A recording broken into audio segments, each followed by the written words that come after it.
Projetor em tela. Beleza, galera? Mais um vídeo aqui no canal. Hoje, trazendo o terceiro episódio do nosso torneio. Antes de começar aqui, porque deve ter alguma entrevista, alguma coisa assim. Vamos ver Pesquisar janela. a minha aposta Carregador de para o torneio WhatsApp. de hoje. WhatsApp. Nosso áudio aqui. WhatsApp Vamos ver aqui. documento. WhatsApp. Eu falei ontem na live. Conteúdo Isso aqui, ó. marco. Escutem. Digite uma Já volto já, mensagem no para final mim. da... Bom, galera, antes de finalizar aqui Reproduzir a live OBS de Twitch. hoje, quero Projetor em tela aproveitar para cheia. mencionar a Prévia. vocês o Janela. seguinte. Hoje teremos a votação para os jogos de amanhã. Não tenho como mostrar os 5 jogos, porque eu não mostrei na tabela, mas tem 5 jogos para amanhã. Então, os primeiros dois, ó, primeiro Paris Gentlemen versus Minnesota, vou mostrar por aqui. Paris Gentlemen versus Minnesota, eu acho que vai ter revanche aqui. Então, eu vou pôr que leva Paris Gentlemen. Ok? 3-2 ou 3-1. Ok? Os Falcões versus Miami. Acho que Miami ganha com 3-2. E Texas versus os da casa faz Vegas. Texas e Vegas vão ter um pau a pau, 3-2 Texas. 3-2 Texas. Tem mais uma partida, só não consigo ver aqui na tabela. Mas são, consigo ver na tabela aqui, então são as que eu vou dizer nessa aposta. Agora eu volto com você, Marquitos, no estúdio, para abrir essa live de hoje. Bom, estou de volta, agora sim. Então, Gentlemen versus Minnesota leva a Paris Gentlemen. Os Falcões versus Miami. Eu espero que leve minha Miami, né? Que Miami merece para o último dia. E vamos ver. Vegas e Texas aí ó, vai ser cabuloso. Que leva Texas, porque são fora Texas. Então, vou liberar aqui o áudio da música. Ainda não. Então, tivemos o Magic Arena inteiro aqui no canal. Estamos começando hoje o terceiro dia. Mas acho que vou soltar isso aqui no torneio antes de fazer os últimos 3 episódios do Magic Arena.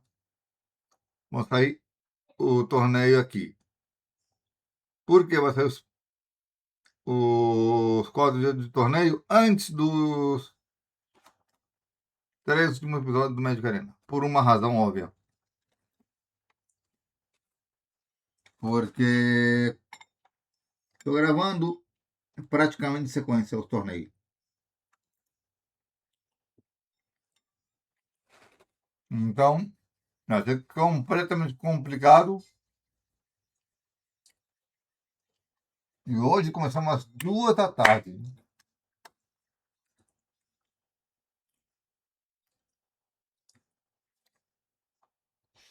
Porque eu coloco as coisas até às 7 da noite, 4 horas de duração. Às 6, 5 horas. Às 5 são 7.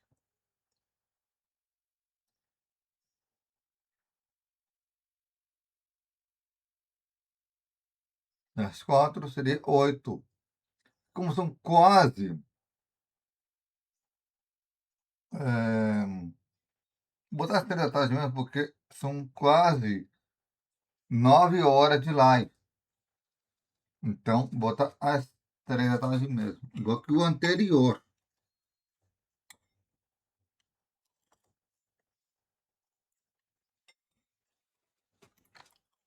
Iniciar janela. Dá um barulhinho, ferida? WhatsApp. Telegram. WhatsApp. Uma janela em execução. Iniciar janela. Projetor em tela Tá. cheia. Prévio. 10 minutos. Ainda vamos ter aqui no canal o restante, né,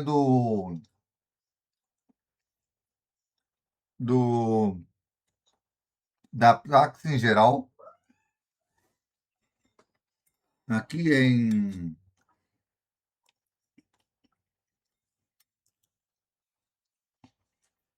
julho tivemos vários jogos, como posso dizer,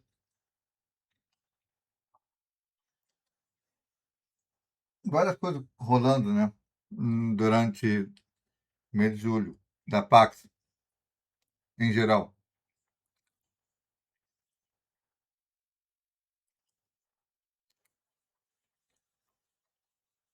Agora em agosto, quero ver da Pax, né, como vai rolar. Estou gravando, galera, isso aqui às 3 da tarde. No horário que saiu o jogo da Argentina. Olha aqui, ó. Eu tô gravando no mesmo horário.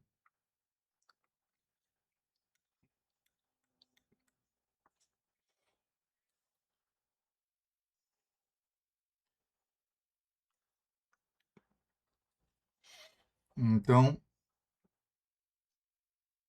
não sei em que vai dar. A partir da Argentina e Espanha. Tô gravando no mesmo horário.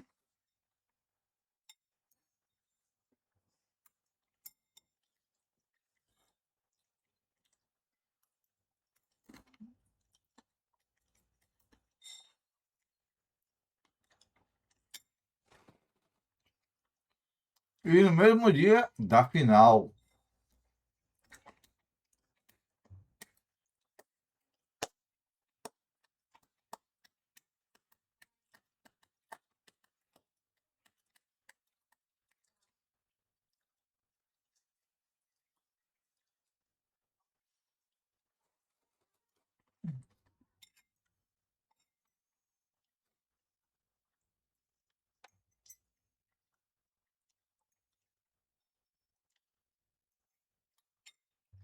Eu digo o seguinte. Estou ansioso para esse torneio. Teremos até setembro, provavelmente, a parte de agosto. Até metade de agosto teremos férias do COD, né? Aí teremos Mortal Kombat voltando em setembro. É,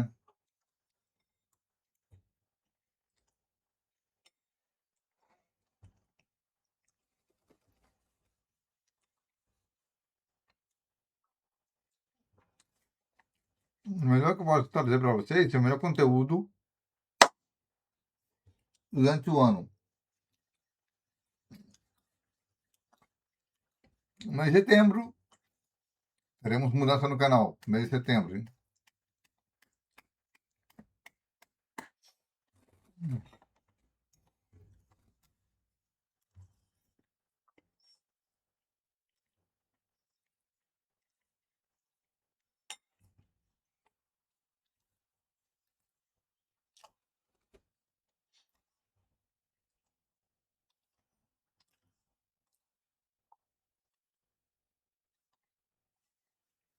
Só digo o seguinte. Ó, a parte em geral, a intenção é terminar ela até novembro.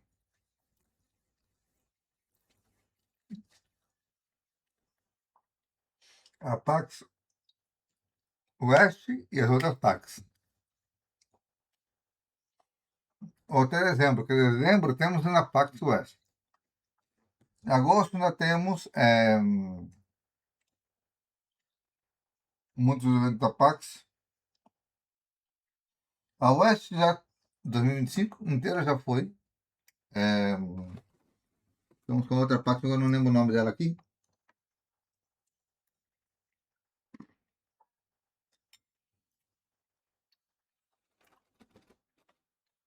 Nós temos 2 eventos da Pax Oeste que não cobri.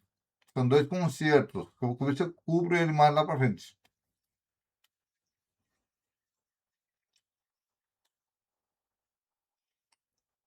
Ah, e lembrando,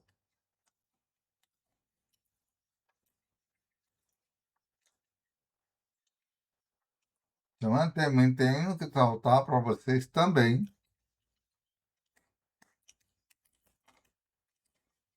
uma vez do sorteio.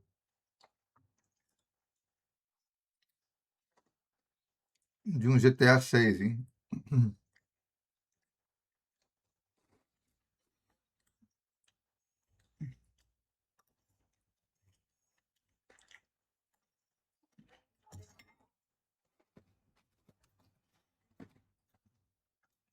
Mas ele sai já o de julho.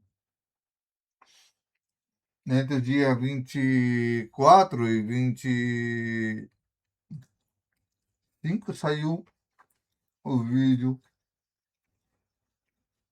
de julho. Só que de agosto vai sair essa semana que vem, depois que terminar o da Pax.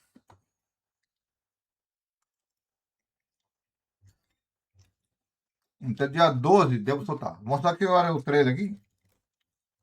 New notification. All audio and your microphone are unmuted.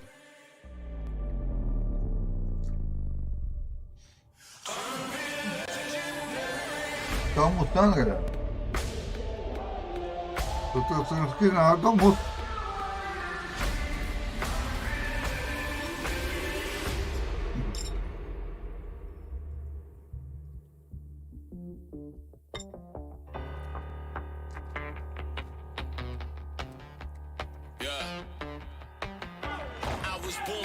Vamos como tá a alho hoje, né? Rosalie Parker. Não tava bonito não ontem.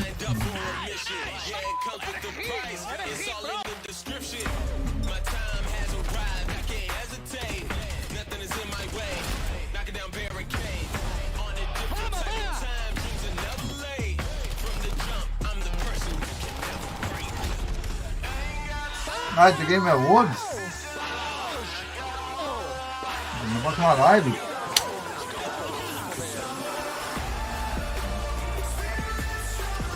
Gamescom, Pax West.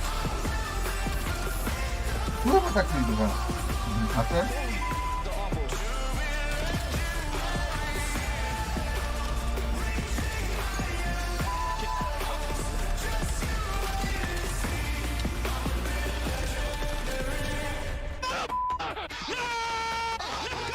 Já vou, galera. Já vem aí.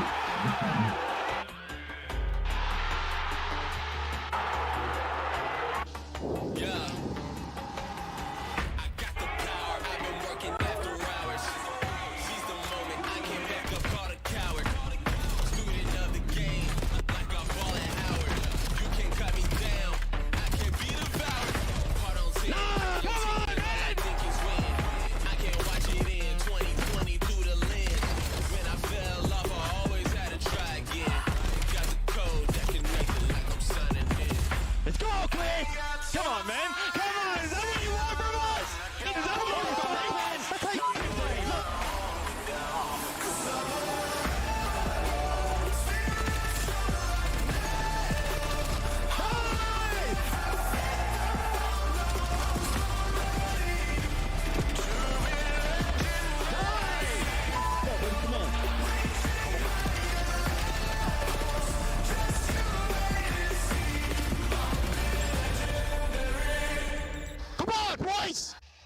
Baby, you fuck, baby, come on.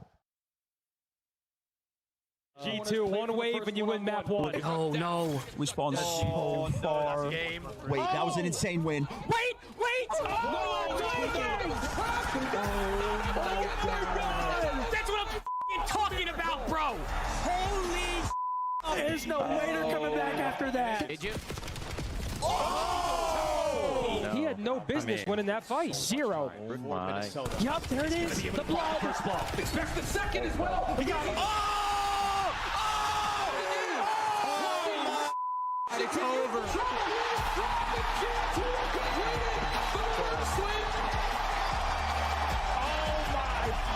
my goodness. He just got reverse swept out the tourney.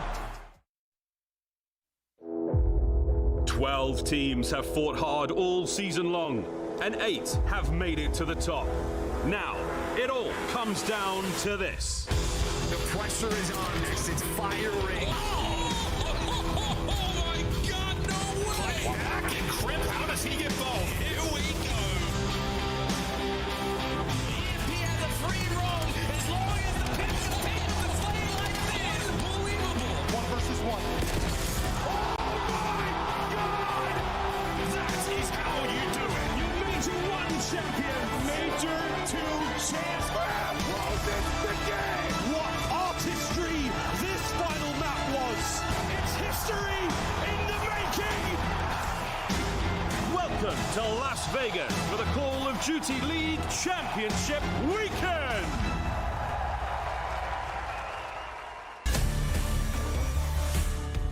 Ladies and gentlemen, we are live. It is day 3 coming at you from Las Vegas, Nevada, the Michelob Ultra Arena, home of the 2026 Call of Duty League Championship Weekend.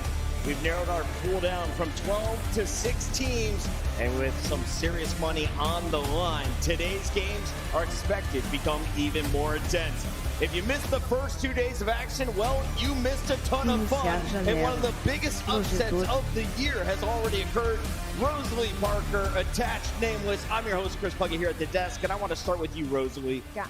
For those who were working on Thursday, couldn't get off the clock on Friday, what did they miss out on? They missed an insane upset. We got Riyadh Falcons having an insane showing with Aluka in the squad. And also, we said goodbye to one of what we thought was going to be the top 4 on a Sunday. Attached, Falcons were soaring high at the starter day 1. They got dealt a 3-0 yesterday. Do they survive going into a day 4?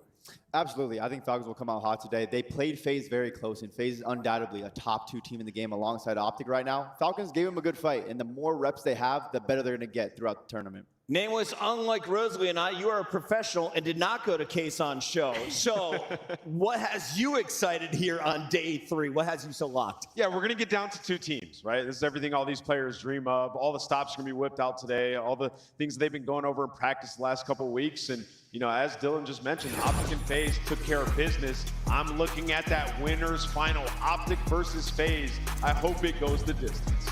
Vegas, send us your energy and maybe some water. We got Optic versus FaZe, El Clasico a little bit later on in the show. That'll decide who is our first team into the grand finals. But first, we start with the elimination bracket as we have Falcons and Heretics. And of course, we're going to keep eyes on G2 because G2 able to handle business against LA Thieves. This was the shocker to start the weekend. Oh, absolutely, Chris. I mean, for LA Thieves, this is just so unfortunate. I feel like everybody kind of felt this one in their soul a little bit, but also you have to speak of the highs of G2 Minnesota. I mean, their S&D looks incredible. Their hardpoint looks like it's getting better as they've moved on to land, become Lanimals. And for LA Thieves, it's just another unfortunate one for Strat, man. But honestly, I don't feel like any of them really played that well, except for a few moments in high ability. Attached, you went from winning Major 3 to second place by 1 map at Major 4 to now exiting the worst possible position at Champs. What was different this tournament?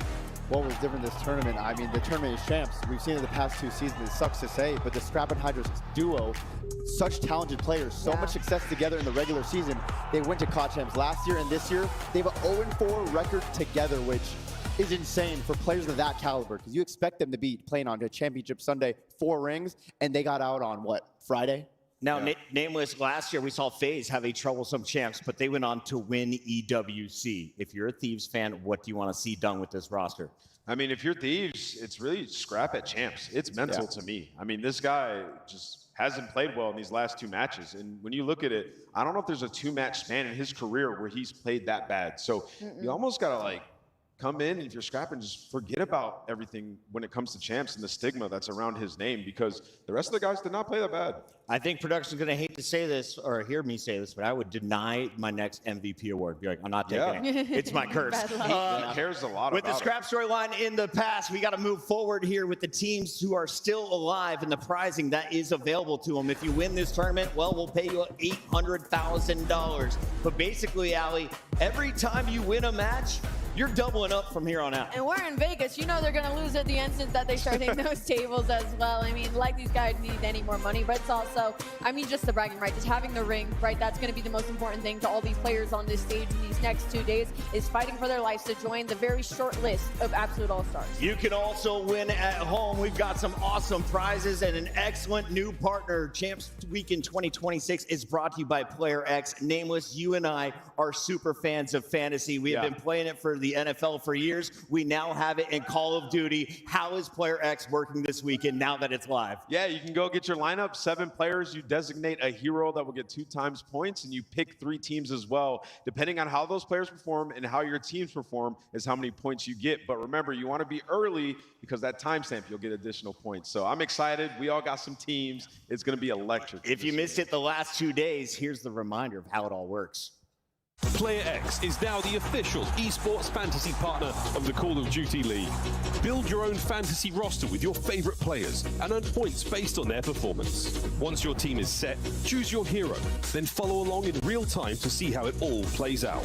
On game days, monitor real-time scoring on the leaderboards and see how your rivals are doing. You can even win prizes when the competition ends.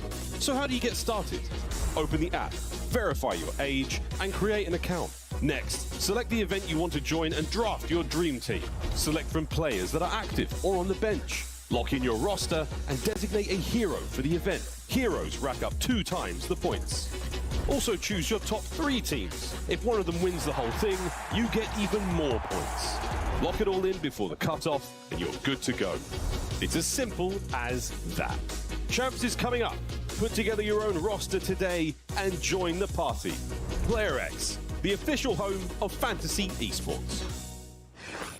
I want everyone to pull out your phone right now. PlayerX.gg is the place to be. Why? Because the drafting closes in 10 minutes. They're standing right next to me. They said 10 minutes. We're on the internet. I'm 30 seconds into the future. So really, you have 9 minutes and 12 seconds to get this done.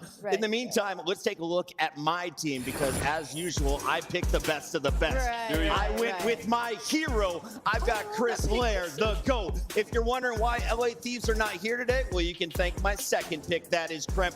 Joe Deceives is the best player in the game according to Maven and Merc, and Celium dropped a 1-3-5 in some of his matches. So that is my squad. Rosalie, who do you got? I mean, I don't think anybody's shocked. I got Joey D as my hero. I think he's just unbelievable in all 3 game modes. And then I went double optic ARs. I went with Dashy and Mercules. I mean, that's the least on our guy. Oh, so you broke the rules and you chose 2 players from the same squad. Whoa, okay. I see Shotzi and Dashy over at that bottom. Oh, Attach also had to cheat to win. I see how this is working. Nameless, walk me through your fair lineup. Yeah, listen, I got Abuza as my hero. I think he's been unbelievable, and this guy's going to continue to fry. Joe Deceives, who's just unreal when it comes to stats. Celium having a good tournament, and then Shotzi.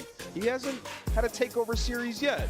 But I think that's coming. No. I think he's about to start frying. That scar, no, you're onto something, dude. Now, Attach, we see Abuza is locked in as the hero for Nameless. Let's take a look at how the hero is going to work. Now, the fans at home are not going to select us 4. They'll pick 7. But the hero, he's going to earn you some bonus points, right? Yeah, and that's why I picked Dashy as my hero. He has been frying so far. Potential MVP candidate of this whole game. But when you get to Sunday, when you get to the grand finals, him and Shotzi have been dominating. So I'm looking at Bruce to pop off.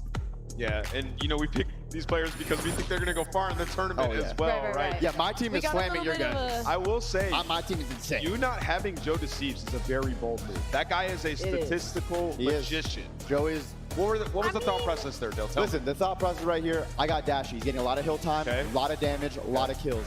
Shotzi, he hasn't been doing too much yet at champs, but I know today and Sunday, he shines in the biggest moments. He is a superstar. I know X doesn't agree, but Shotzi is a superstar at this point. And then, of course, you have Simp. Simp, slow start to the weekend. It's time. It's time for the superstars to shine. He's going to pop off. Abuz has been so consistent. Yeah, so he's much unreal. damage, so many kills. My team's godlike. Now, Rosalie, I think I know one of your 3 answers, but there's also a portion of this where you have to pick 3 teams that you expect to go deep. So other than the Gentlemates, who is joining in your top 3 on the podium? It was Optic and FaZe is what I picked for my 3 teams that are going to go into Sunday. I mean, come on, they look unbelievable. Vegas, do you agree? Is that our final 3? Optic, Gentlemates, and FaZe? Some people like it. Fans, I would be really upset with that answer. We'll have to find out. Can our underdogs continue their run in the elimination bracket? Here is how the schedule is going to play out here on the 3rd day of COD Weekend 2026. It's been an excellent show so far, and we get spicy. It's pink versus purple. Gentlemates taking on G2. Falcons are still alive, and they're taking on the lowest seed left in the tournament in the Miami Heretics. Before we get to that big winners bracket showdown that Nameless demanded we do halftime for. Absolutely. It's Optic versus FaZe. It's going to be a banger. I mean, you're talking about this FaZe team, you could argue has been the best Respawn team, and then Optic coming off of that championship. I mean, it's Optic versus FaZe. It's COD champs. It's Simp versus Shotzzy. What more could you ask for? This building is going to be on fire later today. Make sure you put some minerals in your water, ladies and gentlemen. It is going to get spicy, and we are starting the show right now. We are going to be getting into our first matchup. Allie, this is an elimination battle between G2 Minnesota and Paris Gentlemates. I know a lot of French fans woke up early. They've been tweeting all morning. They're making noise. This is a normal Why time for should we them, be I feel excited like. for the Gentlemates? I feel like the first match might be perfect because they're so ahead on that jet lag. But I think the S&Ds are going to be everything. I can't wait for this series, especially with the way G2's been playing them. I think we're going to another Game 5. Attached thoughts on this?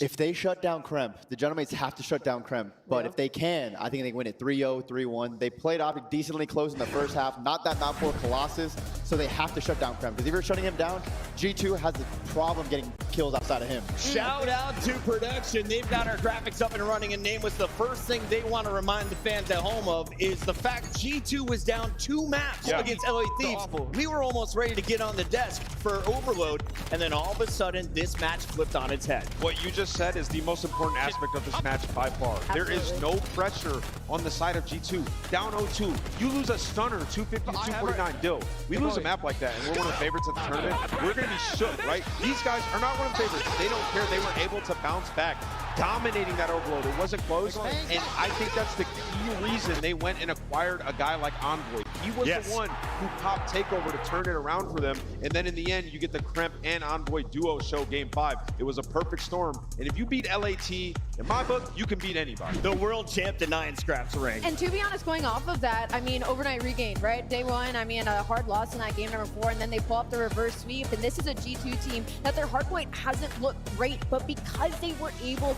to make that Overload be the start of that momentum and then take away that Hacienda from the LA Thieves, that's not a team to sneeze at. So you're looking at the other side of the Gentlemates, even if they go down 0-2, they're going to have the confidence because we did it yesterday. Why can't we do it today? And I think that's where G2's going to be the most dangerous throughout the rest of Saturday. Now, Attach, you've got a little bit of a rivalry here, right? You've got G2 with Envoy now. Envoy used to play for Gentlemates. Who did he get swapped for? Estriel, who used to be the star SMG on G2. Both teams, in theory, got better, according to a lot of the experts out there. Let's talk about Gentlemates, though. I feel like they're the team with more pressure coming in tonight. Oh, absolutely. And Envoy wasn't just on Gentlemates. He won a Major 1 championship for Gentlemates, and then stuff happened after that. He's back on G2 now to end the year. It's kind of funny. Envoy actually took out his teammates from last year in LAT. Now he's playing against his old team from this year. Can he send them home as well at Champs?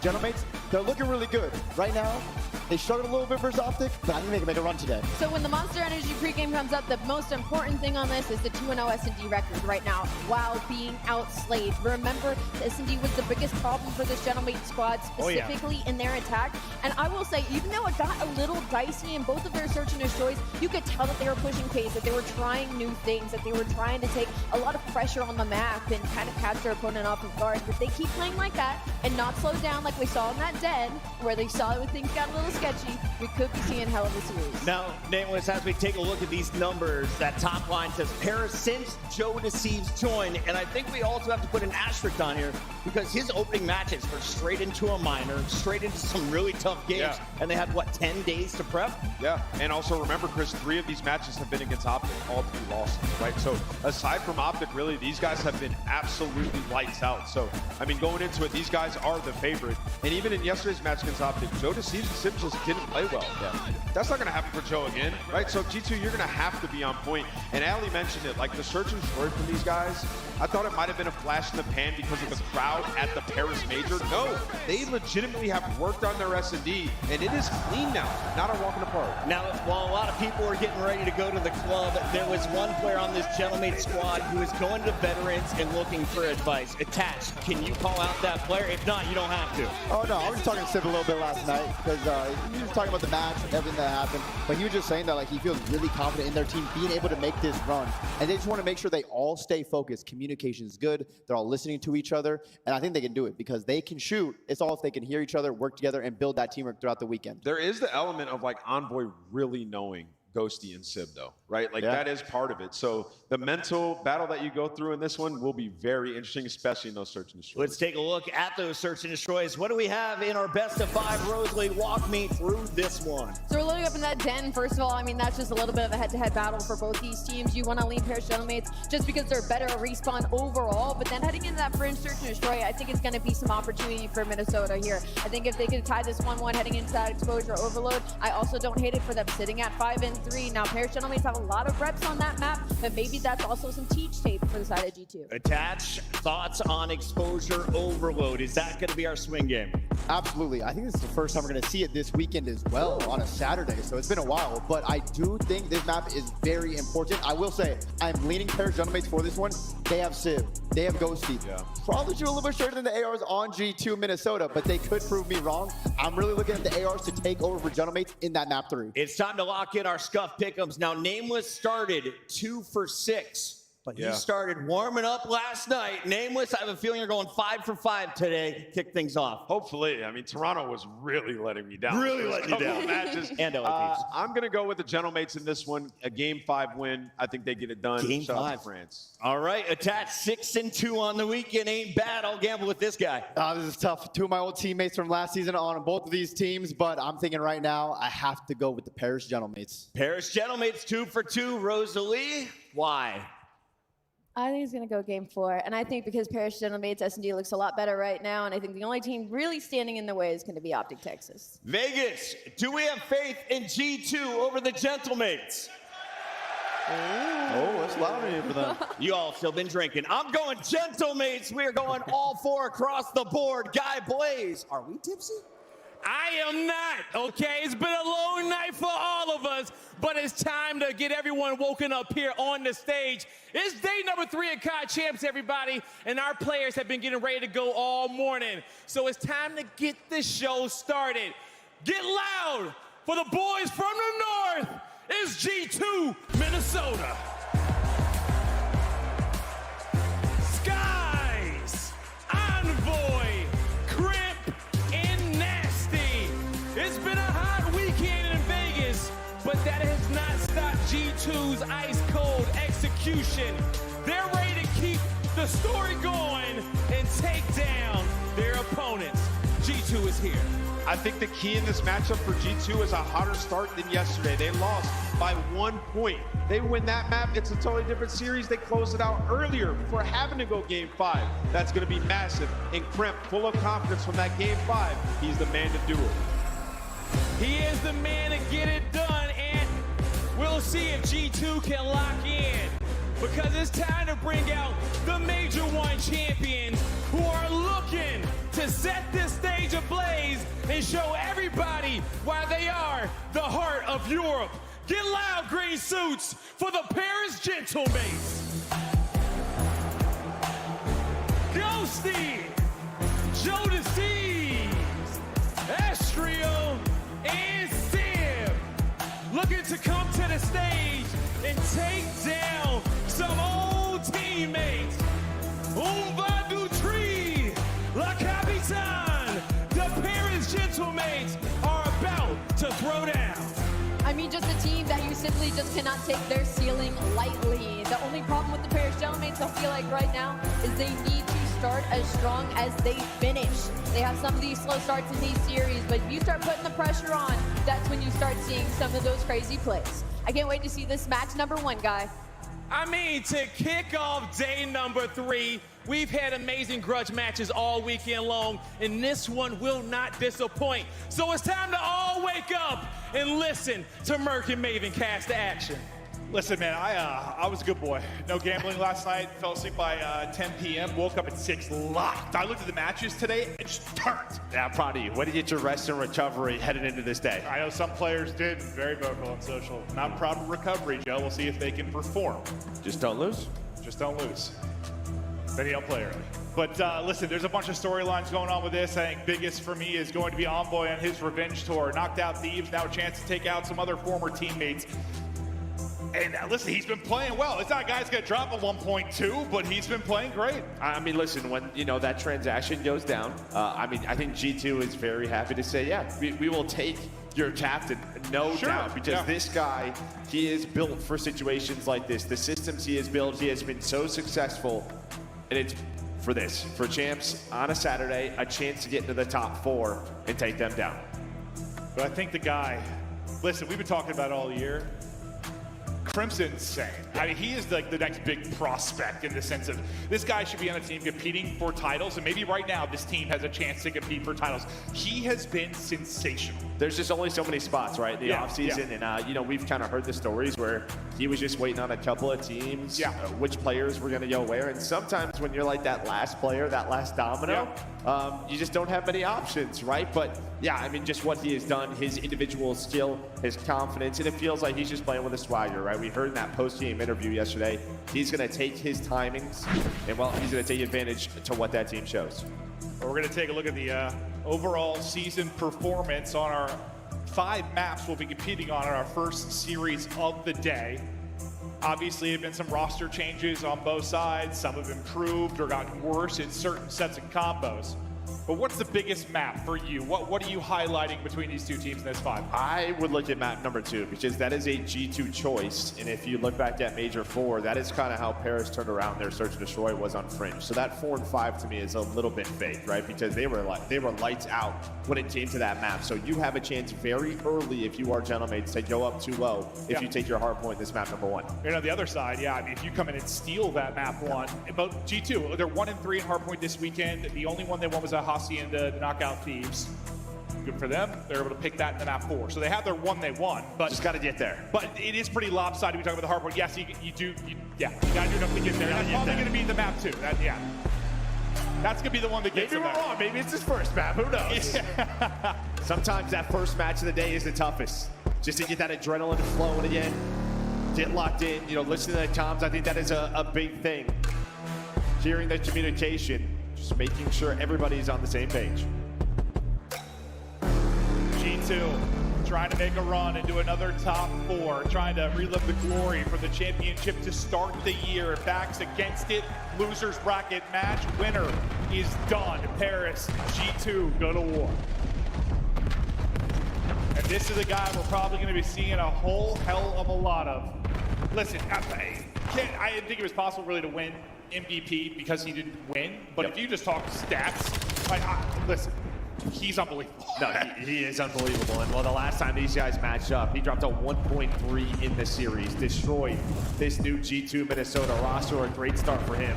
Did some early objective time finds, 3 kills, and looked at this P1. If you are Paris, this is exactly what you want to see here on your den.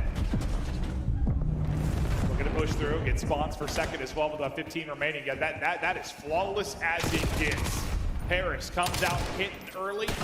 Civ trying to win the gunfight, but now numbers are going to go to G2 with a chance to disrupt an opening setup here from Paris, and they'll do that perfectly. Yeah, but they needed that, right? Already down 37 seconds. It looked like you were going to lose spawns for P2, but Envoy, he was able to pick up a couple of kills. Now Tremp's going to get forward. Can they respond with a nice hold of their own? Joe Deceives, though, he's able to slip through the back, and that could be the play. It looks like he just got behind Envoy, and now here comes a pinch when someone is there off a spawn and a hold. That was the opening for Gentlemates early in this hill. Doesn't happen. Did he spawn there? Or he took a route. I just know sometimes they get a little wonky on this particular hard point if you're not full blocking. Nasty continuing to hold, still healthy 25 seconds here left to earn. Paris trying to mount up for another push, but it's been a bit staggered over the last couple of attempts due to gunfight wins. Well, from Crimp, 3 straight for him at 7-3. Now we take focus over to 3. Jodeci there first, wins 1, can't get the second for you. He's a couple tags in. I thought set up Ghosty, but didn't soften up as much as I thought. Maybe the nade will finish him off. Not going to be the case. He's actually going to catch one. Could be Joe again, though, going on a big pinch. Again, he just takes a long route, but Trent picks it up. I don't know what someone says, yeah, turn around, make sure we find that player. That's what we talk about in the tops, calling out names. Where is that last guy? And that is 2 plays now where Jodeci, if he wins a gunfight, this game looks a hell of a lot different. But it was 37-0 to start this map. It's been all G2 since then. Yeah, and there was that moment, like at the 37-0, and the way P2 looked from like, like they're coming out flat, they might get the doors blown off them early. Has not been the case at all. As Caesar Skies Bueno lights up the feed, 6th straight.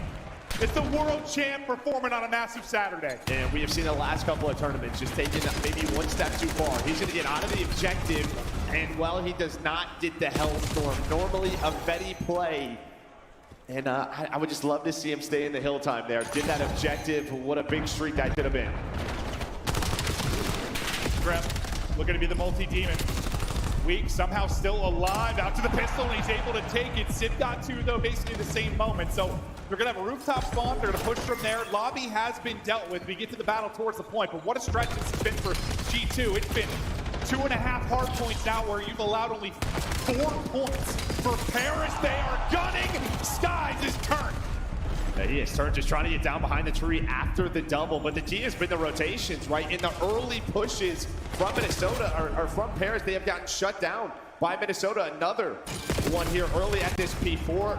Sky's the last player alive trying to do it again, but this time cut short by Estriel. But with the jet spawns, you are right back to work. Well, right back to work, right back to the slaughter. They're all going to get cut down, so it looks like most of this scrap time going to go to Paris. As we get ready for our second set, Paris hoping to replicate what they did at that first P1. It was lights out, and they've got to clean up. Well, 2-3 in the first half of 4. And I think they're lucky that Skies does not have that Hellstorm, right? Because this would be the hill right away where you would just not allow them to get back in the game. If you were Minnesota, you would break this up. Then get right back down this hill, but they don't need the Hellstorm. They got Nasty, they got Envoy. Envoy just trying to get to the hill. Well, both teams are fighting for control. Nobody dipping a toe in yet until Jodeci is able to get in. Continue to find most of their time at this P1. But they've got to get this time and also try to flip at some point. Taking her out. Maybe a dangerous situation. He's going to be Nasty trying to get behind. Heads are going to turn, but his back line's going to hold. So just worried maybe they'd be spawning out, depending on how that went down. But your ARs get it done around the point. G2 still holding. Yeah, I mean, Paris, they knew something was up, right? There was just not a gunfight for a while. So someone's going to watch that flank, but you break it through the front. So even with him getting taken down, doesn't matter. But besides that, you still got majority of this time, up to 79 now, is the Gentlemates. Another key rotation here towards this P2, who's going to have some forward progress. And, well, the white arrow's going to turn. Yeah, but even like, hey, he doesn't come away with kills. Like, still, they're turning to fight him instead of thinking about being able to flip, right? That's where you want the gunfight to be going down. Sure. It gives them a good setup now at P2. This G2 trying to build their lead. Estriel able to take down the first. Paris now with numbers. 4 versus 2 towards the point. Civ gets another double. And Jodeci clears the last. That is a perfect 4 up, 4 down. Paris needed that. And well, Civ starting to catch fire. 21 and 11 on 4 in a row. Doing it with both weapons in hand. MPC can't find number 6. But through the P1s, and now a P2 break Paris right back in this game. Yeah, just about time. They hold the rest of this time. And just with the spawn for G2, you just got to set up for trade. Can't send anything else in this. You had somebody push that roof side for Paris. Ghosty looking to be his first engagement. Teammates catching up to him. Nice nade there from Envoy. Gentleman's made a little bit of a run in too, but it's Envoy with the triple pressure to G2 now off the new hard point. Let's go to the comms out from Paris. Because Tommy crossed back. Jen's weak and one short, okay? Keep going. I don't see him patting. It could be on the way. Wait, we're double pinching. We're pinching. Gotta be short. Maybe. Watch out. One shot. Nice. Why hit he? Nice. One more. Give him a play. B-cut, you want to show him? Yeah. B-cut, one shot. I gotta set time. Two B-cut, they're both weak. One shot B-cut. No, they're one. He's 13 and then one hit. It's in already. One shot B-cut. Cramp now. Last guy cramp. He could be middle. He might have taken it. One's outer, one's close middle. He's out there. 10 heady. Challenge it. I need 10 heady. 10 heady. One's middle. B-cut on time. One too white. One more white. Nice. Let's get nice. First guy's smart catch. Go to smart catch. I got you. Nice. Drop it on boy. On boy now. P1. Really big P1. You're really big P1. We're checking middle. On point sky. P1. Yeah, what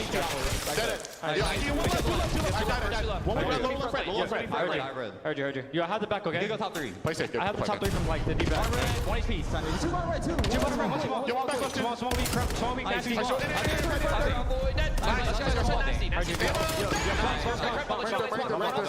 Two on spawn, 3 on spawn. Listen, this is for the game. Yep. One aim window. I have a window. I'm seeing mid. Off front. I'm seeing mid. Weak smoke. Two server. 240. I'm a red pitch. Play for you, Jay. Nice. Nasty guys. First 2. I'm 2 off streaks, guys. Yo, right to mid Caesar. I do not know. Sounds like the recovery time was good enough. They are fired up, calling names, calling spawns, working together. What a stretch that was from Paris. Yeah, and that's just the intangibles right there from Dandosi, right? You hear the toms, who were the first couple up. This is our map. We're going to take this if we lock down this hold, and we'll put themselves in a great position as they have dominated P1s, but they will need an early break here as G2 gets set up. But I just love hearing, all right, he's the first to spawn. We gotta look for this guy. They are on point. And now, there we go. You're not able to earn a Hellstorm, Skies. I am this time. I'm gonna use it to break P1. Skies would love to have it. Yeah, I think that is a massive moment in this game. Some maps, the streak not the biggest deal. Here, breaks up the flow from G2, but they get a couple of kills and might be right back into it. So it clears some time. There is one in behind enemy lines. That's going to be Estriel. We'll see if he can get some kills and find the flip. He is able to get one. Hasn't been traded out yet. On 41 HP and trying to wiggle away. And he's done a great job. Wins another fight. Gets his team spawned. So at first I thought the streak didn't turn into much, but now we're good. Yeah, it just kind of, obviously you would love to get a couple of kills, but it makes the mini-map messy. But honestly, G2 handled that so well, and a T has been nasty. He's on 5 in a row. He might be close to a Hellstorm, but it does get Gentlemates across the map into P2. Nasty trying to open things up. He's on 5 in a row. That comes to an end. It's Civ once again with a double. 10 points though. All that separated the 2 squads right now. Pressure is on. Again, elimination match. And what a steal this would be for G2. They won 1 hard point this weekend. That was a Hacienda versus Thieves. This is Paris's map pick. Pressure is on. It's going to be all 4 dead. Feed lighten up pink. Nice sequence from Paris. And again, just all this objective time for Dosi. He's only on 2 in a row, but he is working towards another Hellstorm. But yeah, desperation time, as you can see. Minnesota trying to fly on in. Even with the back spawns, they cannot lock this hill down. This has been such a good sequence here out of Paris. So Nasty continues to fight. Rotation gunfights going down on the other side of the map. And well, they are going 1 for 1. It's going to be Joe Deceives versus Kremp on the other side. Old teammates, an old duo, but Joe a step ahead. And if they get broke, Ghosty has another streak to work with. I don't know what happened with Nasty, but he's going to be taking out his teammates though, picking up the kills. He loved that one more player, but he's been ripped out of it. Split spawn. Civ, backed up, but still up. Little bounce. Joe Deceives able to pick it up, still holding. 20 to go for the win for Paris. Yeah, another chance with a split, but you were just able to play your life. If you were Civ, buys enough time, one player spawns out, the taunt comes in, and then they're just able to react, able to adjust. When Paris have gotten to their spots, they have not been able to get broken. It's been all about these rotation gunfights. The map flips on his head. Gentlemates, well, they dominate another hardpoint versus G2. Little extra love at the end of that one from Joe Deceives. They came out hot with the opening P1, then it was all G2 for a nasty run. But it came down to the close. Well, you had another streak you didn't even need to use with Ghosty. They made the plays late. It was a wonderful listen-in. They were fired up. And it's a map they need to take. It was their pick. They were the favorites of that. They're the better hardpoint team. job done, but I think it's more interesting from here. No, I think they handled sort of the situation well. Just there was 3 hills in a row after that P1 where G2 were, outmaneuvering them on the map. Yeah. Skies got hot. There were some big plays, but then they respond again. And once they got into their spots, Civ had some big plays. Joe obviously up there with 31. G2 just could not break through.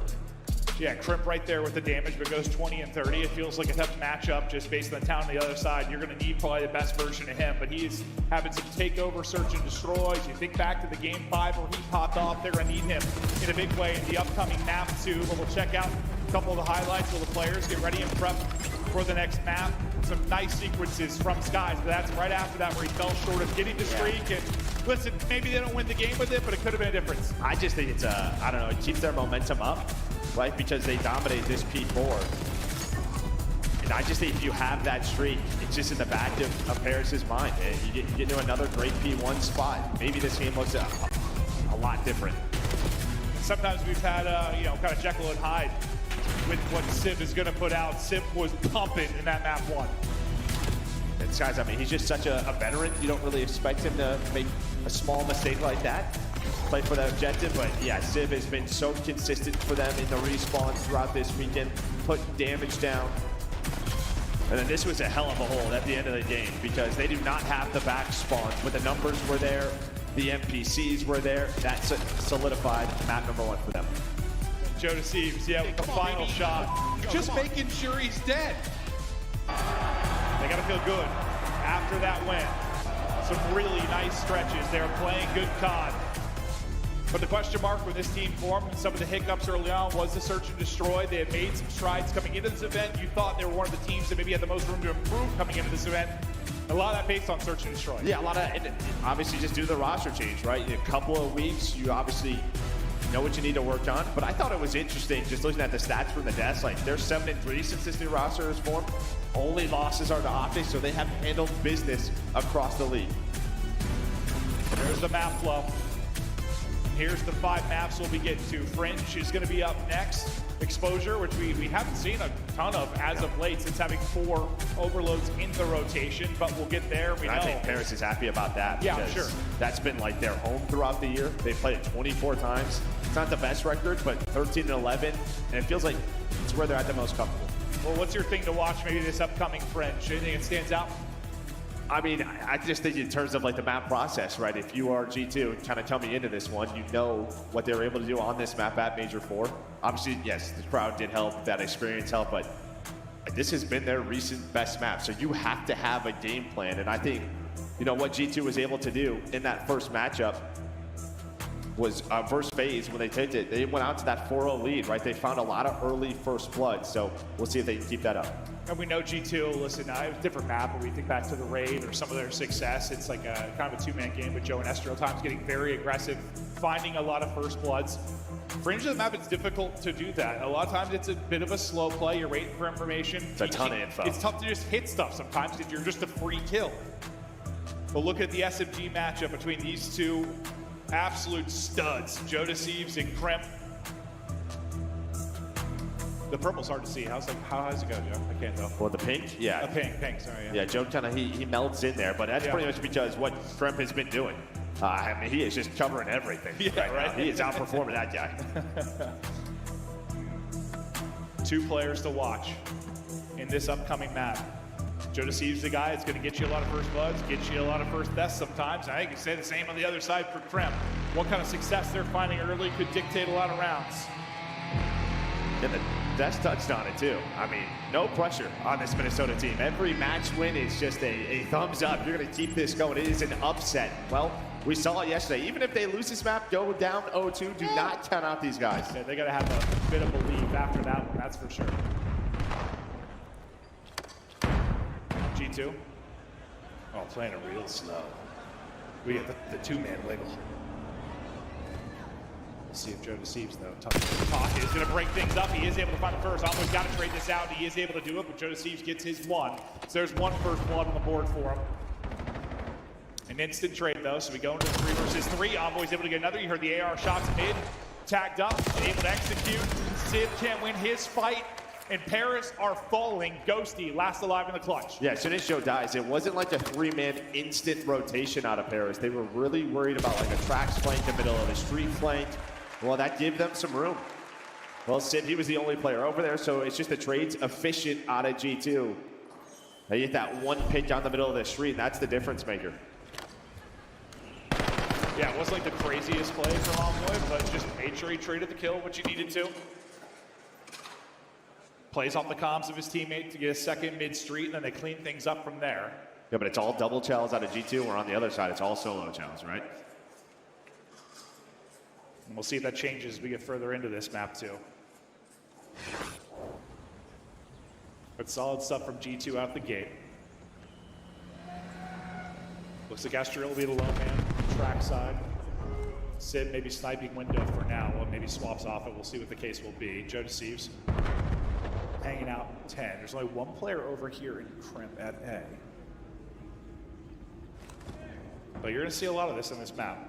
Slow build-ups, play for information, use your tax, use your frags. Yeah, it's on that one player we saw from Joe last round, right? Just to find one, give the info that they are over towards that A bomb site. But both players just playing around their rotation. It sounds like Sib still has a snipe out, so that's why this is such a slow round. They are hoping he can find a pick. Well, held that a second longer. Nasty May gave him a shot. Well, look at G2. They are pretty much just quickly over here. They have already read this. They have the rotation. Kremp, he's got the help of Skies. They're not going to overcommit. A couple of like 2-2 splits. They have the read. Do they have the numbers so far going their way? Yeah, I mean, we just hop from one weak player to another. Sib able to hit a shot, but getting him alone in 1 versus 2. He'll get cut down. G2 flowing. And well, that's what you have to stay patient if you are G2. You know he has a snipe.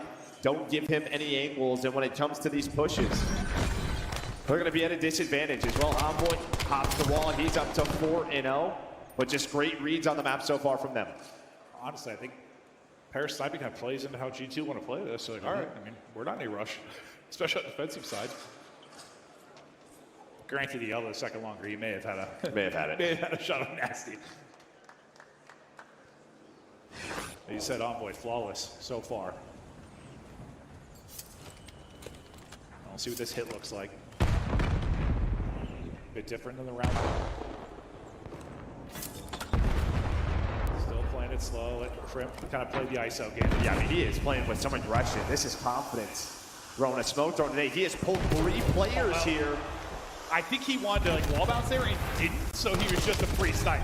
And well, I think maybe just a little off of the same page there if you are G2. It feels like Kremp wanted to go, but everybody else trying to set something else up. Well, I think he was just trying to go high and catch the sniper, and he just instead just plopped right in front of him. I thought he was throwing a fake, honestly. I really did. Because he was the only player in that area. Now it is Nasty down to a 1 versus 4. Paris get on the board. They needed one, and it feels like, in a way, G2 kind of handed that one, where they've been on the same page so well in the first couple of rounds. That one felt I mean, listen, Kremp, this is what he kind of said yesterday. If there's an opening, if tax aren't hitting me, if nades aren't hitting me, I'm going to go. But here is the snipe from Sib, and I think you're right. It feels like he wanted to bounce one more. I think he wanted to bounce high. He only saw one. I think he was dead either way, but maybe he might fry the sniper at least. But instead of having some saucy movement, it just hit the free. I mean, you should see, as soon as he throws a smoke, throws a nade, like everybody from Paris is on the move towards A, right? So I was like, oh, this is a fake, but it was not. Faking us out. Kremp got spotted. Kremp trying to get out, has to use his smoke to get away, so won't have that on a potential retake, or might not even need one. Envoy pushes up track side. How many times have we seen that Trax isolation player get caught? Well, it's not only that, right? It is just pressure through the middle of the street, and then it's 2-man pressure through Trax, right? So you were giving them no room to work with. Have them so worried about Kremp and the plays that he is making. Then Nasty gets a pick. Sib, Dosi left in a 2 versus 4. I thought he hit that. He did not. Swing and a miss. Dosi again by himself will get cut down, and G2 with a great response. And that is just a beautiful round, right? Because you show 2-man pressure through the middle of the street, and that just locks in everybody else from Paris. Like, yo, he's in the middle of the street. Let's get our nades. Let's pick this guy. Let's give us our first blood. Meanwhile, that's happening. It's a 2-man push. Trax, you get that first blood. You take so much of the map away. Decisive and quick decisions out of G2 there. There's the first one. Yeah, like Estriel's there. Everybody else is like, all right, let's work middle of the street. Let's go towards A. And Crimp wiggled away with his life to set things up.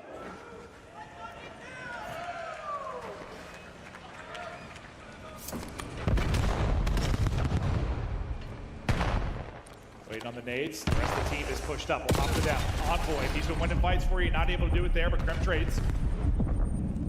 Jodeci gets eyes on just about everybody. Estriel's still here, though. And Sib's getting aggressive on the other side. Yeah, there is a lot of different engagements that should go down. And I think Sky should have the read here. He's going to hear that. Heard it. Easy kill. Sib is with the whole way through back silos and wrapped around, found the angle on Skies, who was watching the flank and hit the snipe. Yeah, I mean, that was just such an interesting round. But Krem's still alive. 1 versus 2 looking for the ace, but no info on the repositions from Genomates. They get another one on the board, but yeah, it's just like everyone kind of stayed patient. Yo, guys, I'm going to stay over here. Just don't get isolated from the Genomates. They all took their time. 2 players end up winning their individual battles. Yeah, and I'd have to see it again, but I swear, Skies was like staring for that. And the second he turned, he got plugged. Well, I think he's looking at like the bottom corners, right? Just not in that spot. Yeah, I mean, he took the deep route. So good job of his teammates staying up, letting him get positioned to get a snipe, and we'll keep the numbers with them. When Paris have gotten around, G2 have quickly answered with one of their own, trying to do it again. They're really trying to isolate Estriel. Did it last round on defense, trying to do it again. Nice movement, slide in, get the gunning. Crimp is going to drop. Estriel tracking was all over the place, but he ends up winning the fight. Get damage into another. 4 versus 2.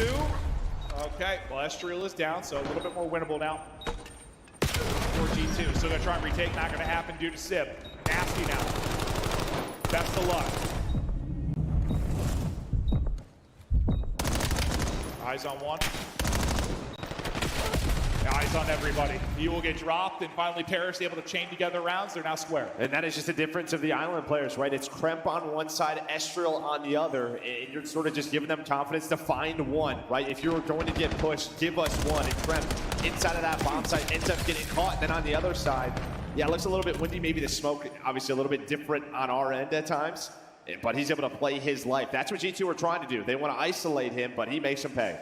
And they've neutralized Kremp. You go with map 1, 20, and 30. Right now he's 4-4, but that's kind of fake in the sense he got the 3 kills in a round they lost. He has 3 first deaths. He's not finding anything right now. So maybe he's a little off, or props to Paris and just winning gunfights against him, but you're going to need the best of Kremp.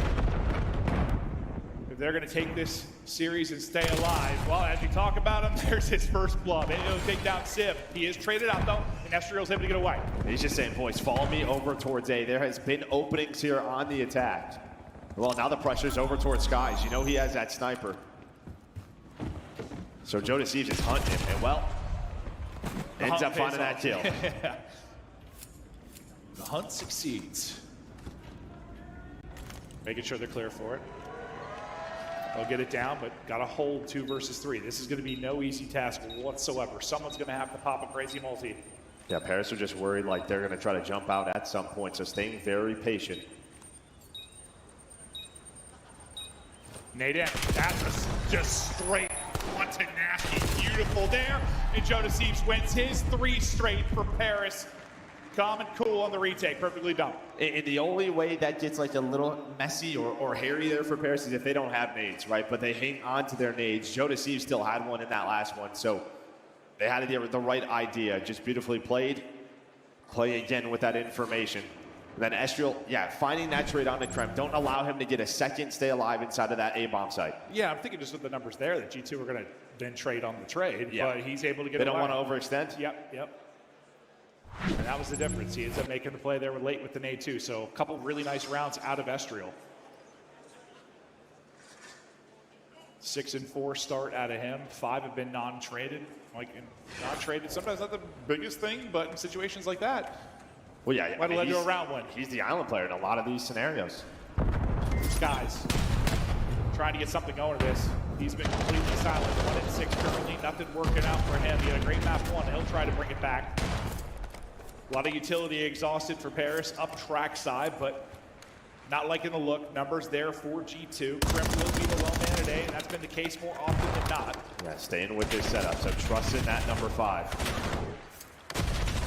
They've got 2 people with eyes on mid-street, so Crimp knows he's good through window. He's just holding the other side. The engagements are about to go down. The help is coming in the form of Skies. They'll have 2 here now. Joe Deceiv's done 3 straight, and he's looking to eat. Well, eat some bullets. Yeah, apparently. So live though. Thought it'd be a nade to follow that up, finish it, but not able to.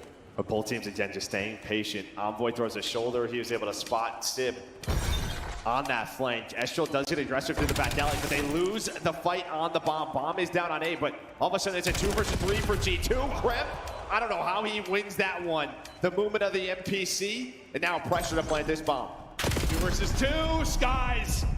His struggles continue. Oh my God, they're gonna go B. They're gonna have time to plant as well. It's all on Crimp.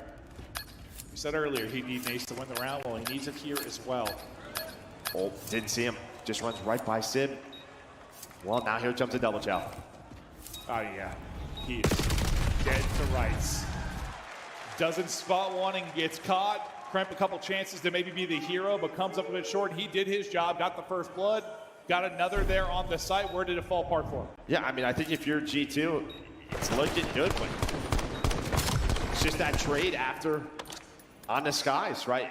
It feels like you were locked in down that A bomb site. You had everything that you wanted, but you lose a couple of key gunfights and you lose those numbers. Joe Deceives, 5-5 with 3 first bloods. A monster in map 1, but Sib's having a series. Guy popped off in the map 1, double positive here. At times just looking to make his mark in search and destroy. He is certainly not here. He's done it with the AR, done it with the snipe, done it with the sub.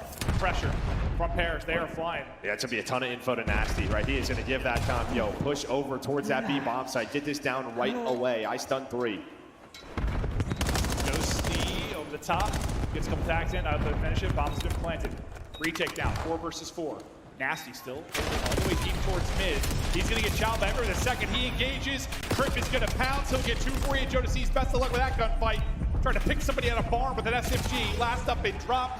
G2 needed it. G2 get it. We're going the distance. And that is all Nasty. That man on your screen. Great tact usage there. Finds all of the info. And then there's a chance, right, that they just 3-man push him, but he backs away, holds that angle, and then gets all the information on the retake, puts some shots in, doesn't throw his life away. Look at this crossfire. But again, doesn't overcommit, trusting his guys to get there.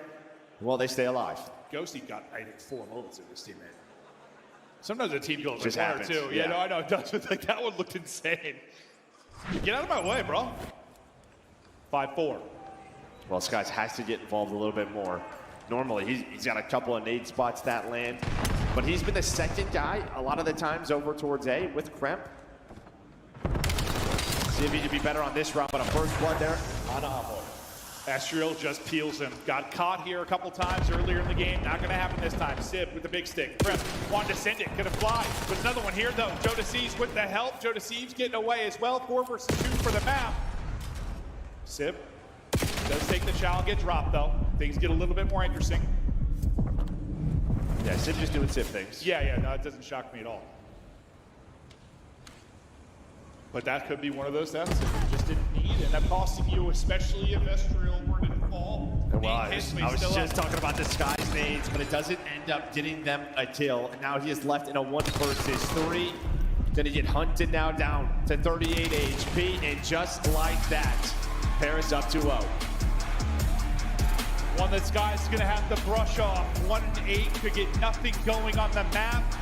But listen, no strangers to being down 0-2 yesterday, able to pull off the reverse sweep, but Paris dialed right now. Solid hardpoint win, looking good in the search. This is just my worry, right? Obviously, I trust Envoy, I trust Looney, the coaching staff, but you literally are picking into their best search map over the last 30 days, and they make you pay. They sure do. Solid outing from Paris. Joe Deceives, all smiles. Seems he got plenty of recovery. Twisted, finding a ton of first bloods, finding a ton of success, and yeah, I said maybe an overshout late, but he was terrific throughout the rest. Yeah, and honestly, a very fun fringe, right? There were a lot of different looks, teams just, you know, trying to stay patient, trying to bait it out. But yeah, I think a key difference was Estriel in sort of his island play trackside. He was unbelievable, puts up double digits, and really turns that map around for them. And gunned Envoy to sleep for that final round. That ended up being the big kill, the first blood to take numbers. So all Paris so far. How did G2 do it, dude? How did they bring it back? They did it against Thieves. Surely they can do it here. I'm just worried because this is Paris's best overload. Yeah, no, I hear you. That's sort of my one worry. I think, yes, they can do it if they get to the Hacienda, but this exposure has been solid for Paris. No, I think that's what we said at the beginning. Can they get to the Hacienda? They're going to need to get there. We thought it was going to be through the map 2 that they were able to extend this series, but not able to do it. Paris simply too hot to handle. Up 2-0, looking to continue their run, but looking to close it out on exposure after this quick break.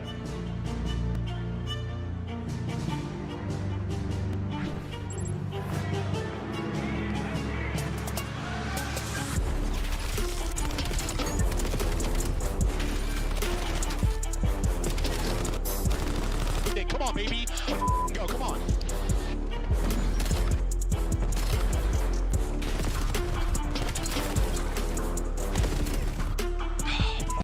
Yeah, let's go, baby. Paris, Paris, Paris. This season has certainly been a roller coaster. The season began with a war cry. The cleanup is good, and then Ghosty can do no wrong. Their first destination, Major 1 in Dallas. I feel like we had a kind of like a point to prove going into Major 1, so it kind of just proved a lot of people wrong. If you make the right play over and over again, you're going to get rewarded with a crazy bailout, 2-piece, 3-piece, clutch, whatever it is. For the 1v1! It kind of just gave us like that delusional confidence that like no matter what, we can win.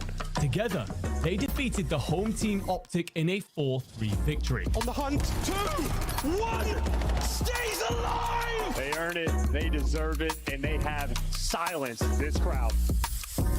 I feel like every season kind of has both highs and lows.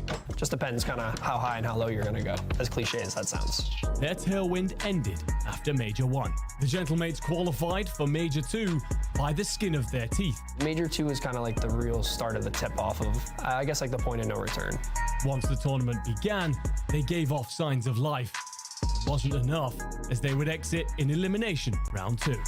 We were definitely getting booed probably the most out of any team at that event, and to have the crowd against me was definitely a surprise to me. At this point in the season, doubts were spreading about the team's ability to perform when it mattered, with poor showings across qualifiers, Minor 1 and Major 3. Major 3 was kind of like the real final pinnacle of like, okay, something has to definitely change. Obviously, we made one roster move immediately following Major 3 with removing Envoy and trading him to G2 for Estriel. After the first weekend, we made another roster move. Neptune, their Major 1 star, was out. The team welcomed Joe Deceives in from Toronto Koi.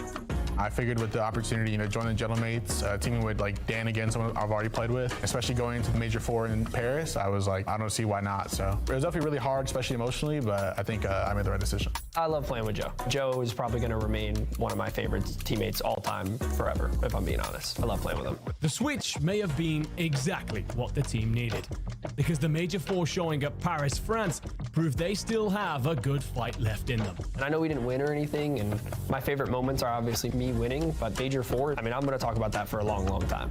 The noise, the crowd, the energy, the atmosphere. I'm coming out of the damn ground like I'm the Undertaker, dude.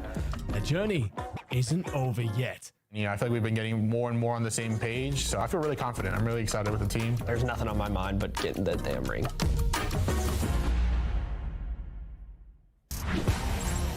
Nothing on Ghosty's mind but that damn ring, and well, a map away from being a step closer, but it's going to be a long day. Yep. It's going to be a grueler if they're going to make the run through the losers bracket, but so far, looking good. Up 2-0, won their hardpoint pick, stole the search pick. You were a little surprised that it was a French pick out of G2. We're thinking maybe it's because they beat FaZe on it 2 days ago, but yeah, obviously it's a strong pick for them. Yeah. It's just... It's always like you pick your strengths against someone's weaknesses or try to find a balance. You're counter-stratting, right? Yeah. A lot of VOD obviously didn't go over, but just saw how comfortable Gentlemates were. Now to exposure, and Well, this one gets interesting, that's for sure. It's a very good one for Paris. They have been so strong. How did G2 do it? Who's got to turn up? Are you just looking at Crimp, Envoy? Do you really get it rocking? I think Skies obviously has to step up after the map number 2. But yeah, I think when you look at exposure throughout the start of the year, it was, you know, Paris, it was Falcons were very good at it. The reason why is because their subs could get lost. And well, Envoy was on that team, right? He was on this Paris team early when this is their go-to. Yeah. So yeah, you looked at the subs of, yeah, how much pressure can you put on the map? Can you get to your enemy base and will make them look for you for a long time? Can you deal with the routes of the likes of G2 and Estriel? Can you shut it down? This is how the bracket looks. And, well, Joe and I are doing Optic and FaZe Winners Bracket Final later. Well, a lot of stories there. Third time Shotzzy and Simple be facing off in Winners Bracket Final. First time at CDL, Optic and FaZe are facing off in a Winners Final, which is crazy considering all the success Optic has recently had, all the success FaZe had at the beginning. That's going to be wild. It's going to be wild. But yeah, for one of these two teams, our team's up next. It could be sort of an old school day where you're playing 3 to 4, 3 matches in a day if you want to make it all the way to that champs final. That's the goal for everybody remaining. Make the run, wear the ring, pocket the cash. Your lobby leaders for most champs goals. Got 4 all over the place. This is, you know, we have a lot of maps where you can have those long extended stalemates. I mean, sometimes this map just gets freaky quickly. Yeah, a lot of counters. G2, backs against the wall, down 0-2. Able to survive the 0-2 deficit against Thieves. Going to get muster up the Magic here, but the Magic Man and Joe the Thieves, they're going to have to stop because my guy is shooting. G2 3 dead very quickly, and Joe the Thieves hunting for the last. Easy pickings, immediate pressure from Paris. G2 on the back foot. And that's just knowing that guy is one shot. Keep him in that corner. And well, this is what I'm talking about. Can your subs get to these spots 5 in a row? Hunting Skies off a spawn. Make it almost number 6. Oh, so I was seeing like flashbacks to Neptune. Yeah, we got teased a little bit. He's a big teaser, that guy. Sip, the hot hand. Will end up dropping, so G2 hold the first bit of pressure. On the opposite side of the map, we're going to hop the Crimp. His turn to maybe deal the damage, but Sid off spawn will deal with him. Envoy still rock in hand, trying to get to his teammates top side. Sky's tagged up and tanked, stuns himself in the face for fun. And now they'll chow. Nasty not up to the task. Skies is the second sweep. There's the double, maybe get things forward. They're going to cut it up the gut, leave Skies out to dry and try to find an opening. Can they thread the needle? Not able to trade it. Civ defensively there again. Yeah, not a route we normally see taken there, but they're just trying to catch them off guard. They're fighting Skies. Yeah, maybe they rotate over towards A, sort of over-rotate, but that was not the case. You stay patient if you are Civ. Now you have EMP middle of the map. Trusted your guys to deal with the defenders. And well, Josie, he gets traded out, but Estriel is still here, and this is what you want to see. The headshot, Hipfire connects 1-0 to Paris. You know, I thought you lost the sledgehammer and Joe Deceives. He was the first death in that push. I'm like, it might fall apart there, but Estriel, the hammer. 4 straight for him. Paris going up, and he is lights out right now, getting the streak to 5, and that is just beautiful movement and shots out of the kid, looking strong. And it just looks smooth right now. It feels like that map 2 has him heating up as this guy wants to continue on. And well, Civ with the score, he was able to earn that Hellstorm. But you're seeing this, right? If you get your subs into those power spots, that is how you make plays on this map. And the slang just can't stay like it is. I mean, Envoy is 2-7. Everybody's negative for G2. You might be fortunate. They're going for this right away. But it's not going to be one. Oh, well, it's a team kill, unfortunately, with the streak. You are able to get nasty with it. Ghosty has 2 in front, and that's going to stall out. So the streak, for now, not turning into much, but you did get forward. You still have players here. It's a 3-on-3 for the score. Closer spawn in for Nasty. He's able to reinforce this quickly while Ghosty's trying to get back into the fight. Oh, no. Oh, no is right. You got to finish that one. Might be a score where he's able to do it, but they're going to go ahead and wrap this out. Ghosty can't get it out, though. I mean, he gets that kill. He might get the second. That's another one. But it's just the multi-kills. That is the difference right now. Joe Deceives, Estriel, Exposure is their playground. They are flying G2. Does he have kinetic armor or something? I have no idea. He is a movement. Feels like he's eating, speaking, popping. Joe Deceives is hungry. 13-6, having his way. on the map will drop. But, well, the follow-up from Ezreal is what led to their score. Can't do it there. Yeah, I mean, the only thing stopping him is stuns, I swear to God. If he gets stunned, he loses the fight. If he doesn't get stunned, he wins the fight. You take a step back, though. Obviously, things looking great, but you've used the Hellstorm now. You're only down 1, so you're still very much in this. But it's just a question of, like, how long? No, in fact, you're going to slay by 12. 10 or 12. He's only one out. Yeah. And there we go. Pretty good. Finally, a good wave, and this should be a score. Trophy in for protection. Players forward have to win a fight. Nasty's able to do that. We're tied up 1-1. We're going to stall for a moment, try to get players in position for the next EMP spawn. So there's not a quick counter. Teammates are going to spawn all the way topside B due to the position of Joe Deceive. So they've got to track back, deal with a pending counter. It's just a question of, all right, where is Joe Deceives? Where is Ezreal? They know where 1 is, but where's that number 3? Trying to clear their base. Well, he's just not losing gunfights. Able to take down Nasty, but they do stop the counter opportunity for Paris. Dude. But now they got to deal with the next one. Well, we set the subs on G2. Had to have a solid game, but it's just been Joe Deceives and Ezreal, the 1-2 combo. You sneak down in here. Oh my, the snap, the read on Envoy. The second, it's a third in the feed. To get the second point on through, and it's just down to Kremp. And there we go, Paris up 1. I feel like they needed that based on how that half went. Like, take the edge into the second half. You outplayed them throughout. There was really 1 clean 4 dead that allowed the score for G2. Outside of that, it was constant pressure from Paris. Yes, you'd love more scores, but at least you take the edge. I think it would have been real frustrating to go 1-1 to the half. Yeah, and then on the other side, the Toms are just like, all right, we're only down 1. Felt like we were in hell. We were getting pieced all over the map. So many multi-kills. It was this middle pressure, just right through Zig. It was Ezreal, it was Ghosty. Joe Deceives just jumping through the window. They could not take down the NPCs of Gentlemates. Yeah, like this isn't a G2 team that's going to necessarily come out and fry you in the slaying column to get wins. Like they'll win some hard points here and there. Unless Kremp goes nuclear. Yeah, which can happen. But for the most part, been kept relatively silent. But he did put up, what, 1,900 damage right there with basically Ezreal in that first half. So he was shooting. They just got to win some more fights.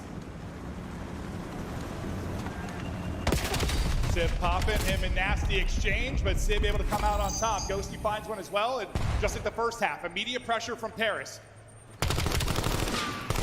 Ezreal's already here. Can't change it into multiple, but it's going to be a fast score in 30 seconds. Joe Deceive maybe extra love again. He's having fun. And I think G2, they're going to go towards B, but that is not the case. And Ezreal, he just gets behind the van, so everybody off spawn, they don't spot hit, and it ends up working out for him. The timing goes his way. Maybe a counter chance. So while Skies was able to find Ezreal, but now you're going to have 3 defenders in the spot. And well, just that extra NPC from Ghosty has been paying dividends. What looked like a threat was not much one at all. Beautifully dealt with by Paris. He said all NPCs out, everyone won their one-on-one. Now they're trying to rip it to the other side. Ghosty going to be sniffed out and dealt with. Up through mid-cut, Nasty's trying to find an angle in behind EMP, and he's able to do that. If he get you 2, they need some multi-kills, and you get a big one! A triple there, and pressure forward. What a moment for Nasty. Takes the round, finds the kills. I might have needed that one, though, to guarantee it. What a team kill. Team 8, and then the pinch opens up. Of course, it is Envoy finds the opening. They are still very much in this, but it's going to be a lower spawn on EMP. And well, you have to be careful here. Look at this, all of the arrows in a great spot. But Nasty, he pulls out the extra NPC. It has been worked, and he finds that first kill. This will allow his teammates to get into a spot. Envoy trying to take down Ezreal, but no matter what, that gunfight has been going Ezreal's way. I sure have. Stop shooting. G2 has just had quick 2, like lightning strikes for their scores. So they have one more into tank. They're all dropping though. Awkward for Skies, and now that great score deleted. 3 minutes to go. Paris back in front. And that's just it's just another sort of, I don't know, glimpse at Skies where he's tossing a nade at himself, has to re-pick it up, then throws it past. Like you're just seeing kind of the pressure get to him. Pressure at champs, yeah. Different beast entirely. Ghosty. Somehow went alive a lot longer than I thought he was going to be. Finally, we'll drop an Envoy we'll get to. Beautiful from him in mid-map. Some of those close-range fights starting to go the way of G2, as long as it's not against Ezreal and Joe Deceives. As I say that, they're both going to fall. Kremp and Nasty dishing it out, but No real pressure at mid-map. And you have such a strong AR duo on this Gentlemates team, but you see Toasty and Civ with NPCs out, right? This is a map where you should take some longer range fights. Solar side, window to top balcony, but it does not matter. They are playing with pressure. 2 to go. G2's tournament lives on the line. They gotta muster up something in these 2 minutes. Maybe it starts now. You deal with Estriel in your base. You're getting players forward. Little two-man game here through the back door. Grim looks right, doesn't look left, and Jodeci makes him pay. Everybody dropping. Nasty at least able to take one with the pistol. Guys did get through.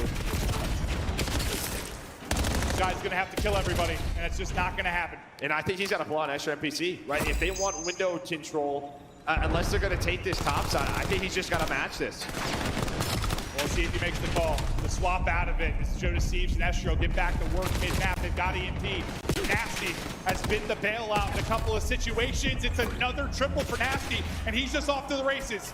Yeah, but trying to get their time through the stun, just not able to slide through. Close, but no cigar for Nasty a minute to go. Yeah, hoping for another Minnesota miracle, but does not come in right there.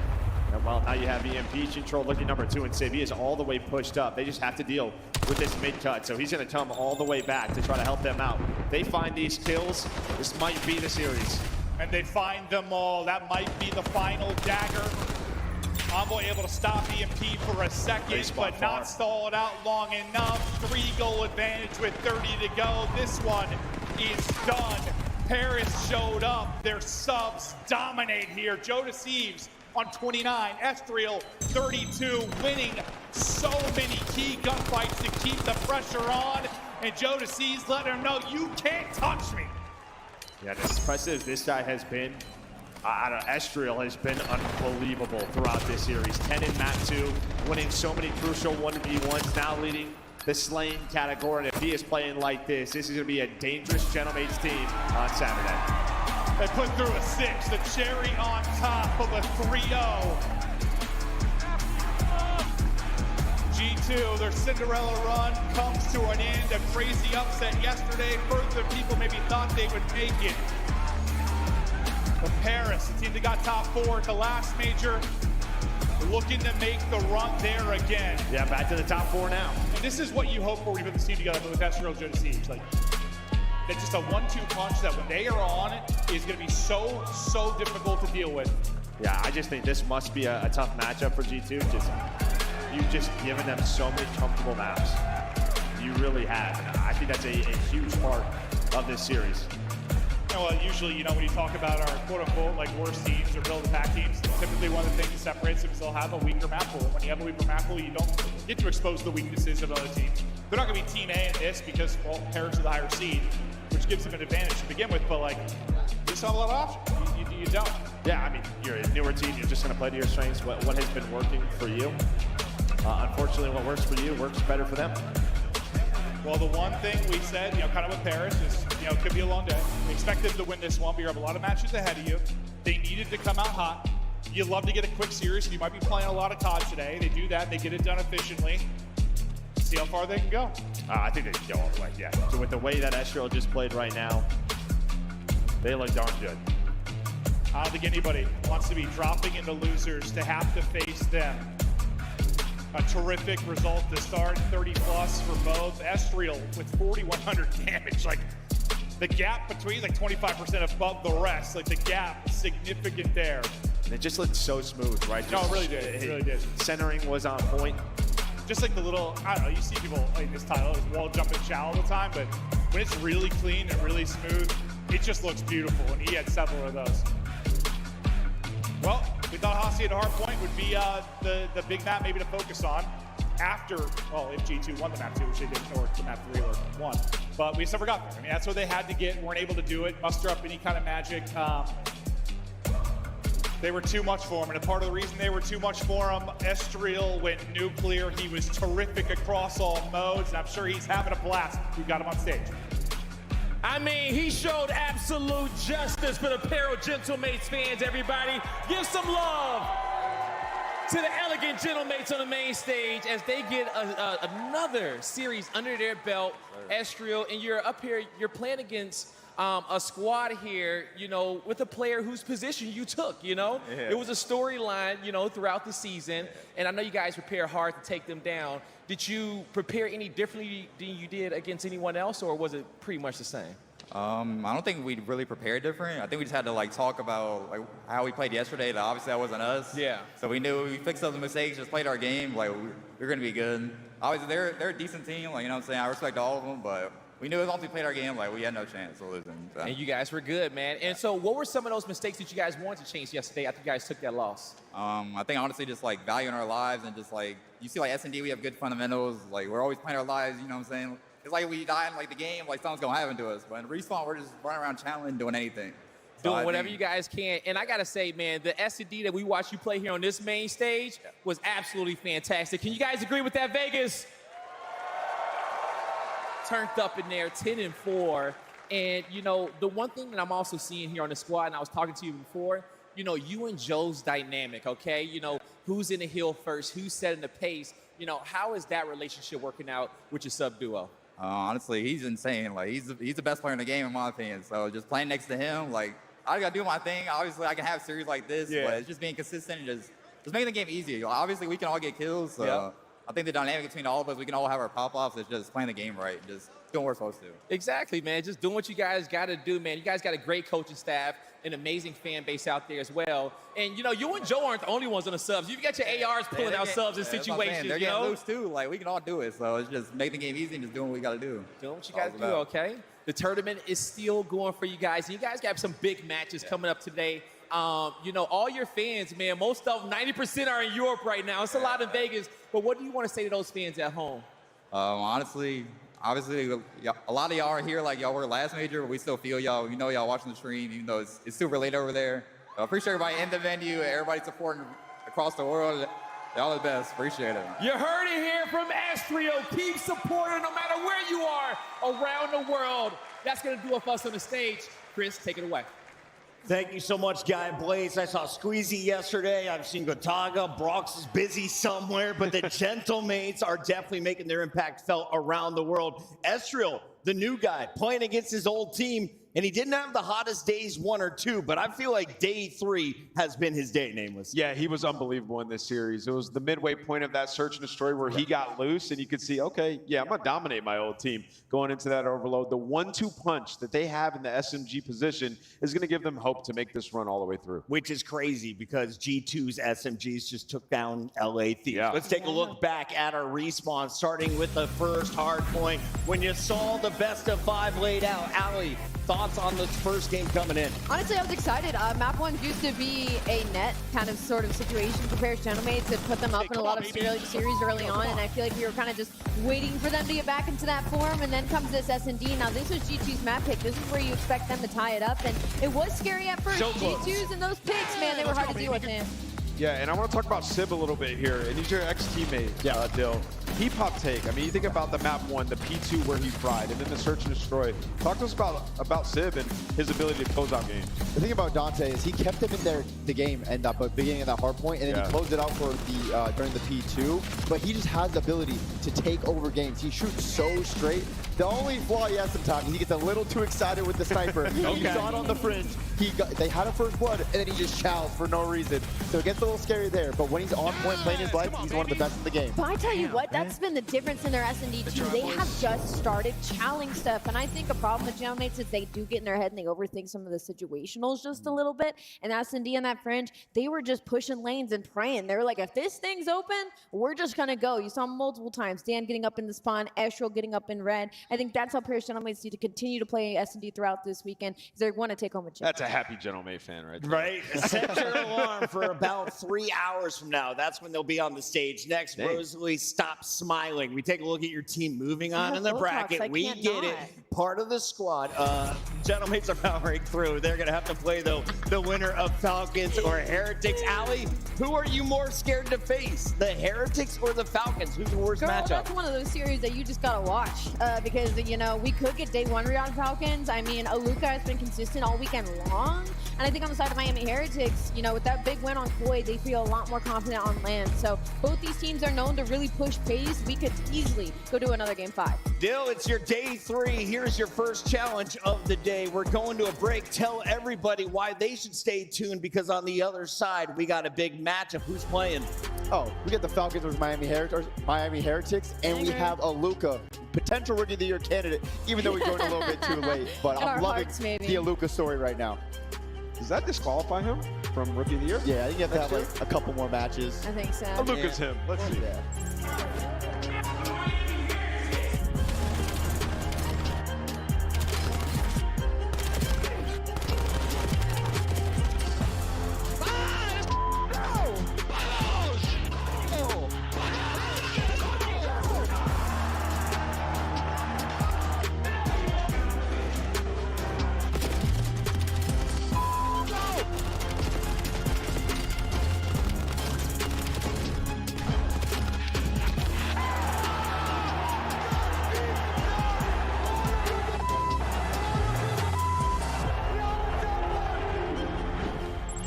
Scuff, official controller of the CDL.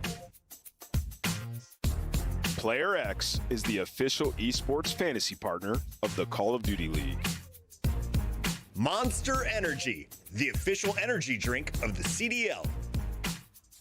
Brought to you by America's Navy and the special operators who work in the shadows.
Trying to avoid another silver medal.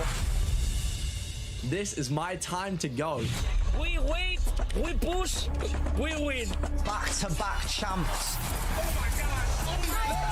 Out of nowhere! Unbelievable. Back-to-back Quick card. It's history in the making. Oh my God! It's over. Are the champions of the world? Oh my God! Oh my God! Oh my God!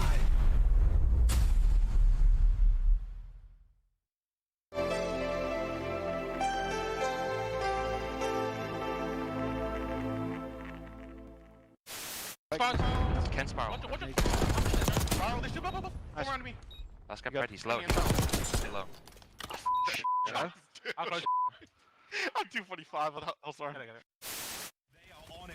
يا عمري سيليوم والتعزيز سيليوم ضد 3 سيليوم ضد 3 يا سيليوم يا ذكي يا سيليوم لا لا لا لا. Wait, why are they showing that clip? Why are they showing this, man? Oh, man. Why are they showing our worst moments? A few moments later. Because I appreciated the 30 people in there watching. Why the f do they keep showing it? They added it to the montage. They added it to the montage. Oh man, you telling me that they added that to the montage? Yeah, I'm feeling great. Those guys are frauds. It's Sunday. We're on land. Reverse sweep. It's easy. I mean, Bader. It's like both sides. Watch out, he might be ironing you. I think he's looking for you. Yeah, he is. Low boat. Nice! Oh my god. Good map, Ken. Holy God. He just took us home. Took us home. Oh my god. Bro, I That's can. funny. No way. You ain't heard words since 7 figures. Feeling like I just hit. Loteria, bust down, shawty wanna bust it down. Shawty moving like you just said loteria. Now I just spent a couple down. Feeling like I just hit. Loteria.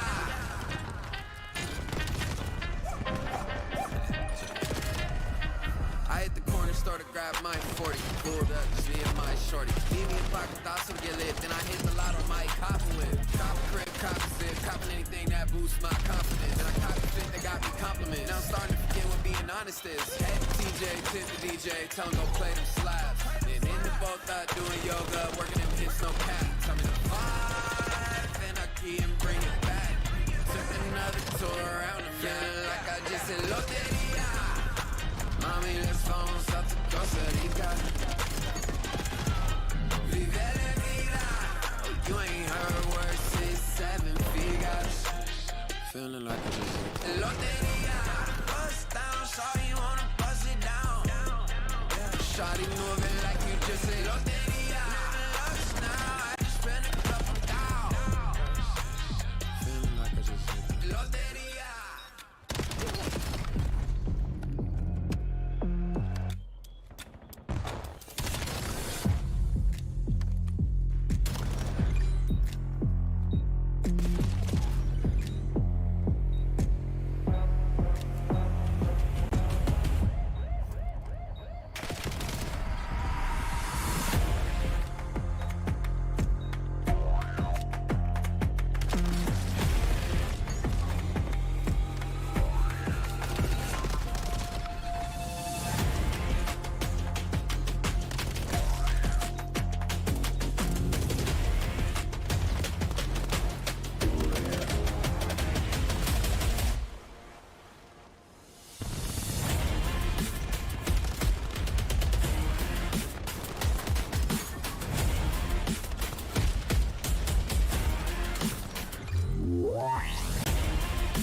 Ladies and gentlemen, welcome back to day 3 of the Call of Duty League Championship Weekend 2026 presented by Player X. We're about to jump in to another elimination battle. This decides who's moving on to our top 4 and who's leaving in top 6 with 80K.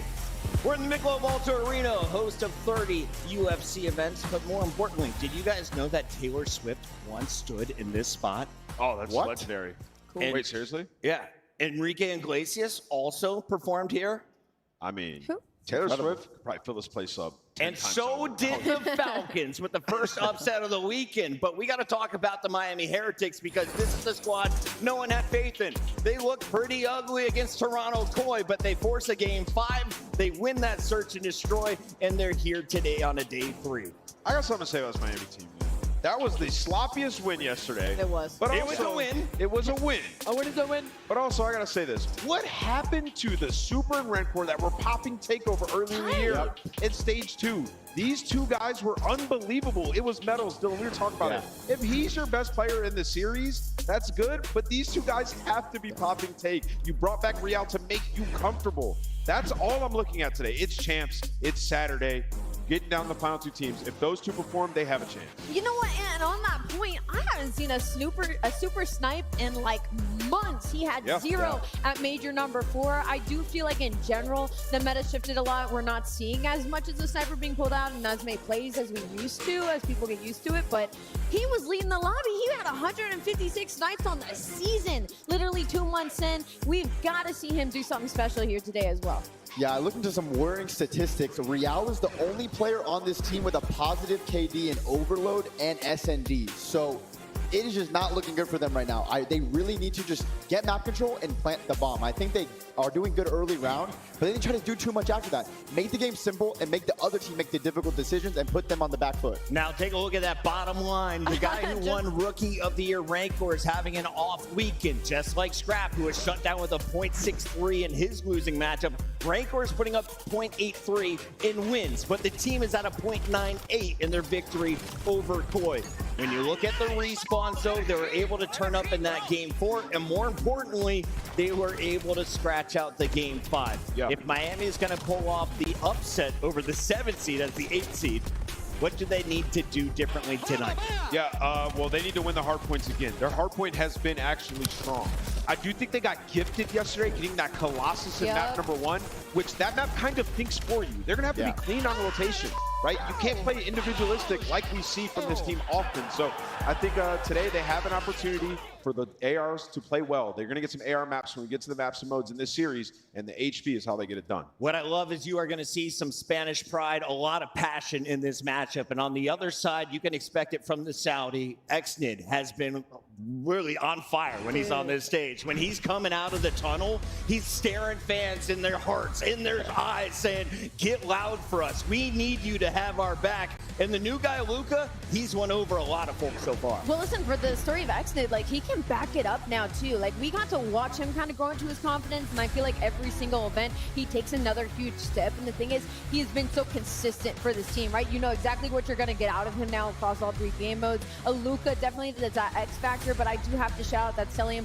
1.32 KD this weekend with a 2.0 in Search and Destroy. This is the world champion. This is the Celium we have been waiting for. And if he keeps playing like that, we get 9-9 kills. I don't know, man. We can see something special. And of course, I want to talk a little bit about Kismet here because Kismet's teams play fundamentally sound COD. And when you play against a pro team that is playing the way you expect, he can expose you.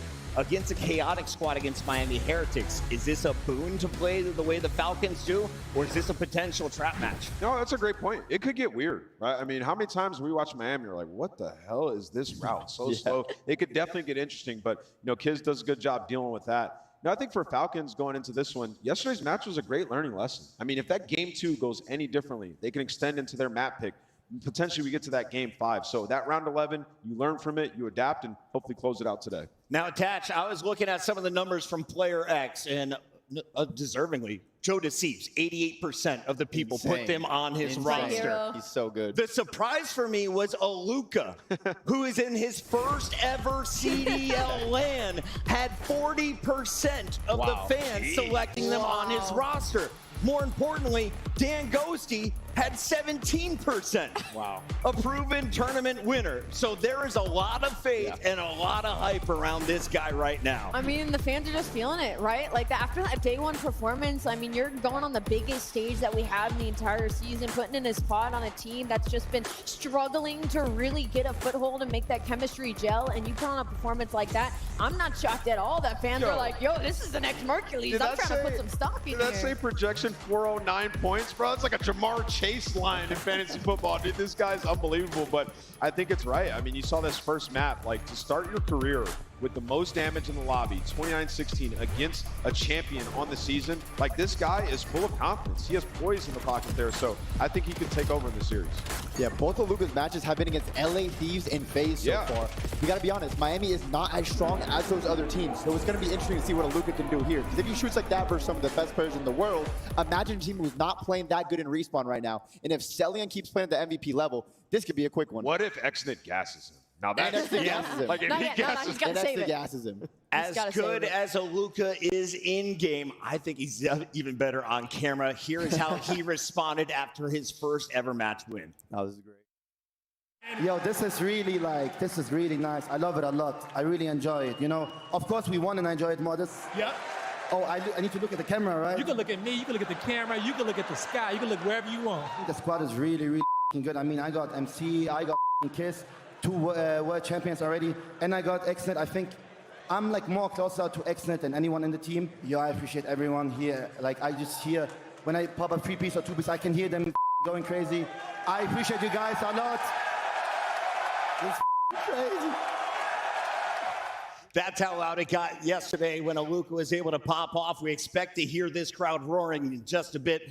Nameless, though, we also have to turn our attention to the OG who has put this squad together. They went from the worst team in the league with a historically bad win rate to now signing world champions, getting rid of a world champ right before champs, and Clay has been the one pulling all the strings in the background. So tell me about this guy and his reactions to his event so far. Dude, he has been grinding. Obviously, that's one of my best friends. We talk all the time. The amount of work that they have put in on the back end, him with the guys, figuring out their search and destroy, figuring out how to develop Xnid. They've tried so many different things, and a lot of that can be attributed to Clayster, man. This guy is one of the all-time greats. And Dill, you teamed with him. You won a world championship with him, so you know what he's capable of. Yeah, 100%. I mean, he's giving them the game. He's won 3 world championships, which is insane in Call of Duty. So few players have done this, but he has a couple of young players on the squad, so I think they're really going to look for him for that confidence because he's been on the big stages so many times. But the good news is they also have Celion and Kismet, who are also world championship players, spawning in the server with them. Now, Clay was a great AR, and back in his day, you had to anchor and you had to know where the opponents were coming from. You got Celion versus Rancor in this fight. We take a look at the numbers, and after watching Rancor on the mini-map, I feel like he's taking some crazy routes. Celion is always where I expect Celion to be. Nameless, is this an opportunity for Rancor to really blow up his numbers? Because he's been shut down in the tournament so far. Meanwhile, MacArthur dropped a 1.37. Yeah, I mean, I think, you know, Rancor could definitely be more efficient. Some of the hate maybe not exactly warranted because I do think they've been in this process of trying to play more efficient hardpoint, right? And he's learning. And it's been tough. You bring in Real. Real's going to be finding more kills. And now the dynamic has been shifted more towards the subs finding those kills. That's why Metals popped off yesterday. So it's been an adjustment period for these guys. Obviously, Rancor needs to be a little bit more involved. But to start the year, we remember what he was doing, bro. He was taking over games. We're on a Saturday at COD Champs with an opportunity to get top 4. They've been in this position before. Rancor needs to be the hero. And of course, we've seen him in the past, not just leading the lobby and slaying, dropping damage, but also soaking up hill time. Talking to some folks at the party last night, the Get in the Hill podcast, they said Rancor is our #1 player to get in the hill. We'll see if he can do it today. And we have 2 of our hard points loading up right now. First map in our maps and modes. Alley Cat, you got it written down? I do have a couple of things written down, and honestly, to me, my focus, I think, is going to be a little bit more on the S&D for side of Miami Heretics, simply because their conversion hasn't been great. And when I look at this Gridlock and Fringe isn't bad for them, sitting at 4-4, but the problem is they just don't have a deep map pool here. So their respawns are going to be pivotal inside of Miami Heretics, and they've got a few to work with in this one. Attach, can you walk me through the bans here from both sides? Why did they get rid of these maps, Scar and Sake? They definitely got rid of Scar because Falcons has some shooters on that team, and they just want to make sure they're not they're not going to go up against Aluka and Celium and be able to rip them. And when it comes down to that exposure, Miami, they're relying on Metals to do it all. Their ARs have not been shooting, so they definitely want to get that map off the board. They do not want to see it in that game 3. I think this map 1 is a massive opportunity for Riyadh. I mean, you think about Fences Hill every time Exit was taking over on that hill, flanking top plat, making plays. So you're really going to have an answer. It's going to have to be Riyadh or Metals on that one. But when you look at the rest of this series layout, the gridlock overload is going to be extremely important. Miami haven't shown us anything in overload, like literally nothing. Getting balled out, outslayed by 30. On the flip side, Riyadh all season long have been a solid overload squad. So map 3, massive in the swing of things. There's 2 pretty big misses, I think, for Miami in this one here, and they can't really help it. But, like, not getting Colossus in this series, it doesn't look like it was banned. The fact they didn't pick it is a little weird. I understand Riyadh Falcons sitting at 10-8. There's a lot of reps there, but also Miami Heretics is like one of the best P3 Colossus teams in the game. And we saw them win it the other day, so that one's a little weird for me. And also, that's a great point. If that was available, if I'm Miami, I'd probably just put that right. This might come from scrims. This might come from the prior weeks. Maybe Falcons have been dominating them on that specific map, so they did not want to square up with them on it. Wait, I've seen Aluka with an NPC out. He's been running AR primarily. Yeah. And with the NPC might be Now we have a new roster, but we have some historic data. Let's take a look at our map set count as we dive into the digits. 2-1 on Hacienda, 1-2 on Gridlock versus 0-1. And if you're looking at dead hard point, it's been 50% for the Falcons. That's been without Aluka, though. So this is a huge miss for me, is the fact that we're going to be loading in on Gridlock Overload on the side of Miami Heretics, simply because I think they would love to play exposure in this series, but they're kind of forced to ban just because of the way Riyadh has been playing, and they're really nervous about that pressure. So being forced to now put that Gridlock that they usually banned, hear me out here, 95% of the time. So something in scrims has to be going right, Dill, because that's a crazy stat to go up against in a big series like this. Can we talk a little bit about the Stars? I feel like we've been so negative because we had such high hopes for both these teams at the start of the season, but they've had some great peaks. For Miami, you've gone as high as second place in a minor. We thought they were going to win that online tournament. So Nameless, let's talk about how you get back to your ceiling. It's when Metals is performing the way he did yesterday, right? Yeah, absolutely. I mean, they got through both those HPs. And, you know, there are good things to say about these guys. Like, when you talk about the HP, it's been unequivocally better since Riyadh has joined the team. He's a leader in that game mode. That's the one thing he wanted to fix. It really has been their search and destroy. He said it in the interview, like they've been putting all their effort into that game mode. Gotta try to find a different way to play because the sniper is less effective. We removed the sniper maps from the map pool. There is, like, we're not playing Scar. We're not playing Exposure. So Super more involved pulling out an SMG maybe and getting more aggressive in the absence of a guy like Trakes, who was so important in that role. It's time to dive in a little bit deeper here to our Player X numbers. It started today. I got my draft in just in time, but we're following just the 4 that I put on my graphic. Now, I have Celium in this fight. Allie, do you have anyone in this matchup? I do not. No, I don't think I have anybody from Miami or Riyadh. Attached, do you have anyone on your Player X I don't think so. I think only Optic and FaZe for me. Bro picked only Optic and FaZe. Unbelievable. Oh, there is a G2. Nameless, you also seem to be a genius. Yep, give me MC, bro. I saw him this morning. He's looking absolutely beautiful. He's locked and loaded and ready to go. And MC is having a tournament. This is his best tournament so far this entire year. This is the best he's looked in Black Ops 7 overall. You know why? He's got an AR duo. Yep. Finally. Walkout is ready, so it's time to get into our Scuff Pick'ems. Vegas, are you awake? I need your help. Am I going with Miami Heretics? All right, I'm going Falcons. They booed Miami. What do we got against Miami, Vegas? I'm going to go with the Riyadh Falcons. I love what I saw from them this weekend. Yeah. Exton was not happy with me. He said yesterday, why didn't you pick us versus FaZe? So I said, I got you tomorrow. That's okay. crazy. I'm going with the Falcons. I'm not picking against my boy Clay. Give me the Falcons. I got them winning this 3-1. Falcons looking to soar into the top 4. Can they get the job done? It's time to find out with Guy Blaze on the stage. I'm ready to get this one going, Chris. It's time to send another team home here at Champs, and the stakes couldn't be any higher with 2 different type of teams coming to the stage. One built on discipline, the other built on chaos. And let's see, once the dust settles, who comes out on top. Get loud, Vegas, because here comes the Riyadh Falcons.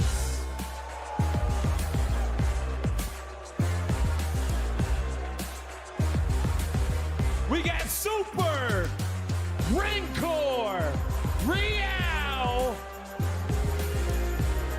ready to get it done.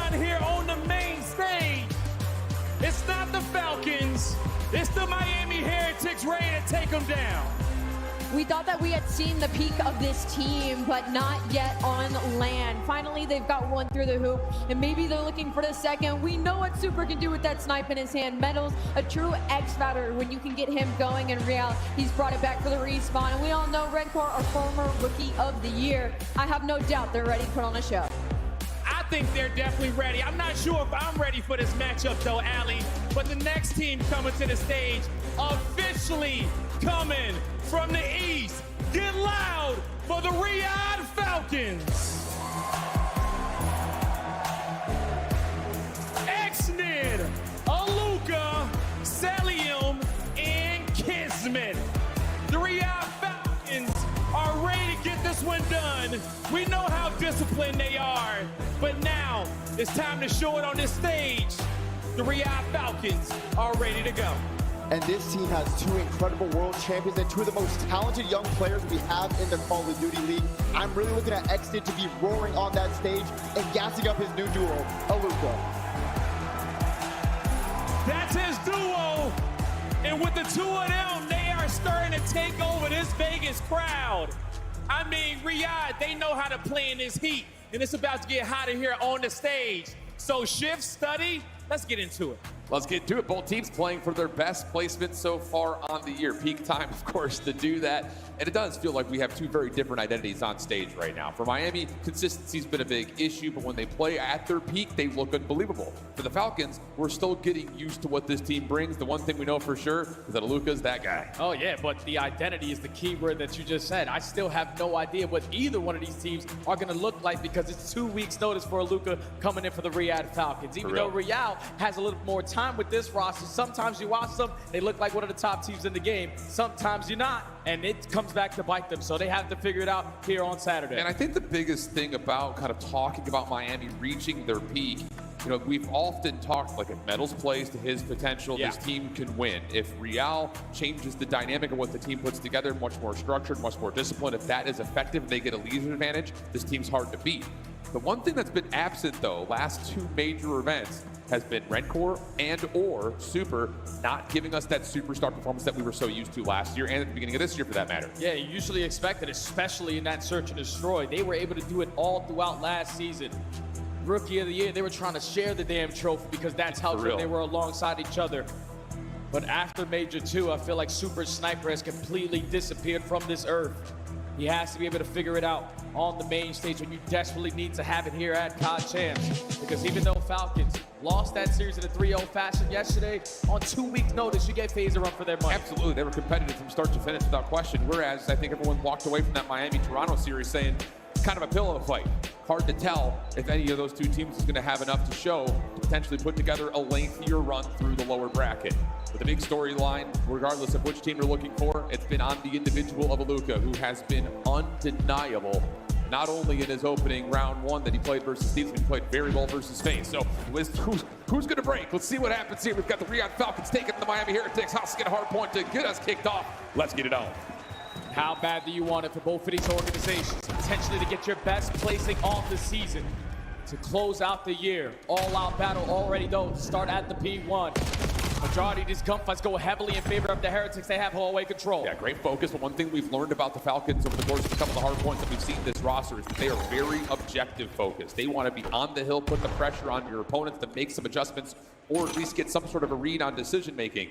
Can they continue to do that here? Tie game to start, 20 seconds. On the flip side, just to take the conversation to Miami, it's all about how they choose to rotate. Lots of investment into spawn control before they play for a hill. Yeah, this entire time, I'm just staring at that mini-map and watching Aluka already making veteran plays. Great shots of Rencor right off of that Lambo heady. You thought that if Rencor would have snuck through, you're going to potentially flip these spawns, but Falcons get 15 seconds off of P1, and I can grow it even more with a P2 setup. Hardpoint opens, Aluka spawns in. Security and validation that the Riyadh Falcons can just play off of the hill. Real outside the lines, able to find a little bit of damage to set up Rencor for a trade, but here comes that rotation focus that I'm talking about for Miami. Trying to play largely around the back. None of that works out. Perfect for the Falcons on the first hit. Way too clean there from Riyadh, forcing Miami to check every single corner. And if you make the right decision, it potentially leads to the break, but They don't find a single kill. Now Falcons know where the pressure's coming in. Aluka with the air, not able to find kill number 2, but the Bulldog on the pinch only gets 1, and it still allows Falcons with those back bombs. Yes, they will, but Exit can't win the last 1v1 from the front. So Luka now pistol out, looking for Super, who's low. Easy follow up there. Now back to the M15. Clean shots on the metals, and Kismet's got the knife to find the trade onto Real. This has been perfect so far for the Falcons, and there's 12 seconds remaining. It will force Miami to have to rotate the new. Miami cannot mess up this opportunity. Have to be able to stop the bleeding, especially here at this P3, so the game does not get out of hand quickly. But the first kill initially already goes towards Kismet. Real, though, effective on the pinch, finds a double. Should be able to stabilize for Miami to get some time. This is another new piece to the puzzle here for the Riyadh Falcons. Cell with a sub out, trying to help with the pressure on the rotation on the break attempt toward 3. And so far, the Cadets is already in. The spawns have already moved, and Celium finds another elimination, bottom side offense. If you get this kill inside a 10, everything stabilizes again. And we have absolute belt being pulled out right now by the Falcons. Oh yeah, 99 kills is here on Saturday. 9-4 start, soaking up so much hill time already. And with 30 seconds remaining at this P3, Miami were banking on this to stop the bleeding, but now you're continuously put in a bad position. We need to win some gunfights as Rihanna started off. Yeah, but the problem is, this 3v3 still has got to go through so many layers on the hard point. Lots of damage through Super with fine tune Cell, trying to get active, knowing that there were a couple of low health pools, but not enough to win the final gunfight. Axted still spawning relatively close. We'll try to get the final double. Not going to work out, and Miami will get just a touch of scrap time. But the rotation over to New. Falcons able to find an opening kill on that roto, and you've got Rencor completely isolated backside checkers. He drops Kismet for 2. Falcons at the hill. Oh, it doesn't get any better than this. Falcons are beating them to the punch every single time. Miami are trying to cut their losses, but losing key gunfights off the rotation is not ideal, because now Falcons bringing their slaying presence. Already about to breach that 100-point mark. You got trophy systems that are going to make this P4 basically unbreakable. It's already 20 seconds going their way. Look at Cell, just in a nice little ratty position, finessing over the Lambo. Only gets 1, but reduces the play for the Heretics, and Exit's able to go to 4 in a row. Kismet finds the final. Falcons are vibing. Let's listen in with Riyadh.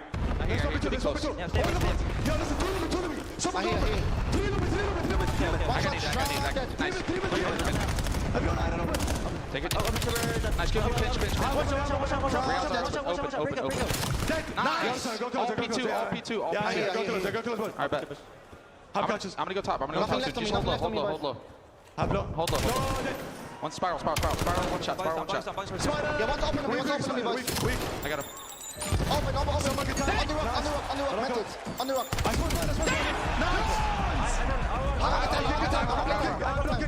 blocking. The rock. Dead! Nice, get One more. Oh, yo, it's rock. Super. I hear. I got the blocks. Nice, I got blocks. Nice. Let's rock go. I'm gonna go and ring course. I don't think top left. I'm top close. Ivory close. Top right. One more time. Metals, nice. I got time. One shot. Absolutely. He went rock, suit. No, he went open. If you don't see him, he went wipe out. Open pot. Let's get this 15. These guys have no points. Keep shitting on them. Let's fucking go. They have no points. Let's fucking go. One back lobby. I'm going deep.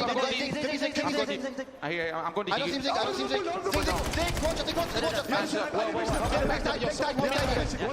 Watch it. I'm coming. Yeah. Comms. Yo, listen. Go to the back.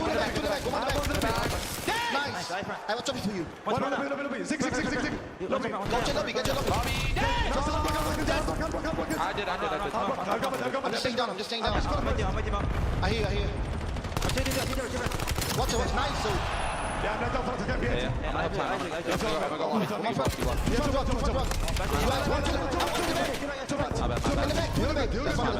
Let's play you now.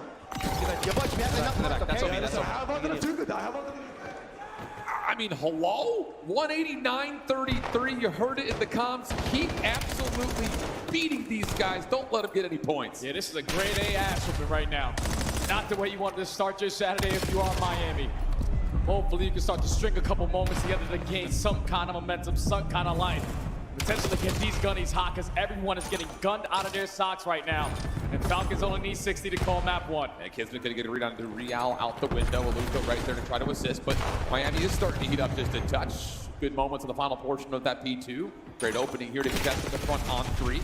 Aluka tag still alive somehow. Felt like he should have been absolute toast. Exit trying to pick up on some of the action around the backside of the hard point, while simultaneously Aluka's now involved from the front. And they've got Miami completely pushed out over towards 10. And Exit will find both up close and personal. Yeah, let's start talking about the search. Riyadh all over this one. Oh, look, Exit just wants to do whatever he wants. I mean, jump out the map, come right back in, trying to finesse a little bit more, but you breach that 200-point mark. Everyone rocking those FPCs in hand. You're not allowing Miami to do anything in these trade battles. Metals from top. Plat is able to get a couple, but still it's not leading to any time. Falcons secure the back, but it's only for the final 10 seconds. Now it's a race over towards New. See if Exton could find a 1v1 here over towards Rock. NPC out in hand, easy. Clean trade though, that allows Miami to get the opening couple of seconds. And a bit of a weird spawn here for Red Core will have the Riyadh Falcons a little bit confused on where exactly the Heretics are, but they'll take their time, control the inner hallways, and then develop a hit. Yeah, they can literally put their controller down for an entire hill and still be able to close out this game with ease. Comfortably, yeah. Falcons are doing no wrong here on Hacienda. Kismet with the long route, finds one kill, but it's still numbers advantage for Miami Heretics. They're holding. Kismet just kind of playing on an island right now. Has a good prediction on Real's spawn. Rest of the Falcons spawning over towards boat. Here comes the pinch attempt. Exit from the front. Kismet trying to watch his own back while also simultaneously helping out from the front. Kill kills coming through though. Real for 2. Aluka too weak to force the trade. Still able to get an opportunity to help out Celia. Follow up behind that with Metals. With a little bit of help from a stun, will survive. The Miami Heretics looks like they will escape the embarrassment of a 100-point club. Okay, making this more respectable score line. Now you're starting to get some gunfights to go your way. Still a tall ladder to climb though. It needs to be perfect Call of Duty.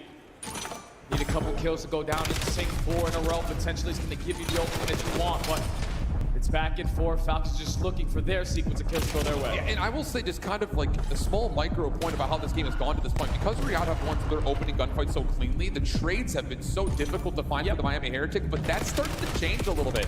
Some of these opening 1v1s have not just gone the way of Miami, but if they do lose them, they're at least forcing Riyadh a little bit further back. So now the gap just around 100 points, open hard point for now. So far, Miami are playing keep away correctly, not allowing Riyadh to play the chip game. Slowly cut away on this score. Kismet with a big double. 99 kisses here to play today. Finally, you're going to hop in towards the time, but not much time because Miami flood their way back through. Yeah, 20 seconds of time remaining on V1. A lot of the focus of both teams now looking over towards that spiral staircase position. Spawns relatively neutral. No one really locked over towards the right until Metal spawns up. Axton's going to work on trying to block, but he is a little bit rogue and on an island. And he's going to have to find a lot here from the Miami Heretics playing from this top spiral position. Only gets the first, and Miami a lot spawns, but now from the front, the Falcons able to get a little bit of a break. Yeah, Falcons knew that they had the advantage. And look at that back spawn coming in for a player like Exton. Now you had the last guy in Metal surrounded. Falcons secure the back, and they only need 10 seconds. This should be the game. Should be. Celia blocking things over towards Checkers. Going for the Falcons on the time, at least for now, trying to make sure they can safe keep those spawns. Miami have to hit from the front. One rogue player trying to make a way through mid, that's Real. You need to find eliminations though if you're Miami. Kismet playing over towards Zig. Able to find at least damage to help exit out for 2. Now Lucas able to get the 3rd and then get the 4th, and he's going to let him know about it. Much to the joy and pleasure of the Vegas audience. 250, 122, and yeah, you heard Attach say it on the desk, man. 2 series that Falcon have played so far on the weekend. One was versus Thieves, one of the squads that hosted a championship this year, and another one was versus FaZe. This is a completely different beast sitting across that stage, and it already showed in that map number 1. That was about as good as it gets, Jay. Yeah. About as good as Probably it gets. not the way that they wanted to close it out. Obviously, you would have loved to lead them at 27 points, but 250 to 122 to start off your Saturday, you will absolutely take that. 100%. And let's be honest, it's still champs on a Saturday. You don't expect that team's just going to roll over and die. So the good news there for the Miami Heretics was that you were able to, again, be more competitive in those first gunfights, make the trades either a little bit easier or get untraded in your own way. But you take a look at that non-traded kill percentage over on the top-hand side. I mean, double digits, over 15 non-traded kills for every single member for the Falcons. And that's what you could kind of feel throughout the middle of the game, is that the Falcons were getting a clean first and then making themselves very difficult to be traded away. And that's just so hard to play, especially against a team that is struggling and rotating. Yeah, before the series started, there was one key word that was going to truly be the definition to who was going to win this one, and that was decisions. Like what kind of decisions you were going to make to potentially stop the blood or continue to grow the lead if you potentially had it. It's like Miami, every time they had an opportunity to make the right decision, they did it. They were going one by one so many times. And in situations where it's the final 5 to 10 seconds off that old hard point, we can't afford to die. We can't afford to have one-on-one gunfights because then it doesn't give us the numbers off the roto, which we were playing for, and then we just throw it out the window. Didn't have a moment to eventually stop everything and just regain. And then you just allow Hacienda to get away from you. And we talk about it a lot with Miami. You know, it's not like just a conversation we've exclusively had in the last month. It's happened all year long. Miami's in the leader's advantage. They are one of the best because they pick apart, and their protocols are all about spawn control first, hill control second.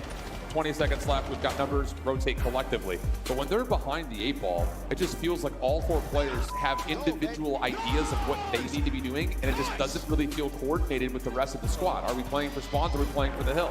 It's almost like that panic that gets thrown in forces them to be playing on 2 different sides of the map. And that's the thing that you would expect to be improving over the year. But ever since the beginning of the season, this has always been a struggle for the Miami Heretics. Whenever they're up, everything is flying colors. Whenever you are down, we have no idea what we need to do to stop the bleeding and eventually get back into the game. And it just sucks to see that still, that's the same exact reasoning why they're struggling in those hardpoint moments. Absolutely the case. I will say again, just kind of looking at how the weekend has gone, Miami's hardpoint had, you know, kind of changed the trend and pressed just a touch, but right there, that is not the start you want. And now we're going into kind of a mystery box here with both the gridlock search and the gridlock overload. When we were talking to Clayster at Major 4 in Paris, he was saying, we're just going to veto out everything gridlock. It's just not us. We're not vibing on it. We can't find flow. All of a sudden, you put all 4 guys on the right roles. You bring in Aluka, whose ability to flex between both weapons is probably one of the higher, you know, in terms of upcoming players. It gives you the ability to add these into the map pool, at least not just hard veto them out every time. Oh yeah, I've been having a lot of conversations with the Falcons players, with the Falcons coach. Really good friends with Clayster on that main stage. And he just tells me, like, with this new lineup, they're not afraid to play anything. Yeah, you have, big. like you said, players in the right roles, and also players that are going to listen to these play calls.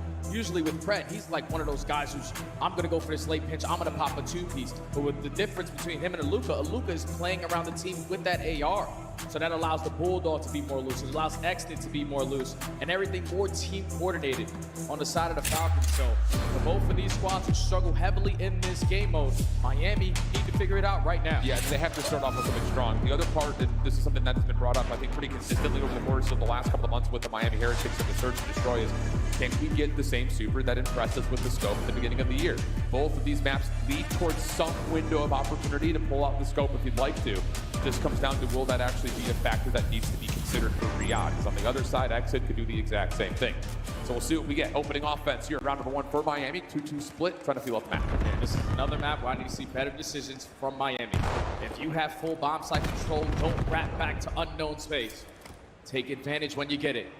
Already 15 seconds gone. Both teams playing the slow and steady wins the race. Not willing to give up any early info. Exit though, over to the place over top the window. Able to get information on this play over towards B Street. First blood for Aluka on the other side of the map.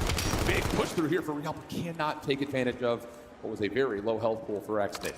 Question marks. They know that Kismet's playing down low. No, they do not. He gets 1, and there is no trade there. 4v2 for the Falcons defensively. Falcons are already looking fantastic in their game. No need to edge out, potentially get caught in a one-on-one. Allow the play to come to you. Now it's a 1v4 for Super. He locates Aluka. He's trying to finesse, but he's surrounded by the Falcons. A good round there to start off this map. Yeah, big monkey wrench too when Aluka finds that first blood onto the island player on the other side, just as Real's playing through B Street. That just completely stops your playbook if you're the Miami Heretics. But I would say more importantly, the fact that you do still get Real to play an aggressive angle through that alleyway, comes back, does get taken care of by Kids, but there's no one else up towards the bomb to even consider the trade. And that's where you need to get on the same page if you are the Heretics. Attacks, ever since this roster has been formed, is dead last in the league. Hasn't worked out on that side, but now they're on defense. Luka carrying the bomb, accident sniping, start switches away. Luka gets some pretty decent information there off of that close stun check at Showers.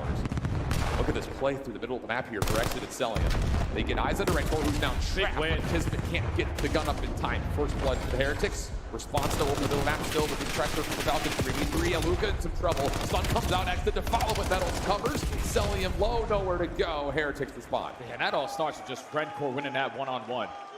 Because Luka in the first 10 seconds spots 3 players crossing in towards Shower. Stuns connects on at least to 2 players.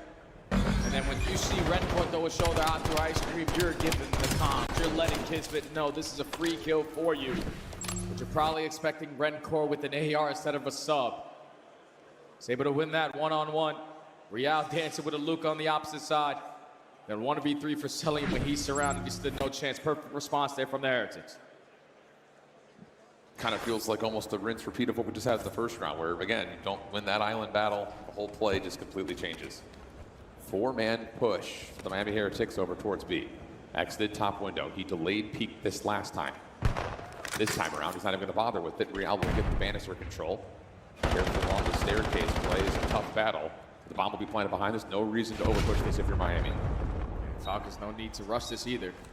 You know they're not going to push to your base, so you have to be playing this from 18. Hopefully someone's got a smoke they can make this easier, but first blood to exit with a Semtex. Oh, but there's a response. Rencore cooks up a perfect nade to get this to a 3v3. Super tossing utility over the top. Got to check smoke here. Rencore has to move forward. If the line one hip fire is perfect, but a Lucas nade does take down Super deep. Rencore trying to stay alive, not going to be able to. Just down to Metals for the 1v2. Bomb still in the range of being tagged up, but from the top side of Mel, there's the damage. Metals trying to finesse. Here comes the chase. Easy follow-up. Plenty of time for the defuse. We're going to stay all defense. It's so difficult to have a post plant set up. You don't have any trophy systems around that bomb site, and then you also don't take any space in towards their building, because then it's easy for the Falcons to do the process of elimination. All right, let's clear out close sight. Once we do that, someone watch the late pitch. Everybody else focus on 18. First blood goes their way. Get the smoke, draw them out. And then Kismet with the SMG continues to dance. Don't allow Metals a chance there. Falcons stay flawless on defense. Yeah, it's a really nice retake, too, just kind of watching it from that free cam perspective. The set nade for Exton to get top window. His Semtex to clear up the awning. Everyone working together down low. Here we go, aggression for both teams now over towards A. See who unfolds in front of this 3v3 battle. It's going to be Cellium for the first exit. Semtex connects again, and Super has to try to back away and see if Rencore can provide any assistance. Yeah, and that's based off what just happened in the previous offense for you.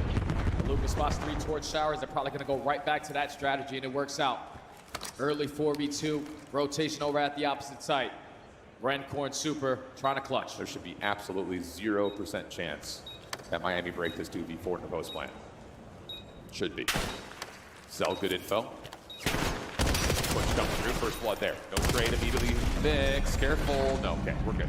For a moment, it looked like the very well could have gotten those to a 2v2, but Falcons quick to react, quick to push. Now quick to 3-1. You know what's so crazy out in this series right now? The fact that Falcons on 2 weeks' notice have better teamwork than Miami, who basically played together for 2 years. Reach. This is unbelievable what they're doing. It's so well coordinated. Luka in the previous attacking round spots 3 players Showers. He says, okay, maybe if we send all 4 players, we already have the advantage. Yep. When they open up those first 2 kills, it guarantees the round. Falcons 2-round lead. But really, it's more than just a 4v3 because you're not going to push all 3 players into Showers. Yeah. So really, it's a 4v2 on the interior. Kismet going to hold on to the 3 spree. Miami going to stretch the map just a touch. Super going to try to pull the scope in towards Showers. He'll be tagged. And that's going to be good control of the A site here for Riyadh, who now just have to worry about what Exit can find by himself at B. Yeah, how long the next and Finesse as the island player. He potentially pushes them back, able to walk away with his life. While his teammates are already setting up this pinch, Miami have to make quick decisions. And they're stuck. They're just not, are we pushing forward or are we going to watch the back? We're kind of stuck in between both things at once. Real's got nowhere to go. The bomb is down. Cell wins that battle, and now there's the flank. And that's the same moment that we've seen from Miami in the last couple of majors where you're in a good position. You just need to make a decision. Are we going to continue to push out the defense, or are we going to try to hold the setup to watch our back? Because we have no info of what's happening at A, and Falcons just get away with murder. Which is tough because your island player who was on the opposite side of the map is a sniper pistol. Yeah. So even though you're able to spot out Exit, Super, who's supposed to be watching the flank, can't do it with the weapon that he has. So it just allows so much free space for Riyadh to work with. Then with Exnet playing as aggressive as he is, you still had teamwork on display because MC was watching right over him, walks away with a double, keeps the numbers in favor of Falcons. Another situation where they're just outclassing Miami. Yeah, I mean, that's just a good, small little micro reposition from Exit. Play to the exit to where your closest teammate can help you. Exactly. Clean. 4-1 the count. Cellium now on 3 in a row. The Falcons are trying to hit hard. Trophy system to keep them safe through B Street. Real playing close, seen, scouted, Aluka wants to try to contest this position, but it's that kid who finds first blood up top while the bomb's being planted. 4v3. Yeah, this is different from what Miami did on their post plan. You actually had Falcons players roaming in towards the building. Meadows is able to find one, turn it into a 3v3. The time is not going to be your best friend. Yeah, Real still stuck over towards this side door. Super trying to work his way into the site, but he's got an AR. They clear out part of the alley, but exits it to turn that into new. Meadows, last one left alive. Damage, but no kills. And the Falcons are on map point in the blink of an eye. This is just like map number 1. Beatdown. Absolute smoke show. Smile. Cheek to cheek out of Saud, a.k.a. Exit. It's way too easy right now. They are handling Miami Heretics with ease. And now they are at game point. I mean, we talked about it kind of briefly when we were looking at this map set. It felt weird to see the Gridlock Search and Destroy come into play. But one of the 95% of the time, Falcons are getting rid of it. Absolutely. But you add a new guy into the mix, and all of a sudden, they're really good at it. And the one thing that I think both of us agreed upon was like Clayster's going to have these guys prepared for what Miami likes to do. Yep. And they look flawless right now. Cell, a little bit of tag, that's all you need. Stun check, here comes the play from the back. Gets it for first blood. Late to the party. Now the smoke causes an absolute disaster of chaos here in the A site. Cell still waiting, still holding, lots of damage through. Is there a follow-up here from Exit? Wants to try to give Cell the assist, but cannot find the kills. A has been reclaimed, but now Miami are on the rotation behind the play. And you're reading it to perfection if you are the Falcons. Perfect adjustment here from Exit on the positioning. 50 seconds remaining. Meadows going to walk right in front of him. That's the bomb carrier, 3v2. I don't know if Exit sees the bomb down or not, but the Falcons who are defending over towards A have backed up to safer positions in the middle of the map. Oluka looking for info over the top towards Street. Not able to find too much, 35 seconds. Miami has to go. I don't even understand how they're going to stand a chance here. Nice side. Almost belt Super for the absolute exclamation point. But there's just nowhere to go after Super. 1v2, both players just safeguarding this position at Grandma's house. There will not be enough time for him to find these kills, grab the bomb, and plant. So you got to choose between the two options. We'll go for the bomb. Oh, it's going to work. He's going to give himself a chance here. Riyadh missed the rotation, but the next setup question will be where does Super go? And he's going to choose to go up top. Both weapons to play with. Exit, trying to clear out the bottom side first. There's the play up top, and it's Kismet to find it. What did I say at the end of map 1? Casual? Double down on that. Dealer, casual map 2 as well. And I'm telling you right now, Kismet is having a hell of a day so far. The fact that he is rolling with confidence the way that he is, dominating in map number 1, you get into the final round of that search and destroy. He said, screw it, I'm running up mid. That's what Krebs said in his interview. He can't do any wrong. He's ripping people off of egg glitches. Miami Heretics are looking like a squad that's spawned into rank play for the first time. And Falcons right now are handling them with ease. Yeah, the game plan is just not fully there right now for Miami. I mean, you could talk about the hard point guns not being more. You're late on rotation. You're losing a couple of bad 1v1s that just completely change the dynamic of a roto and what a hill looks like in general. That's fine. You start to warm up by the end. You can kind of excuse some of the stuff early. But on the other side, we're seeing poetry from the Falcons, which again is just like instance number 3 of how they come in and they fill a spot with less than essentially 2 weeks worth of notice with a guy who, yes, individually has an incredible POV, but results-wise hasn't necessarily shown that he may have the metal to hang. Yeah, he can hang. He's chilling. Yeah, and I think it's due to just the experience that they have on that lineup.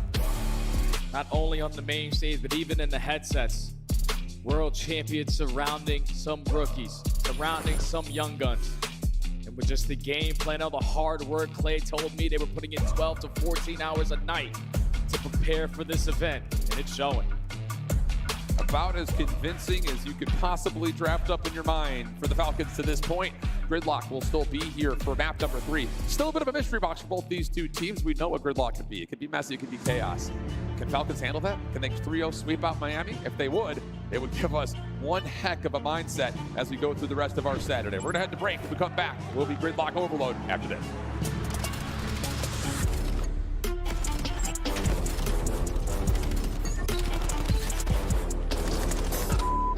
Nice! Nice!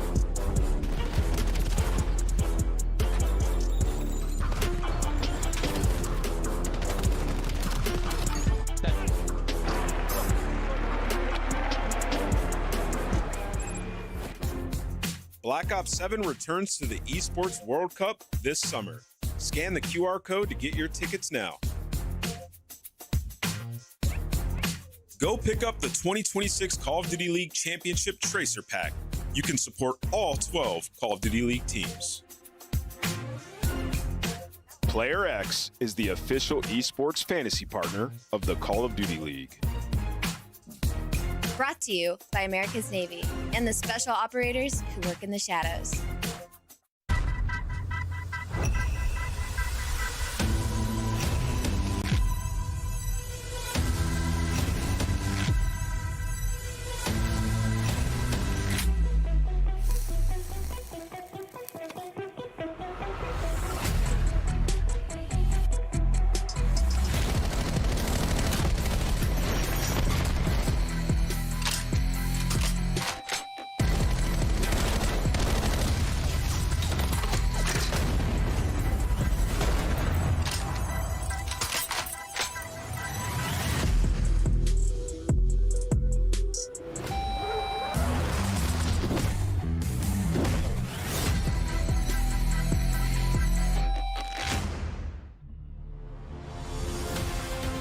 Let's find out who's built for the big save. Heretics ready to dive in. Thanks, Tim. 4 and Snoopy. Come on, once more.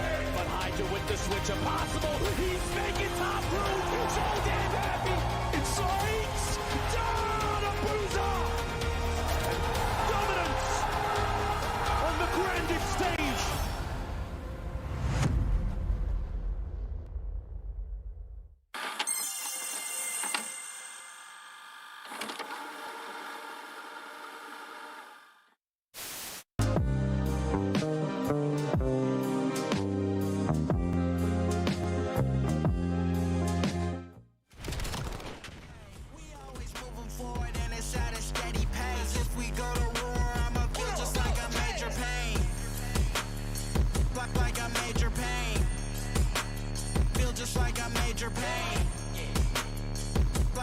Major pain.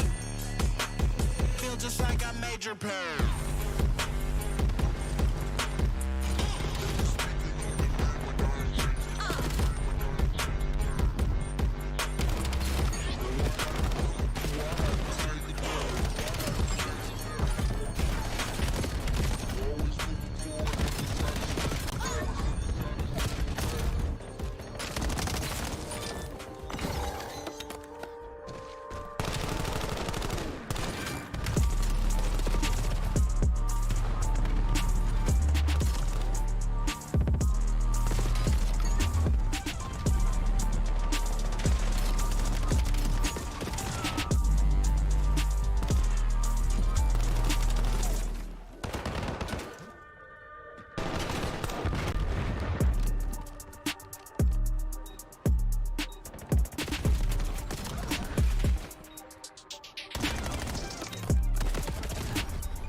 Welcome back to Vegas, and welcome back to our Saturday here on the championship weekend, the Michelob Ultra Arena.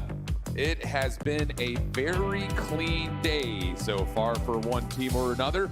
Loading on in potentially here to our map number 3, gridlock overload between the Falcons and the Heretics, and so far it has been nothing but Riyadh. Miami out the gate cold, down like 200-20 in the hard point, make a little bit of a show of it, but largely speaking, absent. Get to the map number 2.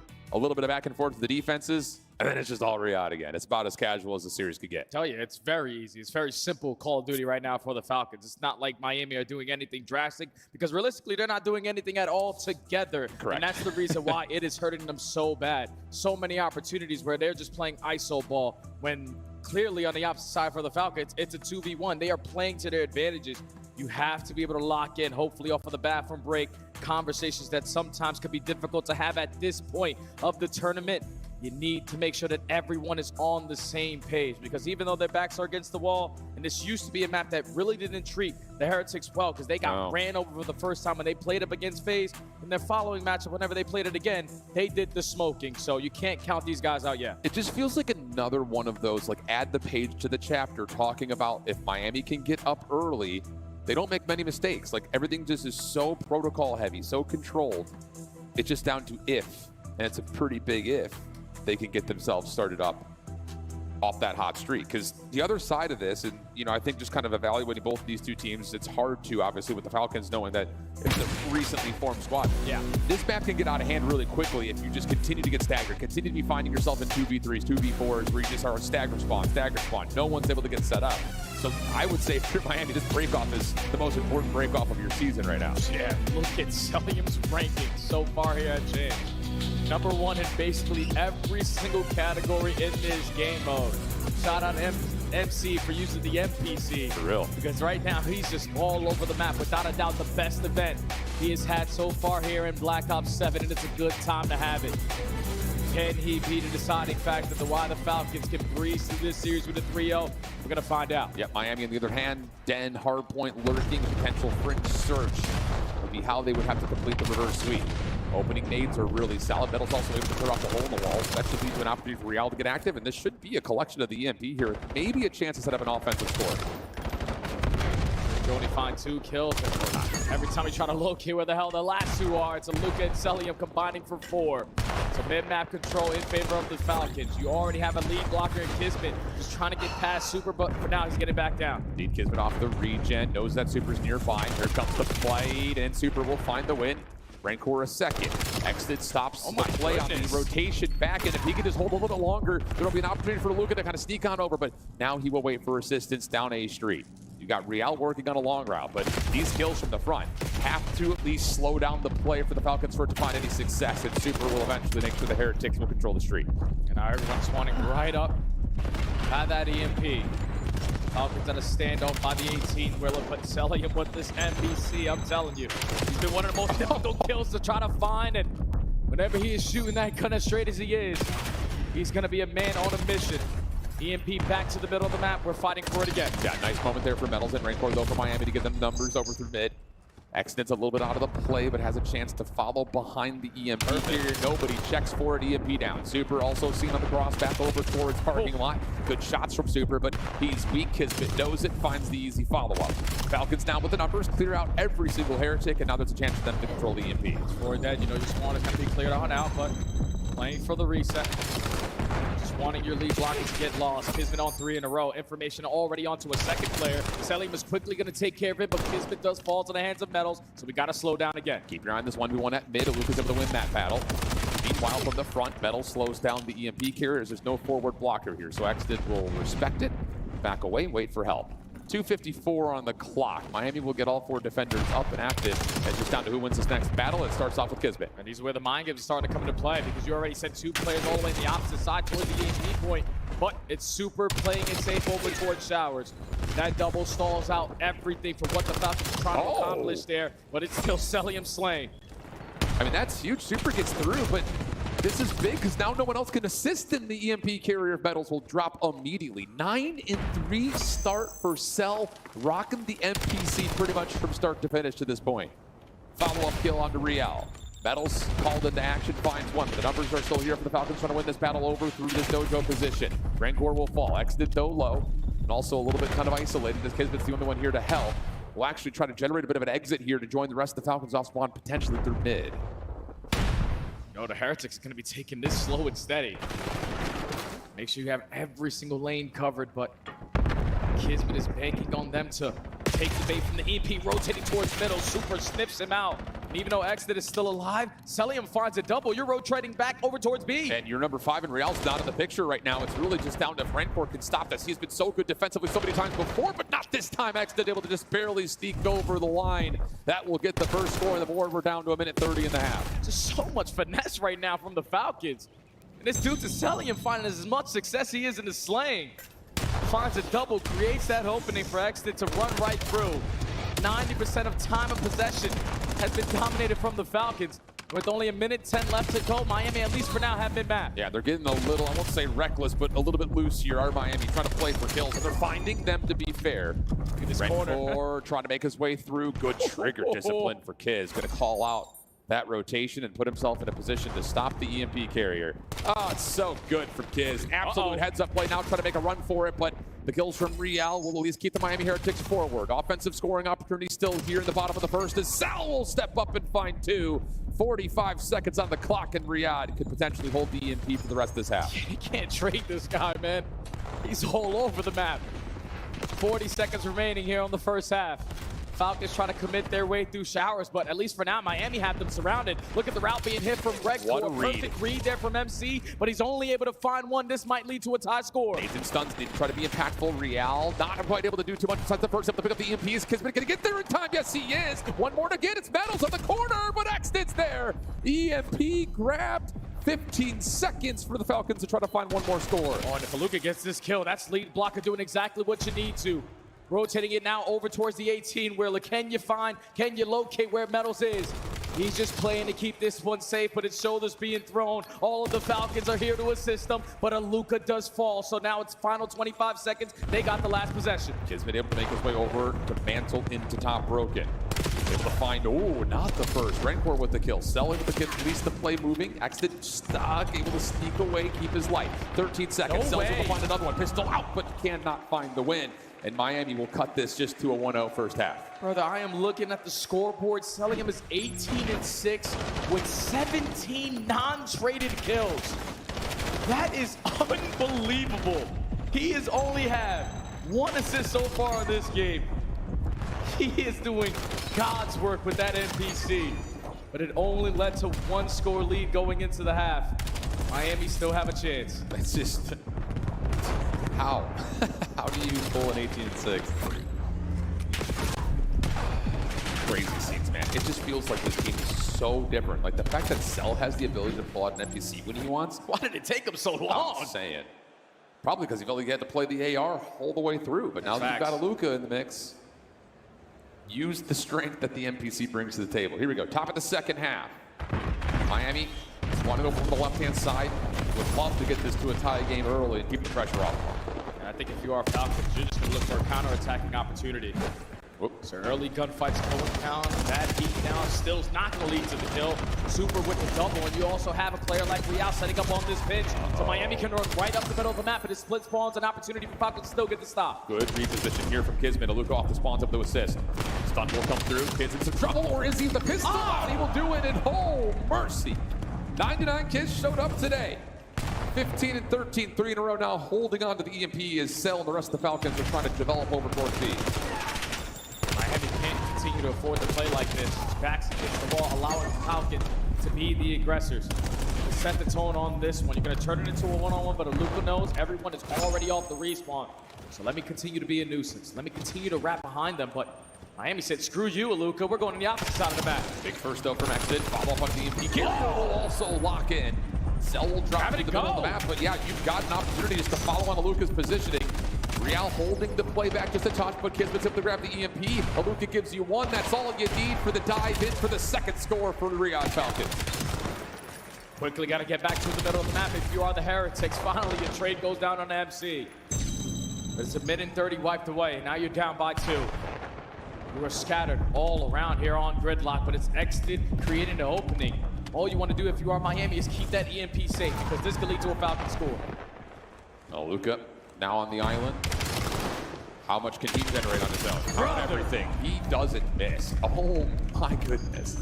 Exit now following up over through hole. Renfor will give away his position. Should be an easy kill here, and it is. Exit trying to finesse, keep his life, and almost able to slip away, but still alive. Aluka is, I'm about to say, still playing around the backside of fire, keeping the Miami Heretics at bay. EMP in the hands of Cell. But with 2:50 on the clock in the 2-0 game, you don't force anything here if you're the Falcons. They're controlling this pace to a whole different level. Miami are barely touching this EMP. Another 2 kills go the way of Riyadh. And now it's only one player here from the Heretics that can potentially stop him because the 2 guys off the respawn get gunned down by the Bulldog. It's a one-on-one. Cellium is finessing, but he only has a pistol. Can he win the fight? Runs out of ammo, still dancing and still gets the kill. Let's Real know about it. The Falcons still the aggressors. Oh, now Exnet's here. So are the rest of the Falcons. Exnet finds another at the middle of the map, looking for Real. Not going to be able to double down there, but Kismet from the front, trying to generate for Cellium, who cannot find the final shots to get the 3rd score in. So Miami's still alive, but just barely. We need to start winning some fights. We need to start creating some openings. Add a little bit more finesse to our game. EMP drawing attention over towards A, but look at the Falcons. There is no need to do anything extra. It's a 2-2 split. We got it all covered. And with Kismet finding that double, he doesn't know it, but you can just run it straight to A. Well, they're going to know that there's an opportunity for that here. Is Caramba, galera. 2 derrotas, hein? Um dia é foda, hein? Hold this position. Wait for the reset, and then Primeiro, focus over to the middle of the map. We're selling Argentina na Copa perdeu o Mundial para a Espanha. Chance here though for Miami. We're not done yet. E aqui, this game is not over, even though Miami tá perdendo. in the hands of Falcons. Rexton may just change that narrative single-handedly. Okay. Exit gets 3, and that may be one of the final punches of the Já match. volto, vou fazer meu cafezinho e já volto aí. No, we can leave it down. We're down to play for the reset. We just keep on slaying them to bits. That's what it looked like in that map, number 1. If everyone dies on this side, don't worry, the safety net and Kismet is in the perfect spot. That's just one of those moments, if you look at the scoreboard, everyone is absolutely frying for Riyadh. Exit at one point was like 5 and 12, but he was also the one responsible for all of the EMP control, essentially.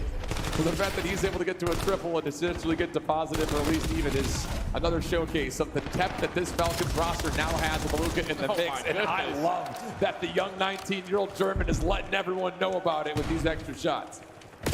Final 35 seconds here, potentially for Miami's tournament life. Can you do something miracle? Can you do something miraculous to potentially give you a chance? And it's not going to start because we still can't find a trade onto Cellium. Falcons are going to get this 3-0. This has been a statement for Riyadh, and I am, for one, absolutely here for it based on what we just watched out of Paris' hands. That is going to be an insane winner semifinals. Miami will have the last 10 seconds of their season fade with a whimper. And the Falcons have absolutely come out on this Saturday and made a hell of a statement. Straight bell. MC, I haven't seen him stand up like that and do a little bit of chirping. He's just a different player now, knowing that, all right, I got a Luka who's going to run this permanent AR. I can switch up and be one of those guys again. Falcons get the 3-0. Miami Heretics do not get their best placing on the year. And the underdog story continues. What a story it is. Guy who hasn't finished more than top 8 in challengers. And now he's out here shooting bodies of some of our longest tenured CDL vets. As he finds a stamped ticket to the winter semis versus Paris. And it's just another one of those things that you look back upon how this weekend has gone for these guys. They come out and absolutely stun everyone with a huge result versus the Thieves. Yes, they get beat by Vegas yesterday 3-0, but all 3 maps showed big chance, big opportunity.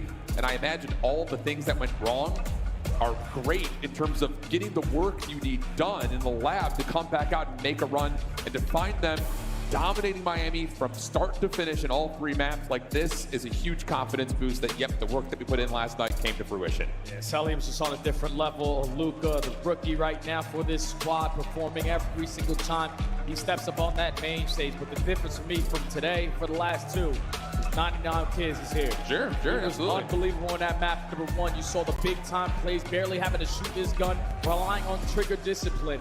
That is just what that experience, what that caliber of player can bring to the team. And if he's finding his skills, oh, they're going to be a tough team to take down. I think it's just really fun in certain ways to when we talk about the Falcons and the success that they've had up until this weekend, it's always been by like, whoa, Exit's having a takeover map. Falcons could beat anybody. Yep. Now there's opportunities where Celium's popping off, Kismet's popping off, Exit could take over, and Aluka is everything right now for this Falcons team to really kind of allow that opportunity to start to unfold. So absolute flawless for these 3 maps here for the Falcons. We'll have a chance to kind of sit down, dissect what they want to do for a game plan versus Paris. That winter semi is going to be insane. Without a doubt, man. But on the opposite side, just to talk a little bit about Miami. What are they going to work on up until EWC? I got because one. Right now, everything is a struggle for them in game mode. But if we don't figure out how to play team ball, might as well not even show up. Trakes, are you there? Oh, we'll see. We got Kismet on the main stage with our post-game reaction. How's 99 Kids feeling? I mean, 99 Kids is feeling awesome up here on the main stage. Vegas, give a round of applause for the Riyadh Falcons. You can say 99 problems and Riyadh is still one in this tournament for the rest of the squads here. And that's something, you know, that's awesome to say, especially, you know, the season which you guys kind of had coming up until this point, man. You know, we're seeing how you guys are frying with Aluka on the stage here. Talk to me about, like, the progress that you're seeing with him or the progress that you are seeing, what he brings to your team as you guys are continuing in the tournament. Yeah, I mean, Mo, you saw his interview. He's funny. He's a good guy on the stage. He's easy to keep calm. Honestly, the biggest thing is he can run a flex because fuck me, I hate that shit. I need to sub. But, you know, it's good. He's a good player. He's really bright future. He's young. So, I mean, I love it. He's a sponge. He's listening to everything I say. So I really like it. I mean, you got to love players like that who want to win, who want to take all of that in. And with him being able to play the flex and get you back on the sub is something that I'm pretty sure we all love to see because this is Las Vegas. And when we saw 99 Kids and we saw it emerge into the stage, that was in Vegas when you won with the subliners, man. Talk to me about how you're feeling just kind of being here and playing in front of this crowd in the city again. I mean, the crowd, you guys are amazing. I hear all of you guys. Appreciate it. Last time I was here was a 5-0. I got my ring. I'm trying to get another one. One step at a time, though. It's a long Saturday. We got another big match coming up in an hour or so. So just got to stay focused. But I do appreciate the crowd. You guys are awesome. There you go, man, okay? A long Saturday ahead, and, you know, you guys got a great coaching staff here, man. Talk to me about what they do for you guys to make sure you guys stay disciplined and as precise as you are on the stage. I mean, they're all really good. They all have their niche things that they do. Clay is really great because, I mean, the guy's won 3 world championships, so he keeps us really calm. He knows how to, you know, get us to where we need to be. And Tell everyone it like else, it is. yeah, you know what I mean. And he's doing a great job. Everybody else is doing a really good job as well. I mean, we just have a cohesive unit right now, and we're moving. We're just, you know, trying to show everybody that we're not, you know, to be wrote off, I guess. There you go, man. You should not count the Riyadh Falcons out, everybody, okay? Show some more love to Kids and the Falcons because they still got a lot more Call of Duty to play today to get to Sunday. Kids, congrats on this win. Let's get it. Let's go. You get it. Give it up for the American Bulldog. Agora sim, galera. Duas derrotas, hein? Yes, well done, America. We're waking up here on a Saturday, and this has been a speed run through the elimination bracket. We started with 6 Duas teams, and derrotas, already we are down to 4. Rosemary Argentina. alongside Attach, our AW World Champion. Miami. Of course, Mr. 5-time champion. presente Amos bom, hein, in the galera? building. Triste, hein? I want to start with you. You had faith in the Falcons. O árbitro You lá da got a lot of Espanha. friendship with Clay. O árbitro Man behind the espanhol. scenes who's been trying to Roubou para a steer the Espanha team o in the árbitro right lá. direction. What changes has the squad made in the last 2 weeks? Well, one, the big one, bringing in Aluka, Right. which is, it's done so much for the dynamic of this team because not only do you actually have 2 ARs, right? Kismet is way more comfortable in the SMG in his hand. He just said it on that stage. But Aluka's playing the time. 2 minutes in the hill. It's allowing Celium to do his thing on the map and be more influential and then also pull out the NPC more often. And I just got to say, my player X player in Celium, my guy. Our crazy. player X Yes. player in Celium. Great pick, great pick. God, we're wizards. But yeah, just a huge dynamic shift from Aluka, and you can see it across the board. It's helping everybody. And the last thing I'll say about it is, like, Aluka and Exton, what a young duo this organization has now for the future. Exton, so happy to have him alongside. I completely agree with you. And I think, like, just watching the series, like, on the flip side, like, this is just so disheartening to have watched from Miami. Like, to get to a Saturday and, you know, this is kind of the showing that we get, especially out of the ARs that we were so high on last year, who performed so well on LAN. I think, you know, there's a couple of conversations to have in that camp, you know, about team chemistry, about working together because they thought this was the fit. And now, you know, you're heading into an EWC where this is now the 5th LAN that you guys have been unable to really put something together. Hey, listen, they just tied their season high placement on LAN. Top 6 is going to bank them $80K. It's not the worst way for them to go out if you look at 2026 as a whole. But looking forward, like, this is a squad made up of all Spanish players. The talent pool there is not massive, so they're doing the best they can. They've done some great work to get on the podium in previous titles. As the game changes, though, to a different play style, do we think it's going to be better for Miami? I think it could be for Aluka. Tell me about his performance today. Oh, Luka was incredible. And what he brings to the team is not only the kills, the damage, the comms. I feel like he unlocks his teammates. This is the best Cellium we have seen. Cellium is back. And I'm loving what this rookie is showing us at Champ. He gets on the big stage. He's not nervous. He is taking down great Call of Duty players. We've had a lot of fun. Thank you, Mike. We get into this one, it is our scuff play of the game. Shout out to Joe Brady, Emmy Award-winning photographer. Hey, Joe. I don't know if they do that for photographers, but he's in the well. building, and he's making these guys look good on media day. Kismet, Aluka popping off together in the first hard point. The Bulldog saying he's a sponge. He's soaking it all up. Attach, you were smiling during this first game. What do you like? Hey, I picked Falcons to win because Exton was pressing me last night. He said, why did you pick us? I'm going to show you why you should pick us tomorrow. And he showed me. This was not close. Right. Miami brought it back a little bit at the end of the hard point. It was kind of like a fake comeback. Falcons dominated this series from start to finish. This might be the most dominant trio of the weekend. And Falcons, they have so much momentum. They're feeling good. And now you got to think about it hard when you're playing this team. Do we want to get rid of Hacienda? Yeah, they've looked great. They're 2-0. Unbelievable on that map so far. So teams already having a game plan against this new Falcons roster. Who would have thought? Everybody wrote them off coming into this event, myself included. Hey, they've been turning up. And now they're top 4. Yeah, Rosalie, who do the Gentlemates have to play for top 3 now? Oh, man. Dun, dun, dun, dun. They're going to have to figure out. It's going to be a banger. It's going to be a banger. She's nervous. Falcons versus Gentlemates. my Of boots. course, we also have Optic taking on FaZe for the first time ever in Champs. We have history being made in Black Ops 7 for a winner's final. This is going to be an epic showdown. Attach. Why should everybody get their popcorn right now? Well, you need to get here because it's about to get loud in this venue. When I was walking in earlier today, the green wall was ready. I walked by them, they were popping off, going crazy, and then I asked, who is the MVP so far? And I heard a very loud Hook. So if he's going to keep it up, he's going to keep frying, but it's about to get crazy in here. I mean, this is going to be the match of the weekend, and honestly, I can see both these teams going back and meeting in the grand finals. Nameless, as we throw it to break, tell me 2 players that I should be on the over for this next battle. Ooh, I'm going with Simp. Listen, it's late in the Saturday, and on the opposite side of that, let's go Shotzzy. Shotzzy and Simp lock in. 2 goats on the stage after this.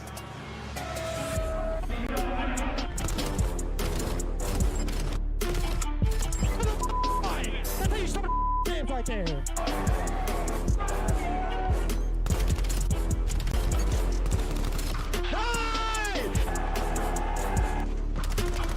Galera do céu. Iniciar janela. Como falei, né? Guardar exibido. Estamos na 64 bits. OBS Live. 2 horas e 56 minutos e 10 segundos. Vamos por 3 horas de live, galera. 3 horas de live.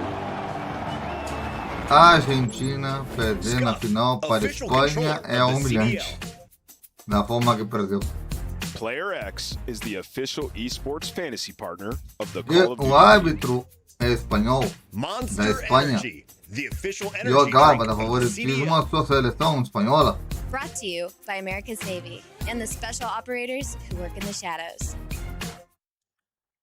É foda, exato.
Glory isn't given, it is earned. Oh! What did we just see? Easy. Trying to avoid another silver medal. This is my time to go. We wait, we push, we win. Back-to-back champs. Oh my God! Out of nowhere! Unbelievable. Back-to-back Great card. That's a great card. It's history in the making! Oh my God! By the way, again! It's over! Are the champions of the world! Oh my God! Oh my God! Oh my God!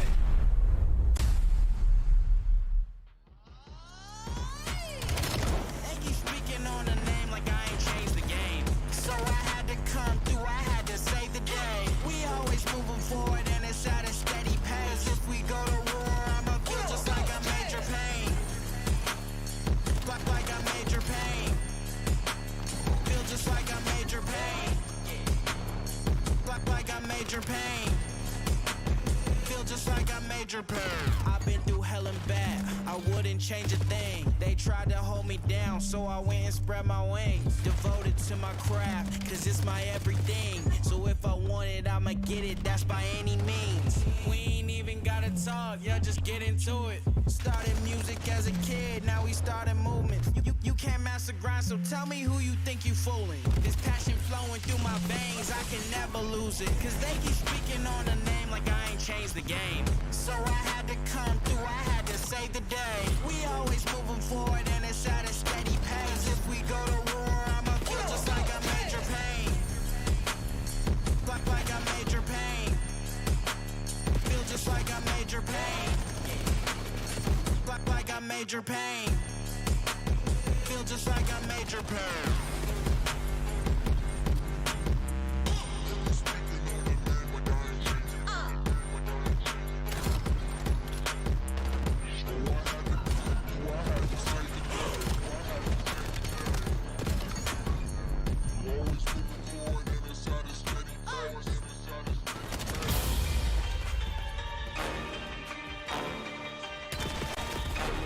Yeah.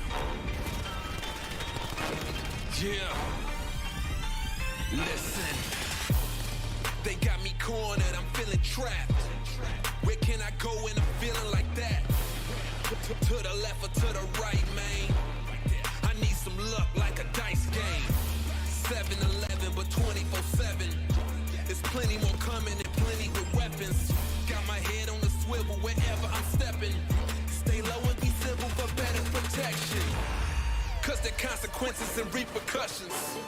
When you violating and be disruptive, they'll annihilate you and leave you nothing. Now I'm waist deep in these discussions. I'm waist deep, gotta get out. I'm waist deep, gotta get out. What I get myself in now? I'm waist deep, gotta get out. Man, I gotta keep moving. It's up to me, I gotta do it. Man, I gotta keep moving. It's up to me, I gotta do it. I thought I was making progress. Thought it was all part of the process. I was wrong, baby, that's nonsense. Now I'm waist deep in my conscience. I know I got some enemies, so I don't know who to trust. Confirmado, a Espanha ganhou. Então, primeiro, Paris Gentleman 3-0, merecido. Miami perdeu de 3-0 também, que horror, de tristeza. Tristeza. Agora vamos para o terceiro jogo, né? Esperamos que Texas ganhe dos locais Vegas. E depois Paris Gentleman vai enfrentar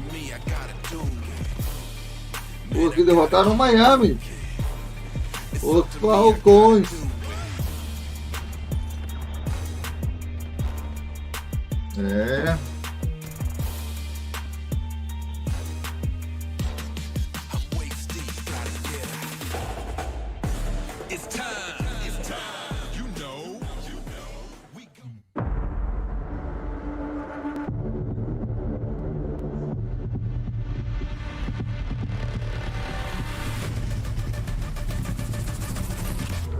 Luis è ladrangale. Luis da Copenhagen.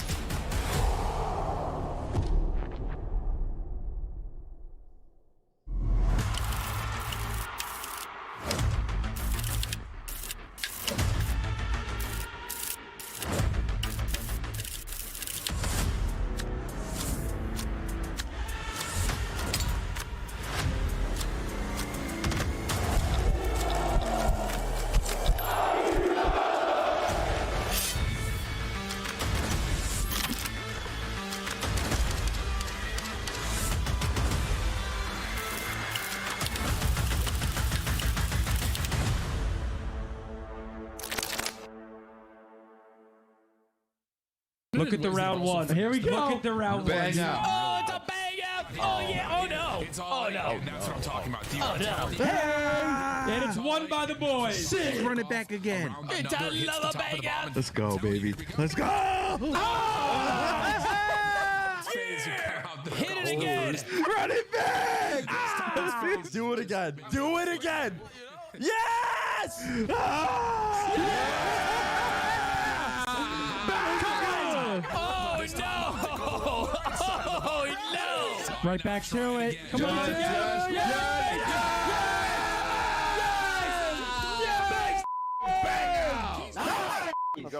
Go, baby. Kid, I don't know what happened. Yo, what's going on, guys? It's Shotzi. Welcome to another 5-0. Come on. Welcome back to Las Vegas, and there is a live look at the Bellagio fountains that was sped up, so it's actually not live. It's a time lapse. Yeah, Anyway, there you go. and I took a helicopter over that stuff at night. It was wild. Really? You can do it for $79 here in Vegas. I'm in. Let's do that right after this. It's a great time, and we might be getting out of here bright and early. It's been 2 3-game best of 5s. Now we're getting into one, though, that we expect to go the distance. Why?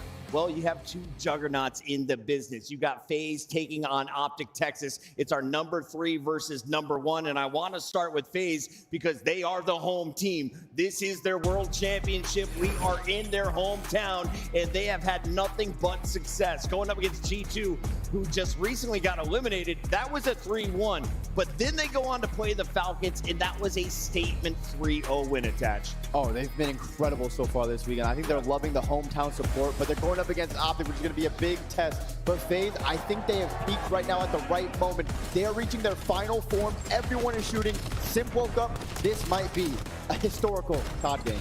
Yeah, and you know, for FaZe, you know, they've just struggled to get to that final since Major 2 with the meta swap, and they've just avoided Optic. And when they did play Optic, we saw what happened in that grand final, so they're confident in the matchup. And you heard Simp say it, playing his best Call of Duty since the last Major, they have been the best respawn team.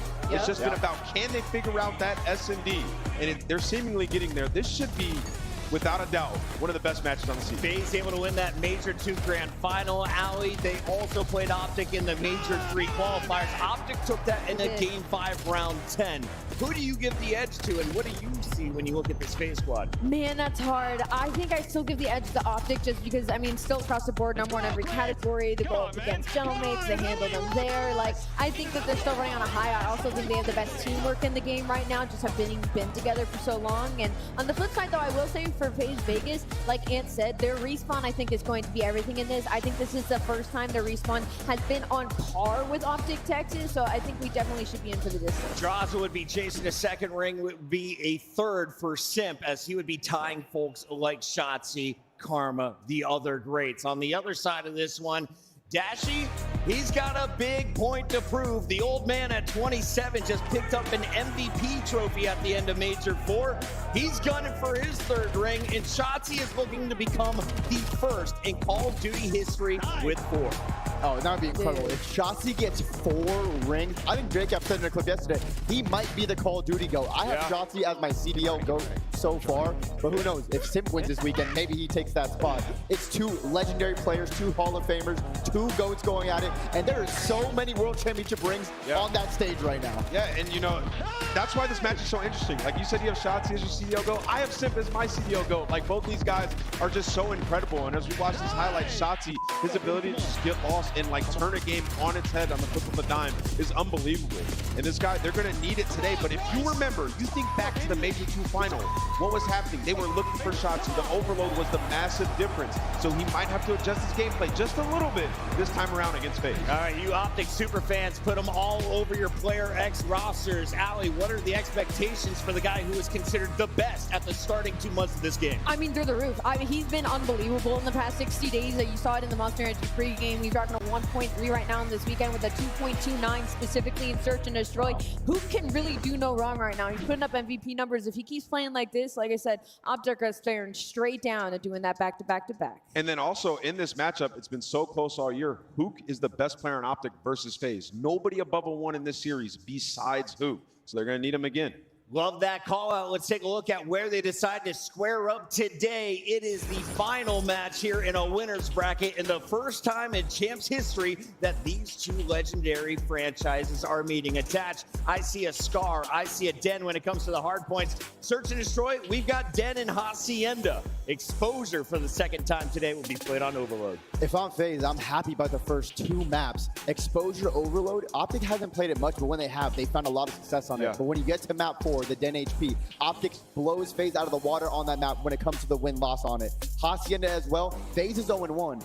Optic is 3-2, so they have the edge on that one too. To me, this literally comes down to that exposure overload. Yeah. You know, you look at FaZe, like they've liked it. You know, Optic, they played in a lot of online matches. Can't remember too many LAN exposure overloads that they've played. I think that's going to be the swing one. And then Search and Destroy. Can Simp have success today? Playing opposite of 04, who knows? It's time to lock in our official Scuff Pick'ems. Rosalie, please do us the honors. Let me go first. Who do you see taking the first spot in our grand final? Obviously, this is a tough one, but you know what? I still think FaZe might make it to the end. I'm going to go with Optic Texas. I think they're looking too good. Dreamwall fans seem to like that answer. They did. Attached. Oh my God. Have you worn both of these jerseys?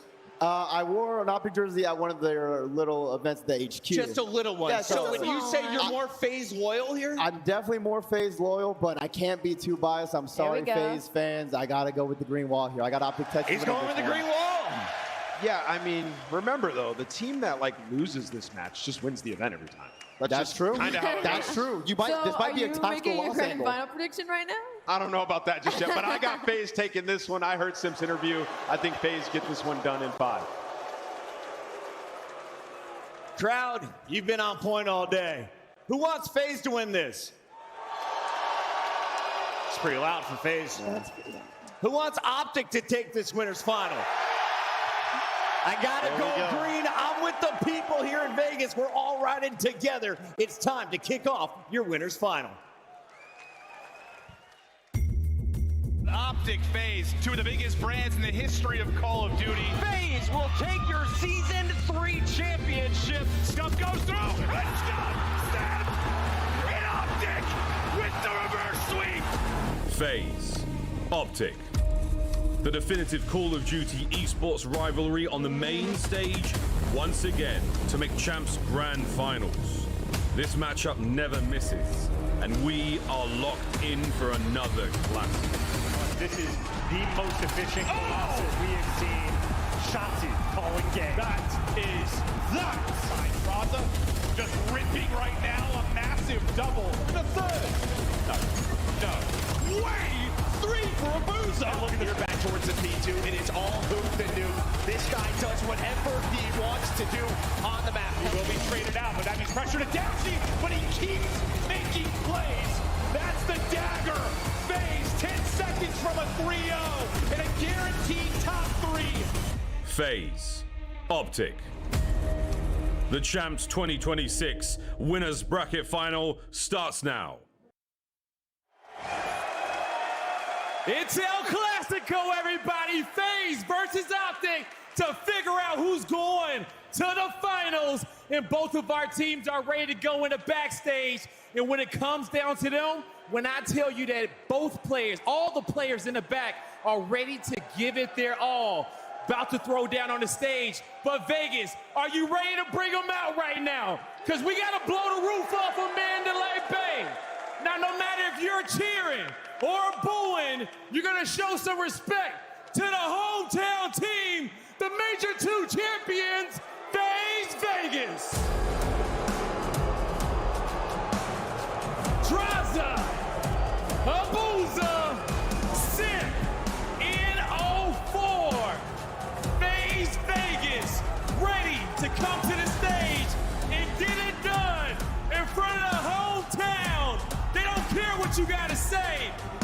come out on top and hoist this trophy.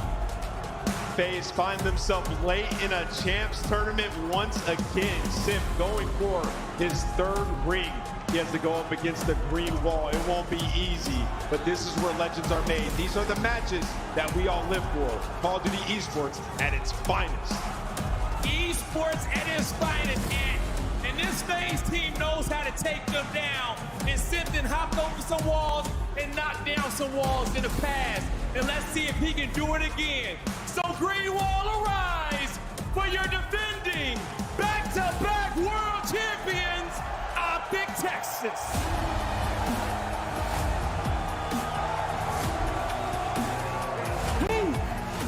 Hercules, Shotzi, and Tashi. Optic Texas in Vegas, ready to go through the whole team to make history. They're ready to play. I mean, you just can't simply make up the story of Optic Texas right now. I mean, they're staring at one more match to a ticket to another grand final. These guys already have like 8 rings on the roster. What is one more? And now it's time for El Clasico. 8 rings on the roster, they're trying to get 4 more. I mean, so many accolades on the stage. This is COD Champs, and we're about to head into the winners finals. So Merc, Maven, the stage is yours. Let's get it going. I'll be honest, I'm giddy. I got chills a couple of times. This place is lit. We live for matches like this. 2 titans of their craft going up against each other. Storylines write themselves. It's all over the place, but the big one, Optic trying to go back to back to back.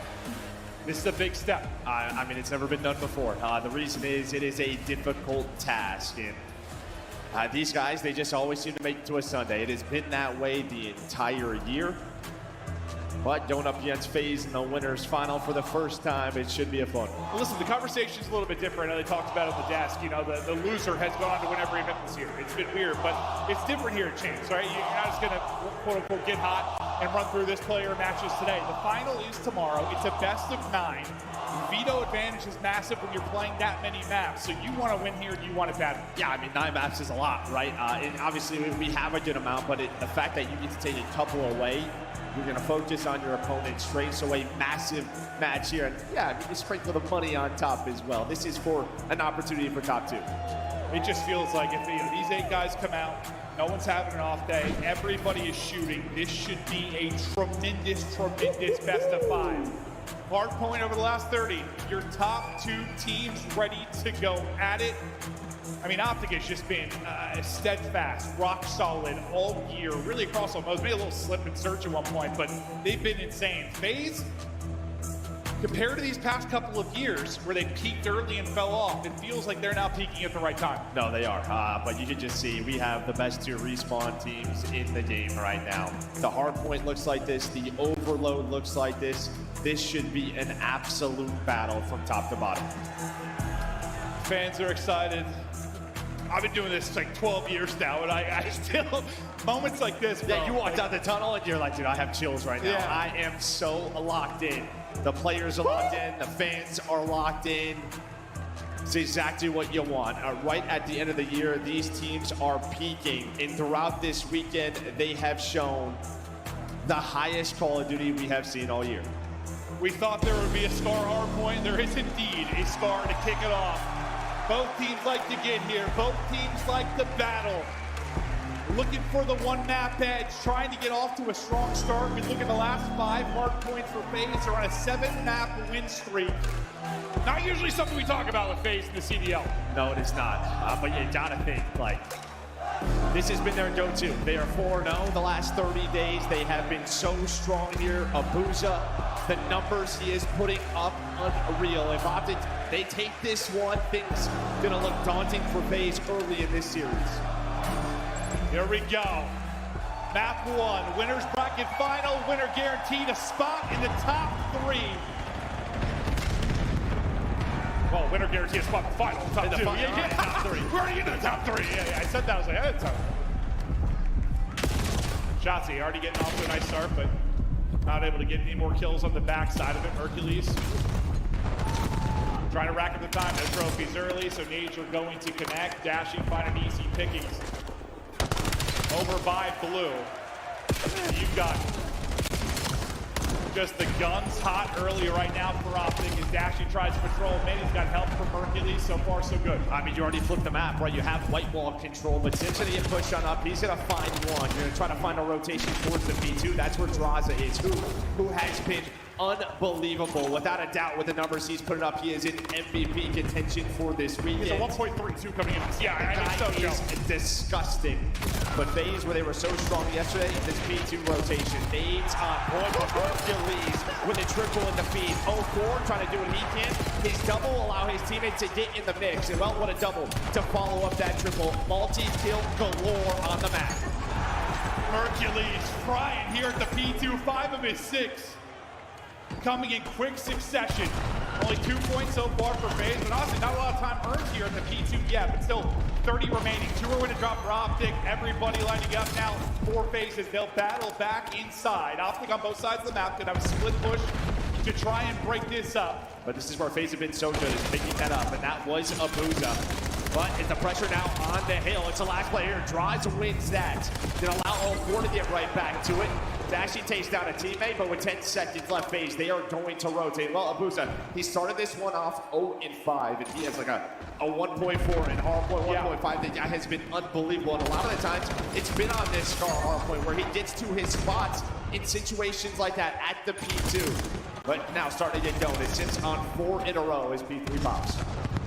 We'll check him out in a moment. He's getting closer to a potential streak. But Abuza starting to maybe heat up with the stunts are on point. That'll get broken up. 6 free will end at 5. Luke is able to buy you 2. 4 is by himself. Got to watch every side. Get some help from Abuza though. Off the spawn. Abuza will get 2 for you. And now they're fighting for the point. Abuza's going to chow on forward. Finds an opening. Slips back. FaZe about to tie this up, maybe go in front. And you are going to watch this entire series. Both of these teams, what they are so good at, nade and tactical efficiency. And then it's the double chows to follow that. If you are weak, you are going to get hunted. Well, there's just one right there from 0-4. But if you're Optic, in a good spot right now for P4. I mean, consider it's like 43-35, and it was a minute and a half on the play clock. If this goes deep, that is probably going to come a conversation. But in transition, big kills go the way of Optic. Where do the spawns come in? It's going to be deep spawns out left side for FaZe, safe for Optic, in a good position now for the P4, and someone's got to dip the toe inside. Yeah, I mean, 0-4 was the last player left, and I just thought maybe he would influence spawns for FaZe, but he gets right back to it. But Optic, they spawn up safe, nades on point. Shotzi's going to pick that one back up. Listen, it is the winner's final, right? There is going to be some nerves, the adrenaline on that stage. These two, they do not like each other. Yeah, it's like survive the adrenaline early, survive the wave, get into a flow. It was a nice early setup from Optic early, but FaZe battle on through. Dashy, though, getting it done in the back. Will leave Draza now by himself. Wins a fight, second one to deal with. Snaps and puts damage in. We'll see if that'll get traded out. It will, as Sip will find the kill on 14 and 12. But I think if you're FaZe, you're happy, right? You kind of split this hill, and now with 10 seconds left, you are spawning them all the way out towards goal. You see number 5, Abuza, the Zaza duo, they are set up for this P5. And we saw this yesterday. This is where they were so good. Some of the best P5 holds that we have seen. But, well, Shotzi somehow spawns behind Draza. I thought he was blocking. But you continue to pick up kills. A massive double there for Abuza. The map was getting scary. It was getting messy. But you hold on. He was deep, wasn't he? Maybe he moved after I saw him. I thought he was in the back. But they deal with it really well.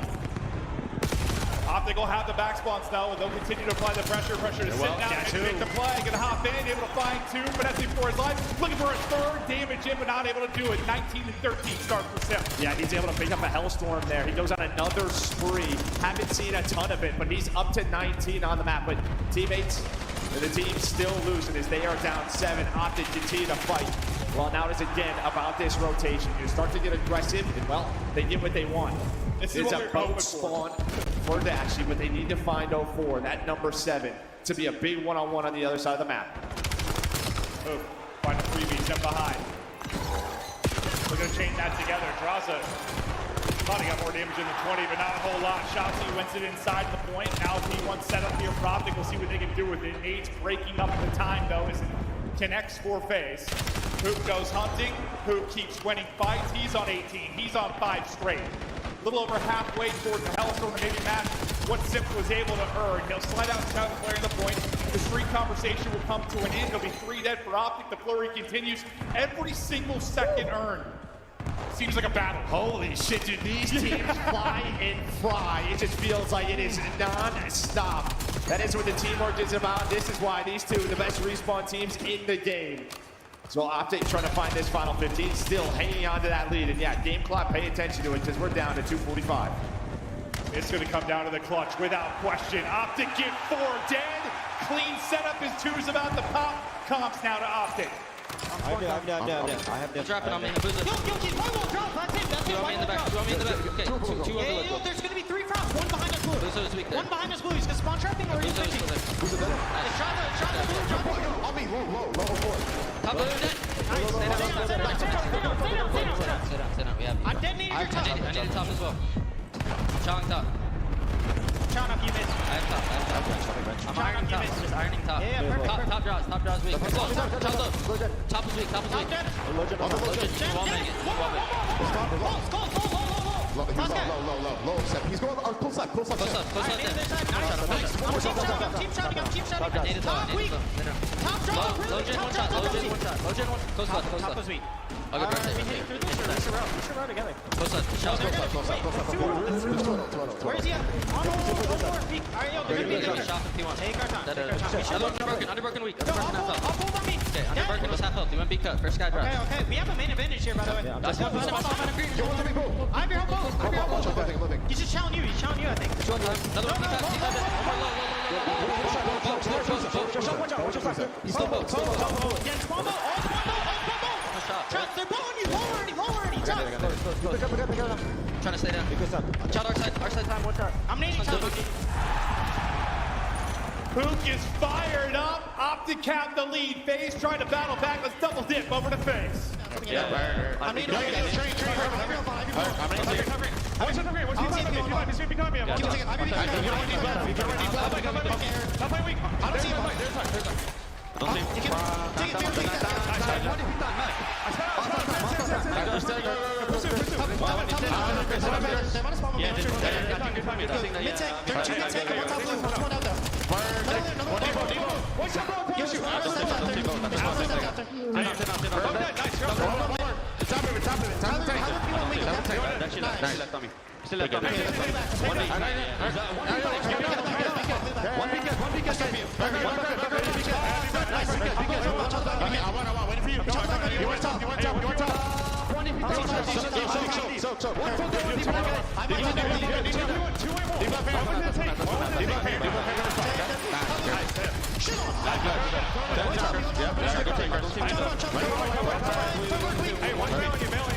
Simp is on 35 with a lot of game to go, but all that matters is the lead, and Optic are building that. Chance for FaZe to answer back. Dealt with a goofy spawn last time through. Mercury's trying to get positioned to disrupt the spawn of FaZe now. You gotta find Pressure Shotzi from the front as well. Yeah, you gotta find Shotzi. That is the key guy. He's able to find a route. He's able to split the defenders. You still have the streak to Hellstorm on Simp. Draws with a call. Finally, some breathing room. Listen, we have been doing this a long time. This is maybe the highest level of hardpoint we have ever watched. These guys are fighting a heavyweight bout. Nobody wants to miss this. Hercules with 2. Optic again, able to get in at the P5. Who's trying to make a play around the back? Nice gunny there to take down Simp. Hercules leading the way for their side at 32.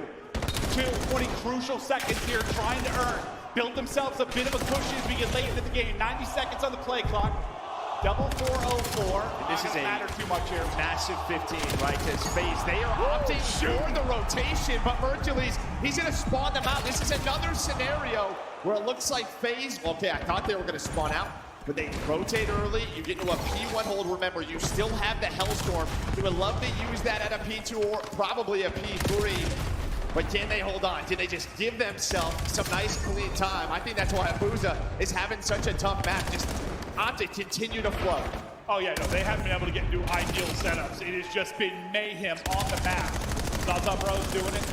Zim trying to wallbang, not connecting. Contest out on the point. They'll clear that and start to rack up time with about 30 remaining.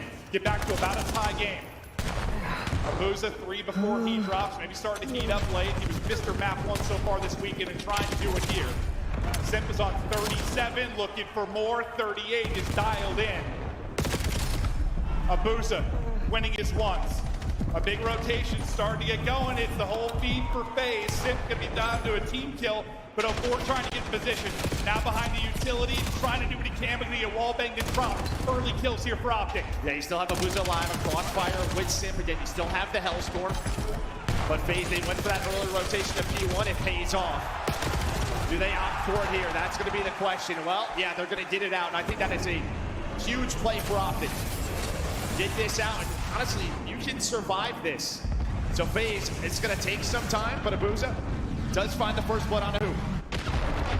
Streak, not going to connect. They're going to try and fly in. Can Optic hold on? So far, so good. Getting it done. Abuza able to trade. Snap back. Brilliant from Abuza, but still Optic inside of the point. No reinforcements here. They're starting to come in.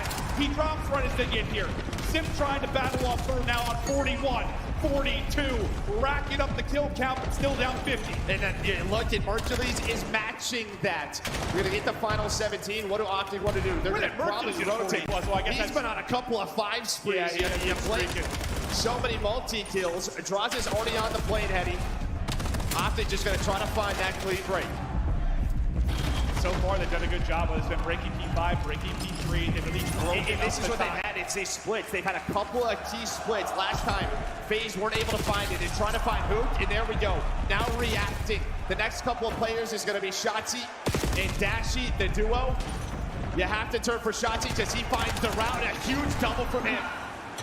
Now a split for FaZe as they'll try to battle back in. Optic only needs 10 points needed for the win. Play clock to 40. They get 3 kills. They get 4 kills. They fight back in with some massive time here to get it P3. They had to break. Been able to do it with the swiftness. Oh, the nade though. The nade from Dashy on point. Now everybody has to maneuver. 04, he finds the players going on the long route. And because of the nade, you have not been getting the time. We are down to 26 seconds. Optic though only need 11 to win this first map. It's going to come down to the clutch. We knew it was based on how this is going. Optic just looking to close. Can they get these final 11 points? Well, it's not going to be 11 points anymore because they're going to get the final seconds ticked away here at P3. It's going to come down to the P4. FaZe get the kills in transition. Now set up inside. They're going to have a monumental hold. Every gunfight going to be crucial. So far, FaZe are holding. Yeah, 04 spawns out, right? He's able to pick this up. So now FaZe know exactly where the rotation is. But 04, he's going through the middle of the map, so he has to buy time. His teammates going to buy him time to activate. It's a 2 for 2 so far. 3 dead, make it all 4's. FaZe need to get on the time. Oh my God, 11.8 seconds on the play clock. It is absolute mayhem on the map. FaZe still holding. Plenty of time here for either team to get the dump. Optic need one crucial break. The stun's going to pay off. Now to Abuza inside. He's going to get you a double. Optic, 2v2. Simp able to get another one. 04 will got him. And oh my God, we're going down to the wire. 9 seconds on the clock. 2:45, 2:45. Optic have the break. FaZe are going to hold. FaZe are going to do it. Map 1's done. Woo!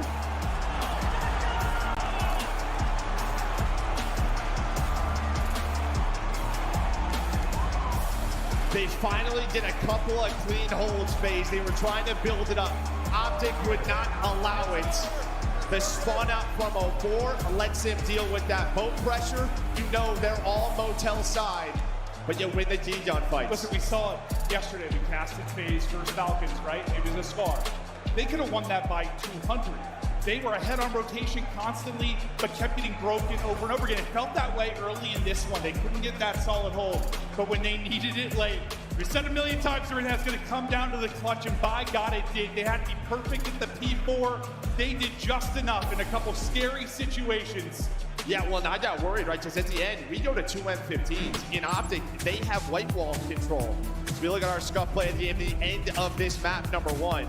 And right, 04, he gets this kill. Then immediately, he backs all the way up, just waiting for his team. They know it's pretty much going to come down to this. Yeah, they find this immediate break. You see that number 7. He's up to just block, make sure we have control. But man, what a map 1. I gotta see, I mean, there were some heaters. I gotta see what Mercules ended on, what Simp ended on, either 45 at this point. Drazah had some massive kills down the stretch. It felt like multiple times Optic got enough kills to maybe get in and get the break, but it'd be a multi from somebody on FaZe stepping up for the hold. Abuza started slow, but he heated up in a big way late. It was massive for them in this hard point. Yeah, so you see number 7 there. He spawns out. They find Shotzzy. It pretty much just gives them the info. Everything else is going to be boats, and then they can rotate. You can pick up Motel side, you can pick up the middle of the map. There was like a weird, not a timing, but 04 is going to take this route to make sure, all right, boys, just watch that left side. They can go up top. Simpu, I mean, he's at 47 at this point. Drazah with a massive double. That 2 from Drazah was insane. But then I got worried here because there were a couple of M15s in the pressure from Optic. They had white wall control. It just felt like if they flooded there, maybe they could find the break. I feel like they got step 1 done a couple times, just couldn't get the final kills actually on the point. 04 and Sim lock it down. Unbelievable. Map 1. Hope the rest of the series is like that, because it was a treat. I think Sim is on 48. Oh my God! One of the bigger hardpoint games you're going to see on the year, and I think whoever's winning the map, there's going to be some chirping on either side. So much history between these guys. Woo! Just look at the damage across the board. Mercules put 5,700. That was a shootout. Wow. One of the better hardpoints on the year. That was a hell of a lot of fun. And don't forget, I mean, listen, Abuza and 04, they're looking for revenge, right? This was the team last year that took that ring away from them in that final. True. You switched to FaZe. They're trying to get back to that moment. Been a couple rough years when you talk about champs for FaZe, back-to-back top 6s, especially for Simp, you know, those GOAT combos, and he started his career with, what, a first, second in champs. It felt like the guy was just going to be in every champs final, and then there's been this skid trying to get things back on track late in his career, and well, he was on track in that map 1. Unbelievable. Din, search and destroy. And the Surge has probably been, I don't know, maybe the one opening for these two teams. Like, if they're going to get upset, like, it's not like it's been, well, FaZe coming into it, we're not playing good Surge at all. Yeah, and again, when you look at the stats for Optic around the last 30 days, I mean, even, you know, Den was like their go-to, but they've played the top competition. They've had so many rulers versus LADs where those records are skewed, right? So they're like 6-5 for the last 11 maps in Search and Destroy, but who knows how many of those losses are to Thieves. It's a good amount, and the same thing here on this Den. Whew. We take a breath after the insanity of map 1. Pook, he has just been everywhere.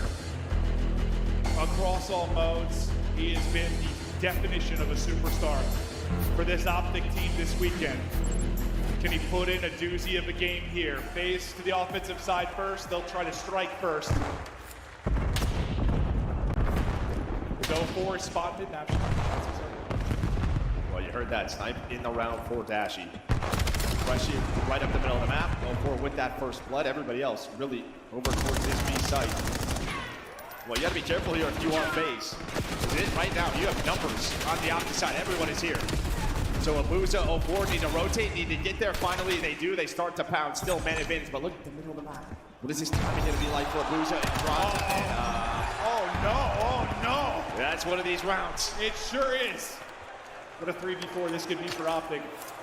We've fallen off the map here for FaZe. Drazah now 1 versus 2. Things have fallen apart. Well, Bomb fell off the map, so it resets. See if he recognizes this. He's going to have to repick this up. I'm not sure if he does. Rarely does this happen. Okay.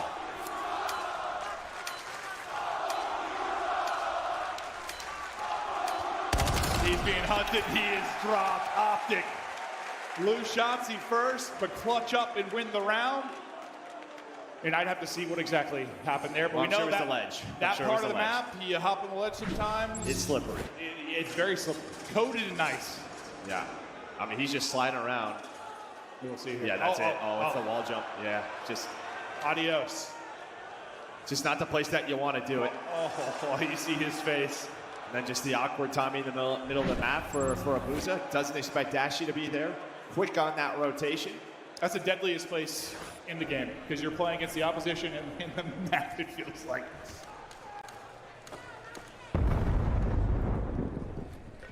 Optic playing patient here off the opening of their offensive round. FaZe pretty split. Yeah, one kind of watching any kind of move.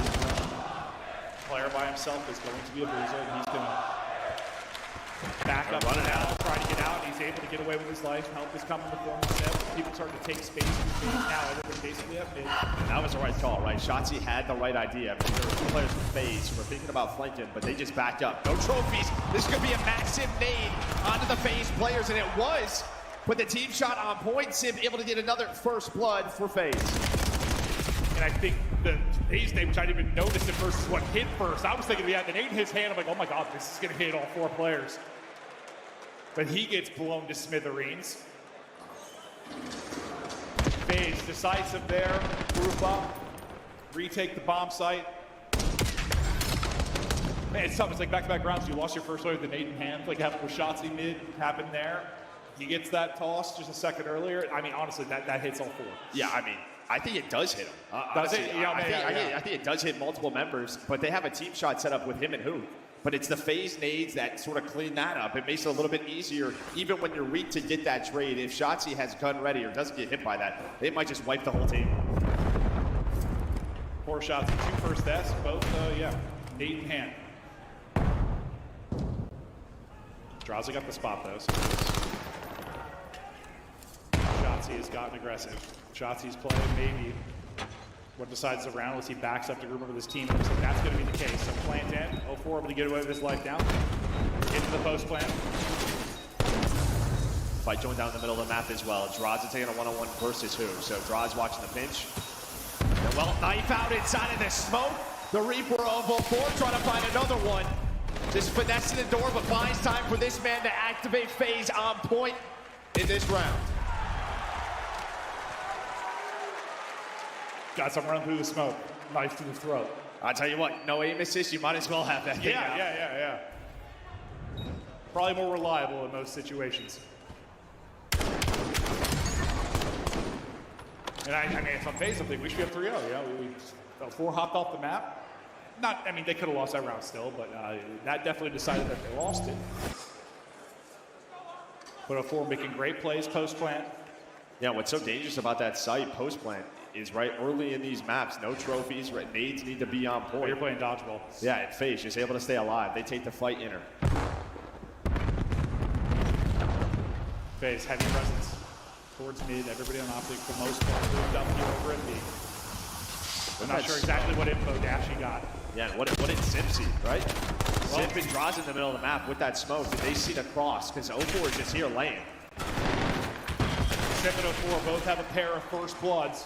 But we get to the 3v3 now. Well, you left him on the island, so you're hoping that 0-4 at least just finds one in that position. He was just kind of lurking. But Shotzzy spots it out, so we have even numbers again.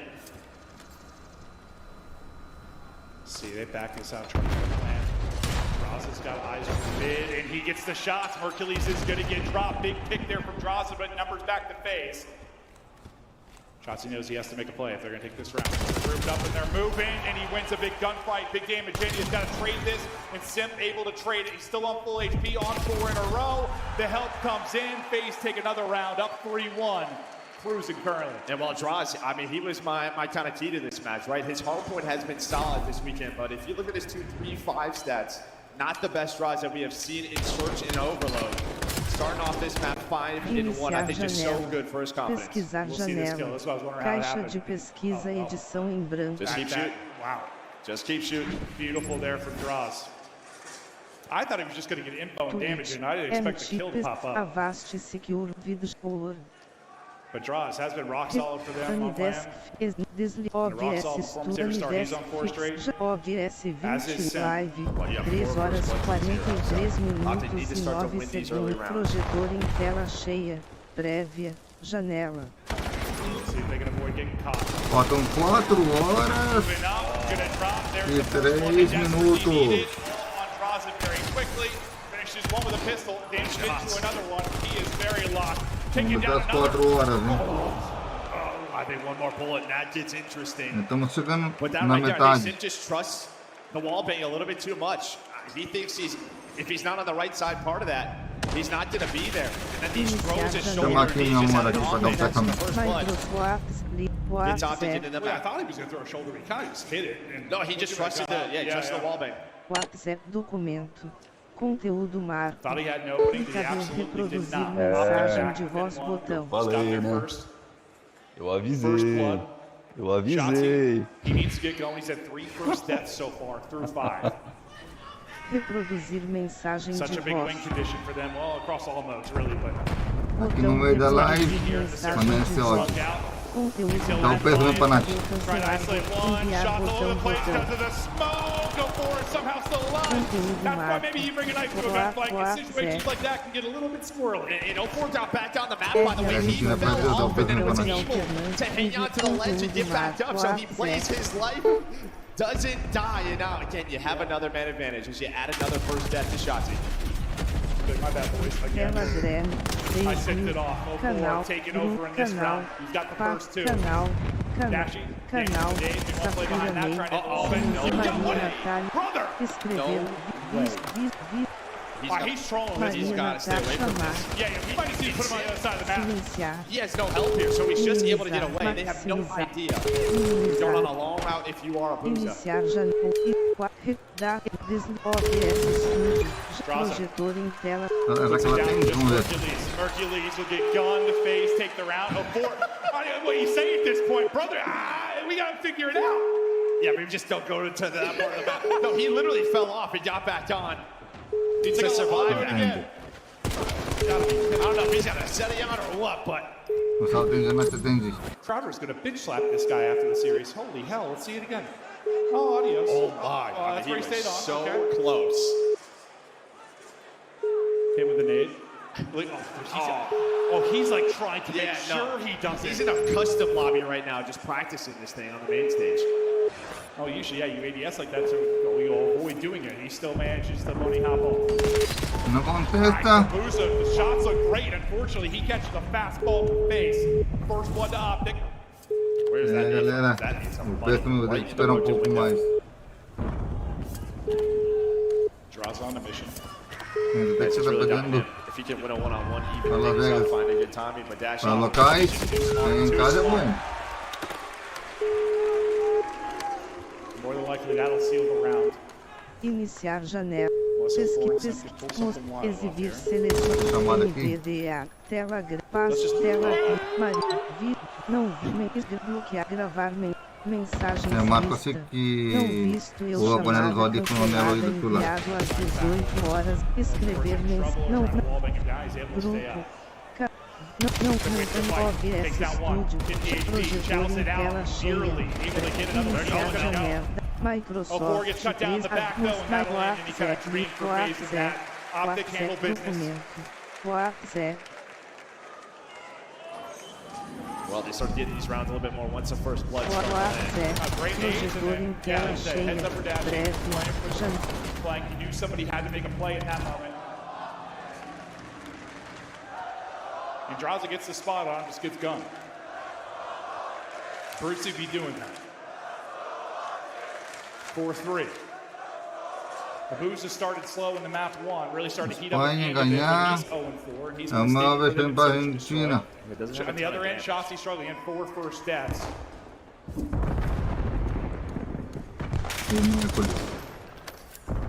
Booza going to reposition, gets ripped. No miércoles, né? Não. Dash. Só dash. Yeah, he wants to go on a long route. He's just hoping. Maybe they can get this bomb down or catch somebody. If you catch someone, they can just rotate over towards the B bomb side. But it's 04 playing very patient on the other side of the map.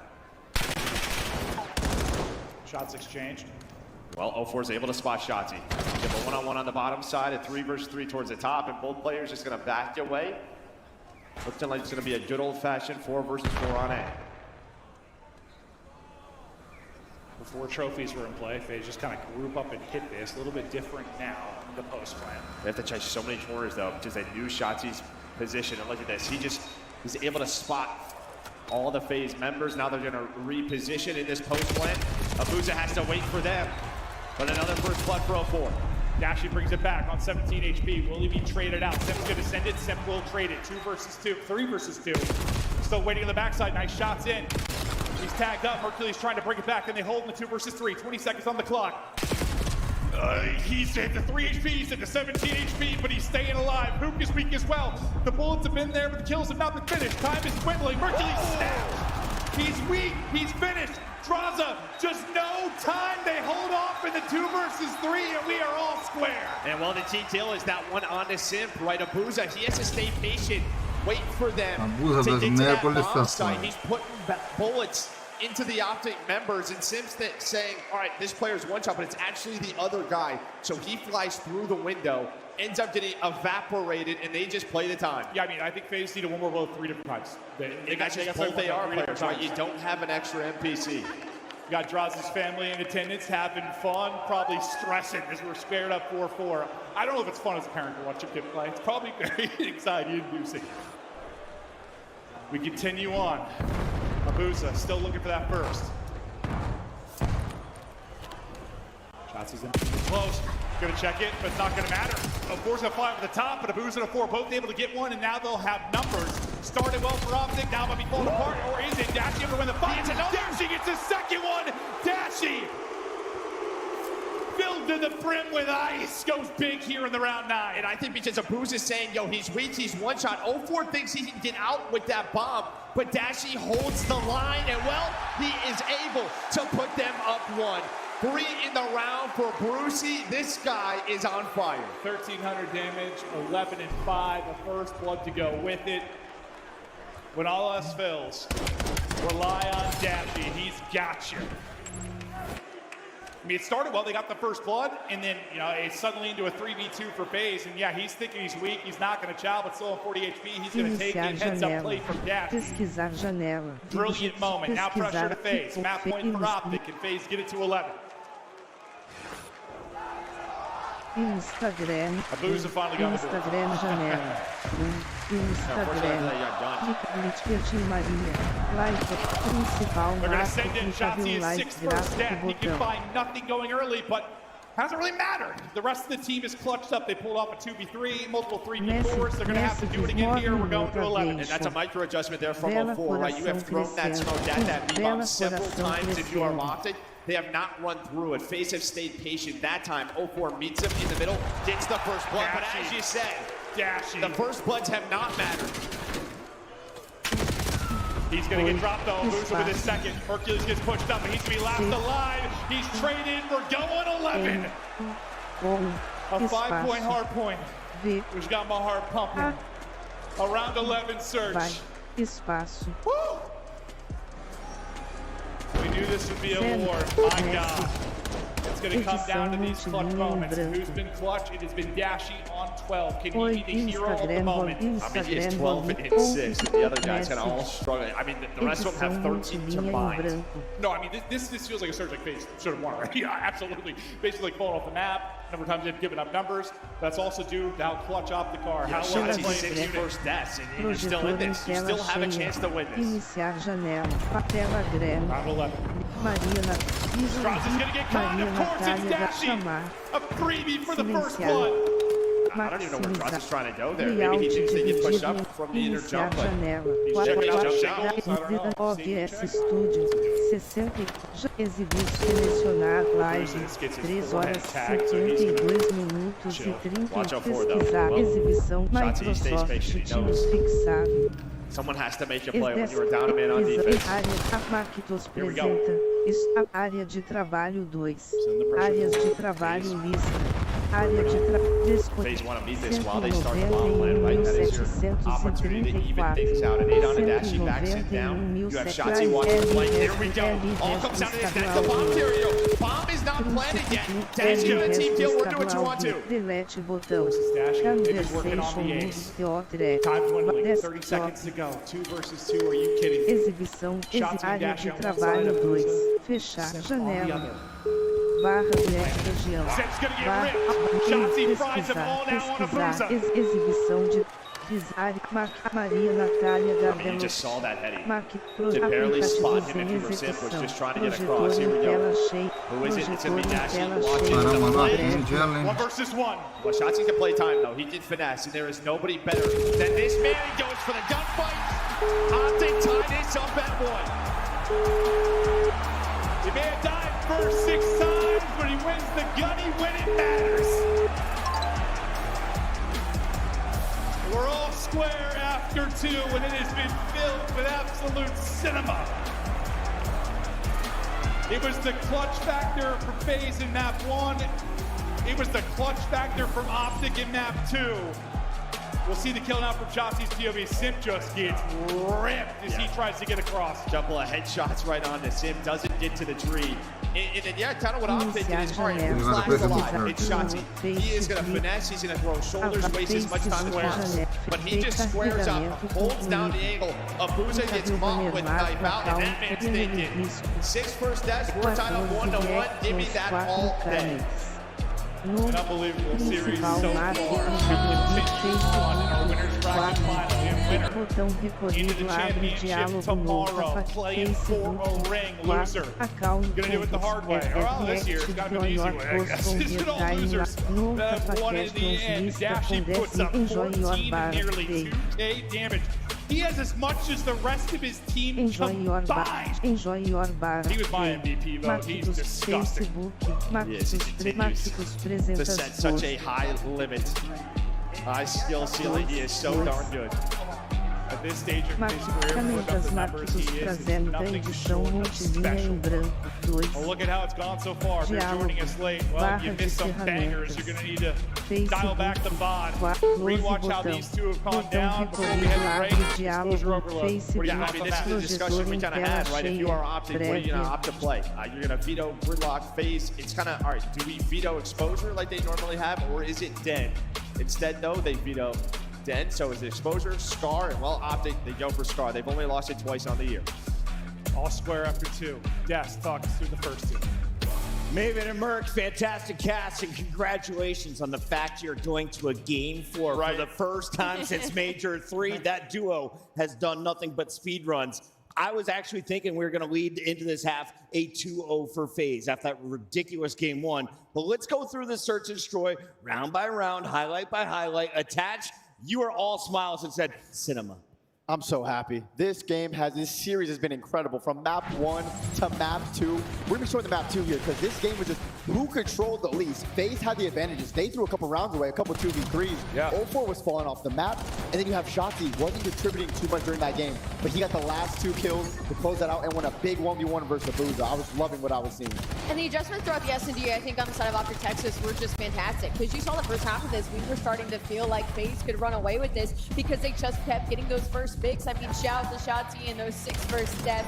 I'm sure he's going to be feeling that one, but Dashi, the equalizer throughout all of this. You could tell when you got about to the mid rounds of this, the Optic started playing more for the trades, more around each other, because that was the problem. They were putting themselves down in man situations and just got giving themselves a whole lot of chances. I think this is the first time Allie is losing her voice at an event. Right? Why are you screaming so loud for non-gentlemate squads, Allie? What do you mean? Because it's El Clasico. We got gifted to a 250-245 hardpoint with that insane ending, and then we go all the way to round 11 and just map Here number it is. 2. Walk me through it, guys. Yeah, this was a wild round because you felt like FaZe had a great chance here. I mean, off the rip, Draza dies, but then they push through. Hoop with the bomb gets killed. And in this situation, Abuza in the 1v2 finds the first. Shotzi holding the angle, thinking he's going to finesse. He doesn't. Ends up getting the clutch in the very end. Shotzi died first 6 times. It felt like FaZe had it in the bag. Dylan, you mentioned it, 3v2, back-to-back rounds. But special players do special things in the clutch. And in this one, it got Hex's heart racing. But Big Bruce, that MVP from the last event. Do not chow Dashi right now. He's inevitable. Beaming. Bruce is firing on all cylinders, and of course, you saw the clutch from Shotzi. Reminder, he could make history this weekend with the 4th ring. Mercules, who has been in the mix since last year, comes in for Major 3, Major 4, gets an MVP performance at Worlds. How's he doing so far this weekend? Unbelievably, especially in this map number 1. I mean, he was pacing Simp. Both of them kind of felt like a 1v1 throughout the entirety of this map. But shout out to Buzla, man. I think for me, he had a really slow start in this map, and you can see him turn it up. I think he ended up being like 30 and 35, so he was showing up when he needed them in the end of this tail, and you can ask for a better ending game. Yeah, this was a ridiculous map. I mean, point blank, period. I mean, for Optic, there were some wild spawns pouring out back green on the P5, thinking that they're going to be able to close it out. But when you look at this, in Sim's performance, to set the tone here, he had, I think it was 47 in the very end, and then you pull up the scoreboard at the end, and you're like, 0-4 had more damage. Like, these guys were popping off, and the key plays to find Hook in that corner, absolutely massive. And when you look at the score right here, you think, okay, Optic's gonna close this out. But no, on the very end, 0-4 again making massive plays to close it out. This is when I thought it was done, Dill. 234 to 194. How did FaZe complete this comeback? This was incredible because P4 on Scar is one of the hardest hills to hold in the game, and FaZe was somehow able to hold that. 0-4 was going crazy in the hill, winning such big gunfight, but Sim, it's not an if, it's a when, and he's showing up in this match. And when you think about that P4, Optic's approach to playing Scar Hardpoint is to prioritize those blue spawns. You can see when that P3 comes around, they put a lot of cavalry through P2 to try to secure those, and FaZe, they kept themselves close enough in the game that they just needed that one to close that one out. King Von playing in front of his family for the first time. He said he's got his grandma, his aunt, his mom, his sister here. And I posted it on Twitter their reaction to that game number 1. We are knotted up 1-1. And when we come back from break, it is going to be a game 3. Producers say no breaks. Players are ready. Let's go. Casters are ready. Vegas, are you guys ready? I'm ready. Winners bracket finals continues right now. Well, listen, you saw that map one. It felt like Optic had it, right? You're 5 seconds away. Probably should have won the map. Weren't able to do it, but they bounced back at the search. Now, FaZe, I mean, very much should have won that search and destroy. You threw away situations or got gunned. Their turn to answer back. See if you can bounce back after a painful loss. Yeah, and I think that's just sort of, I don't know, the pressure of this moment right now. But at the same time, the level that both of these teams are playing, they are challenging one another, putting themselves in situations maybe they haven't seen the entire year. But we talked about sort of the hard point. Now we're going to talk about the overload. Well, it is still number 1, number 2. These guys, who are they playing good caliber? Yeah, you just talk about these 30 days, and like it feels like Optic have been in form all year. Obviously, all second places, but the respawns for FaZe right now, it's been the best they have played on the year outside of the championships. Yeah, but the one key, look all the way at the bottom, kind of the fine print, right? There was a question mark there. I thought we were going to see double Scar today, but Optic, they had the choice, and they opt for the exposure. Again, 9-2 on the year, very strong, but this is one FaZe they don't play very often. So you have to give that advantage over to Optic here. Optic or Team A, they're the higher seed. They pick the overload. Y lembrando mañana a grandes finales. Close it out. Well, these guys have had some wild overloads. You think back to what, Major 2, the insane one with the streak play. ¿Quién le va mejor? These are ones we've had on the year. We're not going to be going to Scar, but hoping some madness continues within this series. Honestly, I just feel, I don't know how that last even casting was like, it just, there was a time when we saw it like every series. 2 hours ago. Oh, we 2 hours ago we tested that. We did test that map. Thank you. I blacked out. I told you it's been a while. I think like before that it was a while. Yeah, Major 2 was kind of like exposure overload central. They added gridlock, things switched up. You looked at me just smiling like what I said. Yeah. 2 hours ago. No, we saw it 2 hours ago. We got 2 turns. So this is everything we've hoped it'd be. Banger. First 2 maps. Abusa has been so good for them, especially in overload, but he started slow, honestly, in both maps. It doesn't seem like the Gunny has been there to match what Hercules and Dashy are outputting, but they're going to need him here. And they give you a tough position at AR if you're losing the close-range sub-fights. Like we saw like Skies in the last I mean, Paris are running 4 NPC, so we'll see what these teams output. Yeah, true. We might see a bit of that for sure, depending on the situation. We continue on the winner's bracket final.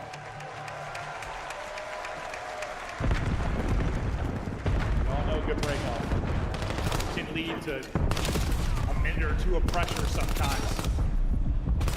A nutty fight continues there, but Shotzzy able to take it. Sim trying to bring it back. There'll be 3 dead. Only person really forward is going to be a Booza, so EMP control to Optic early on. They got to find Shotzzy, and that's going to be said probably 20 times by me over the course of this map. That is one to deal with them there. The things FaZe do best versus Optic as a team. It is a game within a game. Finding that number 2 on the mini map. When you deal with him, then you got to deal with his teammates. Well, Mercules, it was a multi-kill demon in map number 1. His double right there puts the first on the board. Beautiful 4-0 start from Hoop. Still pressure here. FaZe trying to deal with it. They'll clear their base for now. Topside EMP spawn.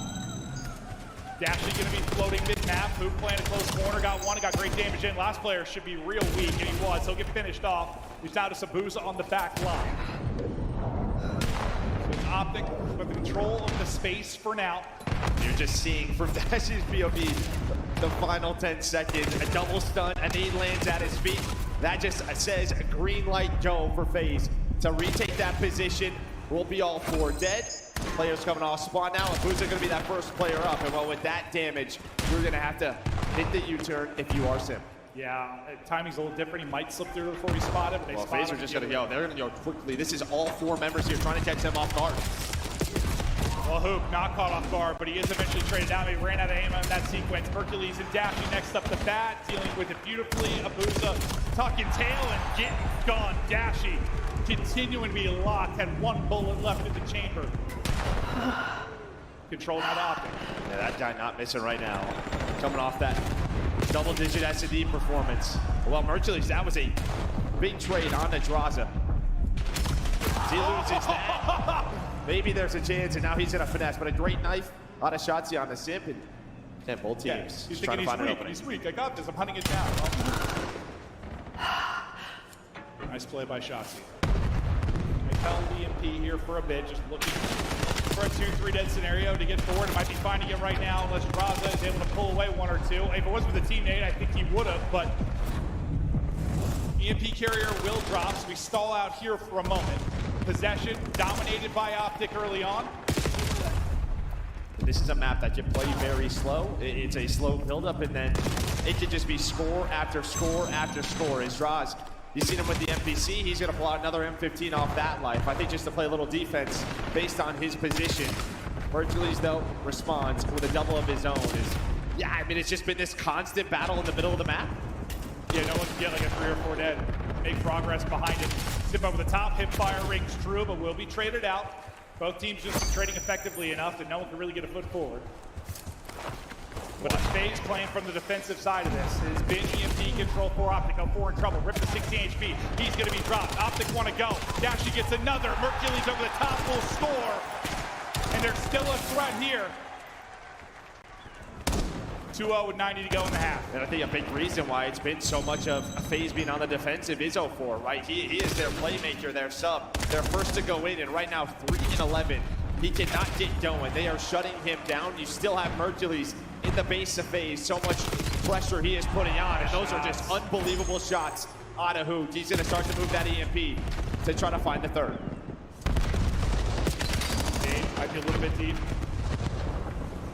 Possession has just been all Optic. Would love to get 1 more through before the half. Look at the possession, 83-17, about as dominant as it is going to get. Simp's gonna drop. Dashes get 1, they're gonna fly on forward. Adraza has been the lone factor for FaZe, preventing this from maybe being more of a blowout, as he's on 13. But as he falls, Abuza is in trouble. Everybody dropping. Mercules 13-6. Grabbing EMP, getting ready to go. Everybody for FaZe coming off the spawn. Outside of 04 will try to make the play. He is able to get 1, but does get traded out. Flying forward with it, but just able to shut down. Not gonna get it done. 3-0 for Optic, dominant half. Yeah, it's just too much pressure. You had everybody pushed on up. The only player there was 04, finds the 1, but you had to trade with the EMP in hand, and that gave you the numbers advantage to give you a dominant half so far here from Optic. They lost Mercules. It's a theft. It's a theft in the night. He is gone. Mercules takes us to half. And honestly, that entire half, that is just Optic toying with them, controlling the EMP, being patient with it, looking for the players, trying to find routes, shutting down 04. And well, it was just this man. Trim said it best yesterday. When that guy sees me, I am insta-deleted. FaZe feeling that as Mercules continues to pop off.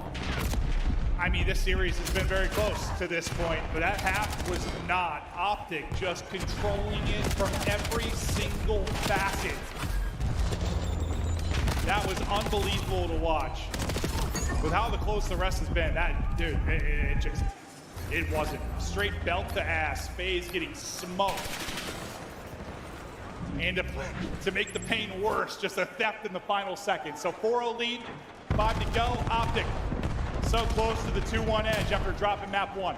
Yeah, someone's got to help draw it. So we haven't talked about it. He was the only player probably shooting back. Jotzi getting in behind. I think Abuza just checked it. He just turned back around and got dropped. Simps multi-kill though, Will. No, I mean, that's another scoring opportunity if it's not for this man. It's Shotzi on one side, Simp on the other, right back to the middle of the map. Drowsy gets dropped, 0-4 goes up over the top. Yeah, good luck.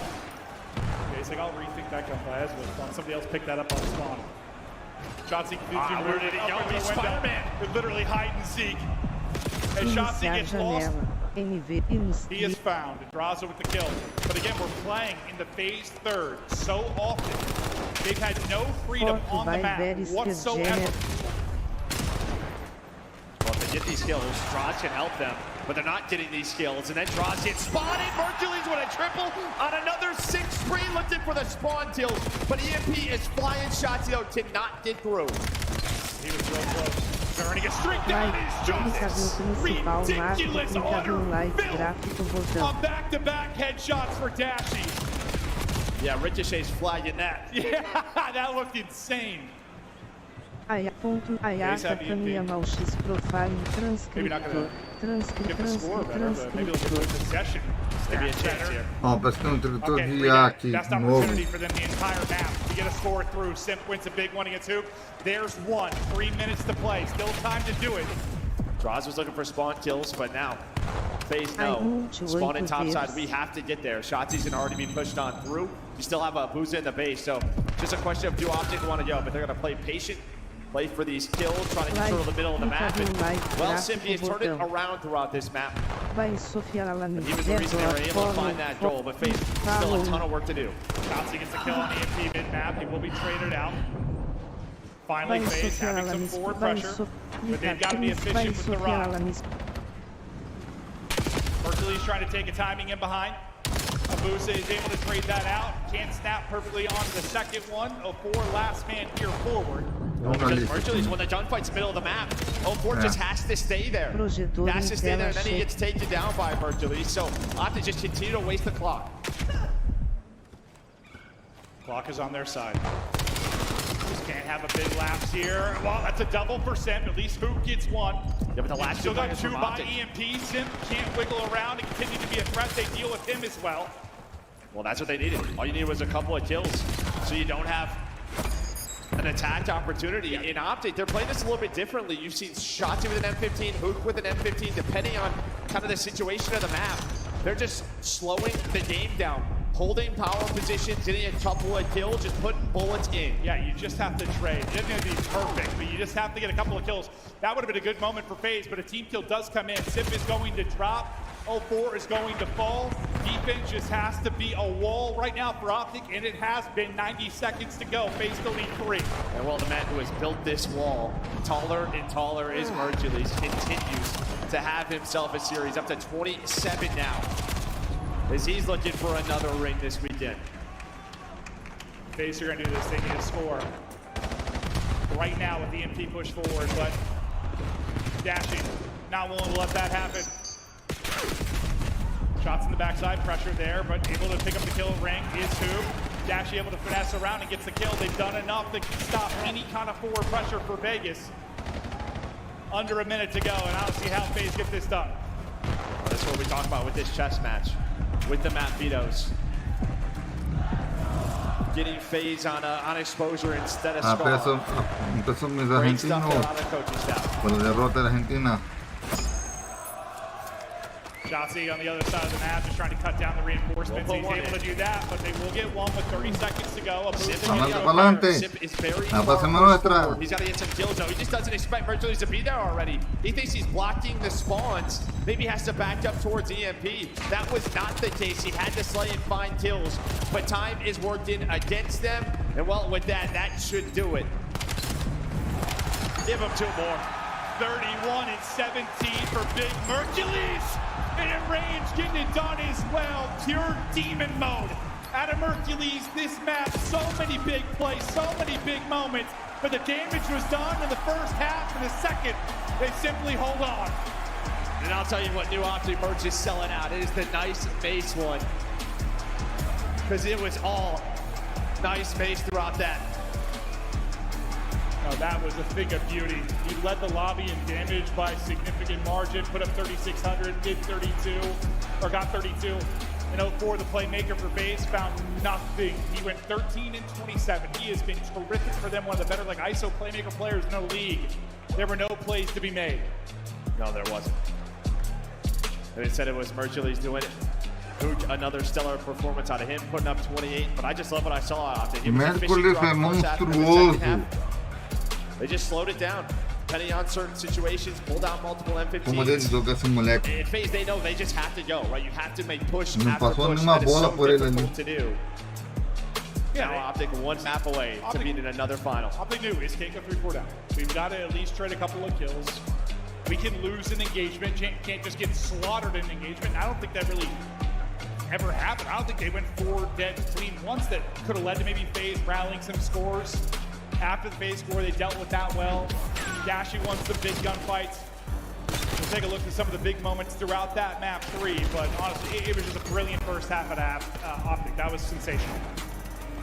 Well, starts off with a great little start there from Mercules and Hooch. It was solid defense. Dashy with the M15, and Shotzi did his thing where he was just lost in the sauce. If we see his 2 kills in the back-to-back headshots, that was just so dirty. He's a dirty boy.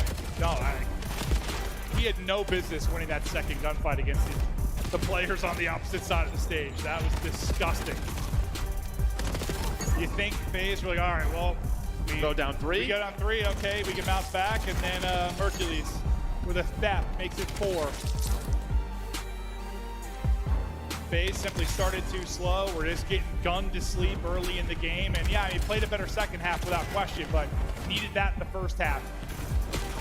Simply too little, too late. And yeah, at one situation late when Sip was pushed up, you think maybe there's a chance. Yeah, I think you're right. You think he has a spawn block. Doesn't think he's going to have the engagement right away, but Mercules is there, and Mercules wins it because Mercules is winning just about everything. Shotzi fired up. The boys in control. Up 2-1, 1 map away from making every single final this year just incredible. Unbelievable stuff from that core. I mean, since Mercules has joined this roster, you know where they're going to be. It's truly insane. Yeah. Like, it's truly insane. We get the FaZe's hardpoint pick. They stole the map 1. Hardpoint has been their bread and butter this past month or so. Yeah, but this is one that's interesting, right? Because it's one where you look back to Major 2, Major 3 FaZe, they were picking it. They were opting for it, but then you kind of look at the stats, they're down to 7-11. So it's one where hasn't been a strength for them. As good as their hardpoint has been, Den has fallen off a bit. Huge opportunity here, but you kind of see just how good this matchup has been throughout the year. Throughout the years. No, yeah, throughout the CDL, I believe. Unless it's even all time. It's all time. We got CDL wins, so pre-CDL wins. Yeah. Wow. Got attached on the desk. He was a massive part of that. Yeah, CDL's been pretty square, but yeah, I know there's some original Optic Dynasty. Was well, then you had like into AW, the FaZe boys. True. Finally starting to fight back. Yeah. One of the more storied matchups in our esport, if not the most storied. JP and Karma on your screen. Karma, well, he's been here many times before, knows the feeling, knows the pressure. Take a deep breath, lock it in, close this out. No funny business. No map 5, although I would love nothing more than a crazy map 5. Hey, you and I are just happy to see a map 4. Yeah, true. We're just happy to see this. We were 12-0 dominant, dude.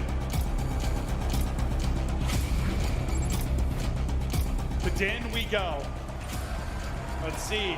FaZe's hardpoint's really gotten that good, or Optic, well, I should have won that map 1, but let it slip away. But they come in here and hammer them like they did in that map 3.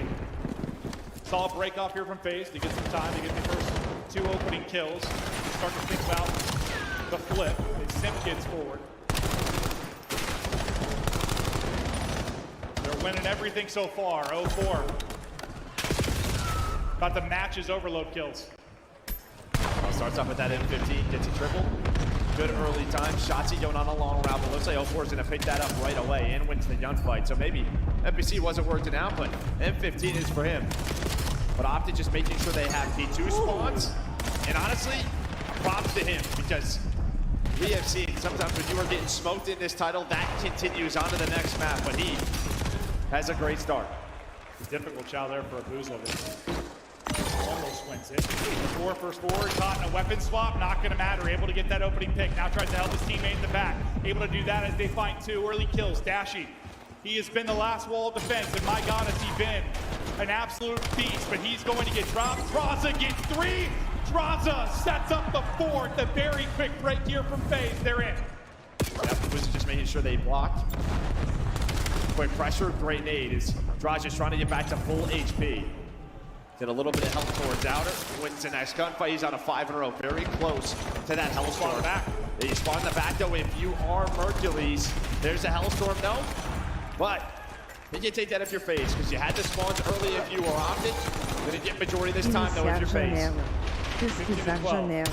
Pesquisar. Oh, a different beast now in the hard point. He's feeling Explorador de arquivo. Excel. will Explorador get dropped, Facebook. P3, locked and Pasta loaded. com uma tela grande. Hercules trying to do whatever he can mid-map, but his position was given up. Sim's going to be able to find that kill. Sim dropped 48 in the map once, so can replicate that here, but his teammates are popping off. Draza, triple positive early, winning every fight. He is locked in, loaded and cooking, but of course it's Dashy. Of course it's Dashy. Galera, pésame para Argentina, galera, pésame. Trying to pinch this setup, but you win that gunfight on the opposite end, so nothing really going for you right now if you're Optic. But the Hay que darle pésame a los argentinos. 0-4 though, it's his turn to pounce, and that is another Hellstorm. A very ugly map. Optic need to fight back and get those out as soon as they can. Habla tu público. Also seen some use that lead to absolutely nothing. What kind of value you're going to get out of those streaks is everything's working for a 4. Now a double with the nade. Back-to-back triple. Gets them all. Wipes the board. All 4. ¿Solamente para eso me llamaste? Sí. Well, now it's on this rotation. Sim's going to deal with the middle of the map. They have to Para find joderme Mercules. delante de la gente. He's on Qué 18. bonito. Sí, un poquito nomás. Yeah, he's strong. ¿Poquito? Brought that map behind map number 3. Ya ve cuando nos veamos en diciembre. They find Mercules, but now they got to deal with the next one. It's Hoot and Dashy. Sabes, Now you know with those good spawns, unless you were Optic or spawning, you have Bueno, won cuando nos veamos everything if you are entonces, FaZe. prefiero. They've been playing beautiful hardpoint. They continue to do it here. Ay, cómo nos va. He continues to grow, up 17 ¿Cómo sets engagement, able to take it, Shopsy put down, Hop loses, and he wins his fight as well. They weren't winning the fights in the overload, but by golly, they've come out hot here. A little bit of chest bump, a little bit of sauce, so 4 continues to cruise, 21-6. Again, Maeve, you still have 2 Hellstorms to use. If Que you van are a FaZe, aquí, go to a P1, so you can rest of this time, and it's looking like they're going to. It's going to be another 3 dead. I don't know the last time we have seen a P4 like this on dead. Normally, a very messy hill. That has not mattered. You have control roof side, you have control the back, and well FaZe making them pay. Optic take a breath. All right, first set didn't go well. Second set, let's flip the story. Unfortunately, got an airplane with a giant ass missile. Draws are going to call it in from his streak early in the game. Everyone in Optic trying to fly forward and survive. Hardpoint white for now, leads to 2 kills. Will be a team kill, but you got numbers for FaZe. Dashy's still going to be in the point. Dashy wins a massive gunfight. Simps on 6 HP and in trouble. Somehow still alive. Hook's nade will finish him off, but back to the guy that's getting it done. 0-4 has been the hero, and he's looking to make plays again. Yeah, so you get one little side quest done, but then they follow that up FaZe with 3 kills to retain control. And Abuzla now, he is ripping as he finds 3 in a row. 0-4 looking to get the kills, make the flip happen. Wins a close range one-on-one. Able to stay up. Simp gets 1 as well. Pressured off to try and hold these, but Simp with the slide and stab. And they're in the point, they got the flip, and this has been some of the better hardpoint you'll see on the year. A step ahead, but hold up, Optic get kills in the big time. Yeah, but it's good spawns, well. You have the good spawn control, but you're going to have to give it up. Abuzla and Draza, they both spawn out, so 0-4 going to reposition. He's just going to play with his teammates. They're going to try to hold him from within. Numbers in their favor for now. We get to a 2 versus 2 on the point. Sim just goes through, though. He goes all the way around, so he gives them spawns. But oh no, it's dense, so we're going to fall off the map. Yeah. Apparently that's the storyline for FaZe today. Can't stay on the map. Simp trying to build towards the streak. He's damn close. On 5 straight. Not getting over eager. Nade hits him, so tuck it away for now. He's gonna get dropped. No other streak coming in. Hoop will get 2 onto the point with 20 seconds remaining. But it has been all 0-4. Still with a Hellstorm. I think it's 3rd or 4th triple of the game, 28-11. I mean, I gotta continue to give him his props. He was in the blender on exposure overload. Mentally resets, realizes, recognizes the moment, steps up as soon as this map starts. And now again, FaZe trying to win this rotation to the next hill. It is 181 to 46. They are dominating. This man cannot be stopped. These are the 2 best hardpoint teams in the world, and this has not been close. You never count out Optic. They've always got the comeback potential, always got the ice, but it's just simply too great a lead. They've got to be so good for 4 or 5 straight rotations. Keeping the time here at P3 until it's a multi-kill from Abuza. 4 straight out of him. FaZe get right back in, and every second feels like a pain point. Abuza pushing forward, damage in, maybe sets up Sim for a double, but he can't get both. But it doesn't matter. The time going to FaZe, and they'll eclipse the 2-century mark. Yeah, they gotta find Hook though. Gotta find Hook for that next rotation. He's the key guy. Well, he does enough. You can see the FaZe players are gonna spawn out, so still fighting his Optic. Much better start to this P4 than they had last time through. It was basically a full 60 from FaZe. FaZe showed they can hold. Are they going to be able to break? You have the Hellstorm, yes, on 04. Yeah, 2 more? Just 1. I think just 1. Yeah.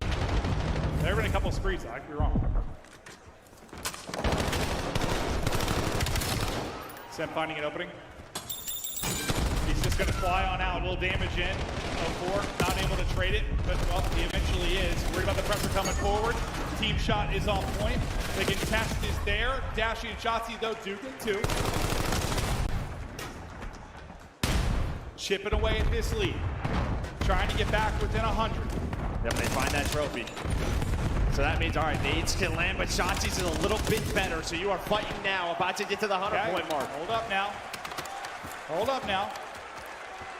3rd set of rotations coming in.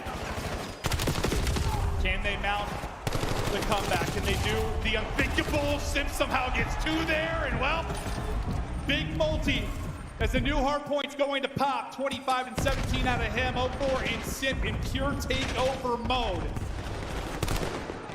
Well, worst case, if you would have lost that rotation, that's when you have that extra Hellstorm to help you break the P1 like they did last time. But they don't even need to use it. 25 more seconds, Sim just playing his life. On 3 in a row, and now trying to fly out, but I think the stun just kind of messes up his timing. Yeah, his movement looked a little quirky there. Stun. Optic have got a hold, but they've also got him flipped.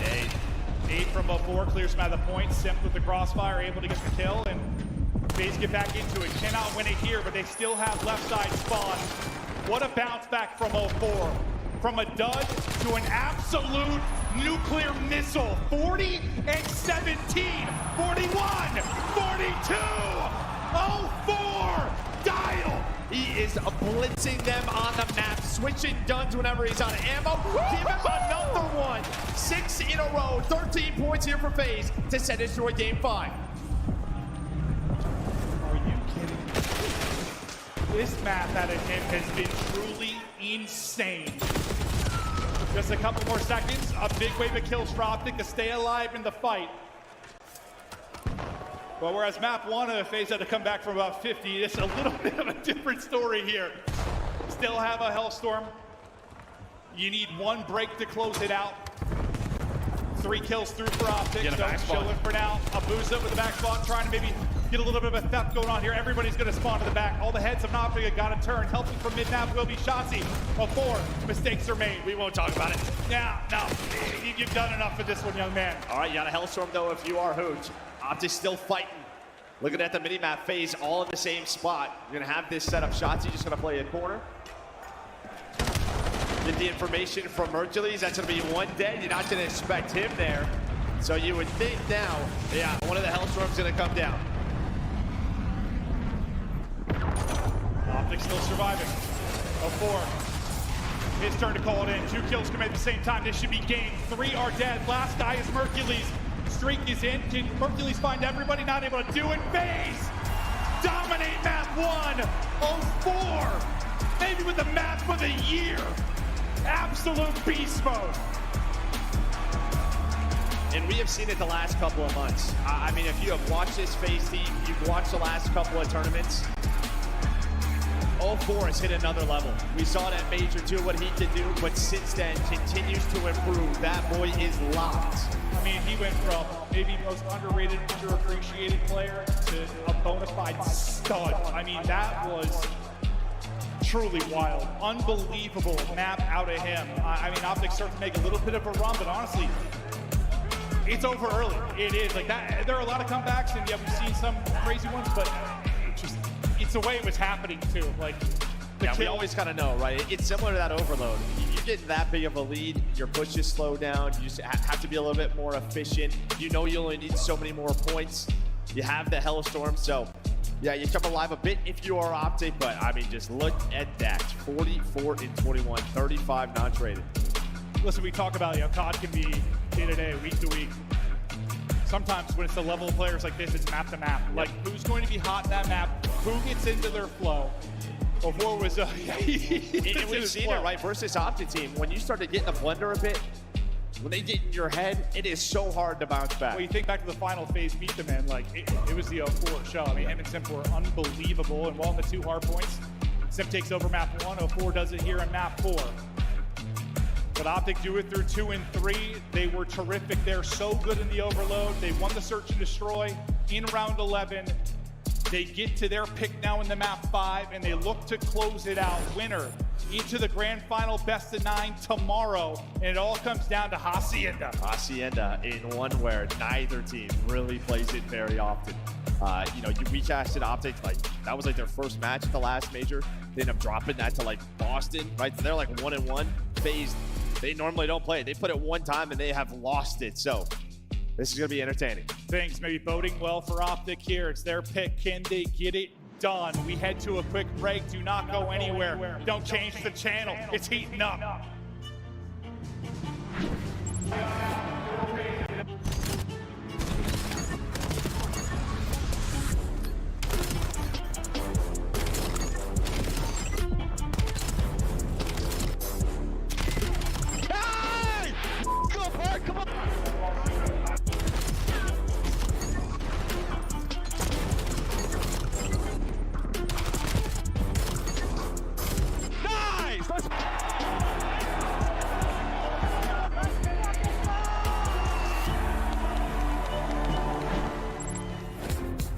Look like the pros to play like the pros. The CDL team skins are available now. Scan the QR code or check out the in-game store now.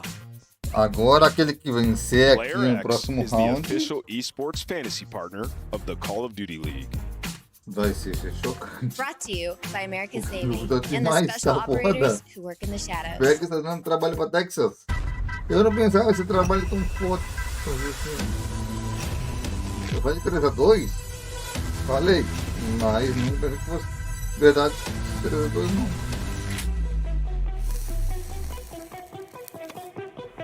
Isso é mais uma brincadeira, né? Eu faço com vocês aqui.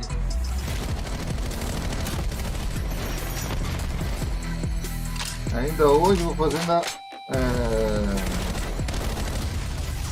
e de amanhã já de uma vez em sequência. Então eu vou gravar primeiro o Resident Evil.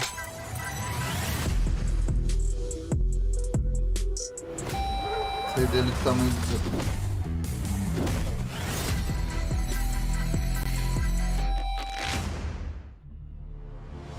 E eu já venho aí. Let's find out who's built for the big save. The Heretics ready to dive in. Finds two. 4 and Snoopy. What's the ball? But Hydra with the switch impossible. He's making top room. So damn happy. Insights. Down a bruiser. Dominance on the grandest stage.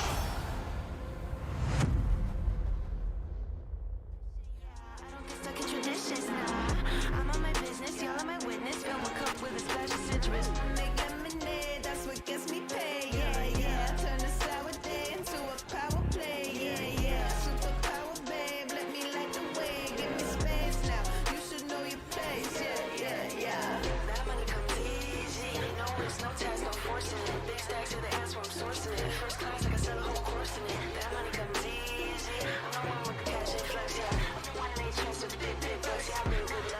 price went up.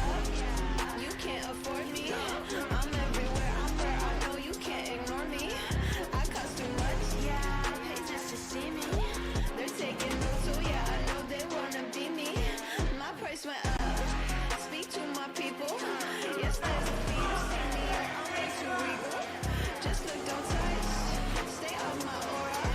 Oh, I know when the energy, they all need more of.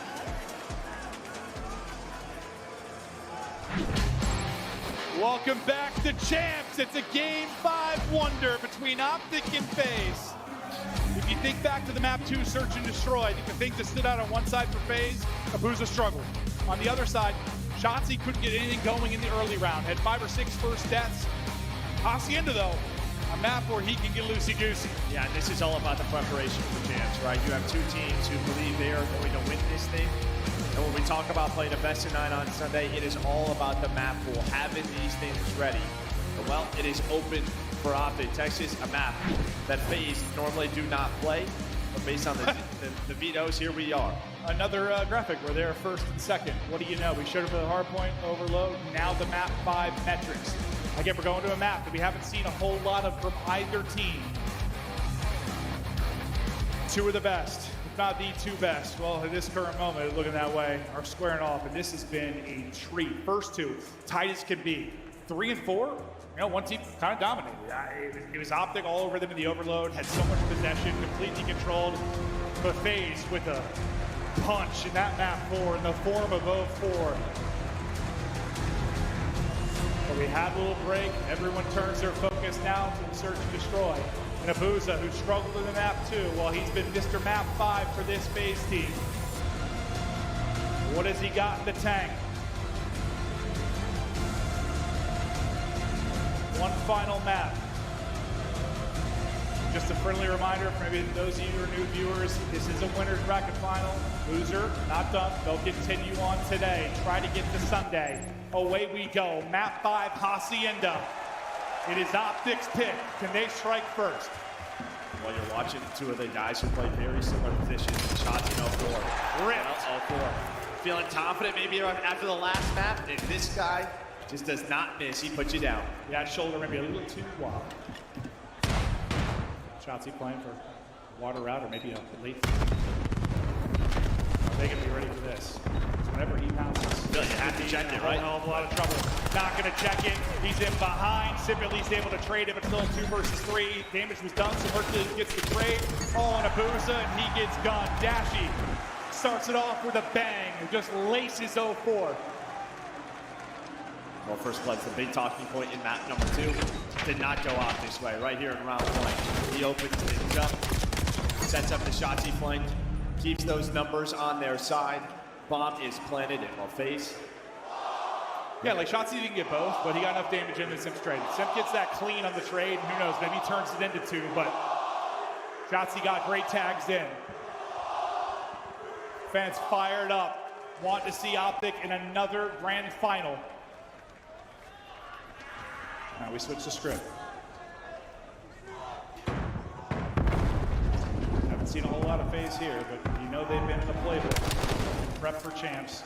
Before first death, the opening round here, trying to get some shots in. Draza was in trouble, but stays alive. Well, that is a lot of info, and I mean, Optic, they had so much of map control. They pretty much said, hey, plant this bomb over towards A. We want to retake this. 0-4, another first death. Hot off that massive map 4, but can't get anything going here early. Dashy winning another one. Draza's going to get caught. 4 versus 2. FaZe getting picked apart. Abuza trying to bring it back. Great tags into Hercules as well, trying to hold now in 2 versus 3. They have to pull off a 2v4. Uto, and the timing on the flank. This is going to give Optic the info. All right, where did they go? 20 seconds. Abuza with another one.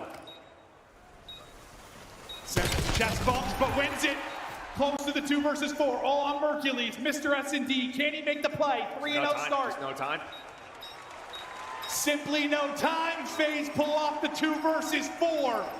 And we'll give Optic a taste of their own medicine because it was Optic dishing it out without numbers for that map 2. Yeah, with the clutches down in numbers. And Optic, they played that very well to start, right? You didn't earn the first blood again, and then you stay patient. When you're down a man on attack, it feels like someone has to make a play. That player was Straza. He ends up getting caught. But then Abuza ripping him and Simp on point. Teamwork is there, and they tie this up. There was no separation in the map too. No breathing room for mistakes. I say that as 04 was dancing off the map multiple times. Here becoming, he might find a way. He just drowns.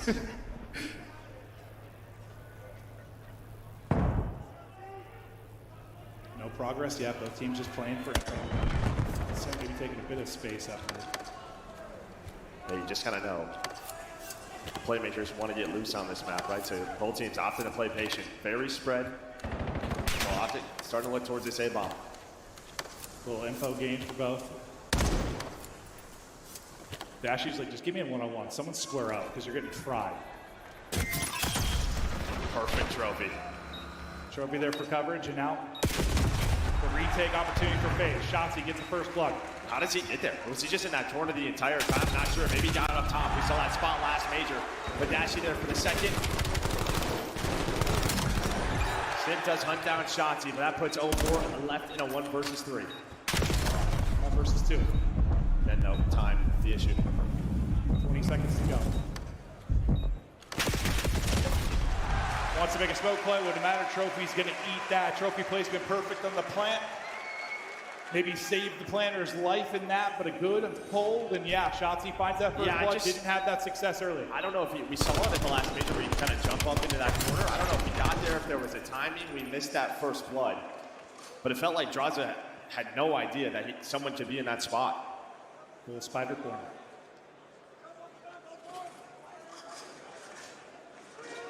Mercules yet to drop. 4-0 start out of him. Well, on the other side, oh, there was 0-3.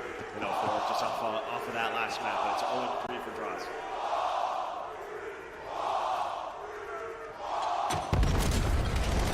Nade's worked it up mid. Dashy's going to drop, and Nade's going to connect as well. You have numbers, just don't want to throw it away. Trying to group up here. Well, Shotzzy does it through. Does it through, but he thinks they're going to rotate to A. They just have the wrong read on this. They think they go middle halls quickly over to the A-bomb side. Man, if he just turns around for half a second, we would have saw every single player for FaZe. He might get an easy free pick, too. But it still comes down to this engagement. Draza able to do it from 0-3 to 2-3. Having a big round. Mercules is yet to die. Yeah, I think he's going to play for his life. He's here, really, right? look how close he is to the streak. I think he's got to. Now, if you're FaZe, do you opt to hunt? Give up the round and maybe win the war. Give him a chance at this. And it looks, you can see two are hunting it, but they have guessed wrong, so we play a little game of hide and seek. Well, this end up finding Abuza for a freebie. I'm just going to play his life. FaZe just with the nade spots with the early kills. Well, it's been all offense so far. Yeah, who can get that first big stop?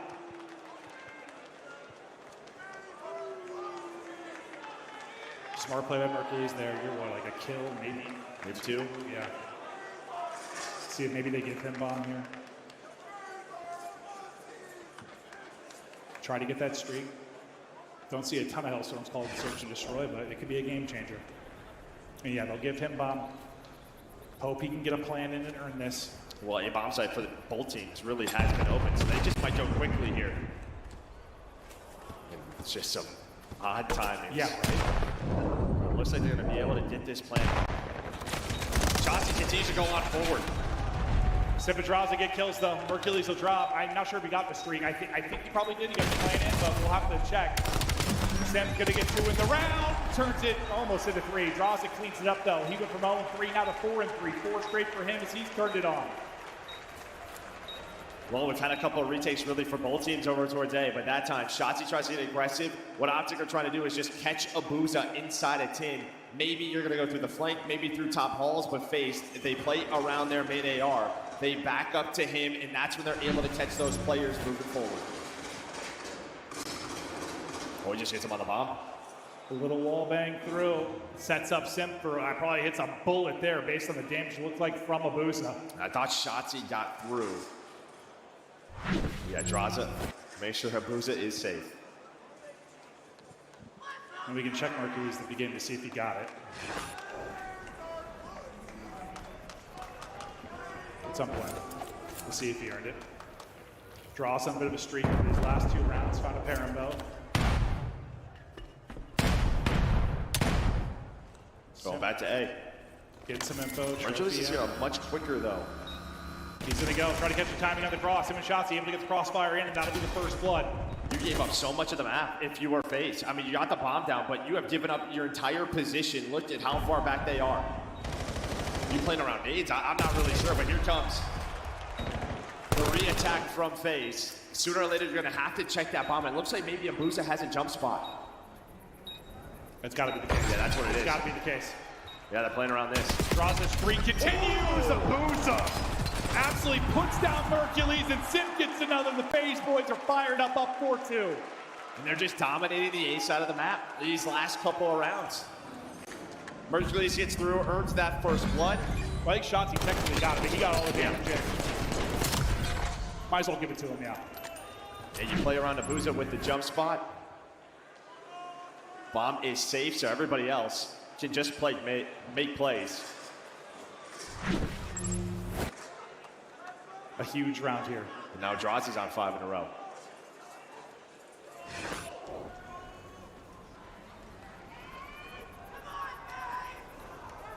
Optic need one. Don't want to go into that 2-5 hole. And Abuza just rips Mercules back-to-back rounds. First blood to FaZe. Numbers haven't always mattered, though, in this matchup. Yeah, what a time is going to be like here for Hook. Not good. Yeah, you have 2 players swarming. Dashy's going to back up to him. Shotzi, he feels like he then has to make a play. Instead, he gets caught. Draza 6 in a row now. He has turned it on. Hook gonna have to take out both. Best of luck with this situation. He's gonna get dropped. Last person is Dashy. He's traded out. 5-2. FaZe on map point. Match point. About ripped my cable out. Yeah, you almost fell. Yeah. Very athletic. Looking like a 4 out there. Yeah. Almost dance. Moving. Well, we talked about it coming into this map. Just the preparation for champs. A map that FaZe, I mean, they don't know how to play. I talked to Crowder and Simple a little bit. They said, listen, I know our search hasn't been good in matches, but we've been putting in work and it is sensational right now. We haven't seen really, I don't know, Incredible Search, they've won some, but like this one right now, they're looking prepped for a map they're not usually seen on. They look to close it out and move into a grand final. The square up. We square up, a nade hit, Sim gets another one on 4 involved as well. 4 versus 2. I mean, what is that nade from Sip? It lands through the window into the top hall. And Dashy, he's just weak, and then he just blows up. Everything on Hook and Mercules now to try and clutch up in this map 5. Now looking like it's gonna happen. Hook is buried. It's all on Mercules now. He is the clutch god. Can he swarm? Gets one, gets away. Thought he was gonna get traded out, but not gonna happen yet. He's in trouble from behind, but he guns him. And he gets traded though. Draza closes the game. Goes on an incredible streak, and FaZe are into the grand final.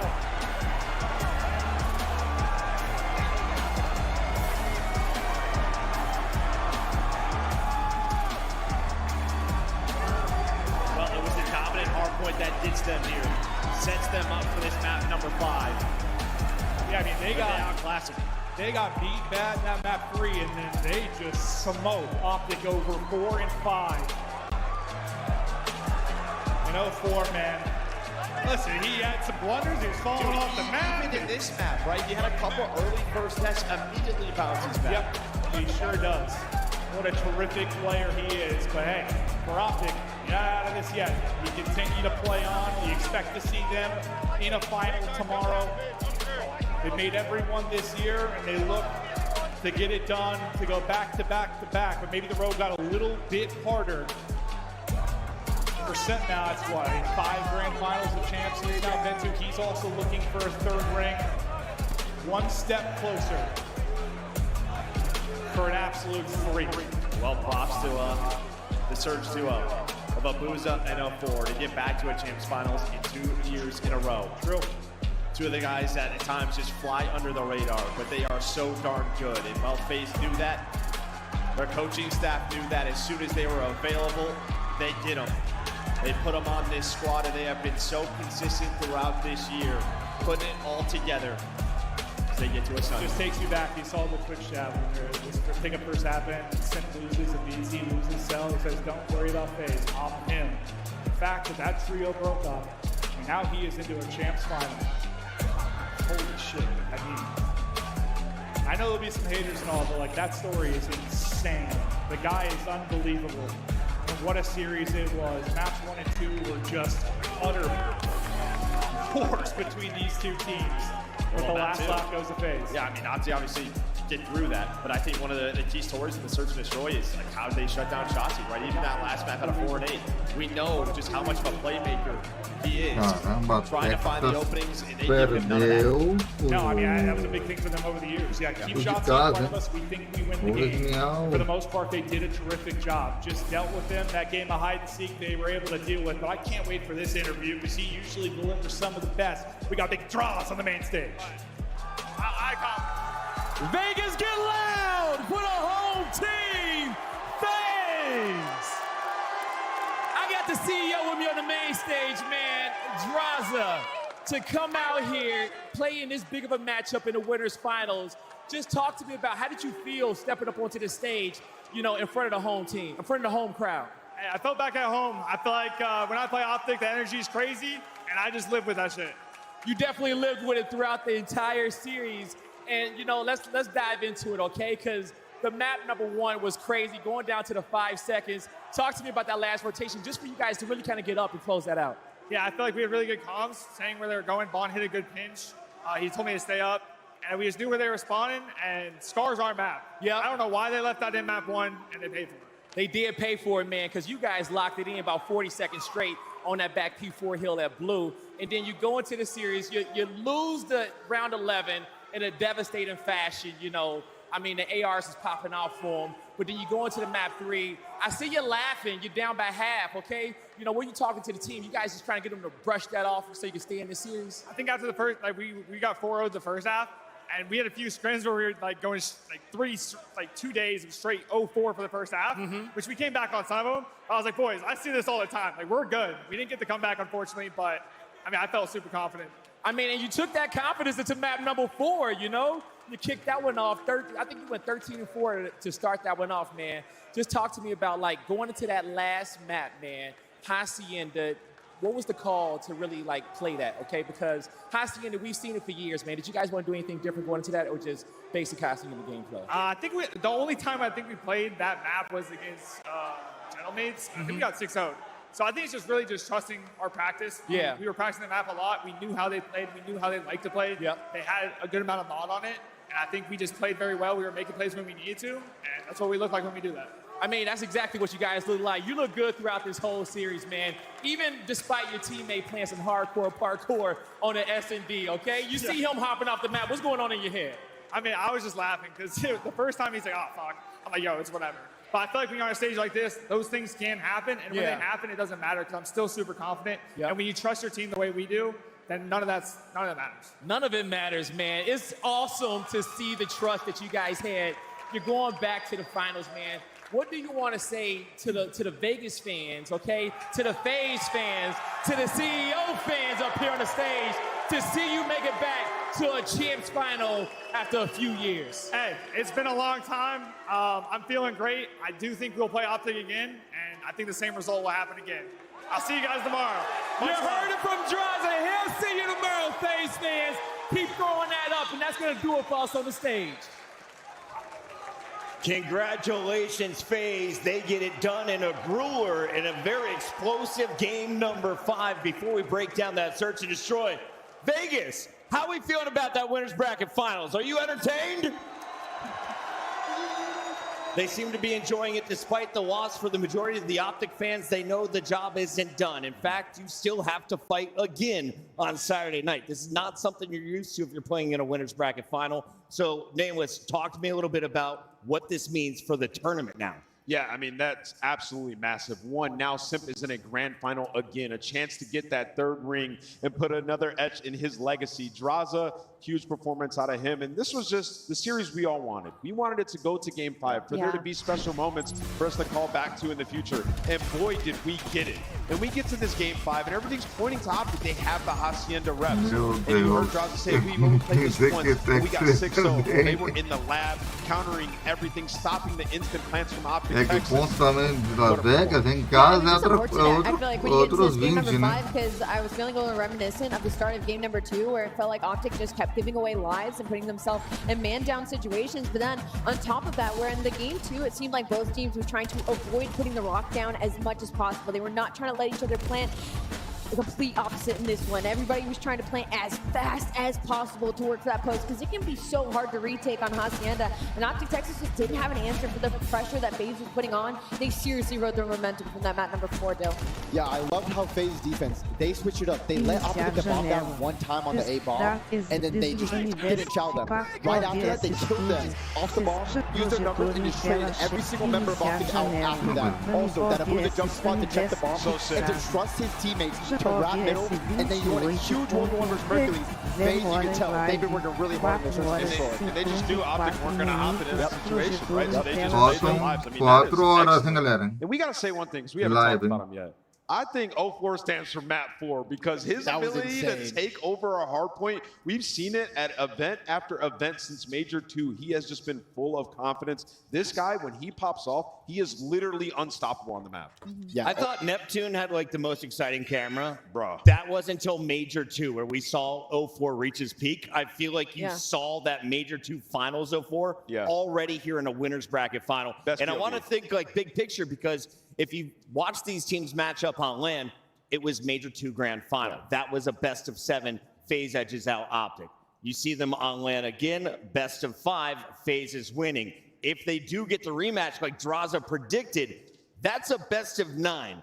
Right. Now that we're going to play the most extended map pool, does this give Optic or FaZe the edge? Well, when you look at like the statistics, of course, mais de 4 horas. you have to lean Optic Texas because of how deep their map pool bag has been for a while. Roupa bem elegante, mas Finish the amarelo. I don't even think you heard the first Combina sentence com a where I pele said, dela. statistically speaking, yes, they do have the edge in the map pool bag, but Rosalie it is FaZe Parker. Vegas, and as we saw the Hacienda on that main stage, we don't Tá know bem how scripts have combinado, gone pelo for past menos, 2 né? weeks for FaZe Vegas. They could have a lot more in the Tá back melhor pocket, and also it's com o Simp vestido de and the preto. other 3. Muito They're melhor. going to make something work. Also, Optic got to get there first. Yep, I was going to say. Esse amarelo I got to e see o how did our vermelho player que ela highlighted usou in our player X combina watch com ela, hein? perform. Well, we wanted to see Hook have a big performance for everyone who put them on their roster. And Hook, he is going to drop 345. So that's higher than what we saw from Aluka in the past matchup. Of course, this going to a 5 game is going to help out your score.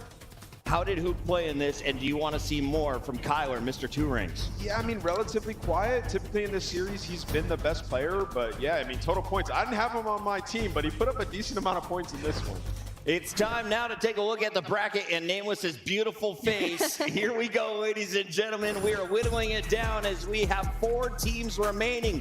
Falcons, Gentlemates, playing for the honor of making it to the podium here at Champs 2026. And of course, playing Optic for the final spot in our grand final. We're going to a break. When we come back, it's another elimination. Falcons versus Paris Gentlemates. Reslie's favorite when we come back. Ai. O favorito dela é o Gentleman.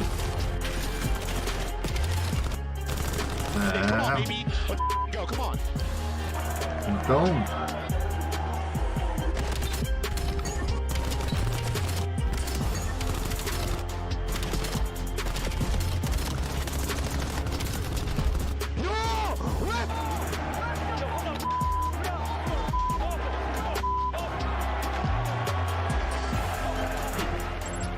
Scuff, official controller of the CDL. Anotando o controle do Player X Xbox. is the official esports fantasy partner of Se the Call não of Duty vão League. jogar com controle. Monster Não ao Energy, teclado. the official energy drink of the CDL. Eu não entendo isso. Brought to you by America's Navy and the special operators who work in the Eu não shadows. entendo essas coisas ainda. Lembrando, O COD vale $100. O 1 e 2. E o 3 foi dado na Plus, hein? Resgatou. Modern Warfare.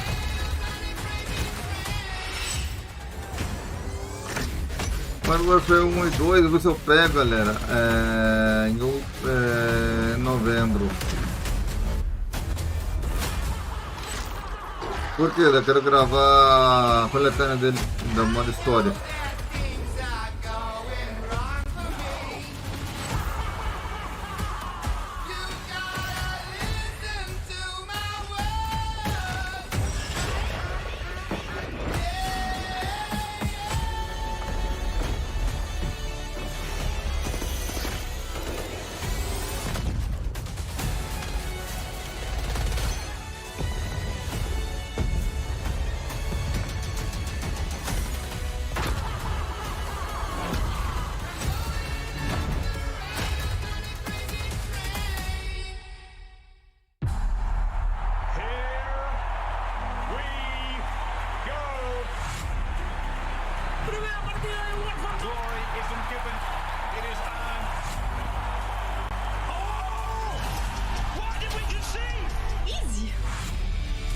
Trying to avoid another silver medal. This is my time to go. We win, we push, we win. Back-to-back champs. Oh my God! Out of nowhere! Unbelievable. Back-to-back It's history in the making! Oh my God! It's over! Are the champions of the world! Oh my God! Oh my God! Oh my God!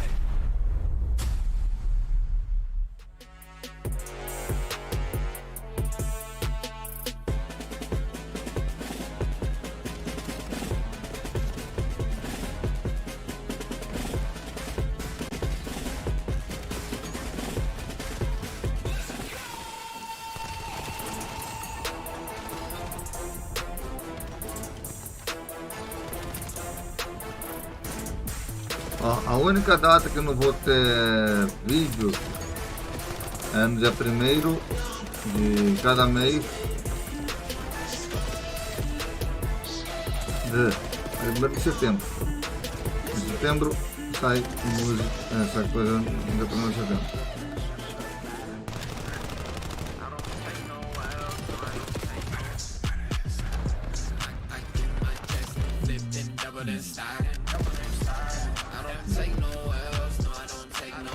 Olha só aqui, ó. Já apareceu. Paris Gentleman Falcon.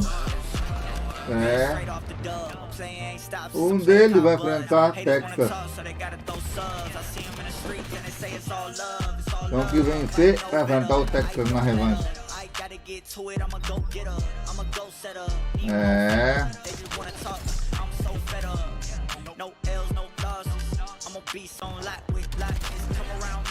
Eu vou ser eliminado. Depois, Vegas vai ter, claro que sim, o jogo dela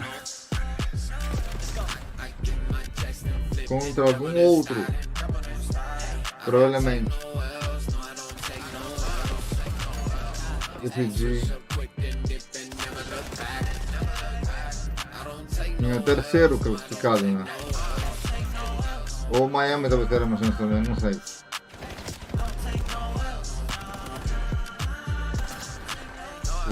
Só que ganharam. A Texas perdeu, né? O jogo anterior, então o Texas chance de reivindicar, né? Porque Falcões venceu, então Miami tem chance, Se os Falcões perderem, Miami tem chance de entrar no top 3.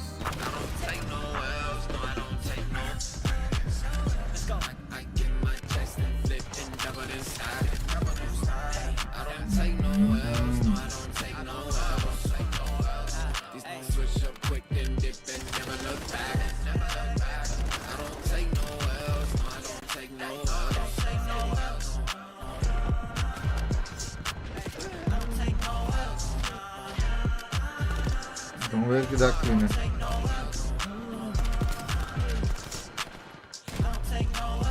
Nem eu sei falar.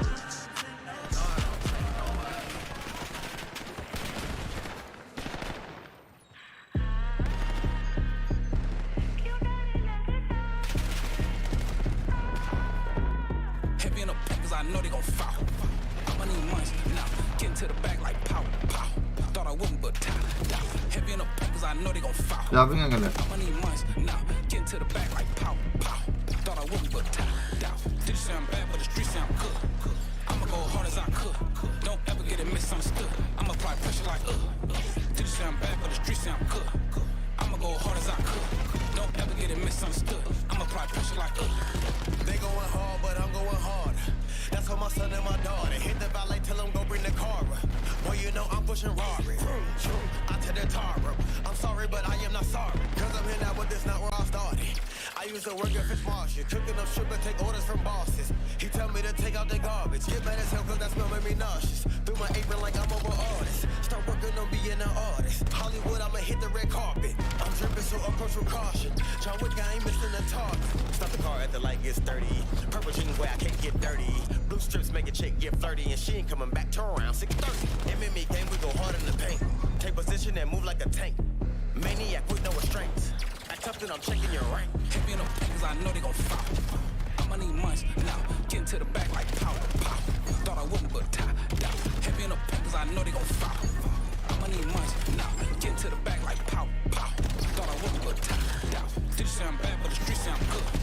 I'ma go hard as I could. Don't ever get it misunderstood. I'ma apply pressure like Did sound bad, but the street sound good. I'ma go hard as I could. Don't ever get it misunderstood. I'ma apply pressure like I'ma go heavy in the paint like Shaq. All in your grill like platinum. I just spit real ass facts. Shitting on the track like I took X-Lax. They was sleeping on your boy jet lagging. Now they jumping on the bandwagon. Gas every track, I be spazzing. When he in the field making plays, John Madden. Hit the backboard, now I'm feeling good. I'm all about my chips like a hoard. You can take the boy out the hood, but you can't take the hood out the boy. I caught my first case in 04. Get a witness pick me out like a fro. 2015, I met bro. Me and Q still a mixtape at the stove. Boat pulled up and we start selling more. Started from the bottom, only one way to go. RJ said us on the flow. Certain records flicked around, let us in the dough. Me and my buddy smoking dang. I'm on my celly at the bank. I'm on Pirellis and they can't. Mad cause I'm really going heavy in the paint. Heavy in the pack, cause I know they gon' foul. I'ma need months now. Getting to the back like pow, pow.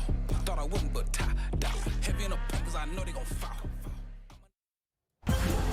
The party never ends here in Vegas. The Call of Duty World Championship continues on here as day 3 has just 4 teams remaining, and it's about to be just 3. Who is going to walk away with the guaranteed bronze, and who is going to go home with just $160,000? It's time to find out.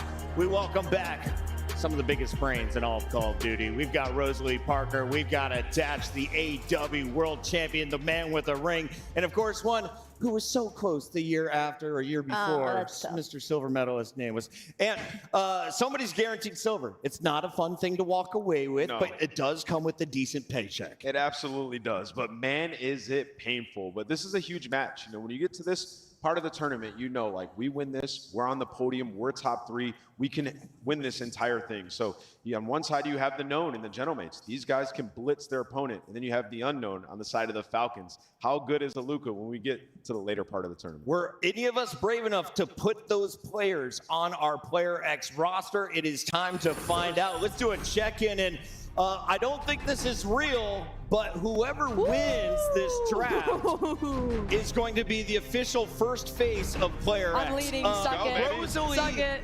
Rosalie and Attach did cheat by choosing 2 Optic members. I didn't know we weren't allowed to pick and I really feel like this is a 2-person fight here for the face of Player X, right? that is so messed up. I mean, this might be Crybaby Cheese. Yeah. Might be Crybaby Cheese. You guys are just picking players that went to Game 5 rulers. Our You guys said, you said pick the best players, so we picked the best players we could pick. Well, guess what? Celium's got another series right now. Okay. He's going to get Okay. Reminder, our heroes can earn us double points, and both Ant and I got Celium. Let's take a look here at our players and the matchup that we have in store for us. You mentioned you got a big dog in this fight. They are the Major 1 champs, but only 2 of those players rose that trophy. Instead, they bring in Joe Deceives, the best piece of Toronto Koi, and Estriel, who a lot were saying was the best piece of G2. Attach, what is your take on this Gentlemate squad right now? Are they top 3 or even top 2? Absolutely, they are top 3. I will not give them top 2 yet. I will say they struggle versus Optic, but Optic likely the best team in the game, and then it goes to FaZe as well. But Gentlemates, Civ is leading the way in Hardpoint with a 1.16 KD. I'm looking at Ghosty to step it up in Overload and S&D. If he starts shooting, they can make a run. And I really want to shout out that S&D point on the Monster Energy pregame because, I've been a broken record all weekend that's been the most important thing for this Gentlemate squad, and they are now #1 in post-plant. Reminder, they were like bottom 2 heading into this. It was literally causing all of our heads to just want to be put through a wall. So they clearly put in a lot of work in that game mode, and it's getting them far, and hopefully it'll get far in the That series. is insane to me that they're now winning 86% of their post-plant. Let's take a look, though, at their road to the finals because the Gentlemates came out with a bang against Toronto Koi. They handed them a decisive 3-0. It got a little bit scrappy during the hard point, but it felt like Joe Deceives was just heating up as this one went on. Yeah, this one probably just a bit of a talent gap. They made a lot of ground in these last couple of weeks. Obviously in the search and destroy, these guys have been unreal, and I think what separates them as we look at that graphic is Estrio and Joe. Both those guys, neither one scanned their life. Their ability to get lost, make huge plays, and play separate as well, it's just been unbelievable since the major. And yeah, when you just talked about it, Dill, they have only lost since forming with Joe and Estrio 2 Optic, 4 FaZe. So in this matchup, they are immensely confident they come out with a win. They're looking fantastic, and they're only going to get better. We have to remember, this team has only been a team for maybe a little over a month. Yeah. Every single map, every single match they play, there's more time together, more chemistry, more repetitions, more comms, more everything. So if they keep it up right here, it's going to be scarier if they play Optic tonight. Good try, boys. We got to zoom in here on Joe Deceives. He's been one of my favorite stories since I came over to the CDL from Overwatch League. And of course, Joe, he was a player that was put into the spotlight, didn't have a great success, sent down to Challengers, comes back to the Pro League, gets second at EWC. Now he is a star in this league, and you heard Maven say he could be the best in the game. He absolutely could, and I think that's something we're going to find out as we keep going through this Saturday. And a huge thing for Joe is they haven't played Riyadh with Joe in the lineup yet. So he's going to be the X factor in this head-to-head, and specifically on his previous iterations of rosters versus Riyadh, he's at a 1.23 in the matchup. So he likes running up against Riyadh Falcons. He should be comfortable. Let's talk about those Riyadh Falcons because Kismet is looking like he is back on his 99 level. The rest of the team is firing around him, especially the new youngster duo of Xnid and Aluka. Nameless, you said it felt like Xnid was missing that guy. He didn't have really a duo or a comfortable piece on the roster throughout the season. Now you have someone you can vibe with, and you can tell this whole team is really thriving off of that. 100%, Chris, and it's so important as well because now Xnid can look across and be like the rookie on the squad. Like he's the guy that we're developing as a team and bringing into our system, and I can now have him do things that help me in game. He's finding so much time in the hill. Not only has it helped Xnid, it has helped Celium so much. But I think the first thing you said about Kismet is so important. When you look across this lobby, straight shooters. There is a version of Kiz, 99 Kiz, that shows up late in tournaments. He's going to need it in this lobby going up against the Gentlemates. And a big moment on the side of Riyadh Falcons is that their HP is looking a lot better right now. I think that's going to be their strength, especially because you look on the other side of Paris, they're at 1 and 5 in that HP. And so when we're looking at Riyadh, they take those 2 off of LA Thieves, and now they have a game mode kind of under their net. And it's not even just like they're playing it good. They are beating up on teams when Aluka and Xnid just start flying at you and they're feeling confident. That pressure is akin to Miami during Major 3. I mean, look at the confidence on the stage out of Xnid. When did we think we were going to see him standing up and screaming at the guys on the other Attach, side? were you ever that guy? Did you ever get loud, or do you let Clay do the talking for you? Sometimes. Most of the play do the talking, but I would get loud. I told Xnid last night, he was like, sometimes I was being too nice versus FaZe. I was giving him too much respect. I said, Xnid, when you are on that main stage, everyone is your enemy. You hate everyone until that match is over. Does. I hope he comes out with the same passion today. Sending Scrap packing with a 0.63 down to the elimination bracket. After that, they meet up against the Heretics, and this was a fast series to start our day. They've had some time off after this, but what was your takeaway early on this morning, Attach? Early on this morning, Falcons woke up and they were ready to play. They were already fired up. Everyone was playing so well. I think the lowest KD was exited in that series, and that was like a 1.23 or something. So that's a fantastic thing to have. Miami did not put up any fight versus them. So just how good is this Falcons teams. Yeah, even and they're probably even performing a bit better because they're honeymooning as well. Exactly. You know, like when that belief first happens, you win that first big match, you're like, wait a minute, yo, I don't. We could be the best in the world. Exactly. And every match you win, you're just doubling up your money too. So that feels good. Yeah, so it feels great. And this is their best placing they've had on the year. And, you know, really when you look at it, off the rip, you'd be like, oh man, gap towards Gentlemates. But if this is the Celium of old, this is the Celium that could be the best player in the game, finally finding his form with a real AR duo next to him. That makes the side-by-side look a hell of a lot scarier if we get true form MC, which we have seen here in Las Vegas. We have 8 lovable players about to take the stage while they take an extra minute to get ready and confirm with their coaches of where they're going to be playing and what seat they will be in.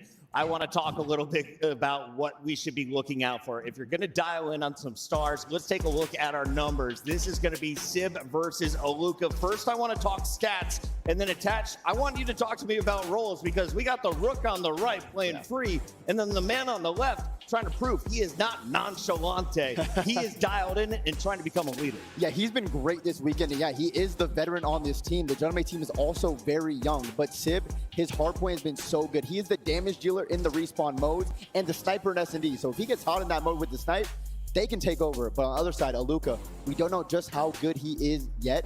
We don't know what his ceiling is. He's been frying every single time we've played him. How far can he take it? He's playing better competition. What can he do? I will say something I love about this comparison is these are both extremely confident players. And I feel like Sib sometimes throughout the season has been a little bit of an overthinker, you know, and I think all Gentlemates have. And I think if he can come in with the confidence that Luka has been playing in with this weekend, he will reach another level that we haven't seen yet. And just looking at that, it's reminding me of when Sib, late in tournaments, and the last time he was late in a COD Champs, the last couple series that he had, all the way up into the final, he was the best player in the lobby. Now, they don't end up winning that, but Sib late in COD Champs is unbelievable. And you mentioned earlier, I think a 1.10 so far in this tournament. On either side, it's been Celium and Sib. It's going to be a banger, those two. I'm told maps and modes are ready, which means the players at least are faking like they're ready. Here we go. Best of 5 loading up. This decides who is moving on to our podium. A top 3 guaranteed. It'll be Den, Fringe, Scar, Sake for our second hard point. And if we get to a game 5, it's my favorite map from Black Ops 2. Now in Black Ops 7. Raid attached. Who has the edge through the first 3, and do we see a game 4 tonight? I will say Gentlemates has the edge for the first 2. That map 3, they are currently 0-2 on Overload, so that could get a little scary. I think we'll see a map 4. I don't see the series being a 3-0. These teams are just too good. Rosalie, who are you most scared of in this series? You want a player? Yeah, one player. I think I am most scared of Celium in this series. I think he's definitely going to be an X factor, especially with the slow starts we've been seeing out of Dan a couple of times. I definitely think that he's going to have to step it up, and they're not going to be able to take Rhea lightly. I'm a little bit torn. I got Joe Deceives and Celium on my player X squad. One of them is about to get eliminated, but I think it is going to be Joe Deceives scoring more. Let's lock in our Scuff pick'ems. I am going to beat Rosalie to dialing in Paris, please. I'm going to pick Paris. I think they've been hooping a little bit. I do think it's going to be a game 4, though. I think Riyad's going to put up a good fight. Attach. I'm sorry, X did. I picked you earlier. I can't do it again. I'm going Gentlemates. I just realized we're kind of double dipping with the player X. We got Joe and Cel in this. We're going to get a bunch of points. But I'm going to go with Celium. I'm going with the Falcons in this one. I think they get it done in 5. Your hero. Do we have any Falcons fans out there? No, we all pick Gentlemates. Do we have any Gentlemates fans out there? Do we have any Guy Blaze fans out there? I'm one. Take it away, Blaze. Thank you so much, Chris. And I'm ready to get this one going, okay? It is our loser semis, and we've been sending teams home all day. This is a big matchup for top 3 to see who's going up against Optic. The squads are ready. Vegas, are you guys ready to get our teams to the top 3, yeah? I know you guys are ready at home. So without further ado, coming to the stage, make some noise for the Riyadh Falcons. Xnid, Aluka, Celium, and Kismet. This has been the Cinderella story that you wanted to see out of an underdog, but it's not over yet. They still got a few more dances to make it to Sunday, but the Riyadh Falcons, they're ready to go. I'm looking at Kismet. Last time he was in Las Vegas late in a tournament, he walked away with all that money and a ring. He is going to pop off. Then you have Celium, another world champion, and 2 of the most talented young players in the league. It's not going to be easy for Gentlemates to win this match. It's not going to be easy whatsoever, especially at this stage of our season where all of our players are ready to do everything in which they have to do to win it for the fans, for the org, and for everyone at home. So the next squad coming to the stage, looking to win it for the fans across the pond. Get loud for the Paris Gentlemen. Ghosty, Joe Deceives, Sib, and Estriel. The Paris Gentlemen can feel the love from all the green suits around the world. Alonzi, because they are about to hit the stage and give it everything they got. Look, this is what you brought Joe in for, man. This is a series that Gentlemen have been on the losing side of throughout the entirety of this season, and this will be their first time with him plugged into the roster on the other side of that stage. So for Paris Gentlemen, right now it's just trying to handle business as usual. S&D looks like it's been in the best spot it has been in months, and they just got to go through Riyadh. I say it like it's easy, guy, but we all know that we might be going the distance. I mean, it sounds easy when you put it like that, but it's champs, all right? Anything can happen, and we have seen that so far throughout the tournament. Make sure you let us know in the chat who you want to win, because it could be their final time. Miles, Chance, let's dive into the game. Thank you, Blaze. Thank you. Later in the night, here we go on this Saturday here in Champs, and it is going to be a fun one. Gentlemen, again, first time we get a taste of Aluka's skills here with the Falcons. Should be good.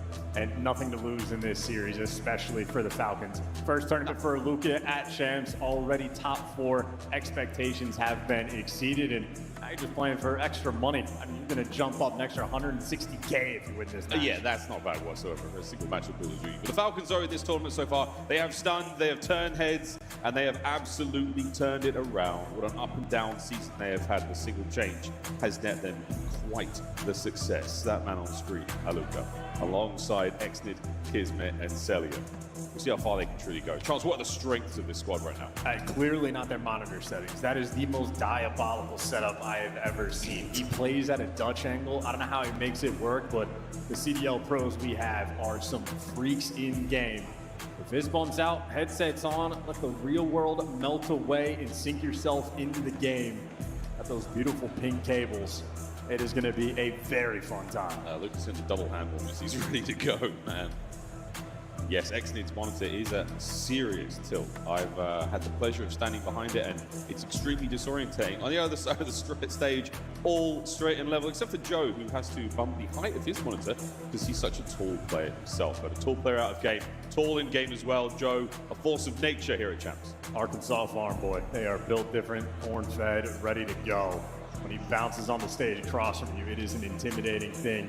The Jolly Giant, you know they're going to be excited to see a Den for the map number 1 because you have Den Ghosty on the squad, but they run for the tournament. Well, for Paris Gentlemen, they ran into an Optic who have been scorching hot up until that last series, but as in losers, not too shabby. Each of these teams achieved a 3-0 earlier today. Yeah, both these teams trying to get themselves into a last chance at the tournament here against Optic Texas, which we'll play earlier with a riveting nail-biting Game 5. That one hurt, Optic fans. That was a tough one. But good news, you get to watch your boys play again tonight and see if they can survive and make it to Sunday. Keep that 3-peat dream alive. Both of our squads here raring to get that ring, that coveted championship for their club. But what an opportunity they've got. Get through this squad, get to Optic, meet FaZe on Sunday. Charles, Gentlemen, what makes them so good?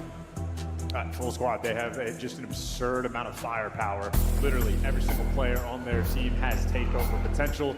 We have seen it from all 4 players at this tournament. Another clip from Estriel on the old overload exposure. Really a standout in my mind. But a map like this, for the Gentlemen, they get runs through the ARs. This will be one of the toughest tests Aluka has had in his entire career. What a way to do it. Big bright lights, big stage, ton of cash and legacies on the line. He's an unknown variable that we have added to this equation, and things have already got very explosive. Den, map number 1. Here we go. Both our squads want to start the series off right, start strong with that sprint towards 3 wins. Fringe for the S&D as well. Can't wait to see how that goes. But for now, to Den we descend. Here we go. Map number 1. And it's done. Dodge the nades. Not all of them exited. Cleaned up by nade number 2. Jodaseed's going to be there, but Kismet going to fill in. Harrison a little bit passive off the rip, except for Ezreal. Man on the pinch, going to be the nuisance. You can see how hard Kismet is working on the time to keep him away. And well, Kismet gave you the old college try, but for Paris, it's a nice retake. Dead Ghosty. Nickname hangs on. How does Joe already have Good for him. He's looking for number 5. Look for exit there on the hop. Great nade. Here's cleans 3. Ghosty gone. And that is going to be the Falcons on time. Yeah, interesting decision for Paris. A little bit passive off the break, even with Jodaseed getting the 4 kills. Effectively trying to retake P1, but they get punished by the exact same sequence. Down by about 15 going into due time, and you have 2 players right now in mid-cut. Paris, they are chowing old, not playing for the rotation, and that means Falcons have it under lock and key. It's a big one for the kids. A lovely spree. On board with Celium, a new lease of life in his gameplay. As of this tournament, P2 open, Falcons in. Exnid gets himself on the board. We've seen him have an incredible tournament so far. On the cell, 3 in a row, halfway to the Hellstorm here on P2. Yeah, fairly fresh team. You see them reorganizing the positions of where you want everybody to go. Celium going to be now super soaking in the time with the 3 spree that he's on and the full supported cast around the hill. Here we go, lads. Dancing. Trying to dodge. You any advantage you possibly can in the gunfight. Lovely damage here from Cell. The spree still good. The backup there arrives. Ezreal from Couch is immediately eliminated by Exnid. What a play. 4 for Cell, and the hard point firmly in the hands of the Falcons. He's 75% of the way to a Hellstorm, so the final 10 seconds to collect. Good time. This is a monstrous lead to be able to pick up for the Falcons. They're ahead of the rotation too. Cell spree's nice. That's 7 to 3 out of kills for attack as well. Don't be there for the gentlemen to really get things. Once that ball gets moving, it's gonna get moving. Over there to find it. Oh boy, what a kill. Somehow walking away with his life. Another 3 dead. Zelian still on the spree. Holding on for dear life. Can he get the streak? He can indeed. That's a big win for the Falcons. Boy, they're flying. Cell, I mean, he just lived from P1. That is maybe an 80-second life he was just able to have. And, well, you converted that into a solid chunk of time. Still a great lead. Right side spawns for Falcons. Everything is going right. Here comes the next wave of Paris Generates players. Ezreal, the opening ordinance, delivers the goods. Shots in from Aluka, way up high, 8-5 overall with 25 to go here on P3. Next wave of Parisian players now on the push. So far, so good for Kids. They cannot find any degree of opening. Ezreal, maybe he gives you a single kill, and 10 seconds of scrap time you're going to be fighting for. And he is not giving it to you for free. Celium rips your head, you lose the spawn. Another rotation lost, and they can't win a single gunfight. Falcons right now, this is Final Four. What are you meant to do in a game against Aluka and Celium when they are shooting like this? Sid can't hang. He just got gunned down long range. Aluka going toe-to-toe with the best. And God, he's looking good. He's looking strong. 13 seconds for the Genemates is all they've got. We've nearly completed the first set. This is the last hard point, the last chance for those pink arrows to get in the game. Trophy helping him out. Gonna back away from the stun grenade. And finally, pressure prepares towards the front. Jodaseed, good for all 3 in the 4-man wipe. And since the opening break, this is the first time Paris are in control. It's about time they got in. Good looks now for Paris, trying to create some space on the map to deal with. Aluka immediately gives you a body shot, takes care of some of the air in those lungs. Now slowing things down, Ezreal not letting it happen. 5 spree, ideal timing, and close to streaks. And 1 more kill, he's going to be able to pick it up. Keep in mind, Celium has it in the back pocket. Kismet showing his new tech. Always a smart player. The man can float. He can do whatever he wants. That is a core workout. He delivers. I do believe we have some friends from Treyarch in the building. That's a fun one to add to the list of these players. Breaking the rules with time and space here in BO7. 11-9 for Kiz. Looking for number 12. And the dominance here in the first set of hardpoints, absolutely astounding for the Falcons. Yeah, Dr. Dog answering that question. How long must we wait? Well, up until champs. 100-point lead now. It has been a gorgeous P1. And finally, a trade rolling through for Paris. But this is a fight to attempt to get to the new time. Watching the bench. You think it's going to be easy? Well, the trades are clean and convenient. Wow. Finally, Paris get away from time, but still down by 100, and Falcons looking good on rotation. Yes, Jonas on the kills department now, trying to pull things back to Paris. Genemates Kismet runs down Ezreal there. Celium still on his tear. That 12-7, very impressive work. A couple of pumps just to stay alive. here by the broken window. The P2 battle is on. Joe trade out immediately. Estriel over the top now. We've got a foothold to work with here. Paris, can we make something of it? Well, they need the individual power to start popping off, because right now it is just your solo chow after solo chow. Can't find the teamwork, so somebody needs to give you two. Sid delivered. You have the extra men here on the break, and now the trade, you think they're going to be good. Well, they try to go for the teamwork. Turns into a team kill. Ghosty versus 4, trying to hold the line. Doing it. One of those good kills, Civ, to an effective 5-star on P2 in a row. Joe deceives, late to the buy. What damage he has dealt. No teammates left to pick up the kills. It's a 100-point game now with the Falcons taking flight. Yeah, slow start for Dan Ghosty. Trophy gonna keep Luka alive, maybe just for an extra second. So difficult to approach it, and you can just see the NPCs around this time. They're soaring, they're flying, and they are overwhelming the Gentlemates. Can't cook anything up. Fast rotation, Luka now alone. Civ trying to get involved. Making a meal of it. What damage?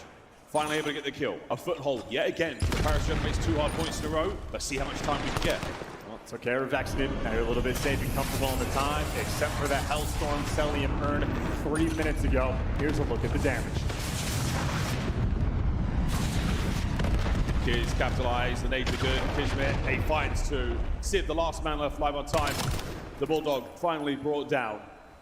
And after the streak, after the smoke, we're going to see a lovely hold from Paris. They are fighting, alive and well.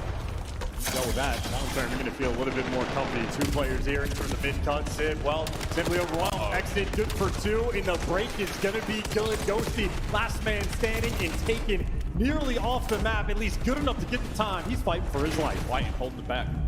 Dealing as much damage as he can to get the bait and switch right now. The numbers, it just feels like they're fighting 5 members of the Falcon and not 4. Rotations off the new hard point. Gentlemates have driven a line right through the middle of the map. They should have a clear cross here. Joe overzealous on the attack, and Kiz and Cell wipe the lobby clean. And you can feel the frustration from Joe. Every death he has, his head is snapping back. You feel that if you're sitting next to him. They're looking to get the regain, looking to bully your way through the front side of P4, and Civ and Estriel and Joe deceives every single player there for Paris able to fire. They're in control of time. Surely, sit here. We start to sit pretty. Identify the attack here from the Falcons. They've given you lots of time to work with. A mistake made now across the line. Falcons still playing for the win. A lovely 2-piece there from Joe. Next man in. Exnid finally punches a hole. Civ immediately closes it. Over to Aluka. Last man making the play. Yeah, huge kill by Civ. Great decision to make sure you get those back spawns. Can't allow Exodus to block them. Trades though for the final hit on this time. 20 seconds left, and Falcons get the first 2 kills. The backline defense though is going to be good in a P4 for Paris. That is pretty strong. Get up to 130 as we go into the new time. Mine Estriel still has that Hellstorm in the back pocket. Does not look like they're going to need it for this P1. Strong roots in that tree. Strong roots there in the Gentlemates fan base. Surviving to see another set. And Estriel first in. Early nade there, and early crossfire, not enough to keep him in live at the time, and that is an immediate break for the Falcons. And no Hellstorm invested at some point. I got the square up battle, the dance around P1. Joe deceives, looking for it, tries to get active, and just gets taken down. Falcons have the extra edge. Estriel's got to try and do this alone, it feels like. Now Ghosty bring the AR up close. Aluka easy picking to these weak players. And the Falcons, what a defense network they've got around this hard point. It is nearly impossible to penetrate.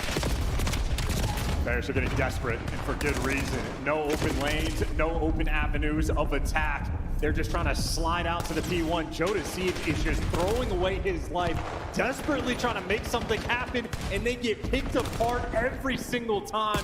Falcons on this den. This is a runaway game. Flying through this one, really up. Well, the contest is still on. Kismet gets himself a Hellstorm, and some things went bad before. Now for the Falcons, the final 10. The P2 is on. Kiz from spawn, not getting much going. And look at there goes high. The trades are good. Ghosty can't get involved. And map 1. A dominant display and an explosive celebration for the Falcons. And every time Aluka just looks up at Exnid, waiting for the fist bump as that trash talk commences.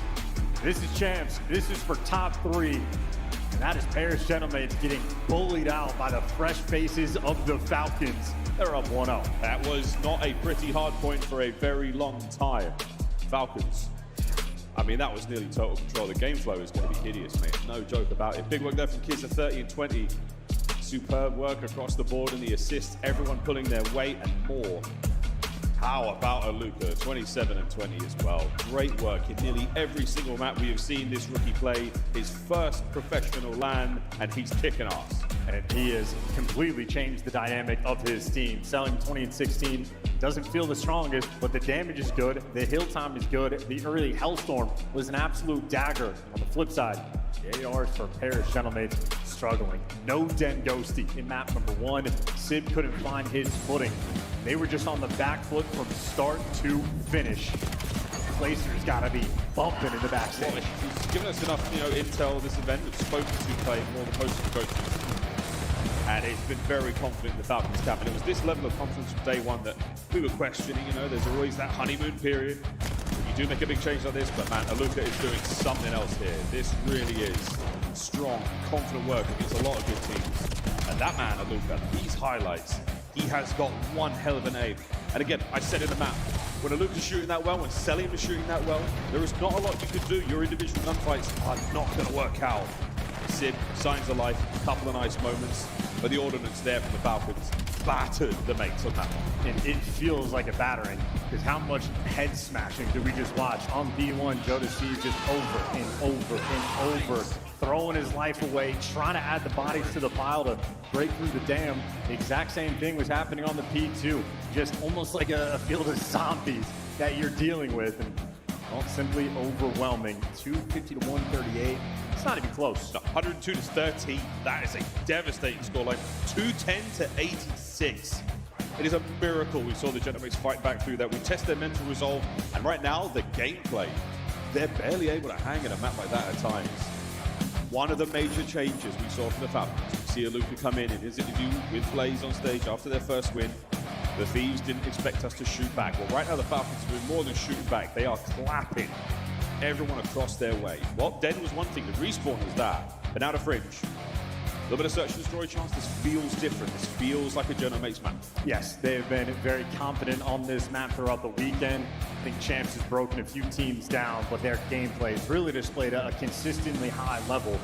On the flip side for Falcons, just an interesting dynamic, a little bit trickier to play against. Obviously, Kismet showing off that he has the goods. He's finding spots to float on over in a deep corner, maybe on Fringe.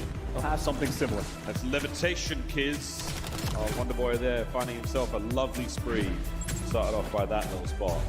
It's Chaps, folks. All the tricks come out.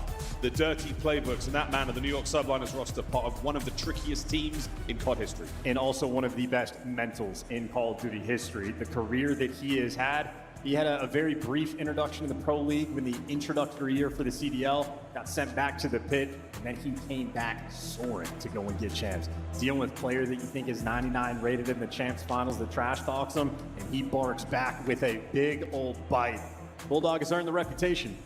Maybe just about 2 weeks ago, he was thinking he might not even be playing at this tournament. The chaos that the Falcons delivered their roster coming into the tournament, well, he's the perfect guy to be able to handle that level of stress. Kismet is built different. Talking about that mental game, that resolve. After such a whooping in map 1, this Fringe S&D better be something special for Paris. Might just be Judgment Day for the Gentlemates. Here we go. Couple of big S&D wins. The Hacienda not looking so hot, but Fringe has been good for them. Both Mini and Vegas fall prey to the mates. See what we're made of here this Saturday night in Vegas.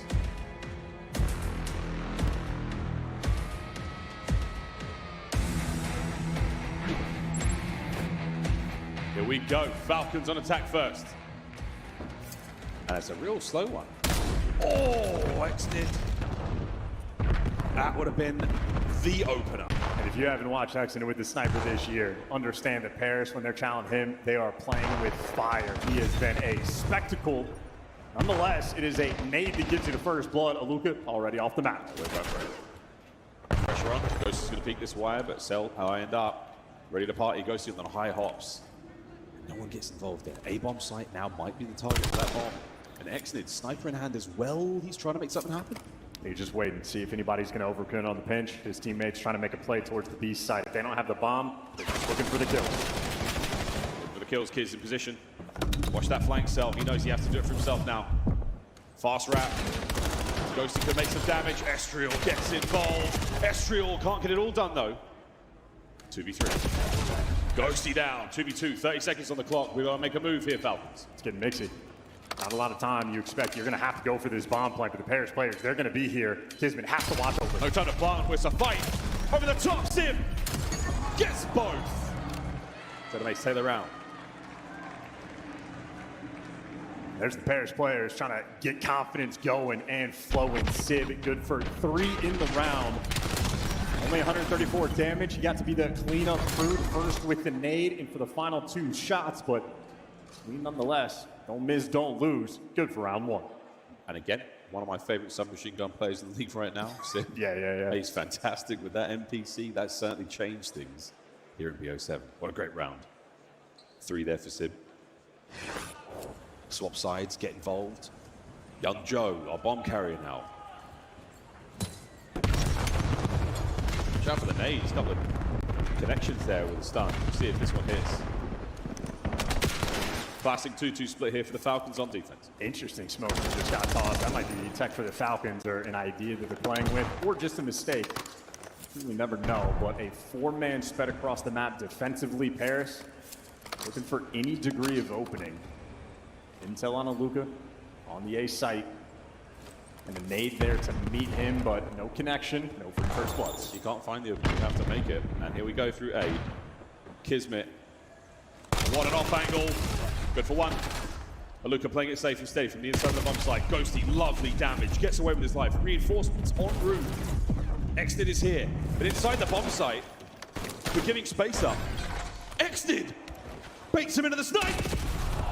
No good on the second. 30 seconds to play. Aluka's making moves. They're just going to swarm. They're going for the trap. They got a 3v2. Play the main advantage. They're both in sight. They're both 1 HP. Joe Deceives left on an island. Lined up. Exnid from the snipe to the Jaeger. What a damaging round it was for him. 2 big kills. Just swarming. That is exactly the strat you want to sort of play call going into the round. Trust Aluka on the site. Working with Kismet in the junkyard. Get the first blood, but even though he's traded out, he's there to fill in the back alley. An efficient round rolling through, and Exnid, maybe the most passionate player we have in the league, now chomping in these comps. He wants this so bad. The only Saudi player here in the league, representing an entire region. It means so much to these players. Jeez. My goodness. He's going to hit one of those days. Oh! That's a hit marker trade. Sid hit markered him originally. So yeah, a little bit of a back and forth battle. Here's. Ooh, we're doing it. It's like Neo and Agent Smith just taking pot shots. Sib Stout changes the angle, though, trying to help out the push from Cellium. Lined up now, all of them. Through the train tracks we go. Sib repositions yet again. Sib has the cross. Or not, he's left it. 2A we go. Looks like Paris, they're going for the double pinch. Ghost is going to be playing the absolute depths of spawn, and the longer you wait to plant, the better the situation for Paris. Ghost is still watching just what he can. Down that street. Big wrap is on. Now the Gentlemate's in the spawn of the Falcons. Exnid surely checks this. Oh, good God. Oh, good God. Here comes Joe. Or not. Instant trade. Snipe's still good. Sib's alive and well. He's chowed again. Sib's out by the train tracks now in this 2v2. We see Aluka. Back and forth on the check. Here come the Gentlemates. Sib and Ghosty on site. The trap is set. Cellium eats him alive. And so difficult and so patient for Aluka. Very difficult to not tweak in circumstances like this. Cellium tucked in a corner, and the play ends up being perfect to hold that site. Dangerous in close corners with the M15, but that's where Aluka's going for the swing. You see Exnid, 6 HP. They're just trading shots away. Impressive stuff. The duel will continue between Exnid and Sib at long range for the rest of this map. Lovely position there from Cell and Aluka towards the end of the round, both watching each other's backs effectively. Big Aluka fan in the venue. Exnid cracks one right past Estriel. And a ton of pressure on Aluka at this moment. Well, he got Exnid wrapping back, currently the lone defender. He's getting tagged up. He's got the trophy, but gunned down. Yep, overwhelmed. The 2v1 exchange. They found the blood they were looking for. It's like a hit and run, though. You get the kill at A, you go over to B. Riyadh Falcons not falling for it. Kids were squaring up with Sib. Old teammates let each other know. Joe up close. What a slide right in there. Team friendly fire. No, not what you want. Exnid, though, it's a 1v3 with Snipe. Quick reposition, find another weapon. Wonderful spatial awareness to remember that was in play. Here we go.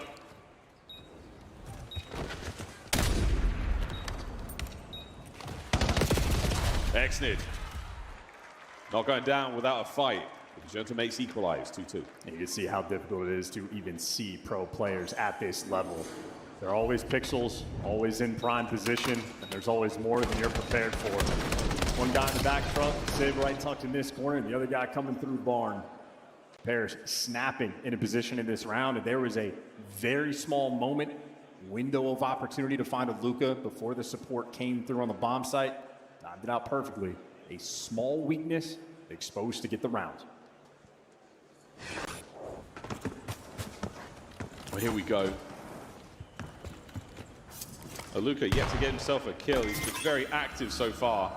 Regardless, Exnid still with that snipe. The hand is hot. Why not? And the positioning right now, Aluka's still trying to watch that flank. No one making too much happen yet. And again, a very nadeable position here, but it seems like the Gentlemen might be holding on to this.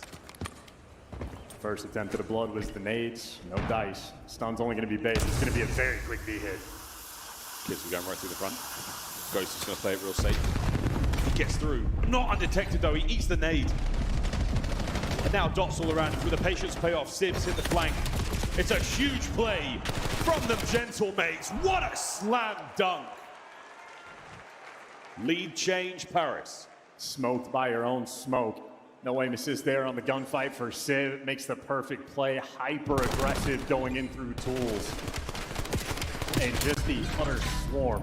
I mean, that smoke grenade is the go button. The nades then getting called out. You need to rain them on sight. And I think for Bears, that's effectively a perfect retake, and the smoke costed them in the end. Yeah, what do? Gentlemen? You play around it. You flank tracks, you overwhelm the front. Did not work out for the Falcons. Still, long way to go here on Fringe. And Sid this time, again, back over the NPC. Hyper aggressive here from Aluka. He's trying to take the round into his own hands. Sibs read this nearly perfectly.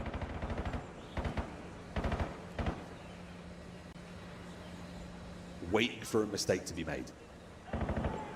Slight exchange of gunfire there down by the railway tracks. That's the right-hand side of Sib now, and nothing being shown. Aluka, how patient is the young rookie? Not patient enough, Sib. 4 in a row. Still on a donut. He was trying to get weird with it. Instead, he gets punished. Sib having a phenomenal map number 2. Estriel, oh my word, gets right out, gets involved, goes deep. Play button. Pause button. Overwhelm the front. Did not work out for the Falcons. Still, long way to go here on Fringe. And Sid this time, again, back over the NPC. Hyper aggressive here from Aluka. He's trying to take the round into his own hands. Sibs read this nearly perfectly.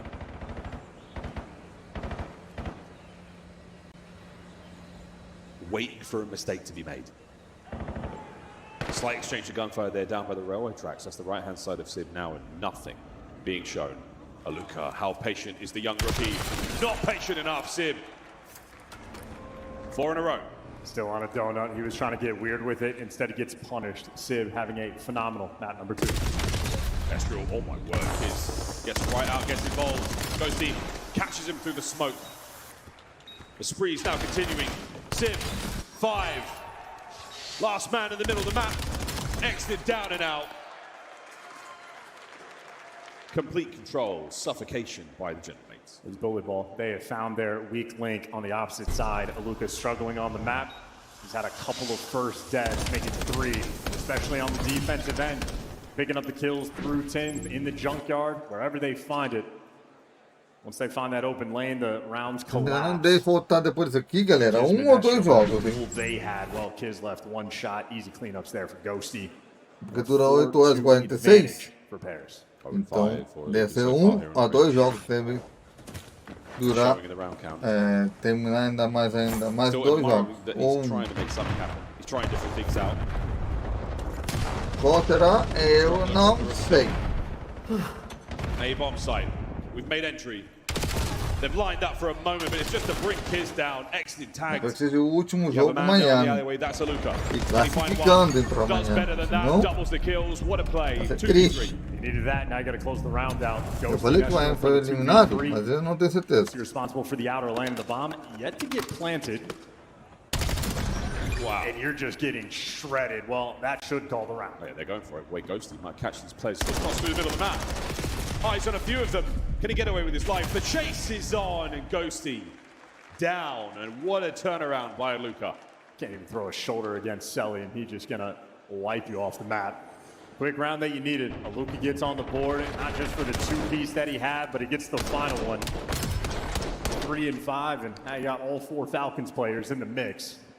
See what Paris want to do on the attacking round. They've had success picking him off for the first blood towards that A site. And he's shown a few different looks. Might be time for Falcons to play for a retake. Well, let's see if we got a bomb blind by the gentleman. It's been lethal rounds, a lot of kills so far. 3-1 split. We're seeing lots of this here on Fringe. Our bomb being the island player. A risky move. And now Estra trying to make a move of his own. Oh, he's taken a couple of big hits. One of those bullets bigger than the others. Excellent, what a first. Blown away. First what it needed on the defensive end. For Paris, this is just a delicate spot for Sid. This is scary, man. He's got no cover to really work with here. He is in the middle of that street. But if he's the man to pounce, it might just pay off for him. Heavily damaged, can't get away. Trade's good, man advantage Falcons. And a spot now for the gentlemate still. Joe, oh my good God, the whole team's at the back. And the trades, it was never gonna go your way. Falcons, 4-4. In a round where your communication means so much. I think Selly and Top Barn might have seen that pressure through the middle of the map. Stuns connect on the players trying to hop in towards Dubs. Exit with a snipe over towards Square. Connecting on the guys, he's jumping in the window. Just prepared for that mid-map pressure. Look at all those white arrows just staring down the barrel of mid-map. That's a nice catch for the first blood.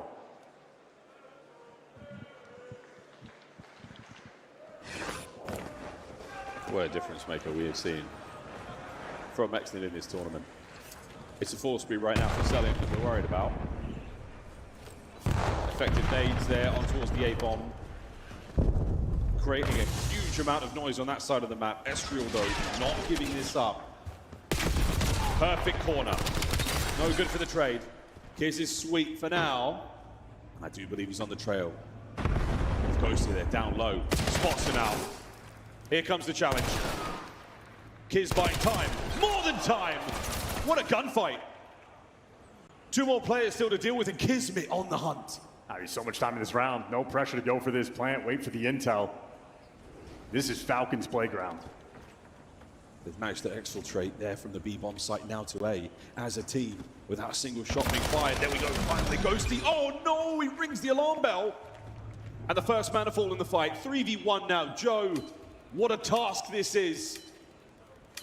Here comes the plant. And all the usual spots checked. Good luck, Joe.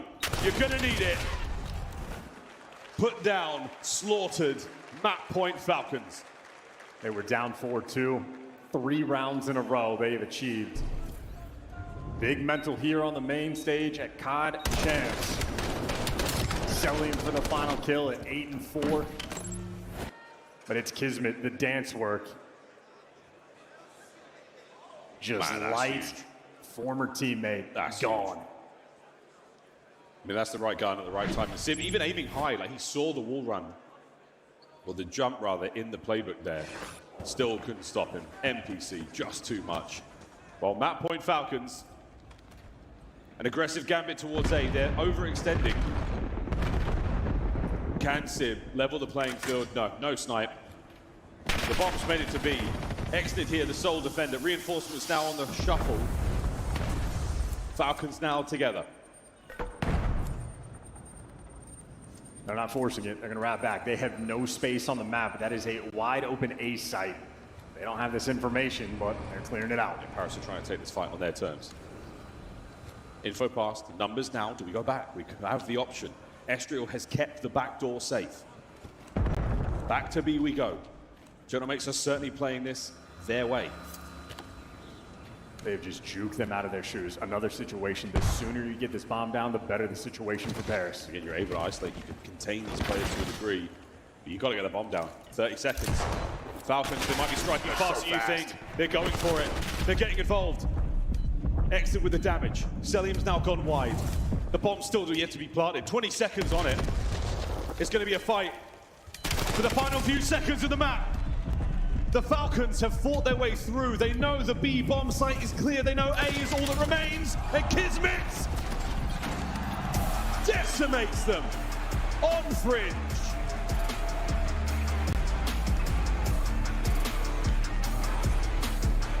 It is a calm and confident 2-0 lead here in this elimination matchup. The Gentle Mates are being skinned alive. Falcons 2-0. God Champs is different.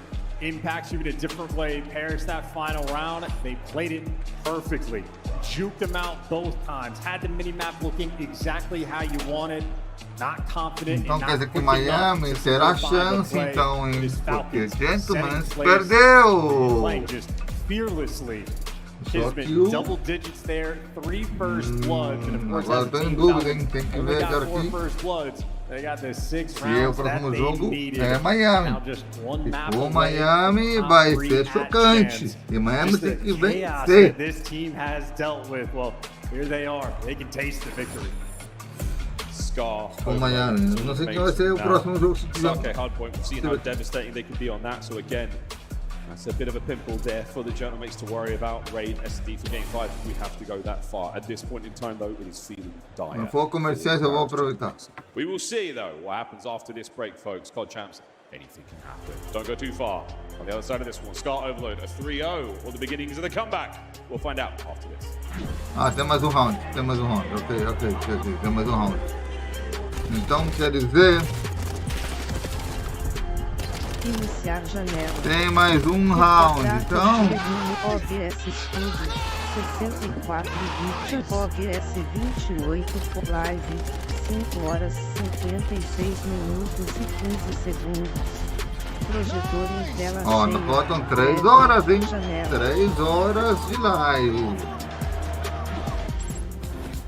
Black Ops 7 returns to the Esports World Cup this summer. Scan the QR code to get your tickets now.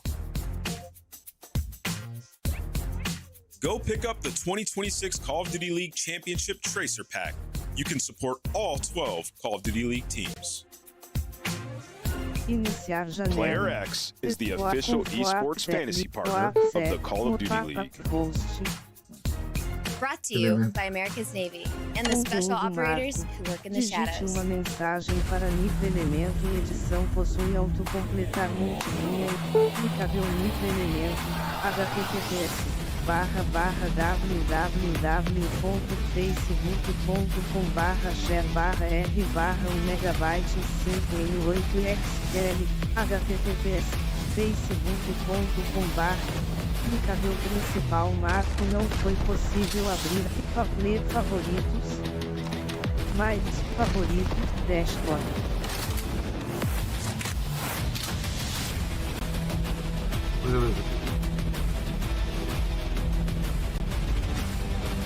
WhatsApp documento link https://conteúdo marco digite uma mensagem para o grupo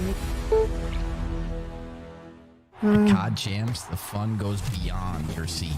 Welcome to Vegas! If you're in the starter ranks, you gotta slide over to the iconic Vegas sign for a quick photo. Then drop into the playground made for adults. And then go swimming with sharks at the Shark Reef Aquarium. Now at the next level, full send the obstacles at the Spy Ninjas Adventure Park. Then get active at Lake Las Vegas Water Sports. For the ultimate experience, take a helicopter tour of the Grand Canyon. Then jump off an 800-foot building at Sky Jump. And that's how you make your Champs weekend unforgettable.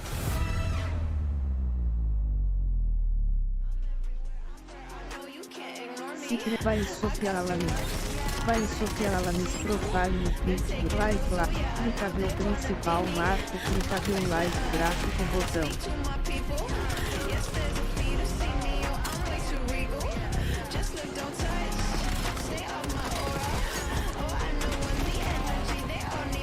Fica aí lá.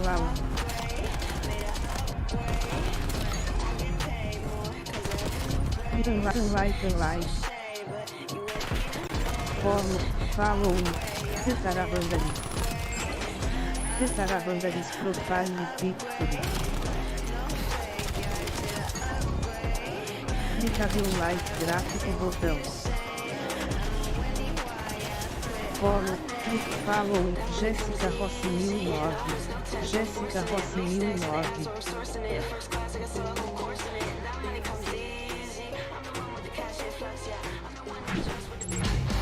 Welcome back, ladies and gentlemen, to College Champs here live in Las Vegas. About ready to get ourselves into this map number 3. Lots of chance here taking you through what should be a fantastic matchup. And so far, if you're a Falcons fan, it's a very good day indeed. 2-0 for the Falcons so far. Bit of a shock as far as we're concerned. It turns out Vegas is a good place to honeymoon. They have enjoyed this tournament so far, exceeded everybody's expectations. I think the majority of the community probably expected them to bomb out of top 8. Here they are, fighting for top 3 and looking good while doing it. Incredible stuff, and on the flip side for Paris, I mean, this is it. Back against the wall, gotta dig deep. It's always the rookies, man. It's the rookies and their big tournaments. It's the ones you least expect, only kidding. It's the ones that everyone expected and everyone wanted to see on a big team. And now they're doing it. Palooka, what an opening he has had to his time in the Call of Duty League. 3-1 against Thieves, 8-0-3 against FaZe. And then Heretics to take care of business there. Falcons, what a run they have had as well. Well, Genomates, no smooth sailing. They take down Koi. They fall prey to Optic 3-1. Take over G2. We now find ourselves really in hot water. This is not what we want to be, Paris. The comeback now has to happen. I just know for Paris, when they were playing against Optic yesterday, they found themselves down in the series. And they almost looked happy going into that map 4, extremely confident leading into the Colossus. Well, now they're playing against the Falcons, and there are no smiles on anybody's faces. It is all about the business. You double your cash, you win this series, jump up into the big money when you get towards the top 3. And what an interesting roster this has been. Maybe the most comfortable that, Kiz, Cell, and Exodus have been able to play. You got the guys in the right rules. Got a good teammate there as your 4th. And here you are already top 4 again. Double your cash, you win this match. Big money, big changes. And for a player like Palooka, I mean, this is a life-changing weekend in nearly every regard. I went to see his face when he saw himself in his very first death segment. And it was a real reminder that the dreams do come true for a lot of these players. For the hard work, the dedication, the commitment to craft, a little bit of luck, you can get there. And now with the opportunity, we'll see if he can truly take it. Will we see more of that greatness that we've come to expect over the last few days? Same thing for the gentlemen. It's do or die time now going into Scar Overload. The Tiger's come a long way. We want to send him home just yet. Last ditch attempts now. Paris gentlemen.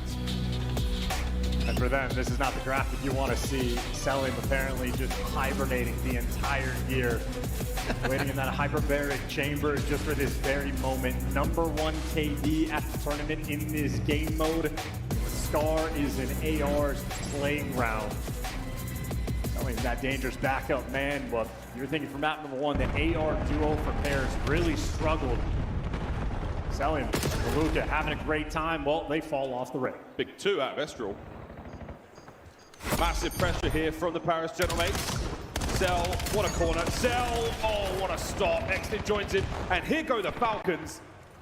You've rolled over Paris, you've charged through the middle of the map. The last man alive is going to pick up that AMP and get things moving. The battle continues. Well, we bounce back here. What a rebuttal by Paris. Falcons less interested in the EMP, more interested in the KD. Well, extra kills added to the pile, but off the reset. Oh my shot control. You're dancing with Ezreal, and that is a dance with the devil. Takes one of the grave with them, but dead even right now across the map. He's got a 50-yard line spread. He's a bad man. Oh, Kiz, nice 2. Oh, he's making a run for it. What a stop, Ezreal, big kill, but the run is still very much alive. Here comes Exton. Aluka, the lead block. It's an open goal, and it should be good. No, what a save, Joe! A big 3, Paris forward. They thought they had it. They just assumed it was going to be a guarantee. Not while Joe Deceives is alive. Now you got Sid going for the green pitch, able to get a single kill, and that is now open pressure. Aluka, the only defender on the site, and they're going for the jukes. Paris almost don't know what direction they want to go, but they've cleaned out everything, and they strike first. A momentary mishap for the Falcons, and they get punished instantly. From 3 on your very own goal line to a score. Joe Deceives, what a moment. Top line now, all good, looking for the rally. That's an outstanding stop from Exnid, and a pick up now from Celium. They can deal with Ezreal now, the last Thorn on their side of the map. It's time to get their runners on. Yeah, I mean, it misses the first leg chop out of green, falls up with a nice wall bounce.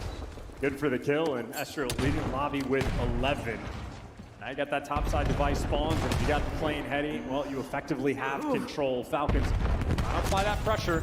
Wow, very aggressive, looking for the kills first, but unable to connect. Oh my, Ezreal, a killing machine. Goes to the flank. Oh, he hears a thunderous footstep behind him. Pressure's certainly on here. Gentlemates, not in the strongest position, but they've made it work. Finding the kills. EMP still theirs. Top lane is not going to move from this position until somebody scores. And right now, the Gentlemates trying their way across the map. A couple of big kills. They have the numbers for now. They're just going to try to run this through. Aluka, well, he's got a little bit of help. Him and Exnid both in corners. Joe Deceives, though, gives you that first blood. And you have the pressure, but the full send not going to pay off. That device guy back down. Yeah, big 3. Last man there on the EMP. That's going to be the kill. Now it's going to be a quick shuffle here for the Gentlemates. You've got to get across the map as fast as possible. They spawn low. They need to run high. Kismet gets right in the middle of the spawners, causing problems. Exnid, good for 1. Last man left alive, Cell, and this is a lovely bit of defense. Vasilian, he's staying alive. Reinforcements on the way. Attack number 2. If you go fast enough, you might be able to leave Ezreal out of the picture. Now trying to sort of contain them in the middle of the map, but the Falcons, everybody's here grouped up together. They just can't find these kills. Still unable to pry a hole there in defense. XD keeps the flank safe. They on the top, that's 2. Looking for the 3rd man on the outside of the wall. Joe playing it close by the APC. We might be making this happen. No, what a stop. XD a big 2. The last man, no. And it's another save. Aluka, can he get it done? No. What a goal. Stoppage from Paris again. Iron defense, and it was Ezreal. Good to give you 2. You don't want the device to reset if your Paris want to pick this up and make some moves, but now you got a pistol in hand, and Joe Deceives, all the pressure in the world, he wins the important one. Now his teammates here on the respawn, a delicate moment. Joe Deceives stays strong. Can't die here, Joe. Dangerous place to be. We're going out. We've got the spawns on the top side right now for the Falcons. They've got some cover. Ghosty trying to make a play here by the B goal. Can't take care of Exit. It's another 3 in the feed, and yet again, Joe alone. Just gonna say, hey guys, where'd you go? Well, missing. Now you got device control. 2 players already near spawn. Falcons, so much pressure. Here we go. Flying forward, Kismet gets it, and Exit over the line, 30 to play. It's so tricky. They're like prioritizing this B zone on the bottom side of the map, and well, now they're good for the reset, so you're looking for the rally. It's out for that rally. Still Celian. He needed those kills. Yet again. The Gentlemates defensive line, absolutely stunning. When you need it the most, goes to you, Joe. Wicked work. This is not over yet. 10 seconds. Someone has to touch the EMP to force the extra time. Exit trying to make something happen, and it looks like we are going to be going into the second half without it. Yeah, just barely 0.1 seconds away from that final opportunity in attempt, but the final tally from the first half, It was a almost guaranteed capture for the Falcons towards that B zone. They felt like they had it.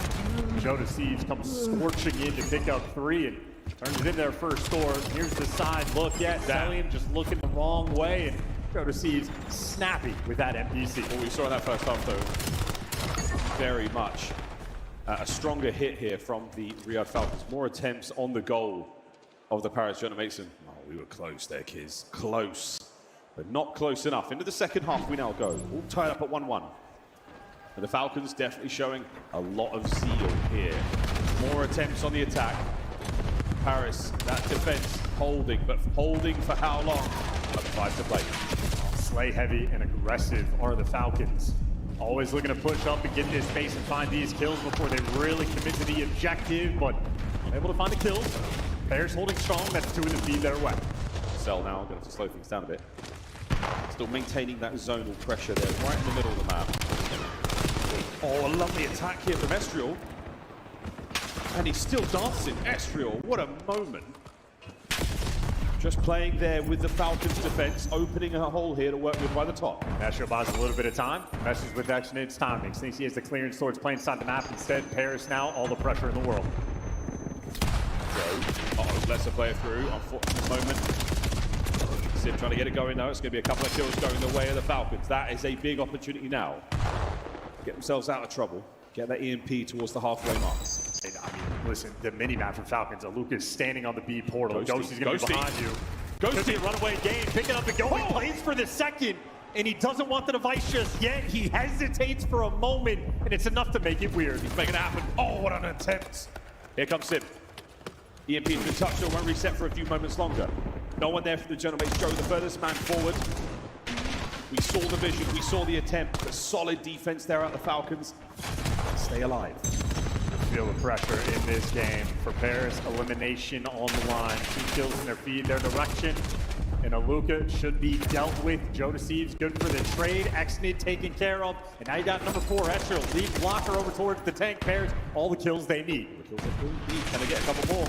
So upstairs, Estriel yet again goes big. It's a lovely 3 spree. Now trying to cut the spawners. Success on 1. It's an open goal. You've got a chance here. Genomates, it's good. It's a lead change with 3 to play. Estriel's playing this map with a shotgun. That's helpful. Civ, normally he team kills his teammates with the grenades. This one, well, he finds himself. See how big of a difference that actually makes. That'll give the plane heady control to the Falcons. 2.5 minutes is a ton of time, and they can hit that goal. Oh, we're on. Civ goes big. What a play. Gets 2, takes care of the carrier. And now Joe's on the overextension. And this is where you want to be for the Paris Genomates. We saw most of the first half played out in these very positions. Joe starting to get going. Here comes the next wave.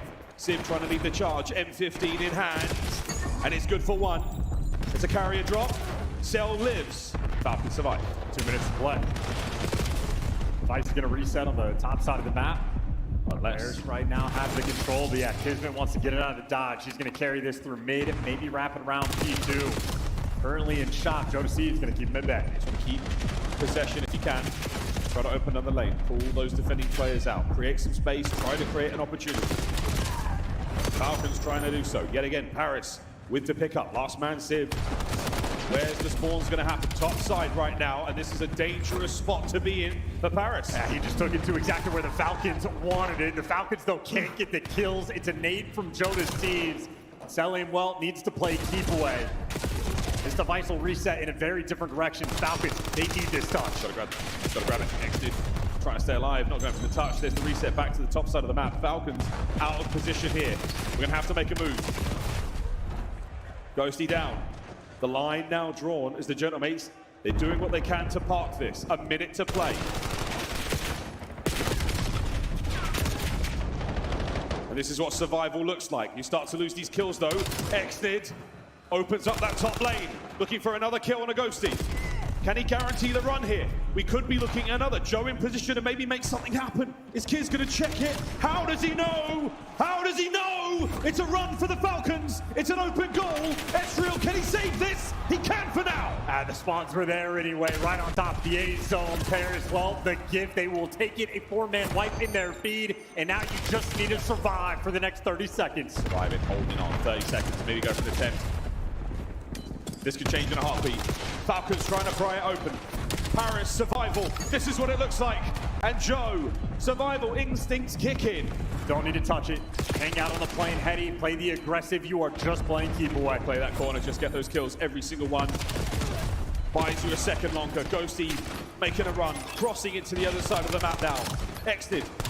An opportunity now as Luca, oh, he crosses the middle of the map. And with a few seconds to spare, no touch, no good. Gentlemates survive.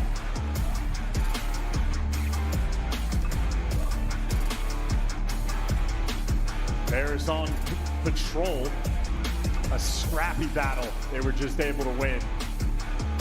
Very low scoring game. Very few opportunities to get it. Quite literally, the key moment is Joe Deceives popping 3, stopping the score and converting that into one of your own. A game that goes 2-1. I mean, that quite literally the big difference maker. Joe Deceives, he's one of your own. How close you came. Kismet for the extra time in the first half. Exnid for the touch there in the dying seconds, just for a shot of the equalizer, while Gentlemates survive a very tender and frightening time to park it, but they hang on by the skin of their teeth. Scar comes to a close, 2-1 our final score, and 2-1 in this series as well. Now to Sake, a map that we have seen the Falcons look great on. As far as the highlights are concerned, the first half, fantastic attempts by the Falcons, but really unable to break through that Paris defense. They ran Scar very, very tight. One big moment for Joe. Third look at it. And again, a moment where I assume Falcons probably felt like they had the guaranteed score. Instead, they get punished. They battle right back. Eventually find a capture of their own, but really just a game of defense. A lot of iron resolve. Maybe a missed opportunity here for Ghosty, but it doesn't matter when you get the dub. I think Paris just had so much pressure in the second half, constantly inside of blue. That 2-1 lead, I mean, that was what, maybe 3 minutes of a defensive line, even with Kismet checking these corners. Actually, I'm kind of curious. Well, yeah, the Paris spawns there on the A zone, a little bit nutty. 4, 5, 6, 7, amanhã é dia 8, hein? Fun map 3. Great fun map 3. Nice, Rebel. Nice! Rebel, nice! Come on, e lembrando, tudo isso aqui sendo feito com carinho para vocês todos que amam o canal Antinota. We now go and chance again. We've seen the Falcons on this map. We've turned the Thieves inside out back on day 1. Can we make it to the raid? Do the Gentlemates have what it takes to shoot the Falcons right down, get them over to that raid? Both of these teams know they're in for a gauntlet. You get this win, you play again on the main stage. No rest for the wicked. It has been a demonic lobby. Digging deep for this one and talking over the strats on Sake. Maybe a little bit of extra take for the Paris players. See if you can deal with the likes of Luca. You saw how explosive he was on P3 on this map. P4, excuse me. Falcons gonna be happy to see it. Laser focused. The rookie, no respect to those firing range bots. He's locked. He's one of those close screen players. You tilt your entire head to see the mini-map. In a position like that, maybe he takes care of his posterior chain. That's a problem for a later year. For now, young Aluka enjoying himself here on the main stage. Is that the CPR? Is that the paddles to the chest of the Gentlemates? Are they back to life? Are they ready to go?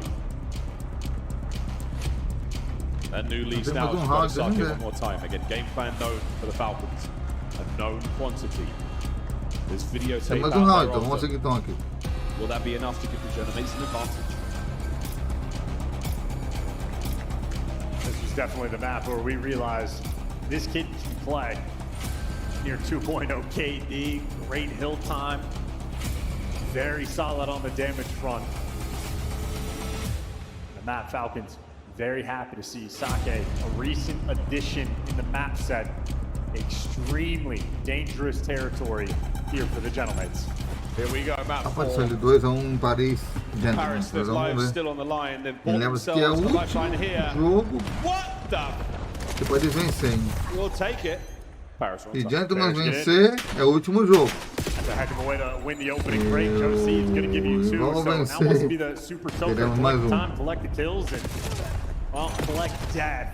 Maybe a little bit too antsy, a little bit too quick for his own good. Paris, they jump, they bite, and they get punished. Nice little retake for the Fazendo Falcons. mais um, Tough mais find. Every dois. closed door there. That was crazy.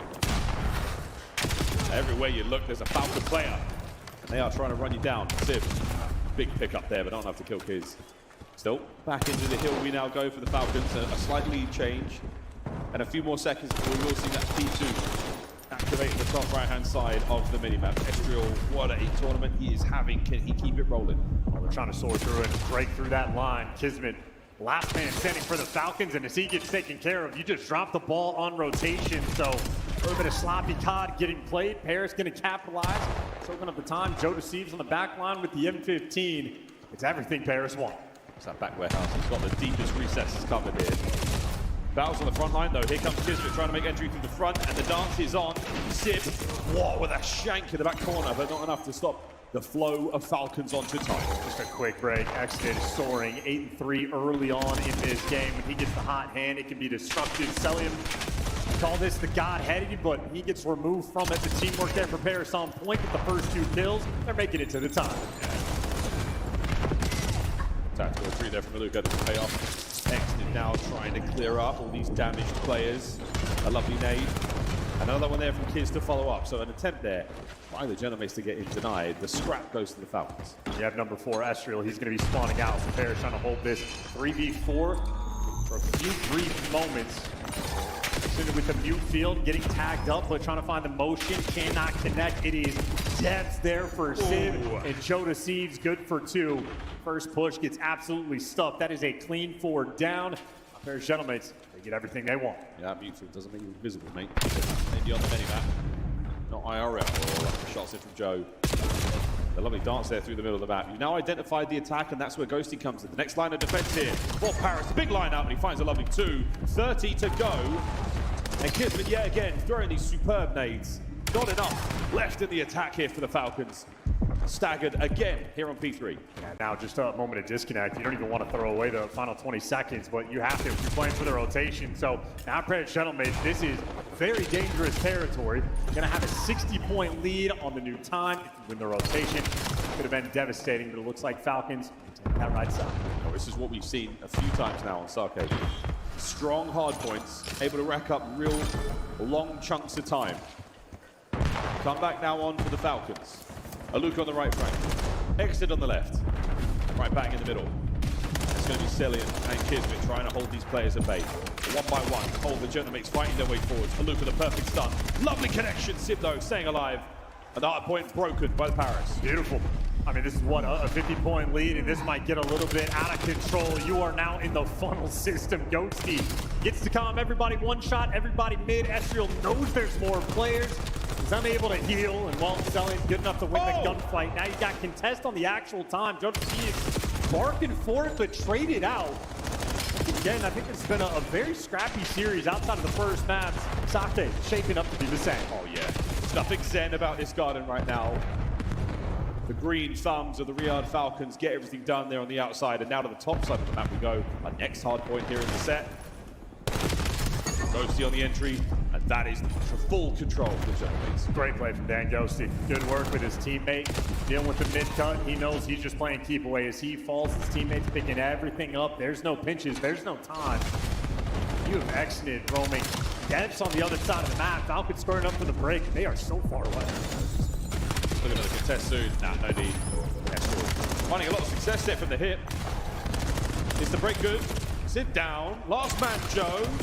Oh, and he's making a meal of it right now for the Falcons. Jeez. Enough to get the reinforcements in position. Ghosty can't survive the concussion. Over the top. That's enough damage just to keep Cell down, but what a hold this has been. The Riyadh Falcons hanging on by their talons, but the Genomates deny yet again. Bears are just playing a little bit better through the first half. It is going to be a 60-point lead. A couple of these players on the Falcons struggling. right from the opening break. They were teammating, team killing. They are feeling the pressure of champs.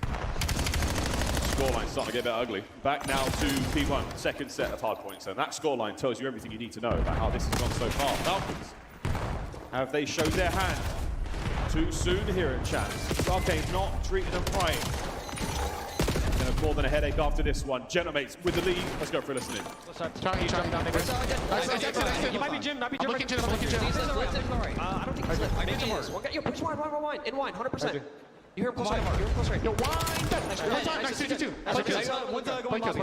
I'm in Jig, I'm going Jig, okay? Yo, put you one, that weak. Not weak. He's dominated.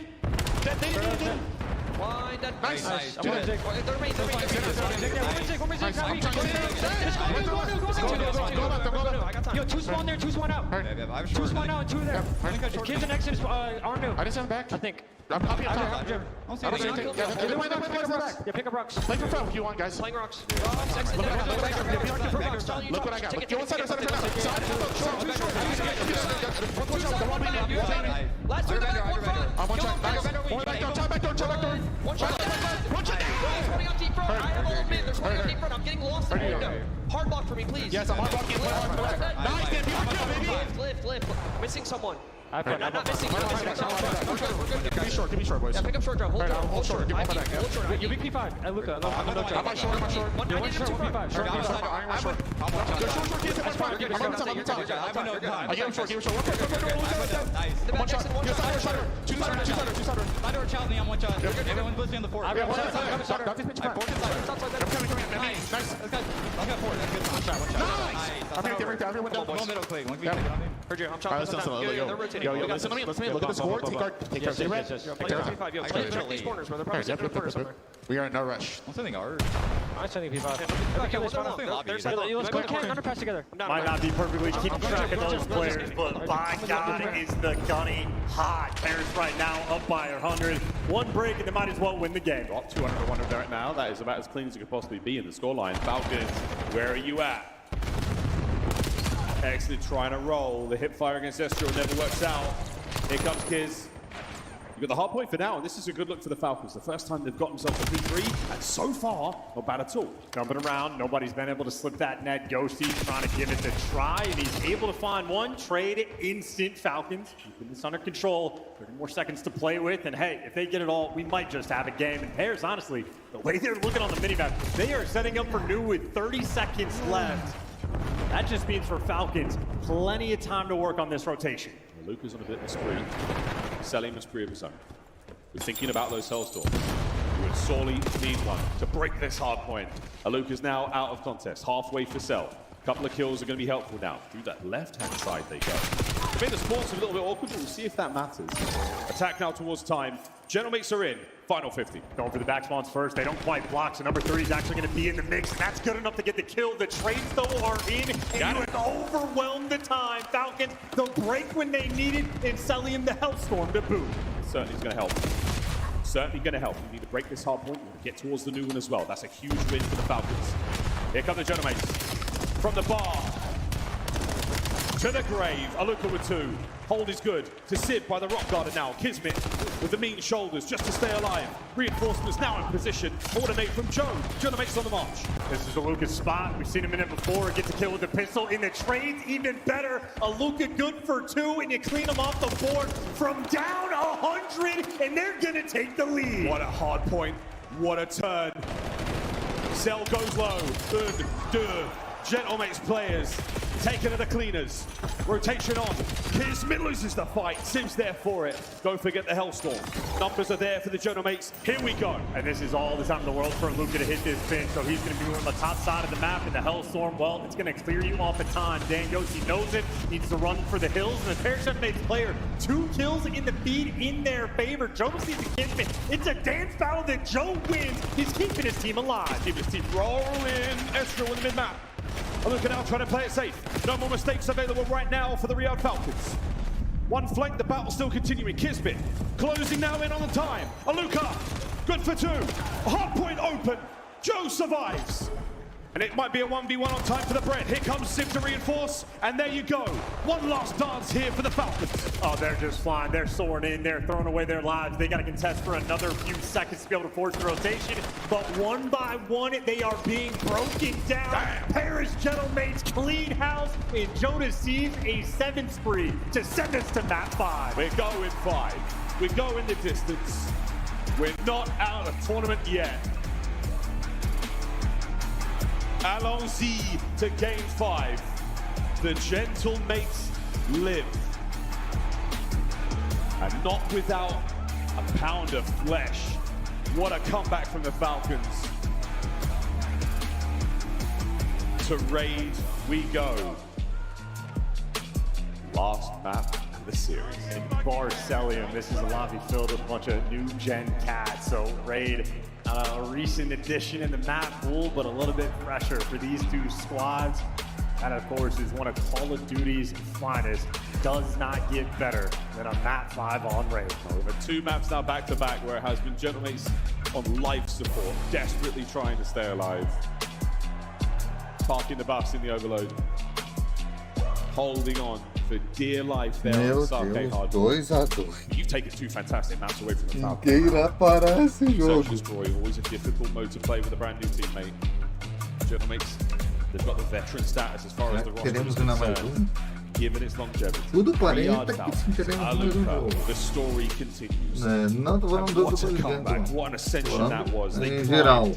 from 96 to 198 across 2 Temos mais jogo mesmo. Ou só vai ser o último round, vamos ver. For that final P5, what a way for Paris Gentlemen to play around the Hellstorm that was coming through. Saw Ghosty able to jump in towards the middle of the map, but it was Jonasy's ability to stay alive. Parece que é o último jogo mesmo do Paris Gentlemen. Dodge Kismet. Vai ser o último jogo, vai ser o deles Goes on a mesmo. 7th spree to solidify the game. O desempate. Front running there for the Falcons, singing their praises. It all comes down to one final map. Mas tá The way these chocante, hein? players must be feeling in this moment. I can't imagine. Well, I'm feeling good, but we're going to have to go through a quick break, folks. If you're in the venue, hit the can, get a beverage. Maybe if you're at home, prepare yourselves for Game 5. The winner of this plays Optic before the end of the night here on Saturday at COD Champs. Don't go far. Raid, search and destroy. One team goes home, 1 to Optic. Então, um perde e outro sobrevive. Então, um dos dois vai pra casa. É. Paris ou Falcone. Quem vai pra casa? Sai, já não sei ainda. Look like the pros to play like the pros. The CDL team skins are available Já vem now. aí. Scan the QR code or check out the in-game store now. Player X is the official esports fantasy partner of the Call of Duty League. Brought to you by America's Navy and the special operators who work in the shadows.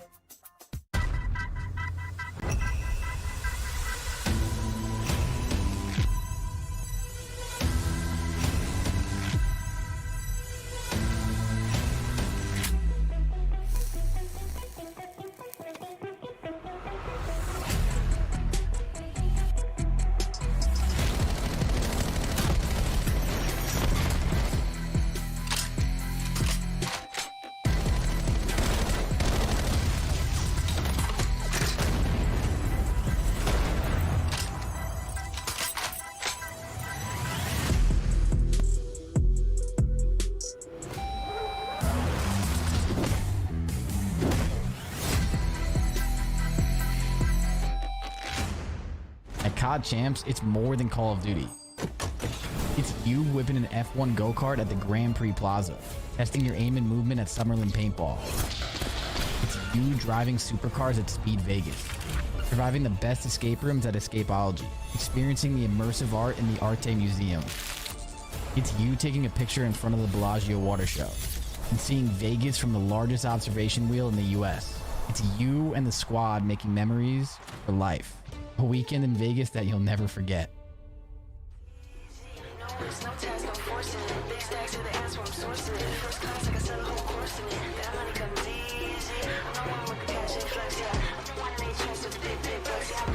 My price went up, you can't afford me.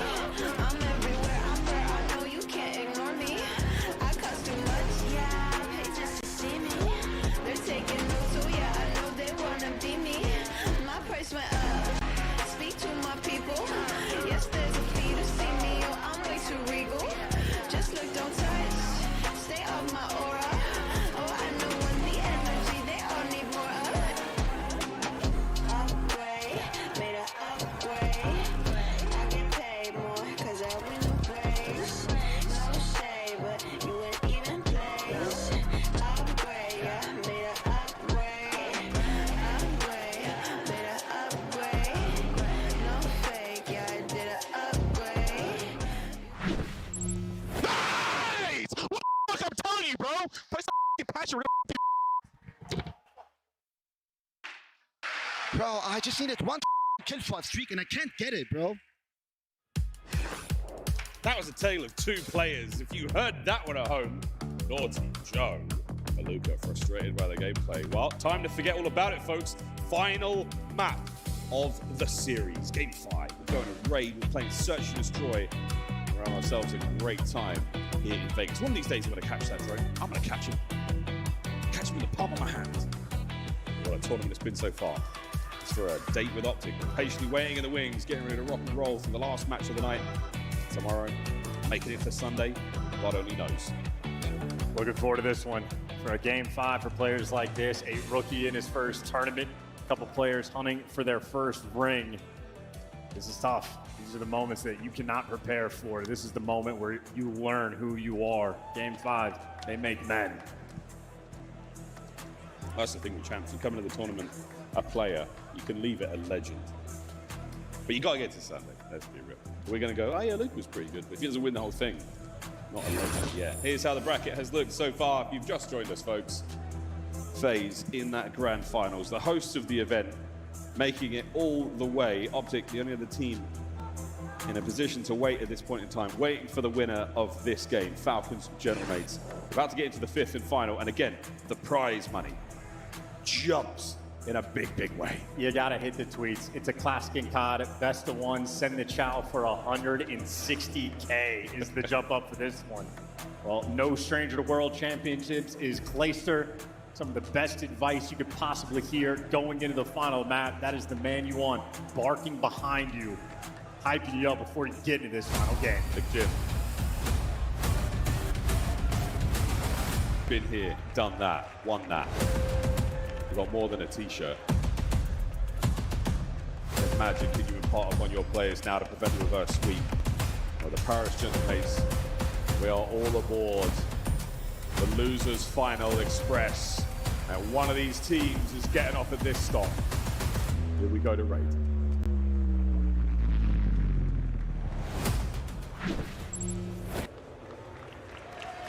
Parry in the pink will be on attack first. Falcons in the white, defending.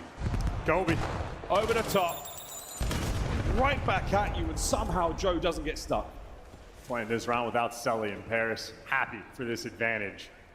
You can see they are turtled up in spawn. They are waiting, likely for Xnid to overcommit is probably what they're talking about. Oh, no scams here at Champs, as we say. And no one's making anything happen just yet. This is a lovely, patient look from the Falcons roster, but there's the trap set. Kiz overcommits. How fast is that? Now you got Xnid behind you. Good for one, but now he's last man standing and he's stuck in the back. Paris General Mates strike first. A hell of a round. Nades on point. You get rid of Celium after the first blood, or you simply clean house. You are trusting your teamwork in the back of spawn, and you are trusting Joe Deceives to pop off and give you 3. Gives you 3. The opening nade was something. But the coverage of his teammate there for the last 2, super helpful as well. Joe, now bomb carrier with those kills as well. We'll check in on his score status now in the second round. Because we love Hellstorms here in the COD League, don't we, Jones? Almost as much as we love reverse sweeps. That potential on the line. Nades are going to connect in kitchen. Nades going to back you out of laundry. Yeah, what a stun. You slow Joe Deceives down. Yeah. You set up Xnid for 2. Joe Deceives in round 1 and Xnid here in round 2. Just got to convert. This could be one of many 2v4s we've seen in the tournament so far. It ain't over yet. A minute to play. And there we go. Ghosty peels back one of the Falcons. Sib can't get that. And now Ghosty. It's a 1v3. That'll be for the ace. And are we attacking mid? You can hear it all taking place around him. With Ghosty now in a position to do something very special. There's the chase. And at this point in time, I mean, you know they're coming for you. 1-1. It's great trades. Interesting meta on land, you know, the dead silence or the ninja. You don't always need it. Didn't need it in that round either. Got the trades, got the quickness, and the one man who has won champs on this map, well, that would have been Cell. He's good for the extra pick, but it's all about this first play. The stun lands perfectly. Credit to your teammates. Might have been Selling that connected with it. But Exnid gets to be the hero, those cleanup kills to kickstart that round. And this is the last chance for our squads. Can't leave anything here. It's all going to go. Jeez. Joe, another first blood. He and Exnid. A battle between these two heroes of their team. Ghosty yet again on the cell, and it is a wonderful opener again for Paris. Starts so fast. We are having an offensive shootout. Kismet, that's his corner. He's played it before. It's good for one, but it leaves Aluka, the rookie, in a 1 versus 3. Now look at the fortress that the Gentlemates have just set up on the low left-hand side of the corner. Aluka, you're going to peel this. And the nade is certainly going to help.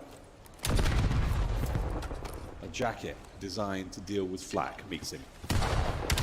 Over the top, and what a kill. With the Gentlemates with the numbers. Once they have the advantage, there's no stopping them so far. I mean, yeah, for Aluka, outstanding shots. Great stun, great nade, everything perfect. But the teamwork just supreme for Paris. No mistakes being made. You've had 3 rounds in a row where you're just finding the first blood very early in these rounds. Off the back of the stuns or nades, or in that round, a smoke. Gives you the first blood, and the execution so clean. 2-1 here for the Gentlemates in our 5th game of the series. Falcons on the attack. They're giving a look at the bomb. It'll be his play from to make it towards B. There can be an adjustment here, and Exnid to the ring we go once again for a duel. Pedestriel knows he's got the damage. Oh, and he's caught him unaware. Exnid, he zigs and zags. The bomb taking place on the other side of the map, and he might be able to catch another one. Exnid, the great unpredictable, finds himself 2. He just did that by himself. Deals with the entire squad, and Saud basically seals the deal for the team. You got bomb plant, Tiki control, bedroom control, both sides pushed out. This is the classic. Here comes him. We're on the retake here. Will Kismet finish this one off? In prime position to cause nothing but problems here for Paris. Ghosty might want to stay alive, because that's now a 4 spree. Looking for number 5. Beautiful shots, and it's Aluka on the final kill.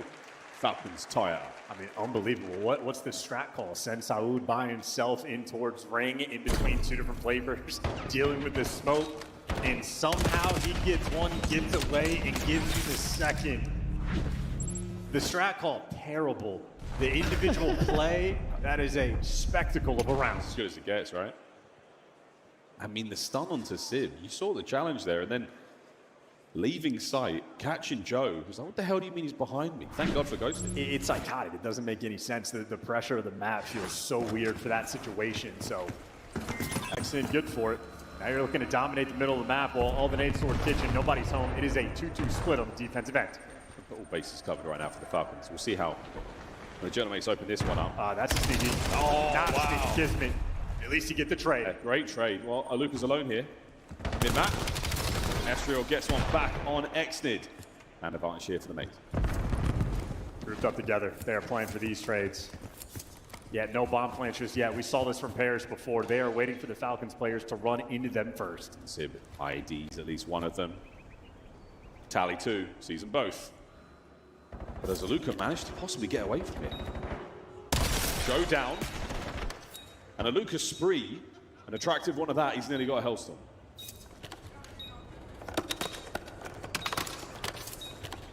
The Cell and Aluka, we test their early chemistry here. What a shot. Sib gets both. And a bullet's difference. How close we came to a 1v1. Gentlemates take the lead. Don't miss, don't lose. Sib, when his shot is on point, very few shooters are like him. Well, finds the freebie. Aluka paranoid about the cheeky corner.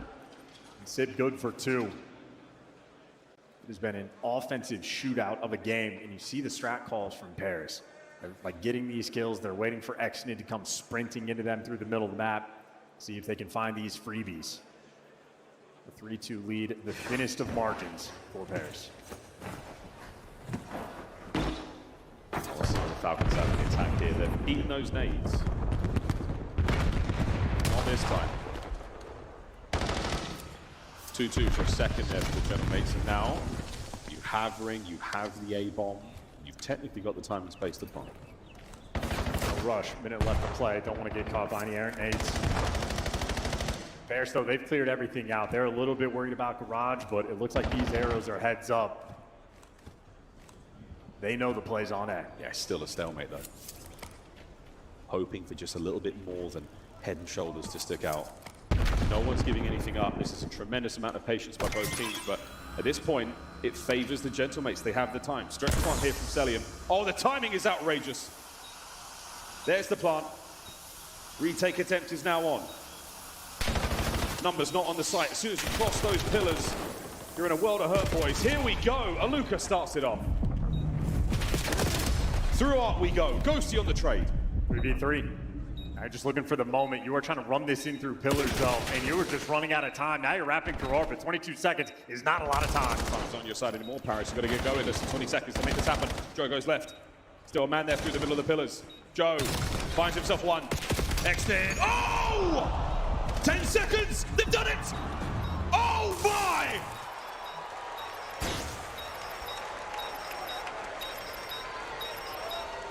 A thing of beauty. What a retake from the Paris Gentlemates. No right to win that round. Joe Deceives is built different. No time on the clock.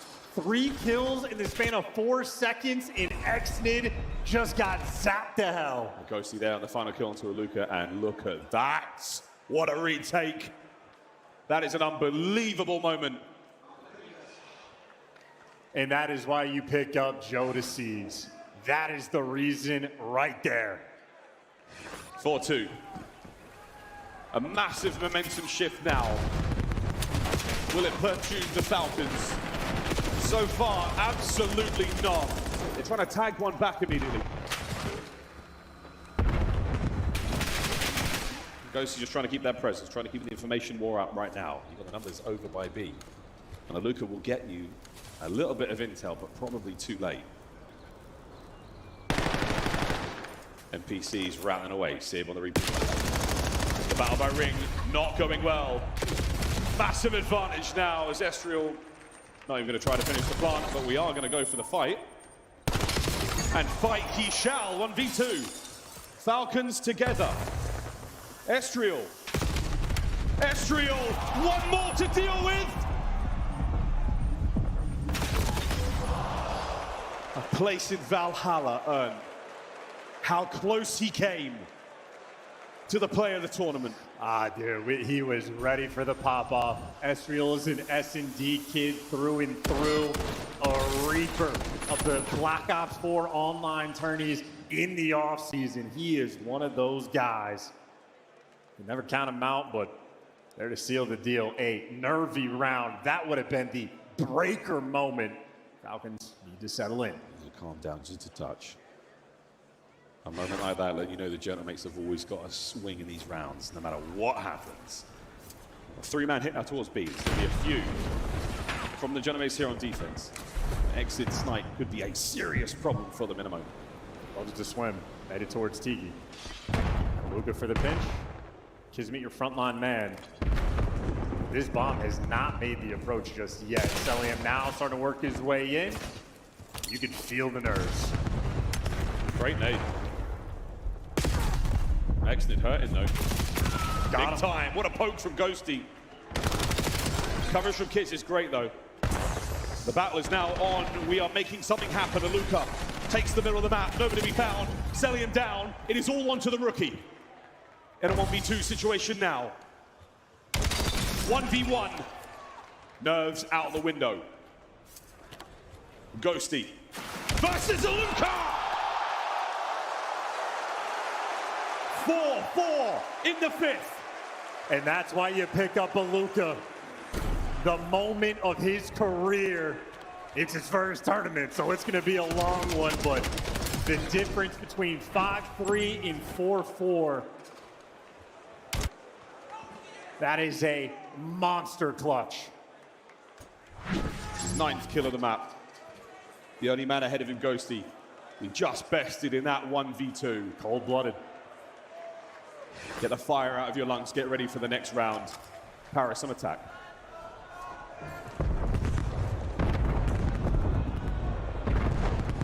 Middle of the map now as Kismet takes that space, marks his territory, and gives you the intel.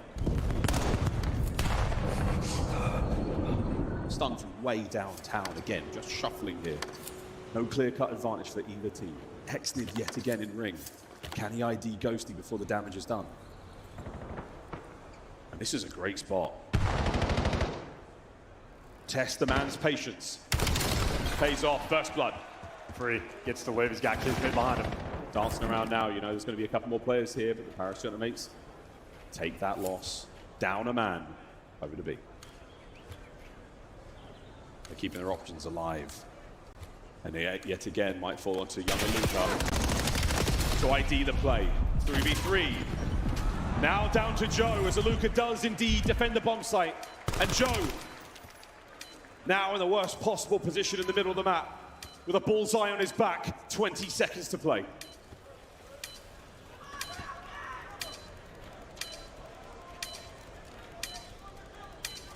Looks left, looks right. Good night. Match point, Riyadh Falcons. One round away. This honeymoon has been a treat. The photos they're gonna have after this, the memories they have made. Oh. No better memory than a Game 5 win.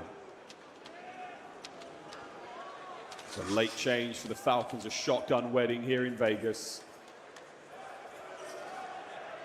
One more round, all they need to play Optic in a very green matchup after this. Gentlemates, now we find out what you are truly made of.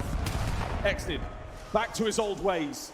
He can smell Ghosty, and he claims his first. The stun check, and what positional advantage he's got now. Unaware of the man behind him, and Joe levels it to 3-3. Kismet, what? It's over! Aluka! The final nail in the Parisian coffin.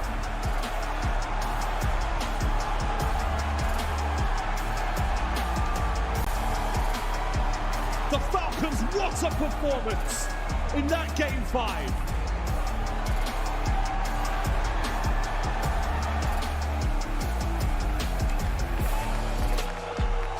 A shocking exit and a tragic defeat for the Gentlemates.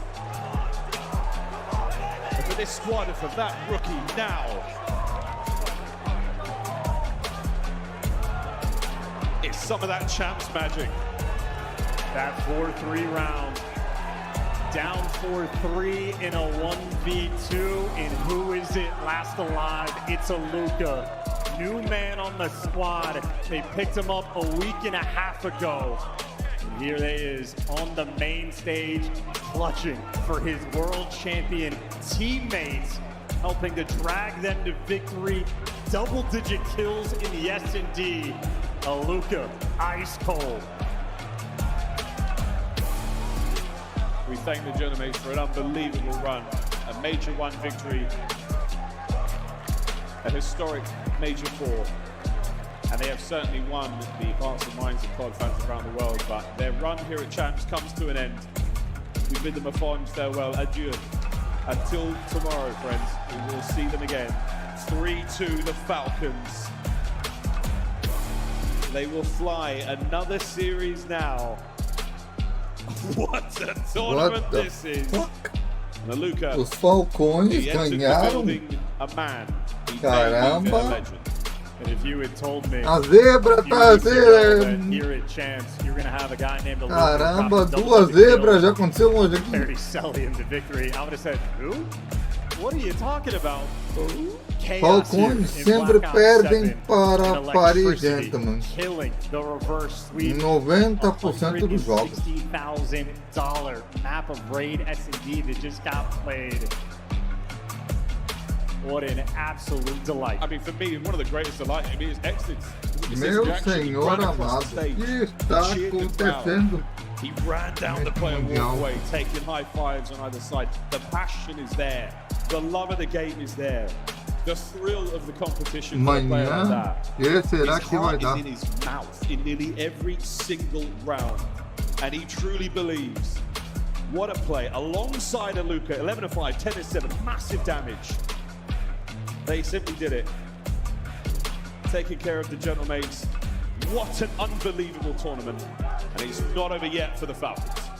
Depending on how you look at it, Toronto just got sacrificed for ultimately a top 4 placement. So wild decisions that have been made this year, punishing for every wrong one. The correct one was picking up Luka. Falcons, it was insanity. We thought it was going to be devastation to their rosters with the rumors that were rolling through. Apparently, bang on call, top 3 and then some for Call of Duty to be played. Always the rookies, man. It's always the rookies. What do we think of that one, Desk? This is getting spicy. Ant was losing it. He said, oh my God, Falcons are top 3 at champs. And not only that, but Luka in make it 3 days in his pro career has made more money for Germany than Gun Elite, Kiwi, all of the Germans that ever tried to play at the pro level. This kid is making history. Yes, and makes the absolute play of the match. I mean, you're in a situation, a 1v2, takes the space, gets behind enemy lines, and clutches it. Like, this kid has so much confidence. And there's a new powerhouse duo in the CDL, Exnid and Aluka. These guys unreal. 4 bloods for Exnid in that game 5. I love that Miles pointed out the energy from Exnid. I'm starting to get those Furico Impact vibes. You have a stern leader. You've got Kismet kind of holding down that role. You've got a star AR, Celium and Parasite were very similar in that role. Now you're looking at Aluka and Exnid, who remind me a lot of Karma and of course Miracle, the guy who just gets loose and causes problems. As you take a look at the strategy, what stood out mais jogo então. The big thing that stood out was how the Falcons were playing in ring. They were just getting there and no showing. They were catching Gentlemates so many times, getting free kills on them. We all guessed it. Falcons were going to be top 3. We all knew coming in this weekend this was going to happen. Insane. Aluka is the real deal. Him and Exnid are such a good duo. And Kismet, you got to show him a lot of love. Those maps 1 and 2, he absolutely took over. I think the biggest difference is just Aluka is willing to make plays and search and destroy. Now, listen, in the game 2, wasn't exactly working out for him, trying to push up through 10. In this one, though, was making plays, taking space. Think about the final round where you saw Gentlemates on offense layer trying to go through mid. Well, Aluka takes the space water, finds a kill to make the round easier for them. Like, being able to make plays and help the team like Celium, despite being 1 and 8, that's what matters. I mean, whether we like it or not, it's very akin to the Hercules story, right? And I mean, you got to be this guy coming in, like, especially in Twitch and Story to be as confident as he is in a system that wasn't built around him, that wasn't built for him, that he got plugged into. So when he makes plays like that, he is making risks. He's taking risks. You know that if something goes wrong, it is all on him in those situations, but he doesn't care and it pays off. I am so happy for this kid. We found him in Black Ops 6 at EWC. We knew he had the potential. They surround him with world champions, and under their tutelage, he is playing like a rock star. He's moving into the top 3, but the job's not done for the Falcons. You still have Optic in front of you, and of course, only the top 2 are playing in a best of 9 tomorrow. So attach, as we revisit the best moments, you got to think of how did the Falcons get here? Well, it's dominance from the German. 1 versus 2 against the Gentlemates. It starts here in a 3v4. And this was the play of the match right here. I mean, he's on the big stage. COD champs, game 5. If they lose this round, odds are they lose the series. And he is so icy. Clutches up, wraps the pull steps, and then catches Ghosty jumping out of Tiki. I mean, some players are just built for these moments. All those nights you play, those S&D chows, those tournaments, it all comes down to this. It will pay off if you keep working hard, and it's paying off for Aluka. It's so impressive to see. Ali, final thoughts here. I know we had a clip, but there was too many words in it that we can't air on television. So we're not going to play the clip, but I was really inspired by Joe Deceives. Going into the game 4, he gave his team a bit of a speech, trying to get them fired up. He's trying to step up into that leadership role. Paris is going to leave here frustrated, but you have to think top 4 ain't bad, and you're going into your hometown for Paris at EWC. It's not bad at all. And I think, if anything, there was a huge stride in Search and Destroy for the side of Gentlemen this weekend, and also a whole lot of tape to watch for EWC. So a big top 4 for them, obviously. It's heartbreaking right now, but can't wait to see what they come up with in the future. Shout out to Joe Day and Matt Rife, our replay ops. They got the censorships in, and we got the clip. Do you guys want to see it, Vegas? Me too. Roll that footage. But just give everyone a second to understand what we're saying. Okay? If don't like, just like, bro, again, if we're gonna do something, make sure everyone's on the same page. Do it. Get our micros down. Who's clearing what? Who's doing what? And then we're good. That's it. That's it. That's our S&D. That is our S&D. Simple stuff. Aww. Joe, calm, not fiery. Gonna be frustrated, but Allie, you almost cried. Go ahead. I did almost cry. There's tears in my eyes. No, I mean, that's just passion, right? I'm sure all players throughout the entirety of the weekend had somebody that was trying to do that when they were heading into these Game 5s and these moments. It's just, I mean, you have to tip on the side of Riyadh Falcons the composure after moments like when Estriel almost clutched up 4, when Joe does get that insane 3-piece, right? They were able to kind of calm the storm and come back. So composure on the other side of the stage, it's been a hell of a Saturday. For Gentlemen, it's just a balancing act. Adoro as Sid is joias, having parece, such a good porque eu vi no tournament, Brasileirão. but he is prone to the over-challenge. And obviously, like, you got to take the good with the bad, but him flying out water steps, something they're going to have to revisit and maybe hone in, maybe in the final couple of rounds when you're in a Game 5, reel that back a bit and just rely on good tactics, because really, he stays alive there. Aluka's not allowed to make that play, but those are the types of things that happen at COD Champs. You got to be ready for it. Riyadh now with a chance to get to a final.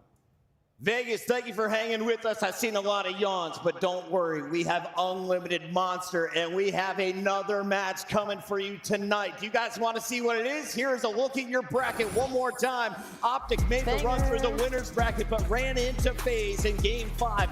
And now we see the final battle. Who is going home tonight on Saturday? Is it Optic Texas or is it Riyadh? Oh, man, you want me to give you a prediction now? You're going to have to see it on the other side of this break.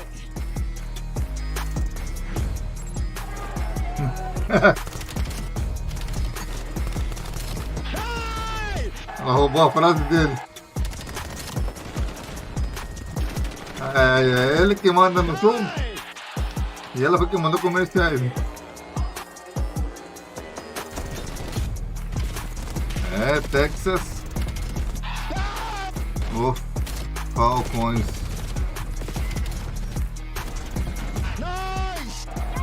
Quem será o líder do top 2? Top 3, imagina. Scuff, official controller of the CDL. Player X is the official esports fantasy partner of the Call of Duty League. Monster Energy, the official energy drink of the CDL. Brought to you by America's Navy and the special operators who work in the shadows.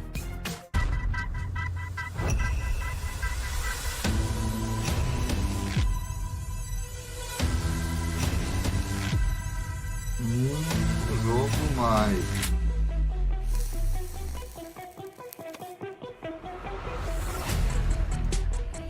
Vai ser demais, hein? Eu tô aqui pensando se já está tendo várias zebras.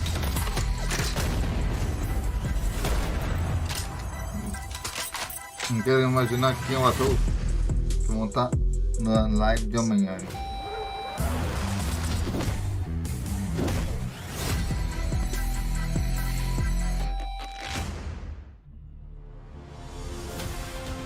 Let's find out who's built for the big save. The Heretics ready to dive in. Fights two. 4 and Snoopy. Come on, wipes them all.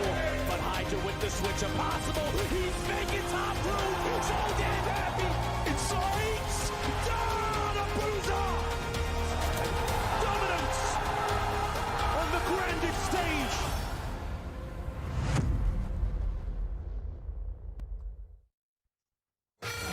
Esse é o código que está vendendo mais que GTA 6. É o remaster do 1 e 2 e 3. É do 1 e 2, melhor dizendo, perdão. O 3 foi dado na Plus. Eu vou tentar trazer ele mais lá na frente. Uma campanha dele.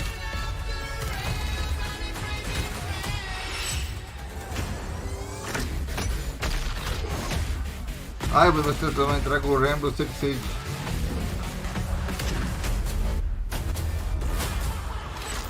Claro, isso depois de trazer as sessões que temos planejado trazer até dezembro.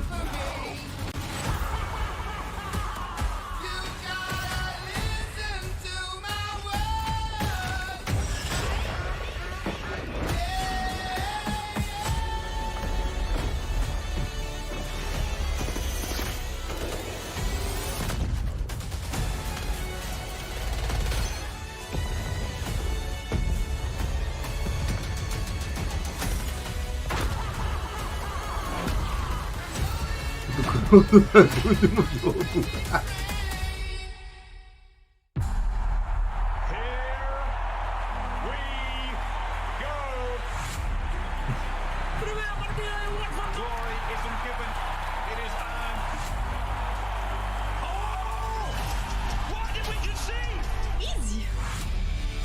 Trying to avoid another silver medal. This is my time to go. We wait, we push, we win. Back-to-back champs. Oh my gosh! Out of nowhere! Unbelievable. Back-to-back Green card. It's history in the making. Oh my God! It's over. Are the champions of the world? Oh my God! Oh my God! Oh my God! Tá bem, PC? Um segundo, galera. 1 minuto.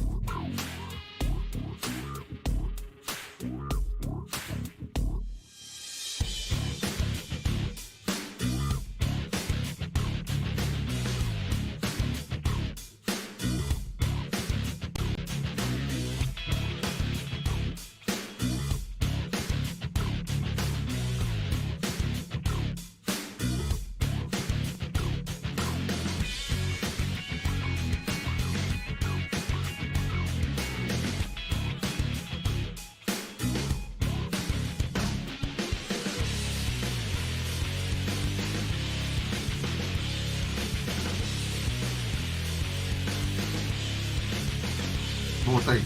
É que tá um mau gato, tava.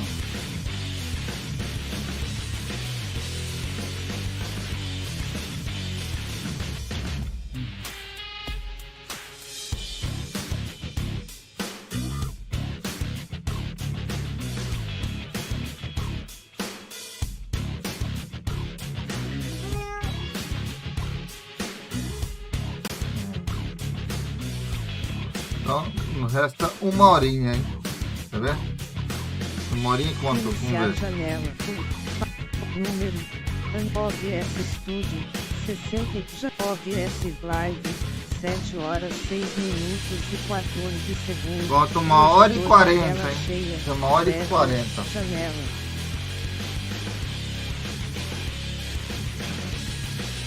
Mais ou menos por aí. Vamos para 1 hora e meia. 1 hora e meia, vamos lá. 1 hora e meia.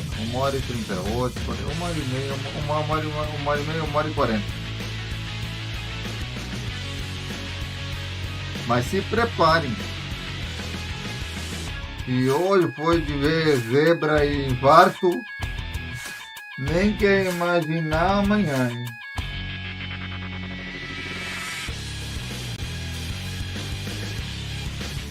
Então o próximo jogo é Falcões e Texas.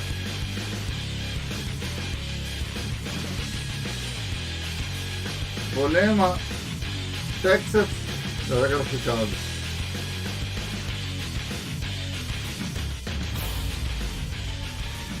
Não, bom.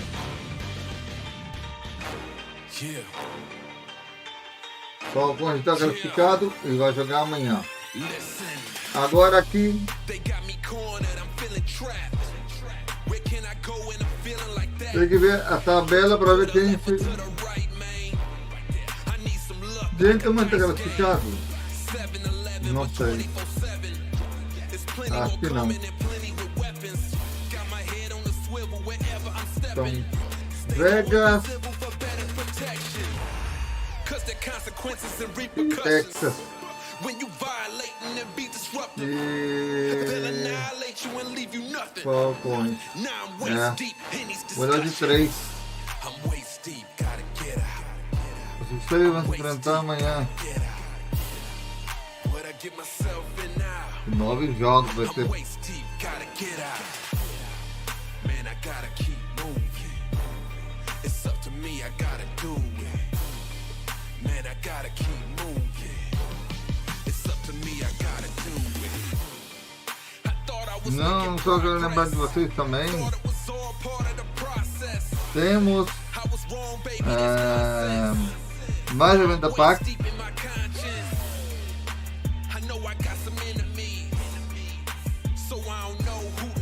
Nos dias que estamos tendo evento às 3 da tarde. E aí. 3 da tarde exatamente, não, 2 dias, não teremos o evento da PAX.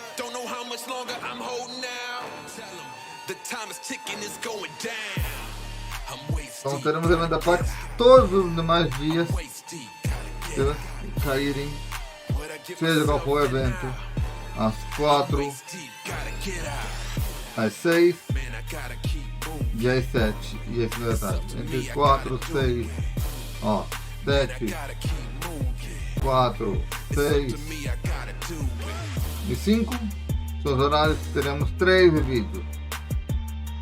Das 3 para frente só teremos 2 vídeos por dia. Então de amanhã tá em veremos. Um minuto para começar o último assalto.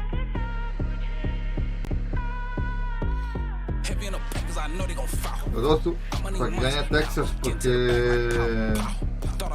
tá como líder do campeonato. Lembrando que a última partida é melhor de 3. Se Falcões vencer, com o melhor dos 3. Vegas, Texas e Falcões. Então, os 3 vão se enfrentar amanhã na final. Deve ser certo no meu cálculo aqui, como estou ainda novato nas coisas do Call of Duty. Então, bora lá voltar para Ali, sua predição, hein? What's up, everybody? I'm here at Challengers Champs because, as you know, we had the 16 best teams come out here to compete in Challengers for $150,000. First place is getting $60K. Right now, we got the winners finals going on behind me. It's P7 going up against Ole Miss EU. And so P7 Notorious, they're up right now. They're energetic. It's crazy. Now, we have our top 3 qualified teams for EWC. That's going to be P7 Notorious, Ole Miss EU, and Team War. So they're going through, but now we just got to find out who's going to win the $60K. So tune in to Challengers Champs and find out. Eu quero ganhar essa quantidade aí, nem que seja 60 mil. Até eu quero.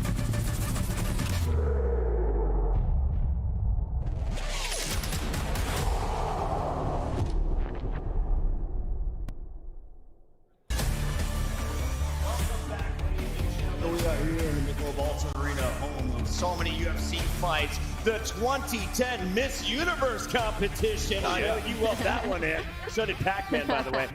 And of course, we've seen a lot of great shows and some phenomenal games.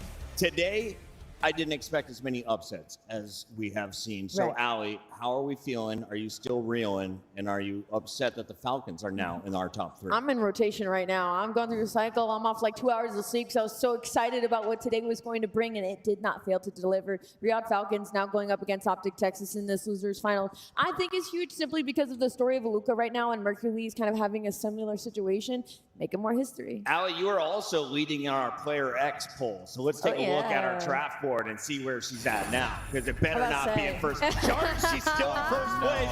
But attached, falling from glory from 2 Wait till next all the way match. down Wait till to next match. 4. Right.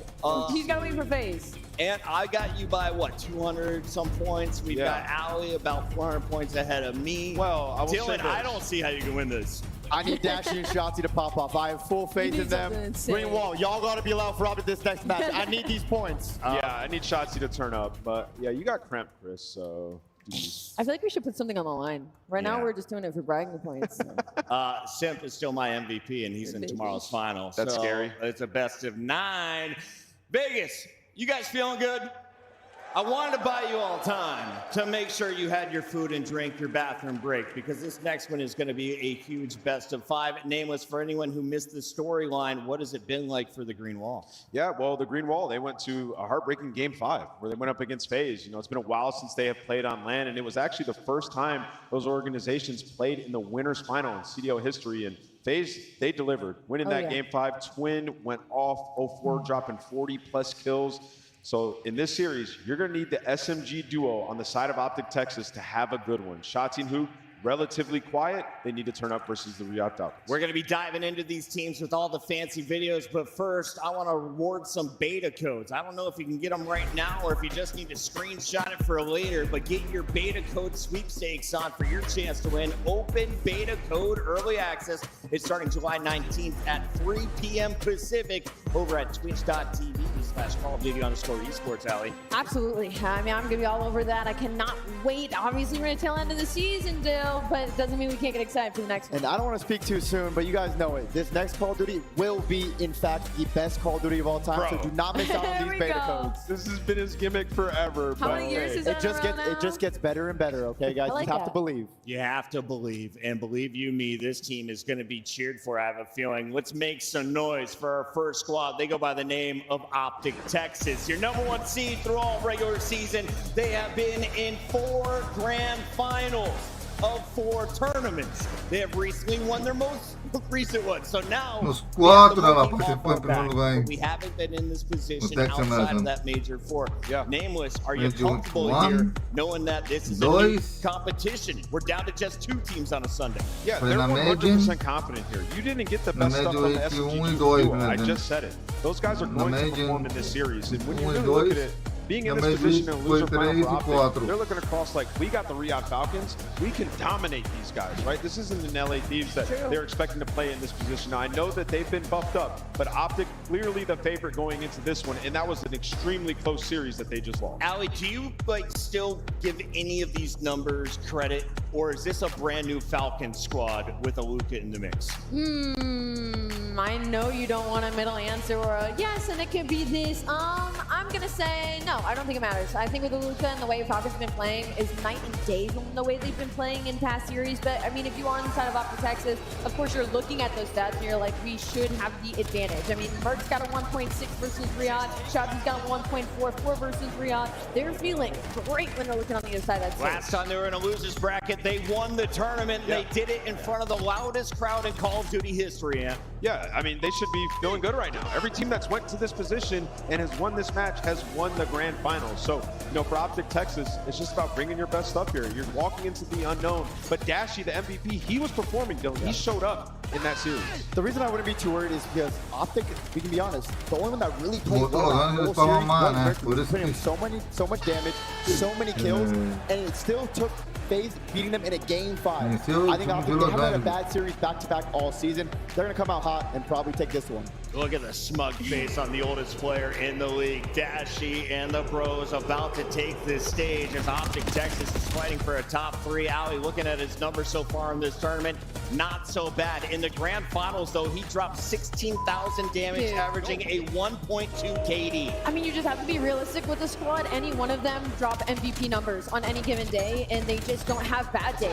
Like, when you look at Optic Texas, like, other teams have to play above their ceiling to take them down. We saw that from FaZe. It was the best FaZe that we have seen all season long. And when you look at this lineup, Dashy seems like every series is getting a little better and a little better and a little better. He's been their equalizer, I feel like, all tournament long, that when you need him the most, he's really stepped up. Dylan, when you look at the 3 teams remaining, there's something that all have in common.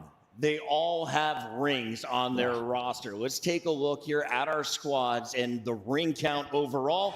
How many players have 3? Well, it's just 4 of them. Karma's got 2 more, though. As a coach, they call him DB5. Clayster could earn his 4th ring if he gets it as a coach. And of course, our player Shotzzy would be the first player to ever win 4. And on the other side of that, you have Sim potentially getting his 3rd ring. So this is a lot of implications this weekend. This is a legacy-defining match, legacy-defining tournament. Yeah. Who knows what's going to happen? If Shotzzy wins this, he might be the greatest COD player of all time. If Sim wins it, he throws his hat in the ring as well. And then Clay looking for his first coach ring as well, which, you know, trying to join this guy, one of the legends, all-time greats, won 3 rings as a player. You see it throughout the years, and since he's been a coach, his squad has been lights out. Damon Barlow, one of the greatest minds that we've ever had. And can I just say how lucky we are that Damon decided to stay in the esports side of Call of Duty. This guy is good at every single game he touches. His streams are entertaining as hell. He could probably be a multi-millionaire. Instead, he's just going to hold about 10 M's. He just loves ball.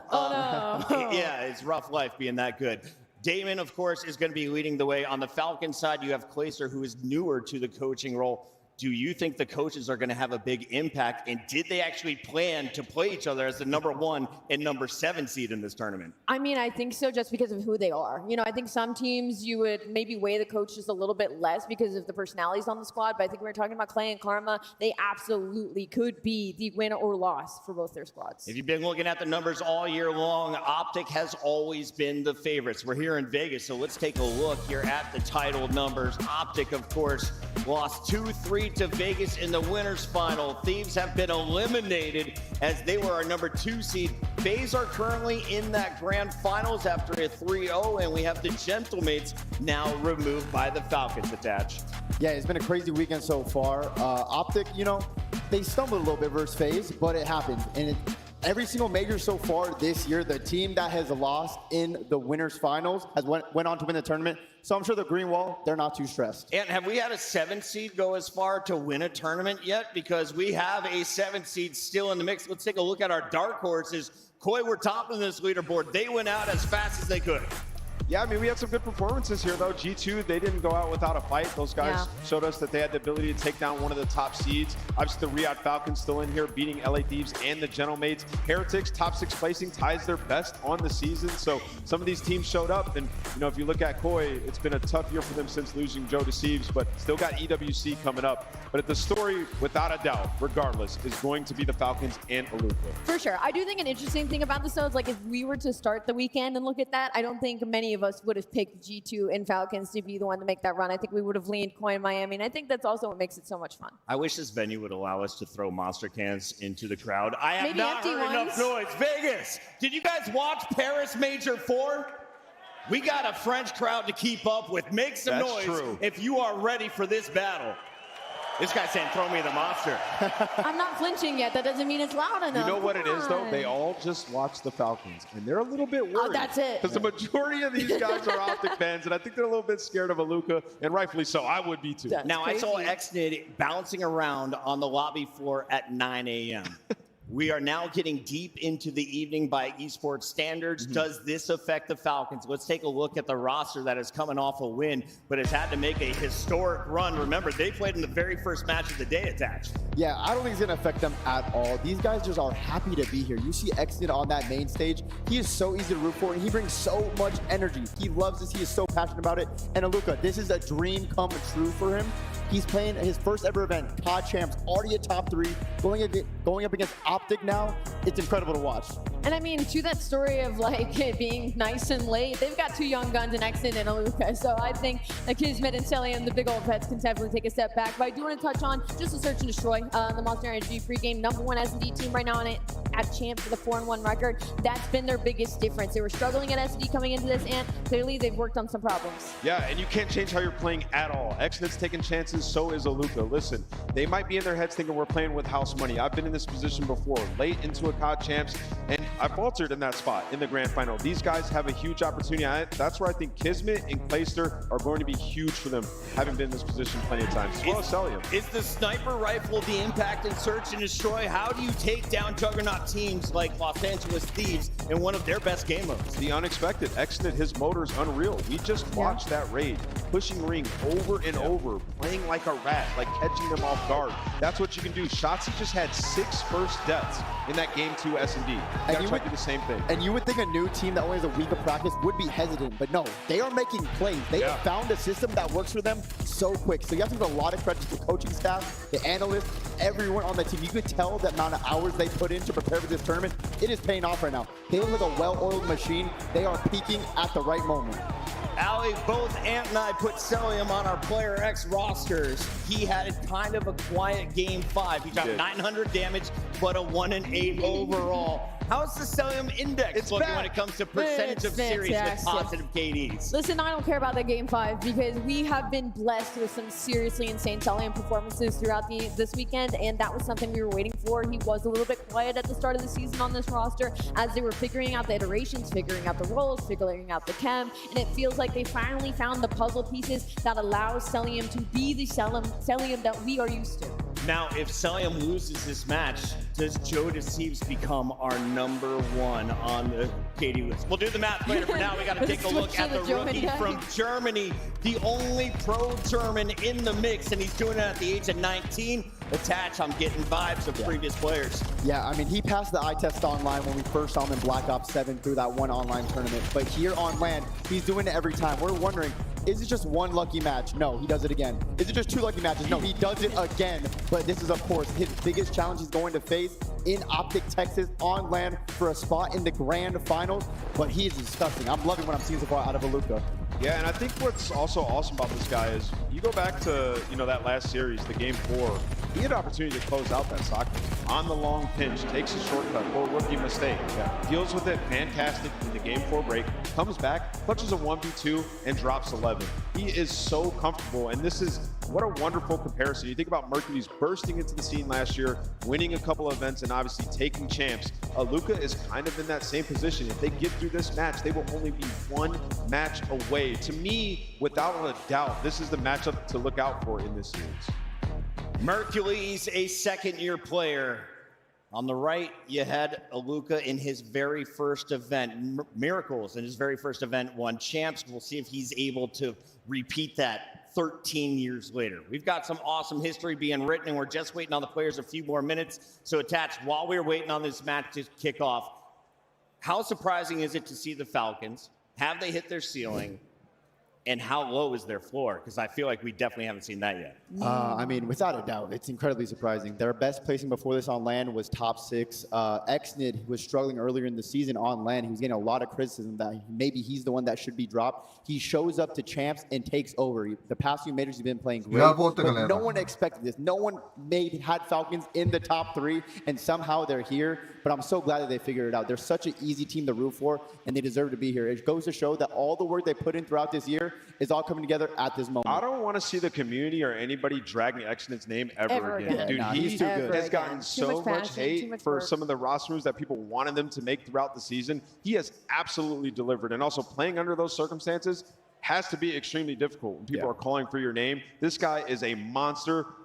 Pulling off huge plays for First Bloods, like he deserves that spot in that team. Everyone's allowed to have an opinion. Nameless is allowed to make fun of you for it. We are going to be jumping into this game in just a moment. One player from each team is taking a deep breather in a small room. We take a look at the bracket as we buy a little extra time. Attached this time around, for anyone who has missed the first 3 days of action, I think there was no surprises. These were the top 8 teams all season. These were the 8 we expected to see at champs. How many upsets did you see? How many surprises from your bracket that you had on paper? Well, the craziest one for all of us is LA Thieves. We thought this team would be a shoe-in for the grand finals, minimum top 3 or 4 at champs. They even made a top 8. Back-to-back horrible COD champs performances out of them, which is very disappointing. And then other upsets. I mean, Koi. Yeah, Koi was more just like lackluster than it was like an upset. I feel like it's like maybe with a few weeks practice, they're going to come in, give us a little something, and then unfortunately they just Yeah, I thought Koi, though, had it wrapped up after that overload game 3. And instead it was Miami bouncing back. They get top 6, which is tying their best score on the year. So I'm told we're almost ready. So let's take a look here at our prizing. What are they playing for here in our elimination final? Well, you're already in the top three. $320,000 is going to your bank account, but can you add another 160 grand? And more importantly, have the honor of playing in this sold-out arena on Sunday. Yeah, listen, everybody was making fun of Sully. I mean, he gets his piece of the pie, regardless of what you want to say. He's getting a double dip. But yes, as you get to this point in the tournament, you can start to get a little bit complacent. You look at that number. These guys have to lock in. But yeah, that's a big number there at number one. Tell him, I like that number. Always on top of all the indexes. We take a look here at your maps and modes attached 5 games this time around. Optic. I feel like they've only dropped 1 or 2 best of 5s in my memory, and it has been in that winner's bracket finals. As we take a look at this one, is there a weakness in Optic's map pool that made it in?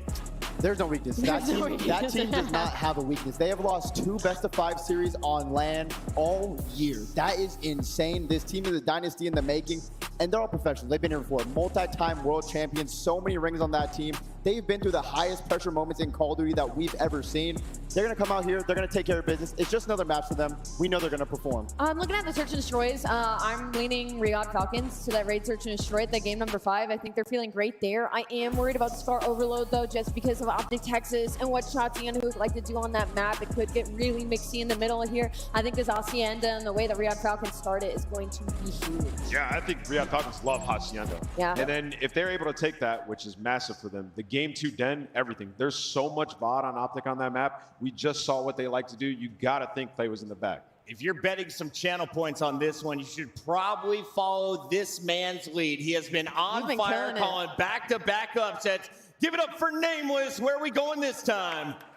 I'm going with Optic in this one. I think the Lightning is not going to strike for the Falcons. Optic are going to get back to that grand final where you can get a match versus FaZe. Attach, you're up next. 8-4. You were 1-7-2. It was looking so good. Finish strong. I don't know if I'm feeling another upset. I think we got to go with Optic. We're taking the safe pick this time. Oh, Rosalie. you know I love a good story. Is it time? They beat your Gentlemates. Sorry, it's not time. Optic is too good. I'm going to go with the green wall. I think we get a FaZe and Optic final. Yeah. How many years have we had a team go to every single grand finals? It feels like at the very beginning of a game's title, and we are doing it now in Black Ops 7. Optics going 5 for 5 in grand finals. I got them taking this one over the Falcons. It's the number 1 seed versus the 7 seed. Guy Blaze, do you agree? Let's get this party started. I'm not sure if I agree just yet, Chris, because this is Champs and there are no free matches here. Every gunfight gets harder, every rotation has more obstacles, but the wins get sweeter. And we're about to see who's gonna taste victory and make it to Championship Sunday. And our squads are ready, our players are nervous, but they're about to lay it out on the stage. So without further ado, coming to the stage first, from Riyadh, get loud for the Falcons. Aluka, Xnid, Kismet, and Celium. These Falcons, after every match, have gotten faster, sharper, and they are ready for anyone in their way. Let's see if they can strike again and make it to Championship Sunday. What a huge win that they just had up against the Gentlemates. Nobody was picking them to come out on top, but this is going to be their toughest task yet. They have to go through the green wall against the crowd, but that man in the middle, look at him, ear-to-ear grin. Aluka could be the key. He could be the answer in this matchup. They got a lot of things on this team that can get them to Sunday, and we'll see if they can put the pieces together for a great series. But no matter what you do, the team coming to the stage next, it doesn't matter. Because with the green wall behind them in this venue and around the world, they will take you down. Get ready for the back-to-back world champions, Optic Texas. Hercules, Shotzi, and Dashy. Coming off a difficult series, they are locked in again and ready for a win. These are your world champions, and they're not going home yet. I mean, it's called a green wall, and it feels like that's all it has been the entirety of this season, is you have to get through it. If you even want to touch a grand final, if you even want to touch a win, and it almost feels impossible, especially when they finally got one under their belt at Major 4. History possibly in the making. We got one more upset that could ruin a lot of people's day, guys. It's in the making, and I can feel that, Allie. Vegas, can you feel the energy on the stage? I got chills. The players are ready to go. Shift, study. Let's lock it in. It is the unpredicted versus the potential unprecedented. Riyadh taking on Optic for a chance at the Call of Duty League World Championship Grand Final. And like everyone's talking about, ain't nobody had this as a lower final matchup. But boy, we could be in for a bang. The battle of the expected versus the unexpected. You expect Optic at this point of the year to consistently be put in positions to make championship Sundays. They have done it in every single major, but they want to do it here at Champs. On the opposite side, the unexpected factor for the Falcons on 2 weeks' notice. A whole bunch of talk of what the roster was going to look like walking into the Michelob Ultra Arena, and they decide to pick up a 19-year-old kid. And they are currently top 3. Brother, they're still figuring out where to stand when they do their walkouts, and they're finding themselves in a lower final, and the vibes could not be higher. We said this on day number 1 when we watched these guys play up against these. There is nothing more dangerous than a team with nothing to lose, except for a team with nothing to lose that's believing in themselves. Yep. And that's exactly what we have on stage with this Falcons squad. Because every single time you watch these guys play, I feel like they're leveling up their game. You start off the tournament by taking down one of the favorites in LA. You just ended your last matchup by taking down another favorite and then completing, not allowing them to get that reverse sweep. And by just seeing so much passion being dripped from the side of the Falcons, they wear their hearts on their sleeves. Even though the crowd is going to be against them, like you said, they believe in themselves, and that's all it's going to take. It's an unbelievable amount of metal right there to stop a very, very strong squad from, like you mentioned, trying to get that reverse sweep underway. You do it by finding a number of really clutch search and destroy rounds back to back to back, really. Speaking of, that's of course what the Green Wall is looking for this weekend. And it's one of those things, like you come off the Classico, you play a heartbreaker as you have this insane winners finals, but a chance to recover. And again, these guys have been here before, recently doing almost the exact same pathway when they were in Paris just a couple weeks ago. Just a little bit different because not everyone was firing in that last series versus FaZe.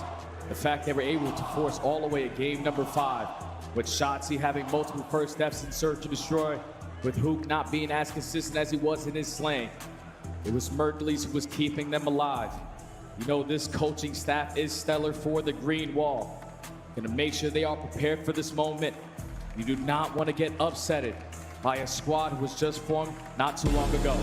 Well, the seriousness of this match could not be any higher. The Falcons have been proven by way of the bracket that they have unfolded in front of themselves, starting off by taking down the number 2 seed. Could they up that by finding a surprise entryway into the grand finals? It would be a miracle in a lot of ways, especially considering all the numbers that we're going to see throughout this series. This map set's going to look very, very polished and very strong for Optic Texas, but all the numbers have seemingly meant nothing, especially when you consider the Falcons. So let's go on into Hacienda Hardpoint. We got Optic Texas taking on the Riyadh Falcons in our elimination finals. Let's get it on. The last battle to make it to the last dance tomorrow. On board here with Shotzzy.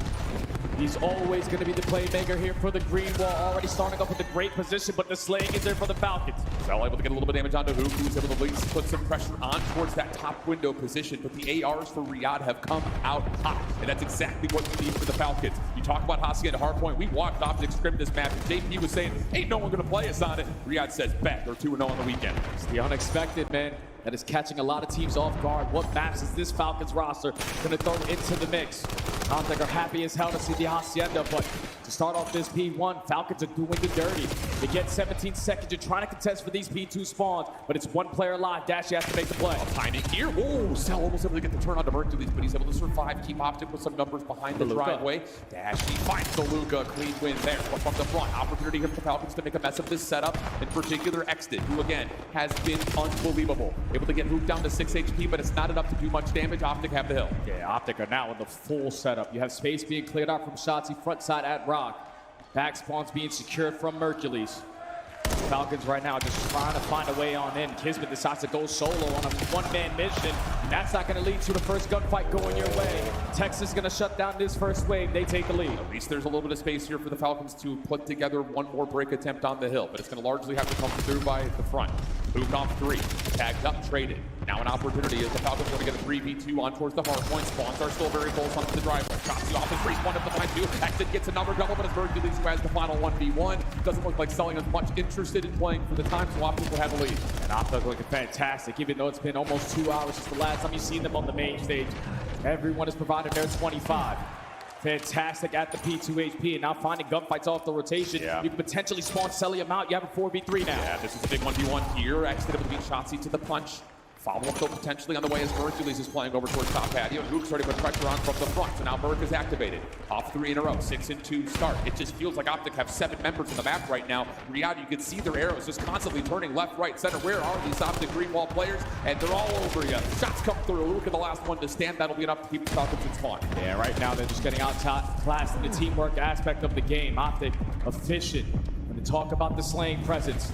30 seconds already gone here at the P3, and Optic scoreboard just keeps on going up. You need to find a sequence of kills, and that might be good enough for this final 20. Okay. That's a huge moment to breathe there for Riyadh, because it was starting to get a little off the rails.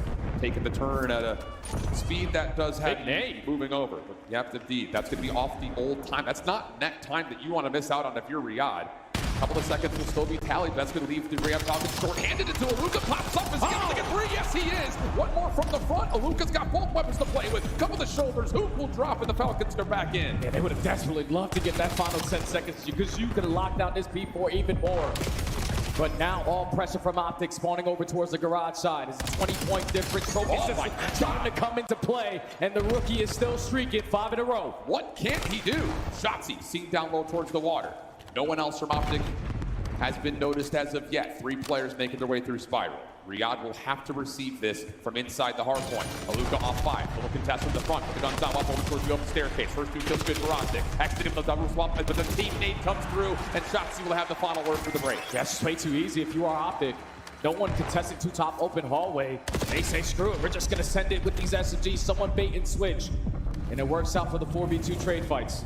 So Optic keeping the lead safe, trying to maintain this hallway control. Celium able to find one, but at least for now, Optic looking good on the first set. Absolutely, but watch this little zone on the exit from old to new.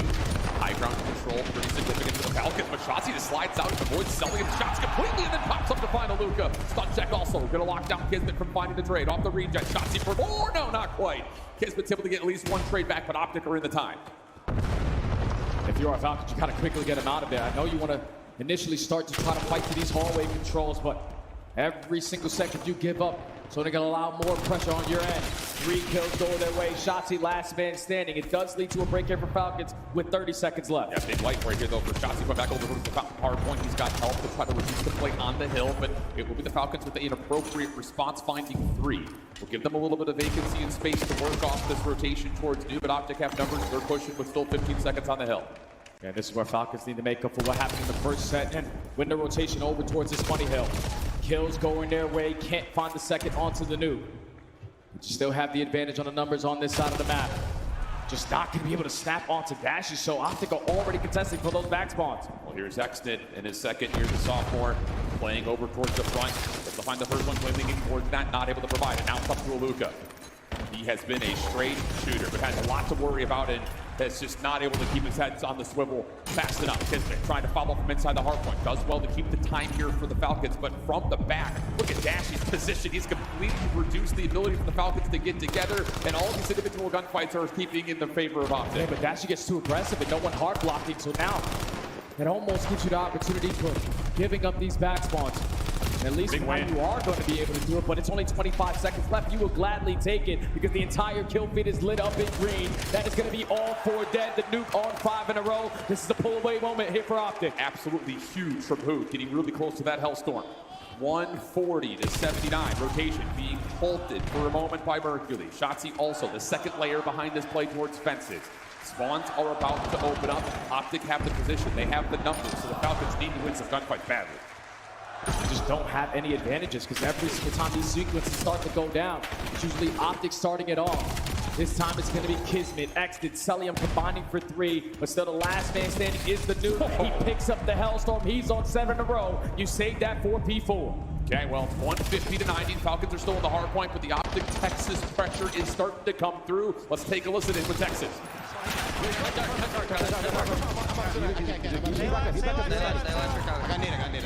What's their side? There's more out here. Another one outer. Nice, last guy was outer fence. Soak this time and rotate. I got on this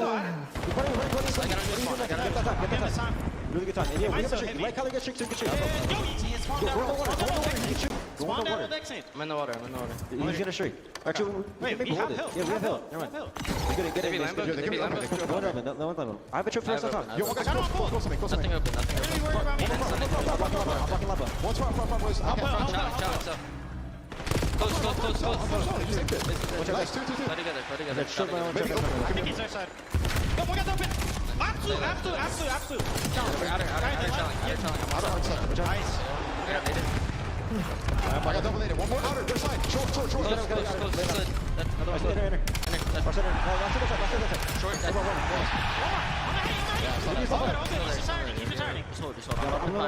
I'm up in fire. No, help front. What's wrong? Don't die. All it is one shot there. All it is one shot.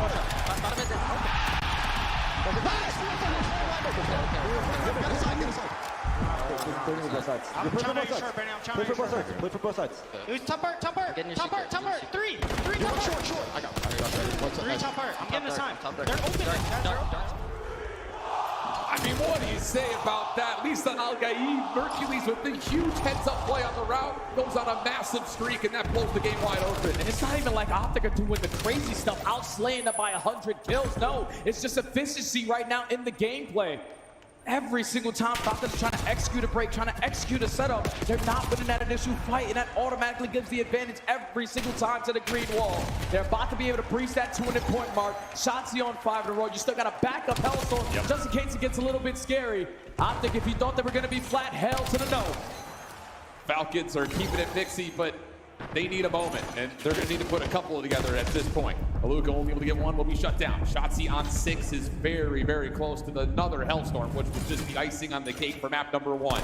Sees the contest, finds it, another Hellstorm tallied. So much insurance built into this Optic Hacienda hardpoint. And with the lead that they currently have, you know that Falcons can't afford to give up any time, so they're going to contest till the final seconds of the P1, and that's going to give you free space to hit the rotation through the front door at P2. Oh, man. Optic can close it out here. The Nuke setting up dirty pinches. That's 3 trying to locate the final guy on 9 in a row shots. He finally gets shut down, but Optic looking to close it out right here. That's just another moment where Riyad's making the right play, but you just can't keep track of the subs. They are everywhere, all the time, always.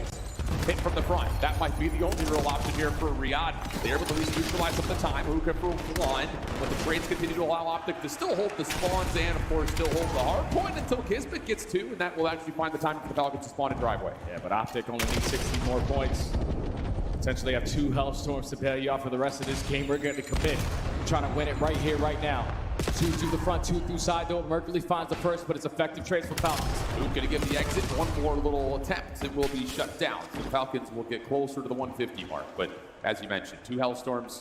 Rotation win currently underway. It feels like only a matter of time here for Optic. It has to be perfect on this move for the Falcons, and they're going to be slowed down by Shotzzy going in the first Hellstorm. Exit does give you 1, but you've got to find a way to contest the time here because they can just win it by holding this Hellstorm. Hoops able to find 2 through office, and that may be the final punch. The last attempt for the Falcons to jump on in. Lucas able to give you 1. The follow from Hercules is there, and Optic just need 1 more second, but the break does come through at the last moment. Dashy almost get it done by himself. No, but that's why you got another bailout Hellstorm. Force the Falcons indoor. Someone just sprint towards the HP. You only need 1 more second. And it's still Optic on the mini-map doing the fundamentals when they are this close to the finish line. 2 kills go their way, 3 kills go their way, and Optic take back 1.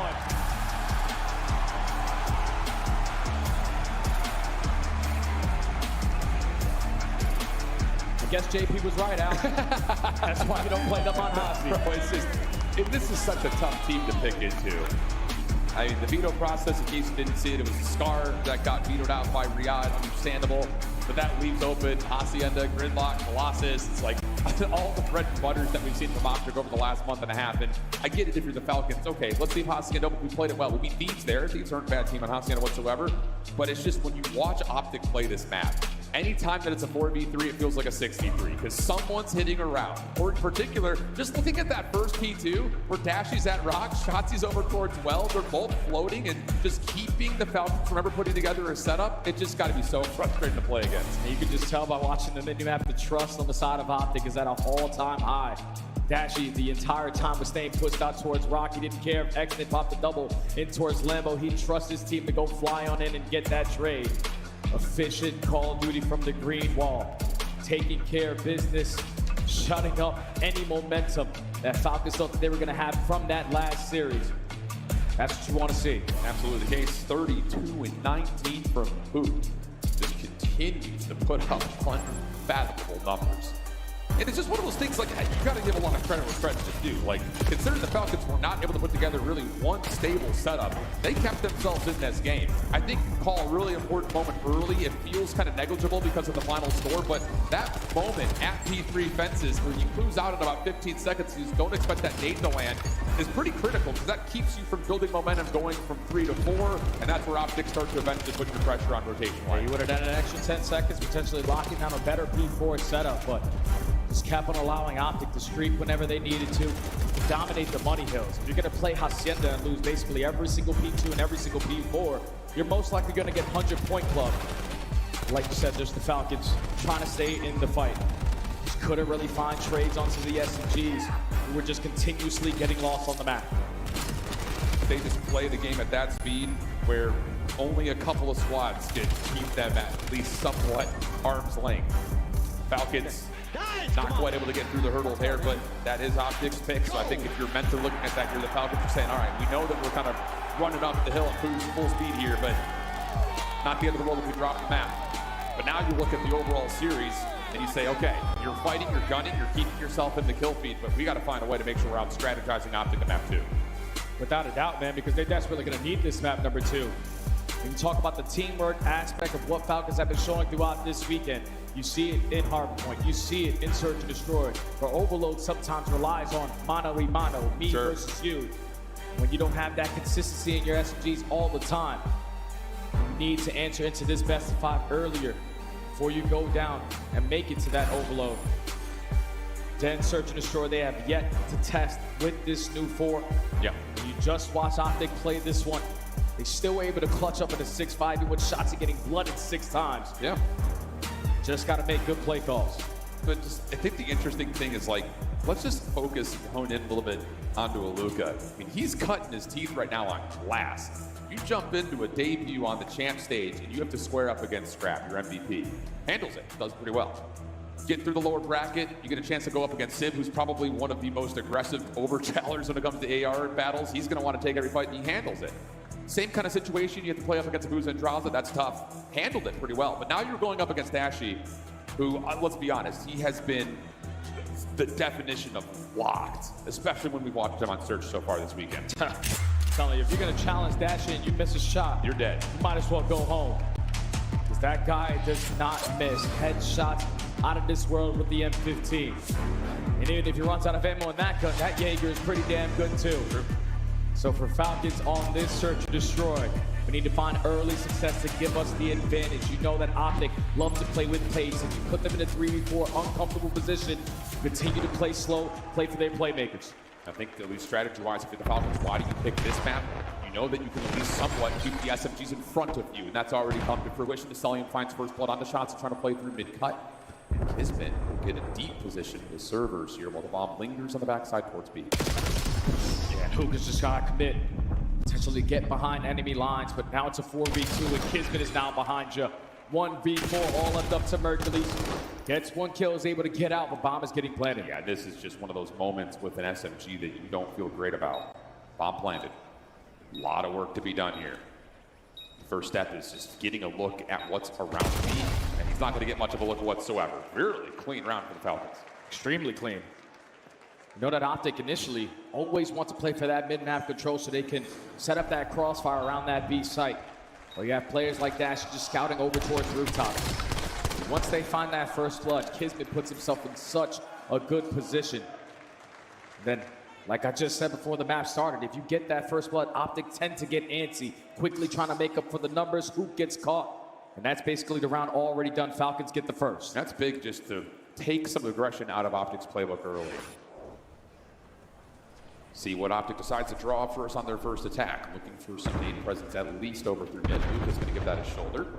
He will beat eyes with Luke. Both players going stuns. The main focus over towards rooftops and falling off the map there, I believe, is Kismet. Shotzzy gets credit for the elimination, and we're going to get an early 3v2 for Optic. Dashy gets all the information that you want. Bomb carry now going to work his way up through the middle of the map. Set it rushing, but they're going to come in on these fights. And Luka with the perfect spot. Gets to the top window. You don't have an angle on him. And you heard the Death's touch on it. This new duo between the Luka and Exton, they could pull something out of nothing. 2v3, Falcons now up 2. Those are 2 boiling point melter laser beams out of a Luka, too. And a really good read on the rotation timing-wise for Falcons. I think just when you initially lose that push towards rooftops, you're sitting there like, uh-oh, they're going to hit us. But that is a snap from a Luka. 4-0 start for him. Luka Nakua going crazy on the main stage. Trying to pick up an early Hellstorm, but that's why his duo in Exton has that boomstick. First blood followed up by a second kill. Already a 4v2. On Luka, he wants to kill number 5. Tries to challenge out to his teammates for the trade, and they do. Last one left will be Dashy. Late on the rotation, over from his position on the island at A. Take their time, footsteps heard. Exton gets the damage out to allow Kismet to find the easy trade out, and that is going to be 3 first bloods for a 3-0 start for the Falcons. It's happening very quickly, too. I'll say. If you are Optic, this is where the mid-round adjustments need to start to come on in. Slow down the game. Because Falcons, with their aggression, they know that they're playing with nothing to lose. There was no expectations for this roster to be in this position. But Optic needs to be able to make adjustments. Yeah, sure do. Because right now, every single round has been well and firmly in control of Riyadh from pretty much start to finish. I mean, yes, first bloods will give you that intention. So can Optic find a way to keep themselves in the round a little bit longer? Dashing shoulder up top at the hole, able to at least see one member. Quick smoke. Optic going for that stapled smoke, maybe plant scenario, but it's not going to fool the Falcons. This is a little bit of a fake. Shotzzy just pushes through with Birds on the dojo hit, and they're going to find the first 2. Should be a guarantee round here for the green wall. They're going to decide to rush this bomb plant because they don't have any presence in the middle of the map, but information now gained. You spot out Exton with the sniper. He's not going to be able to hit this shot because Dashy's not going to peek again. And all you want to do now is just allow this game clock to keep on ticking. Yeah, this is the only real play. Exton's going to move back over to join Selling, see if he can find himself a rifle on the ground. Stun comes through, Sell's got to find the opener, tags her out, able to find the first one. Oops, getting shots onto the second. That should leave Exton a chance to get a weapon, and yeah, he's able to pick one up, but Dashy shuts him down before the action can get a little bit too hot. Sell, dancing, diving, looking for a knife, not going to reach anybody, and Optic are on the board. Yeah, good play call there from Optic to switch it up. Not spread it around the map. Send all 4 players towards one side. Whip out an extra NPC. If they're not showing face, we're not going to commit on the bomb plant. We're going to take their side away. When that first gunfight goes down, you're not able to get the trade if you are Exton. A 4v2 immediately for Optic. Finally get their first on the board. I still think overall, and this was kind of when we watch Optic play FaZe, and we were kind of talking about it in the green room, a lot of hits where it's smoke plant, trying to kind of give you that mental focus was Optic there, but Falcons not fooled by it. Couldn't win the gunfights, of course, but at least from the strategy side, you made the right call. Exton just a little bit short. Off that shoulder, back over towards mid. Optic also kind of showing a little bit of aggression here with Shotzzy and Blue both playing through the B site. Great stunts. Gather this information onto Kismet being the aggressor. They're going to force him to back on out. Already 25 seconds gone on the round, and Kismet puts himself in position to at least spot 2, but they're committing. Yeah, but you're set up for this if you are the Falcons. Luka's going to come back from the bottom side of the overload goal. The info from Kismet is followed up beautifully. And now you have pretty much wide open B site. Dash is able to reduce the numbers to a 3v2 situation. Follow up to get another. It's on to Hercules for a 1 versus 2. And Riyadh are not going to commit for the objective yet. Hercules comes on the corner. Good shots, but not fast enough to get the read. It's 4-1 Falcons. Just patient. right now for Riyadh. Seems like Optic are trying to play a little bit disrespectful certain times. That's all the map control that you want. You use the stun grenade, you spot out Kismet, you force them to back on down. And if you just keep your presence alive on that side of the map, stand a way better chance than just committing in this situation. Because Falcons barely take steps off spawn. They trap you in that 4v2. Now they have a 3-round lead again. And no way is Optic expecting that the bomb carrier of Aluka is playing that far deep. You've got Kismet who's just looking for info. We can run him down. Not so fast, not so close. Optic on the next attack. Aggression for the rooftop once again. Versus the first and the shot supported by who? Give them the second. So second time we've seen that defensive setup for Falcons. Second time it's failed. Another situation where Optic have early numbers. But it's Aluka and Exnid left alive. Last time they clutched up on this similar situation. But instead of Optic going through mid, we're taking the long route. We're going to get this planted. Absolutely. Luka and Exnid can work together. Optic can clear through Dojo. Trophy systems are down. Hercules the one responsible for the pinch. Shots out from Exnid. Easy follow-up from Merc. Last one left alive is the new guy, Aluka. 1 versus 3. Now look at the first one. Way cleanly. Slips away. Now has both weapons to work with. 35 on the clock. Bomb is getting planted. If you are Shotzi, you're potentially going to think that he's rotating to the middle of the map, but Mercury spots him, no need to commit. Got info onto both. Aluka, push starts to come through, finds the first 1v1, no! Close, but no cigar, 4-2. Almost another 2v3 clutch out of Aluka and Exnid. But Mercury's understanding the situation. Oh, you got him weak? Oh, I got an NPC. I'm gonna send it in with this shotgun weapon. Optic get their second offense of the map. Still a little bit that they need to figure out before they even get to the 4-4 score, but on their adjustments on defense, just slow down the game. Absolutely, they need to. Again, first blood battle has been convincing for the Falcons, especially from what they've been able to do on the offensive side. Scope out for Exton, looking for crosses from the Dojo. That smoke over the top doesn't get to where it's intended, but that's supposed to block the Dojo windows. So now Exton's going to switch over to the SMG and just try to force the issue, kind of square peg, round hole situation here, but the space is, well, appreciated enough for Kismet to get the plant 4v4. Yeah, and they're basically taking any playmaking ability out of Shotzi immediately. As soon as they commit so quick on that bomb plant. It's already 10 seconds gone. Celium is going to be the guy that has to focus on this guy. Can Shotzi sneak through? No, Cell keeps the gun up. More to deal with though. Hoop trying to get the trade. Cell pretty more time in the space. Nate comes out, damaging. Cell gets his follow-up on his own trade. Now it's just down to Merc. Able to find the first, down to 11 HP. Easy follow-up, and it's the Falcons on that point. Just quick decisions again from the Falcons. There is no vibe from this team on this map. You have no idea what their playbook looks like. But every single time on their offense, they have had something different to throw at the wall. And Optic are just not prepared for it. First Blood's consistently going their way. But now Falcons looking to tie up the series at game point. That's two great moments just to highlight how much the Falcons are aware and respect the fact that Optic's going to play super deep, long routes. Doesn't matter what side of the bomb they run. That little bit of preparation has really tallied up 2 rounds of these 5 for the Falcons. Optic looking for some aggression. Nice nade there from Aluka to slow things down. Merc's able to get the stun in towards Dojo. Aluka just backs up, plays his life. Kismet trying to look for first one. The cut not going to work out. Exit on the follow-up. He's able to find one, but the trade is there for who? Numbers for Optic. Luka and Celium trying to clutch on up. Luka's going to take his sweet time though. Instead of forcing it to be a one-on-one on one side of the map, let me just get back over towards MC because he's reading this pressure. Oh, MC able to find Versal. Luka's there for the support. There's a Shotzi, and it's going to be Cell who has the last word.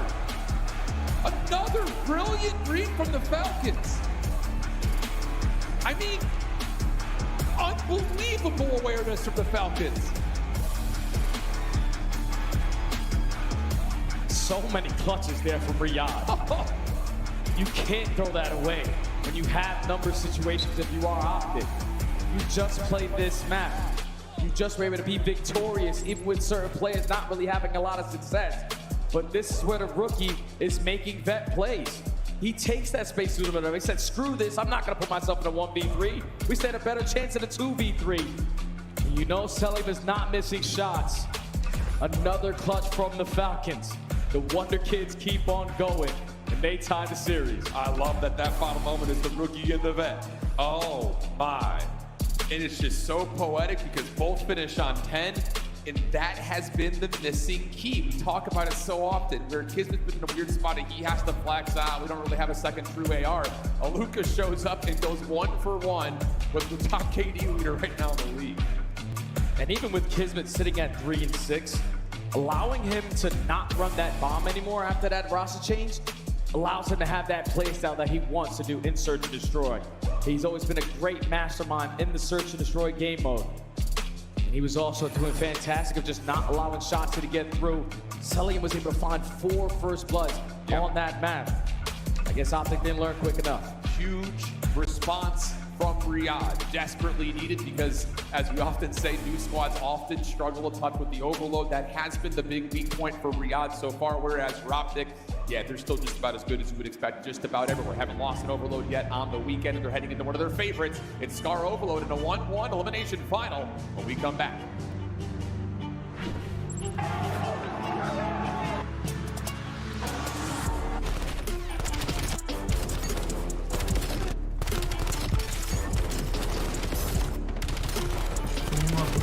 Nice, come on, go! Eu acho que faltam 1 ou 2 rounds. Só terminar. Deixa eu ver aqui com vocês.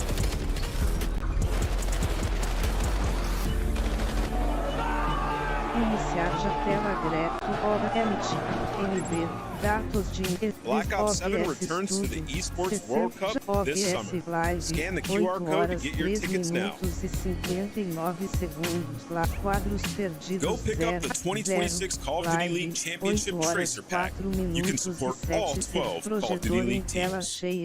38 muito forte, então meia Player hora. X is the official esports fantasy partner of the Call of Duty League. Meia hora, hein? Falta meia hora Brought to you porque by America's 40 Navy minutos. and the special Vai. operators who work in the shadows. 8 horas e 40.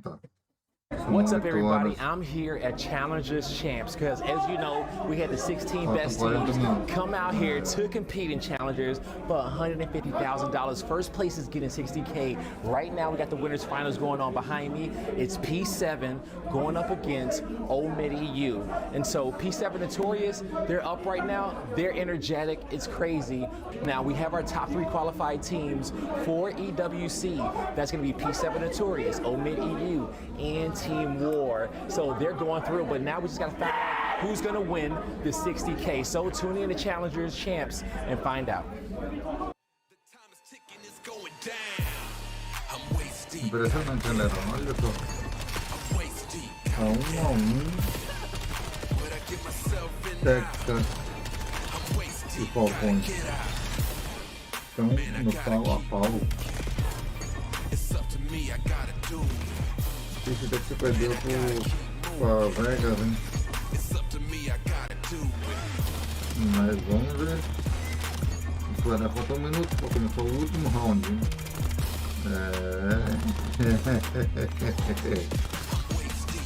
Amanhã temos a grande Binatec. Não sei se eu vou gravar em sequência ou se eu vou gravar. Vou decidir isso depois de terminar aqui.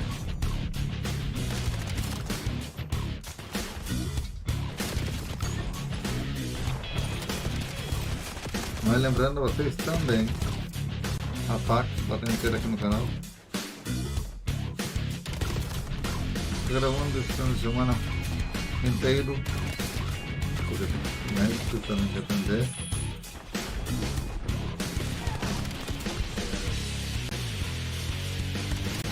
Então, vamos resolver.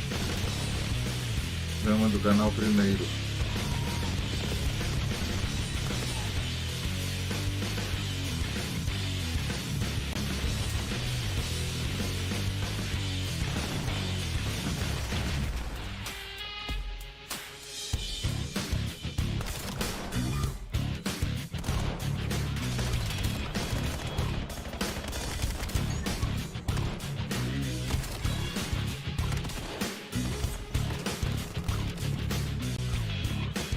Me dá um medo às vezes, eu faço as coisas, galera. das pessoas e me dão medo. Pure vibes here in Las Vegas, Nevada. But after a map 2 stunner, a level of calm and quiet has come by way of the venue, and we're looking at a 1-1 map count heading on in to a Scar Overload here at the Michelob Ultra Arena. And I'll tell you what, if Falcons could come out and keep that hotness here, we could have something that is just, once again, completely unprecedented, something that no one would have possibly predicted. And so far, they're saying that even though map 1 necessarily didn't go our way, we're right in the series. They just continue to do the unexpected. This squad is playing maps for the very first time. Obviously, you practice on the back, and you have 2 weeks to prepare yourself for versus certain teams on certain maps. But every time we see them on the fresh one, they look unstoppable at it. That was the first time we ever saw them on Dense Search to Destroy. We also have another map in this best of 5 series that we're actually now going to go to on that map number 4, which is Gridlock. That hard point they have yet to play too. So the unexpected continuously is catching a lot of these top teams off guard. But it's still 1-1. Optic, no, they got their playground right in front of them on Scar Overload. And that's the big thing. You kind of talk about like what went wrong for the Falcons in map number 1. It was just simply being able to keep track of Hoop, Shotzzy, and Mercules. And that is going to be something that could potentially be a huge problem here on a Scar Overload. So there's something to be told, I think, kind of reflecting back when the Falcons were in their old roster. They played this map a ton. There was one stage of the year where they were by far one of the best Overload teams in the game. And who did we look to be that player? It would be Exton. He was the one who was trying to continually find routes to open up space. But the big difference now with a Luka in the mix is Kismet has the freedom to join him. So that has to be the key. Can the SMGs get loose for the Falcons, or are they going to be in constant recovery mode knowing that Optic's doing the same thing? And I'm hoping that Falcons can make better decisions this go around from the last time that they played Scar Overload. There were so many times where they had the numbers for that mid-map control, but just overextending a little bit too much, accounting on your teammates to just lock down that mid-map, allow these 2v2 gunfights to go down when you had 4v2 advantages. You gotta make sure you're playing as a collective unit, because Optic, they're gonna be all over. Hercules with that NPC, Shotzzy and Hook had a stellar map number 1.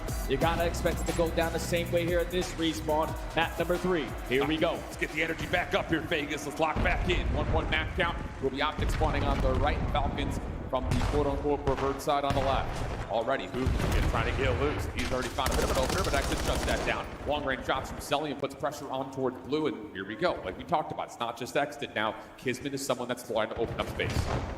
So far, he is stuck.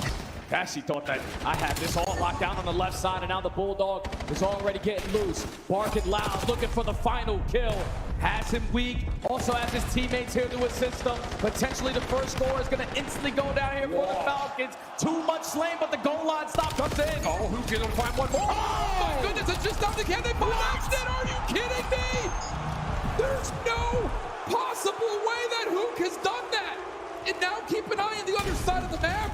The Falcons are scrambling. They need to get back because there's a possible counter cap, but moment of pause. 4v2 starts to develop. Oh my goodness. And the little visual bait and switch gives Optic the opening score.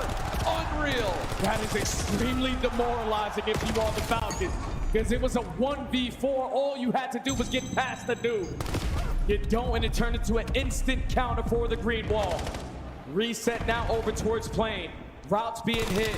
Can you stall enough time for Mercules to get himself into it? But 2 of his teammates fall. He still finds 1. Surely it doesn't happen again. Not again. Luka able to find another Kismet. That double will come through, and Celium will cruise his way in for a 1-1 count. And I'll tell you, that's brilliant response from Riyadh. You could lose full so quickly after what just happened, but now everything's back to level. Usually whenever we saw Falcons early into the season on this map finding success, it's through the slaying. Everyone's sitting at positive besides Exton. A Luka on 4. Make it 5. Absolutely rips Mercules off the heady. And now the lead blocker is creating space. You just don't watch the top roof. Who gets the stop? Bro, doing that with an M15 in the back spawn, unbelievable. Still, everything comes to a bit of a calm. Exton a little bit lost on the weapons. Swampin is able to still find the final shot onto Shotzzy. EMP in hand though for Optic. Hotel control also starts to come through for the green wall. You gotta get away from Falcons to make this first move. If anyone's gonna work on this pinch, you gotta choose wisely when you're gonna decide to commit on it. Because Falcons are banking on their attack uses to create an avenue to approach this B point. The nade goes down, but a Luka effective on the trade, and now you got Exton on the bench. Yeah, really good timing here from Exton. He could have possibly been caught, but instead he finds himself too. There's a third trade that come out, so now Exton immediately turns into the lead blocker. We find ourselves at the bottom of the first. An opportunity here for Riyadh to take the lead. Extit's moving spawns around, but the EMP is still down. Aluka able to grab. Can get a find a way to get into B, but no, not quite. Pressure for Riyadh starts to be bounced back. Optic just not comfortable right now. They're every single time fighting out of their spawn. This is all out pressure for the Falcons. Extra NPCs being whipped out on certain occasions. This is a moment that they can stabilize. Just gotta make sure you clear out your corners because players like Luka could potentially catch you off guard. But here comes Exit again on the pinch. Ooh, he's gonna clear the corner. Now it's just Exit. He will drop. This will be a freebie for Optic. 2-1, gonna be the count. EMP resets back over the middle, and Luke has got a really solid pivot point to stop the rotation for the Falcons. Mercury's assisting with a couple of tags. And the Falcons are currently absolutely trapped in spawn. A couple of the trades do get free, and there's no one here for Optic to grab the EMP, so if Shotzi falls, there may be a chance for the Falcons to set up an opportunity to score. Every single time Aluka shoots, he is shooting straight nukes. This is unreal. What this guy's doing, he's living the dream at the highest level. 13-6, providing lifeline after lifeline for the Falcons. But you still got to sniff out where these last players are. He comes off the respawn thinking it's all going to be crystal clear.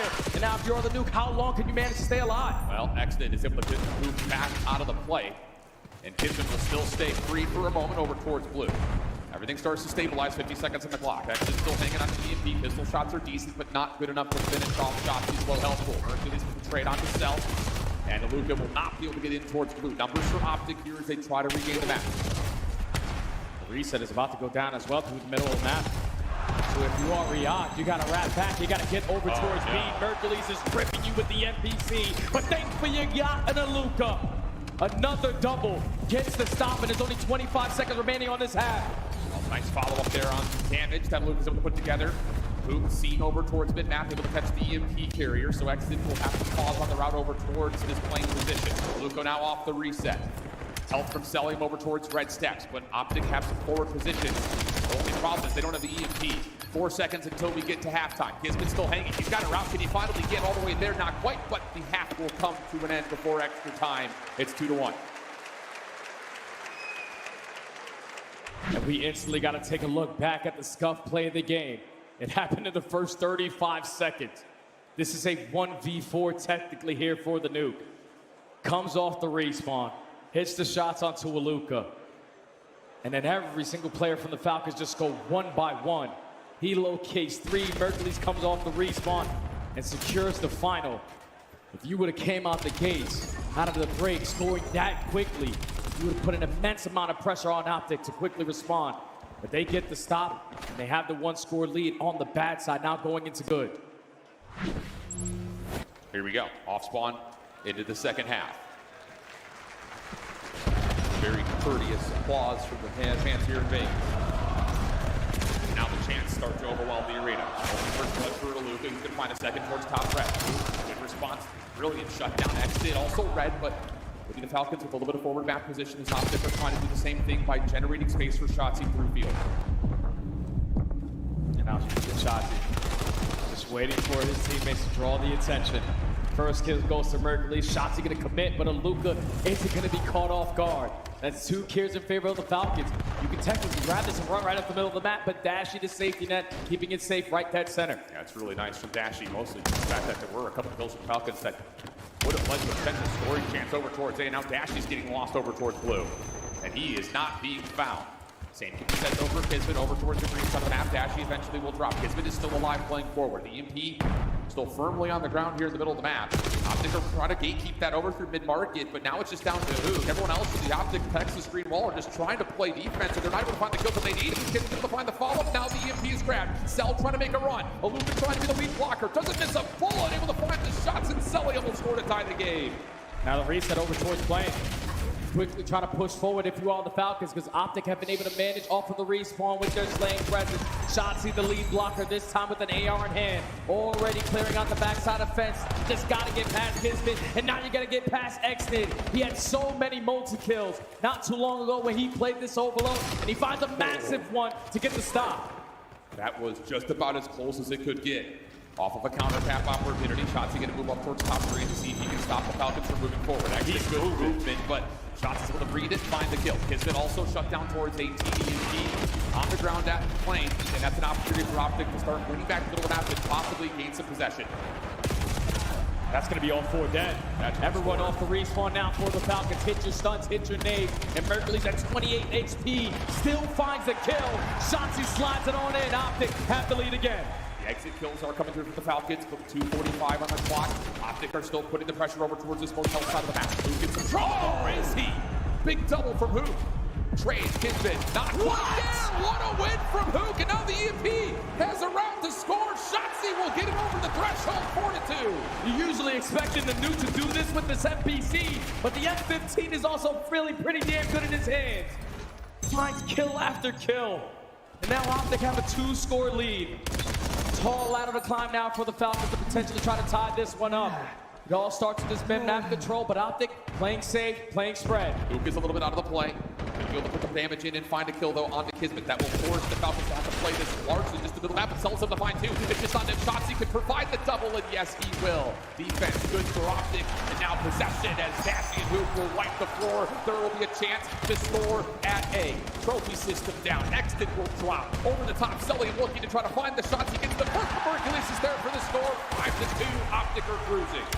It's way too easy right now for Optic. Every single time they find a sequence of kills, it's leading to all 4 dead. So they know how much space they can guarantee to push up on the map. 1:30 left to go. Falcons need to start sprinting, need to start winning some gunfights that are extremely difficult to do so, because Optic, just take your time. Yep, play a little bit of defensive TDM around the top side of the map.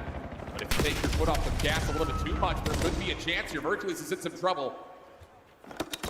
But Kismet's not going to come back to try to find this kill. Instead, it's Hercules who finds him. Turns back over for the EMP carrier, and you just have to try to force this if you're Exton. There's no other way about it. Hercules is going to get the help from Dashy, and 60 seconds left, 3-score game. Shotzzy in your back line, looking good for the green wall. And this is where Shotzzy can have fun. Influencing spawns a certain way. Playing for spawn kills if he can find them. Second onto Aluka. He's just so hard to keep track of. A thief in the night. He's on one side, now he's on the other. Shotzzy is all over the damn map. One more kill will get score number 6, and Shotzzy will do it himself. 6-2. Optic will put the car in cruise control as they will win map number 3. But I will tell you, the scoreboard is not reflective of how tight this overload was, but Riyadh, just a couple of missed opportunities, a couple of critical mistakes, and Optic are able to punish in a big way. It's Shotzzy, always getting away with murder. In a game mode like Overload, they can figure them an extra one to the tally. It's gonna end out 7-2. Optic take the lead in the series.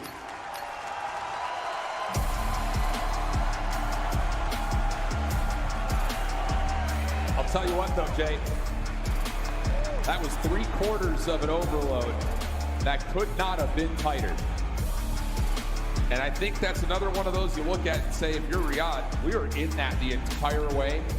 But then at the very last moment when you have to generate scores, things get a little bit too loose. That's where Optic are able to take advantage of the map control that they have, the numbers that they have. They get lost, they get loose, and then they start running it down your throat. But for 75% of that map, 7-2 is not reflective of how close this was. It's just a little mistakes coming back to bite Falcons again here on Star Overload. That sequence in the first 30 seconds start the game, you cannot allow to happen. No. In a 1v4 scenario, sitting on a backside of blue, you send in your EMP carrier, think it's all going to be free and dandy. But then after that, once he falls, it's 1 by 1. That's what allows the Nuke to ISO every single one of those gunfights, sold out all of that time. And as quick as the Falcons thought they were about to have immediate momentum into this overload, they got stripped away by the Nuke. I'll tell you, it's just another one of those moments though, again, for Optic. Once they start to get control, they start to build up that tempo, they are hard to slow down. And again, it's a byproduct of the scoreboard. At the end of the game, you have to do desperate things to try to find a way to get back into the game if you're Riyadh. And it's just not able to come fully back together. But at this moment, when we're looking at a 2-2 game, where honestly it could have been 3-1 the other direction, you're starting to think, hold on a second. But then this score is where things really start to change.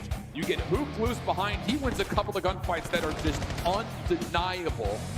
And from there on out, it's just all Optic. If you shut down Hook there, a chance to recontrol the middle of the map, maybe it falls into a different score, but that was the turning point without question, is Hook's little mini spree in the backside of the blue. Yeah, they just can't keep track of these guys at certain points of the game. When they desperately need to locate where the last guy is, communication probably not hitting the way you needed to. With the new MPC, M15, he was all over the map. Shotzzy was doing the same exact thing.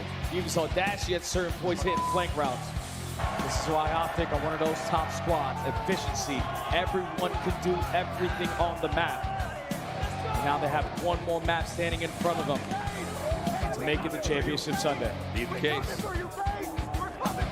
Oh, they're coming for him, they say. Got to get through a gridlock hardpoint first. Those that are diehard Optic fans know that throughout stage 3 this map was added. They look great. Yeah. But it's been a while since you've seen them on the map. They played it once, I believe, at Major 4. They're still 5-1 over it on overall. The Falcons, not really much to show in terms of even with the old roster playing this map. So once again, kind of an opportunity to put the blindfold on and just come in with some unpredictability to see if you can surprise Optic and get to 5.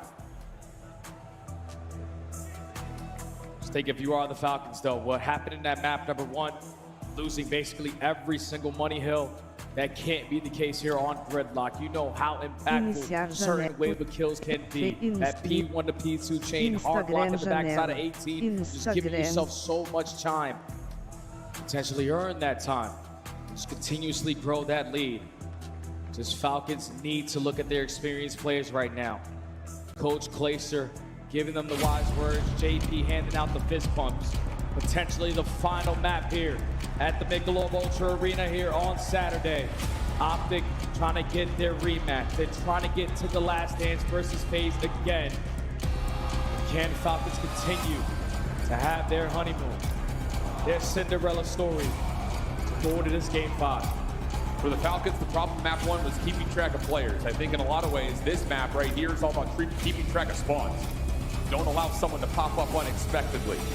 The other side of that, SMGs are going to be out in troves. Here we go. Break off attempt for the gridlock hardpoint. Must-win scenario for Falcons. Optic looking to get this thing done cleanly and move on to start prepping up for a best of 9. And it's going to be Optic in the hardpoint first. Just look at the mini-map already for the Falcons. They're playing for Shotzzy already. They sent 2 players through the showers, and since they were giving up so much time initially, you give up this pressure, this now opens up the avenue for Shotzzy to hit it. And he is just hitting routes. Route man gets paid, is what everyone said. Exit, lots of damage out. For a little bit of assistance. Shotzzy somehow is still alive. Not quite able to connect with the knife, but that's a lot of time and space, and more importantly, score for Optic to soak up here on 1. Now, if you are Falcons, we have to make tough decisions. Only 15 seconds left, but we also need to start thinking about that new AP, because players like the new already hitting those long routes. Esne thinks this is all going to be safe. My teammates have so much free space to work from behind, but the new going to make the play. Oh, they don't check the corners. You can see it. All the arrows from the Falcons are knowing that they're missing Hook. But they don't find him at the bus stop. Team kill comes through. Makes life a little bit easier here for Hook, but Aluka is able to come back over, find the trade, keep the Falcons still spawning close. 31 playing 15. Falcons in the time for now. Kids with the opening trade. Cell, a little bit of trouble over the top of the Pax card, but how about that? Able to find this kill on the Shotzzy, and Optic really puts back. Have this on lockdown now. All of Optic trying to sprint through the front side of the street. You have stuns, you have pain. Potentially use those to create an opening. But the contest is now going to be here. But for how long? Because Falcons think that they have the numbers. They just don't win the fights. Optic get the break. Yeah, Aluka just too far out of the play here, playing at market. Trying to do what he can here in the last 20, but he will be overwhelmed. Kismet was already on the way to try to assist him. He has to commit his life to the effort. Teammate to come through, gives Exton a chance at a 1v1. Nice shots on Dashy, and that's important time right there. It's going to give Riot a chance not just to get this to a tie game, but they're going to have numbers on rotation. Celium's early over towards New. Mercury's able to find the first, but he just quickly falls to the hands of MC. Gonna give him the advantage, or at least turn it into a 2v2 off this rotation. Shotzzy gonna finesse. Stalling out time. Teammates are not here to assist, but it's a bloodbath in towards showers. A lot of attacks are through. Shotzzy knows he's got Kismet in front of him on LOL. But now all of a sudden, Riot come up off the spawn. Another team still comes out. Hercules and Dashy are still alive and well inside of the time. Spawn through mid-map to get shots, get a chance to play for a very aggressive route. Timing of this could be immaculate. He's waiting for the hit for the Falcons to come through first and foremost. Nades are landing. Shotzzy gonna make his move, able to save the play. Who follows from behind? Hercules off the regen will fall, but Exit is traded and Optic are perfect on the hill. Yeah, but the spawns do flip. So now if you are Falcons, you're still gonna commit. You don't want to give up at least 30 seconds of junk time. This is gonna catch Optic off guard. 2 kills going their way. Only 1 player left standing, and Aluka cleans up the rest. You have the spawns that you want. You have the rotation that you want. We just can't die off the roto because you can potentially spawn out because Optic are applying pressure. Actually able to find one that keeps Optic away from that rotation through small. Cellium holding the position, but there's a few people in here for Texas on the rotation. Spawns are out right now for Riyadh, even though the hard point is open. Numbers for Optic starting to develop as Aluka finds him on the old time, leaving Exit by himself. Aluka can't get there to rotate. Exit now by himself. 2 members to deal with the front door. Doesn't like the look of that, so he backs up into Mercury as he's waiting for it. Even find more from topside stairs. Optic in a position to control here. Ever since Mercury started running this NPC, Optic are just always going to be in your face. No Sun Gaib, 5 in a row. Trying to continue to add to the tally.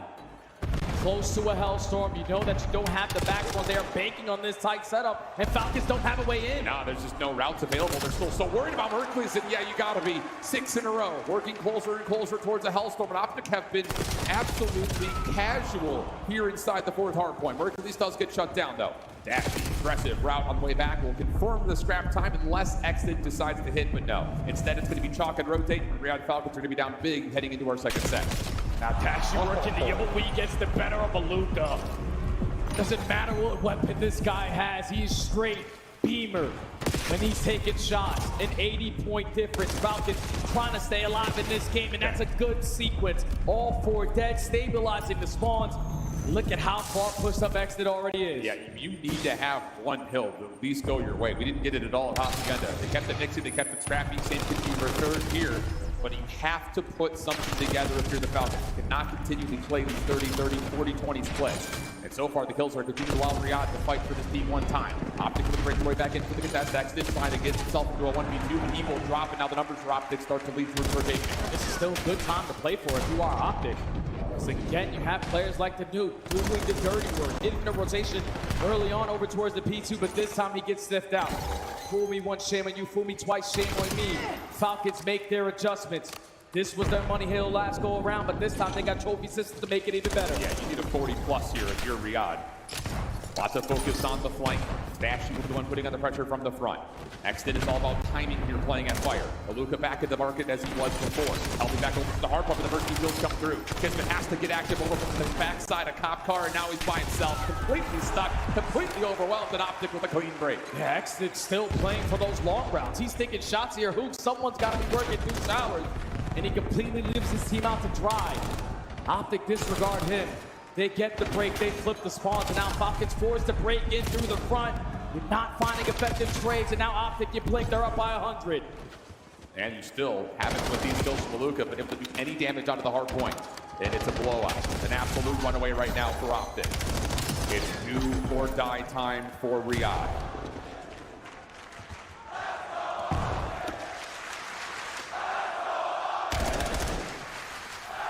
Green wall starting to get loud. They can feel it. They only need 60 more seconds to make it to Championship Sunday.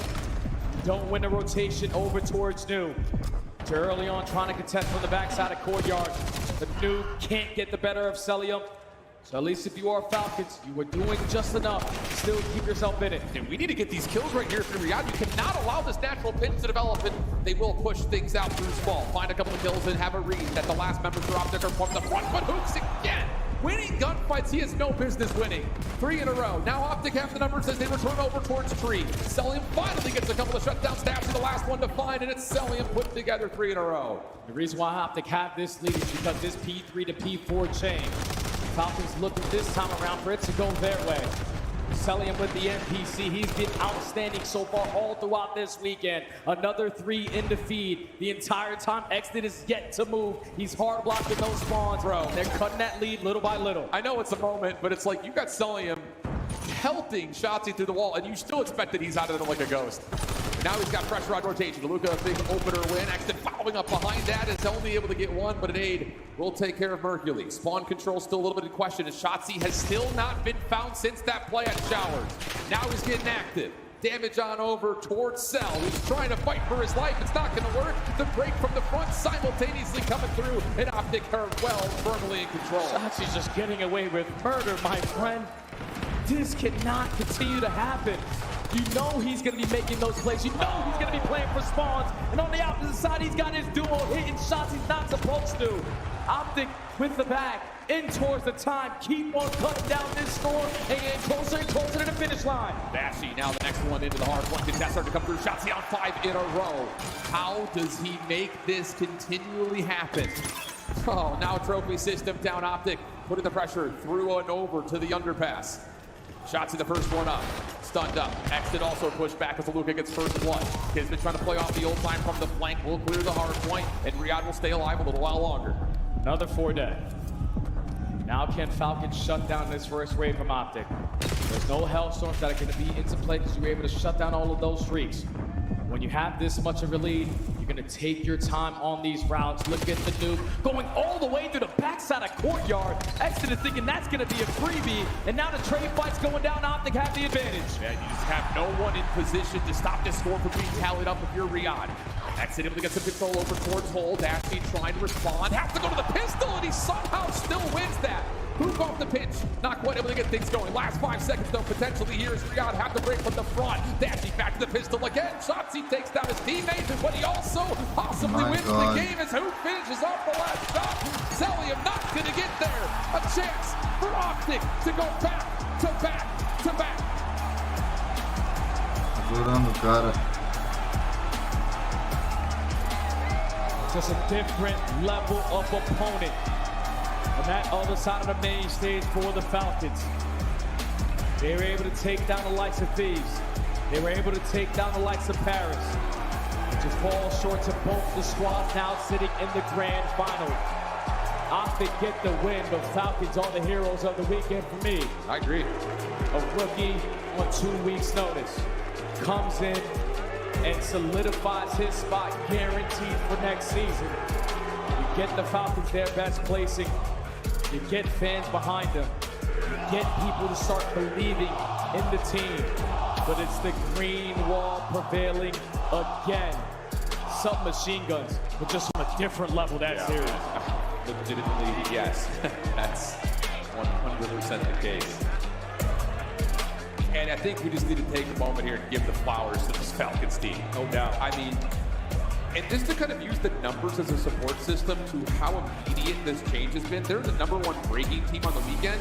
That just goes to show with a little bit more time, if they can figure out what they need to prioritize on rotation, how do we get our setups going, maybe there's a chance right there. But in 2 hard points against one of the best teams in the game, they're keeping things mixy and scrappy, but at the end of the day, at this level, at this stage of the game, you have to be able to win rotations and win setups if you want to beat teams like Optic in hard points.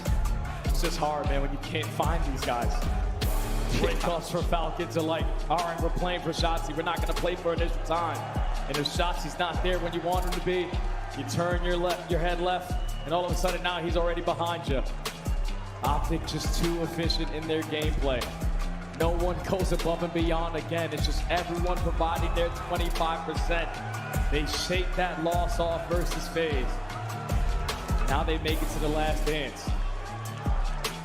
Unreal. A FaZe Optic Grand Final. Optic a chance to do the unprecedented in 3P. Crazy, man. That's unbelievable. I mean, we're sitting here talking for, what, 5-6 years about no one's going to be able to get to 4 rings. Shotzzy's about to do it by way of winning 3 in a row, potentially. Unreal stuff as you look back over the game chart. And again, it's just kind of the same story. 40-20s, 40-20s, 40-20s. One good moment from 2 to 3 for Falcons, and you just can't win a hard point versus Optic with one good moment. Yeah, it's just that sequence. Yeah. From the initial P2 going into the P3, that's when Optic starts to pull away. And when you give Optic the leader's advantage by almost 90 points, that's when those SMGs have so much fun. All right, cool. ARs are putting down shots. All right, you're going to take the bait. Now I'm going to come behind you. Just too good from the green wall. Falcons get a top 3. They win the hearts of a lot of people in the stands. At the top, they could get the last lap. Oh, I think we were all kind of maybe selfishly rooting for that raid to come through. Not the case. Greenwall survive into Sunday, and it's Shotzi with Guy Blaze on the main stage. Ladies and gentlemen, show some love to your back-to-back world champions, Optic Texas, going to Championship Sunday to defend their title. Shotzi, 5 out of 5 grand finals in this season. Talk to me about how does it feel to make it back to a Champ Sunday to defend your title? It feels good, man. Honestly grateful. Not a lot of teams could say they've made, every single grand final every year. So shout out my team, man, honestly. My team, thank you, man. As you can hear, the whole venue wants to watch you guys make history. Let's talk about the last few hours of you guys being on this main stage, man, because you guys came off a heartbreaking map number 5 against FaZe to come into the series. What were you guys talking about after that to get here with Riyadh? Just went back to the drawing board, didn't really overthink it. I mean, we know that we're going to make grand finals regardless, whatever, winners, losers. So, I can't wait to, have the opportunity to make history tomorrow. I know you want to make history. You want to get that rematch as well. Now here against the Falcons, it's a 3-1 victory. After that second map in the S&D, you really kind of took over. You took over in the overload. You was out there in the hard points. Talk to me about, we was up here on this main stage talking about Mercules and Dashies as them being in the MVP running, but we watched your ARs turn up all day. Talk to me about how they opened up doors for you and Hoop to really run the map and run the show on the stage today. Dude, I literally have people that don't miss, and my job is kind of easy. I just make it easier for them. They make it easier for me. My teammates are just fucking amazing, honestly. So shout out my teammates. The best in the world on his squad as they're going to be defending their championship tomorrow. And you talk about how your teammates makes these matches so easy for you. But my God, the fans in this building, the fans at home, how do they make it easy for you guys, man? You guys are unreal, literally unreal. I love you guys so much. Shout out to Greenwall. Best fan days ever. Love you guys, man. You heard it here, man. He loves you guys out there, okay? I'm about to wrap this one up because tomorrow is going to be a glorious day. It's Optic versus FaZe on the main stage, a tale that we have watched so many years in Call of Duty, and it's going to be a special matchup. What do you want to tell to the Call of Duty fans out there, no matter who they're cheering for, as they tune in here on the Championship Sunday to watch some amazing Call of Duty? It's going to be a good one. That's the way to put it. It's going to be a good one, everybody, and you don't want to miss it. Cheer one more time for Optic Texas as they will be in the championship finals tomorrow. You have to appreciate greatness when you see it. This is 6 CDL Grand Finals in a row, 2 of them being World Championships, and they are already back-to-back World Champions.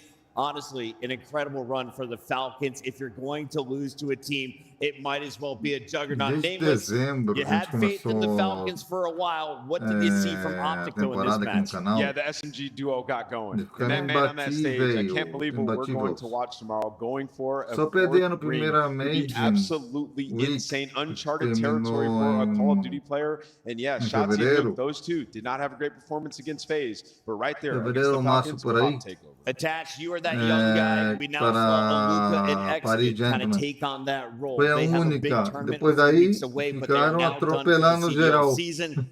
Final thoughts on the Falcons as we say goodbye to our third place team. Oh, we all love the Falcons. They were such an easy team to root for. I think we're so excited to watch Igual que Los Angeles. their careers grow and they have them flourish.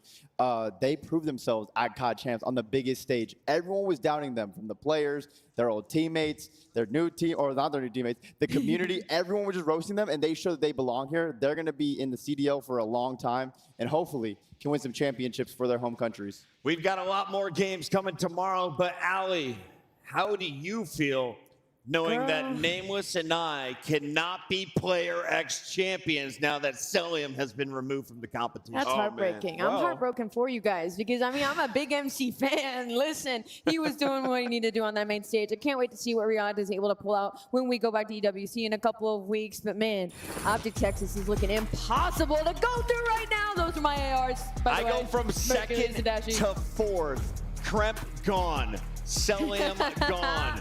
Joe Deceives gone. I need a generational from Abuza. Simp can double up for me, but Dashi Abuza in the mix like as well. It is going to lead. be a crazy Sunday. Allie, all vibes here. All vibes. 600-point lead's tough, but you know what? You, I think, have Abuza as yours. I need a generational out of Abuza. He's been playing crazy this weekend. He might. We got to get out of this Vegas venue. She's turning into Lindsay Lohan. You hear that voice? Let's take a look here at our bracket attached. What have you seen? I've seen the two best teams in Black Ops 7 meeting in the grand finals. This will be an absolute banger. COD history will be made tomorrow. Will Shotzzy get his fourth? Will Simp get his third? Oh my God. Can Optic go back to back to back? This is insane. This is a potential dynasty in the making. If Optic wins the finals tomorrow and can somehow go on to an EWC, this might be the best season in CDL history. Yeah, it might be the best team ever as well. Final question that I want to leave everybody, because I'm sure we're going to have lots of time to discuss this match tomorrow. Would you rather see Shotzzy become the first player to win 4 rings or for Simp to get his third and join a more epic group? Man, I mean, that's a tough. Both of them would be incredibly special. Like, I hate to sit on the fence with that one, but they both would just be a W, honestly. You don't have to answer it now. Think about it over the night. For now, get pumped up with this video and share it on Twitter to all of your friends who had to leave the venue because security is kicking us out. We'll see you tomorrow. Meu Deus. Closes the game. Goes on an incredible streak. Uma coisa pra vocês, galera. Já digo já isso aqui pra vocês. Optic trying to get their rematch and trying to get to the last dance versus FaZe again. Are you kidding me? There's no way that Hook has done that. We're coming for you, FaZe. We're coming for you.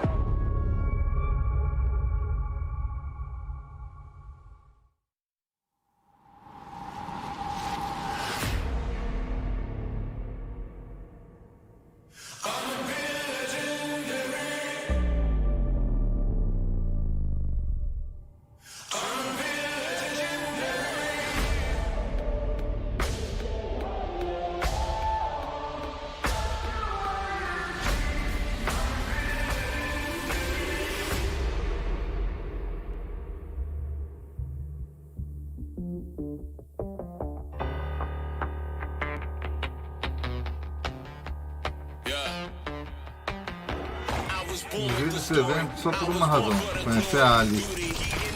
Só pra conhecer. Alô, gente. Só por ela. Conhecer ela só. Uma foto.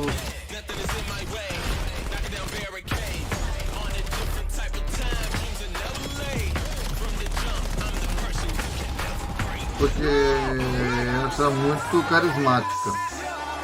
No começo parecia que estava num circo. Vou passar as Legends e foi melhorando o vestuário dela.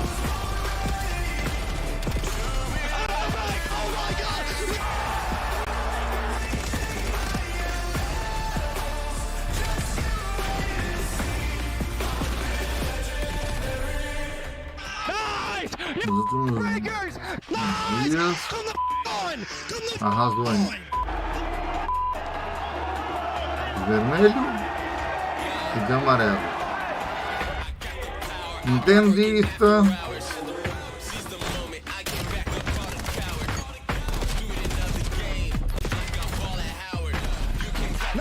E o amarelo eu acho que pelo caixista. Não, pelo Texas. A da vermelho foi pelo Minnesota. E amarelo foi pelo Texas, que é o time dela favorito.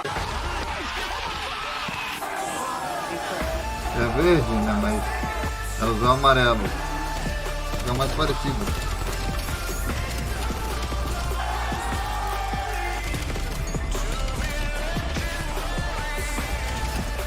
E ela não simula, né? Os times lá do coração. Eu vou ter Miami, então, meu. Go! Come on!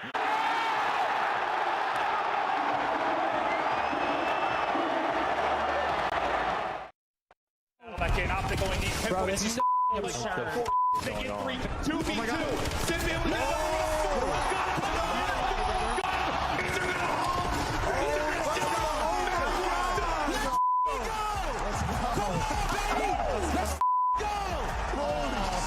He did finesse, and there is nobody better than the Yes!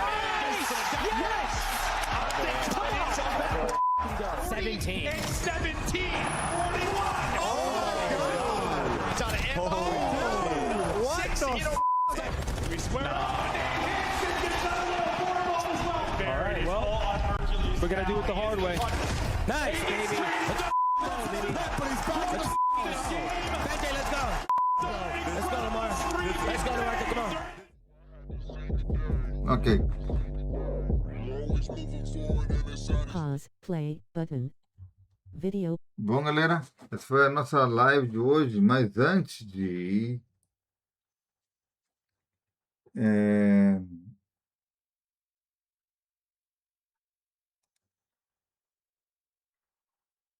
não vou fazer votação hoje. Temos 2 jogos, ida e volta. Não vou fazer expectativas, mas amanhã esperem por muito mais, que vai estar cabuloso a coisa aqui. Muito obrigado a todos por me acompanharem, ficando por aqui, e nos vemos amanhã na próxima live. Não vou fazer a minha opinião nem nada adiantado, porque eu não quero. O que aconteceu hoje foi decepção uma boa parte da transmissão. Mas engraçado que o Texas e Las Vegas me surpreenderam. Mas deixo isso para vocês. Mas o restante, triste demais, né? Então, ficando por aqui, então, muito obrigado por acompanhar. E até a próxima live de amanhã, que será a última da temporada. Muito obrigado, valeu, falou. E eu fui. Até amanhã. Iniciar janela. Pesquisar janela. Caixa. E nos widgets 8 da OBS Studio. OBS. Iniciar. Interromper.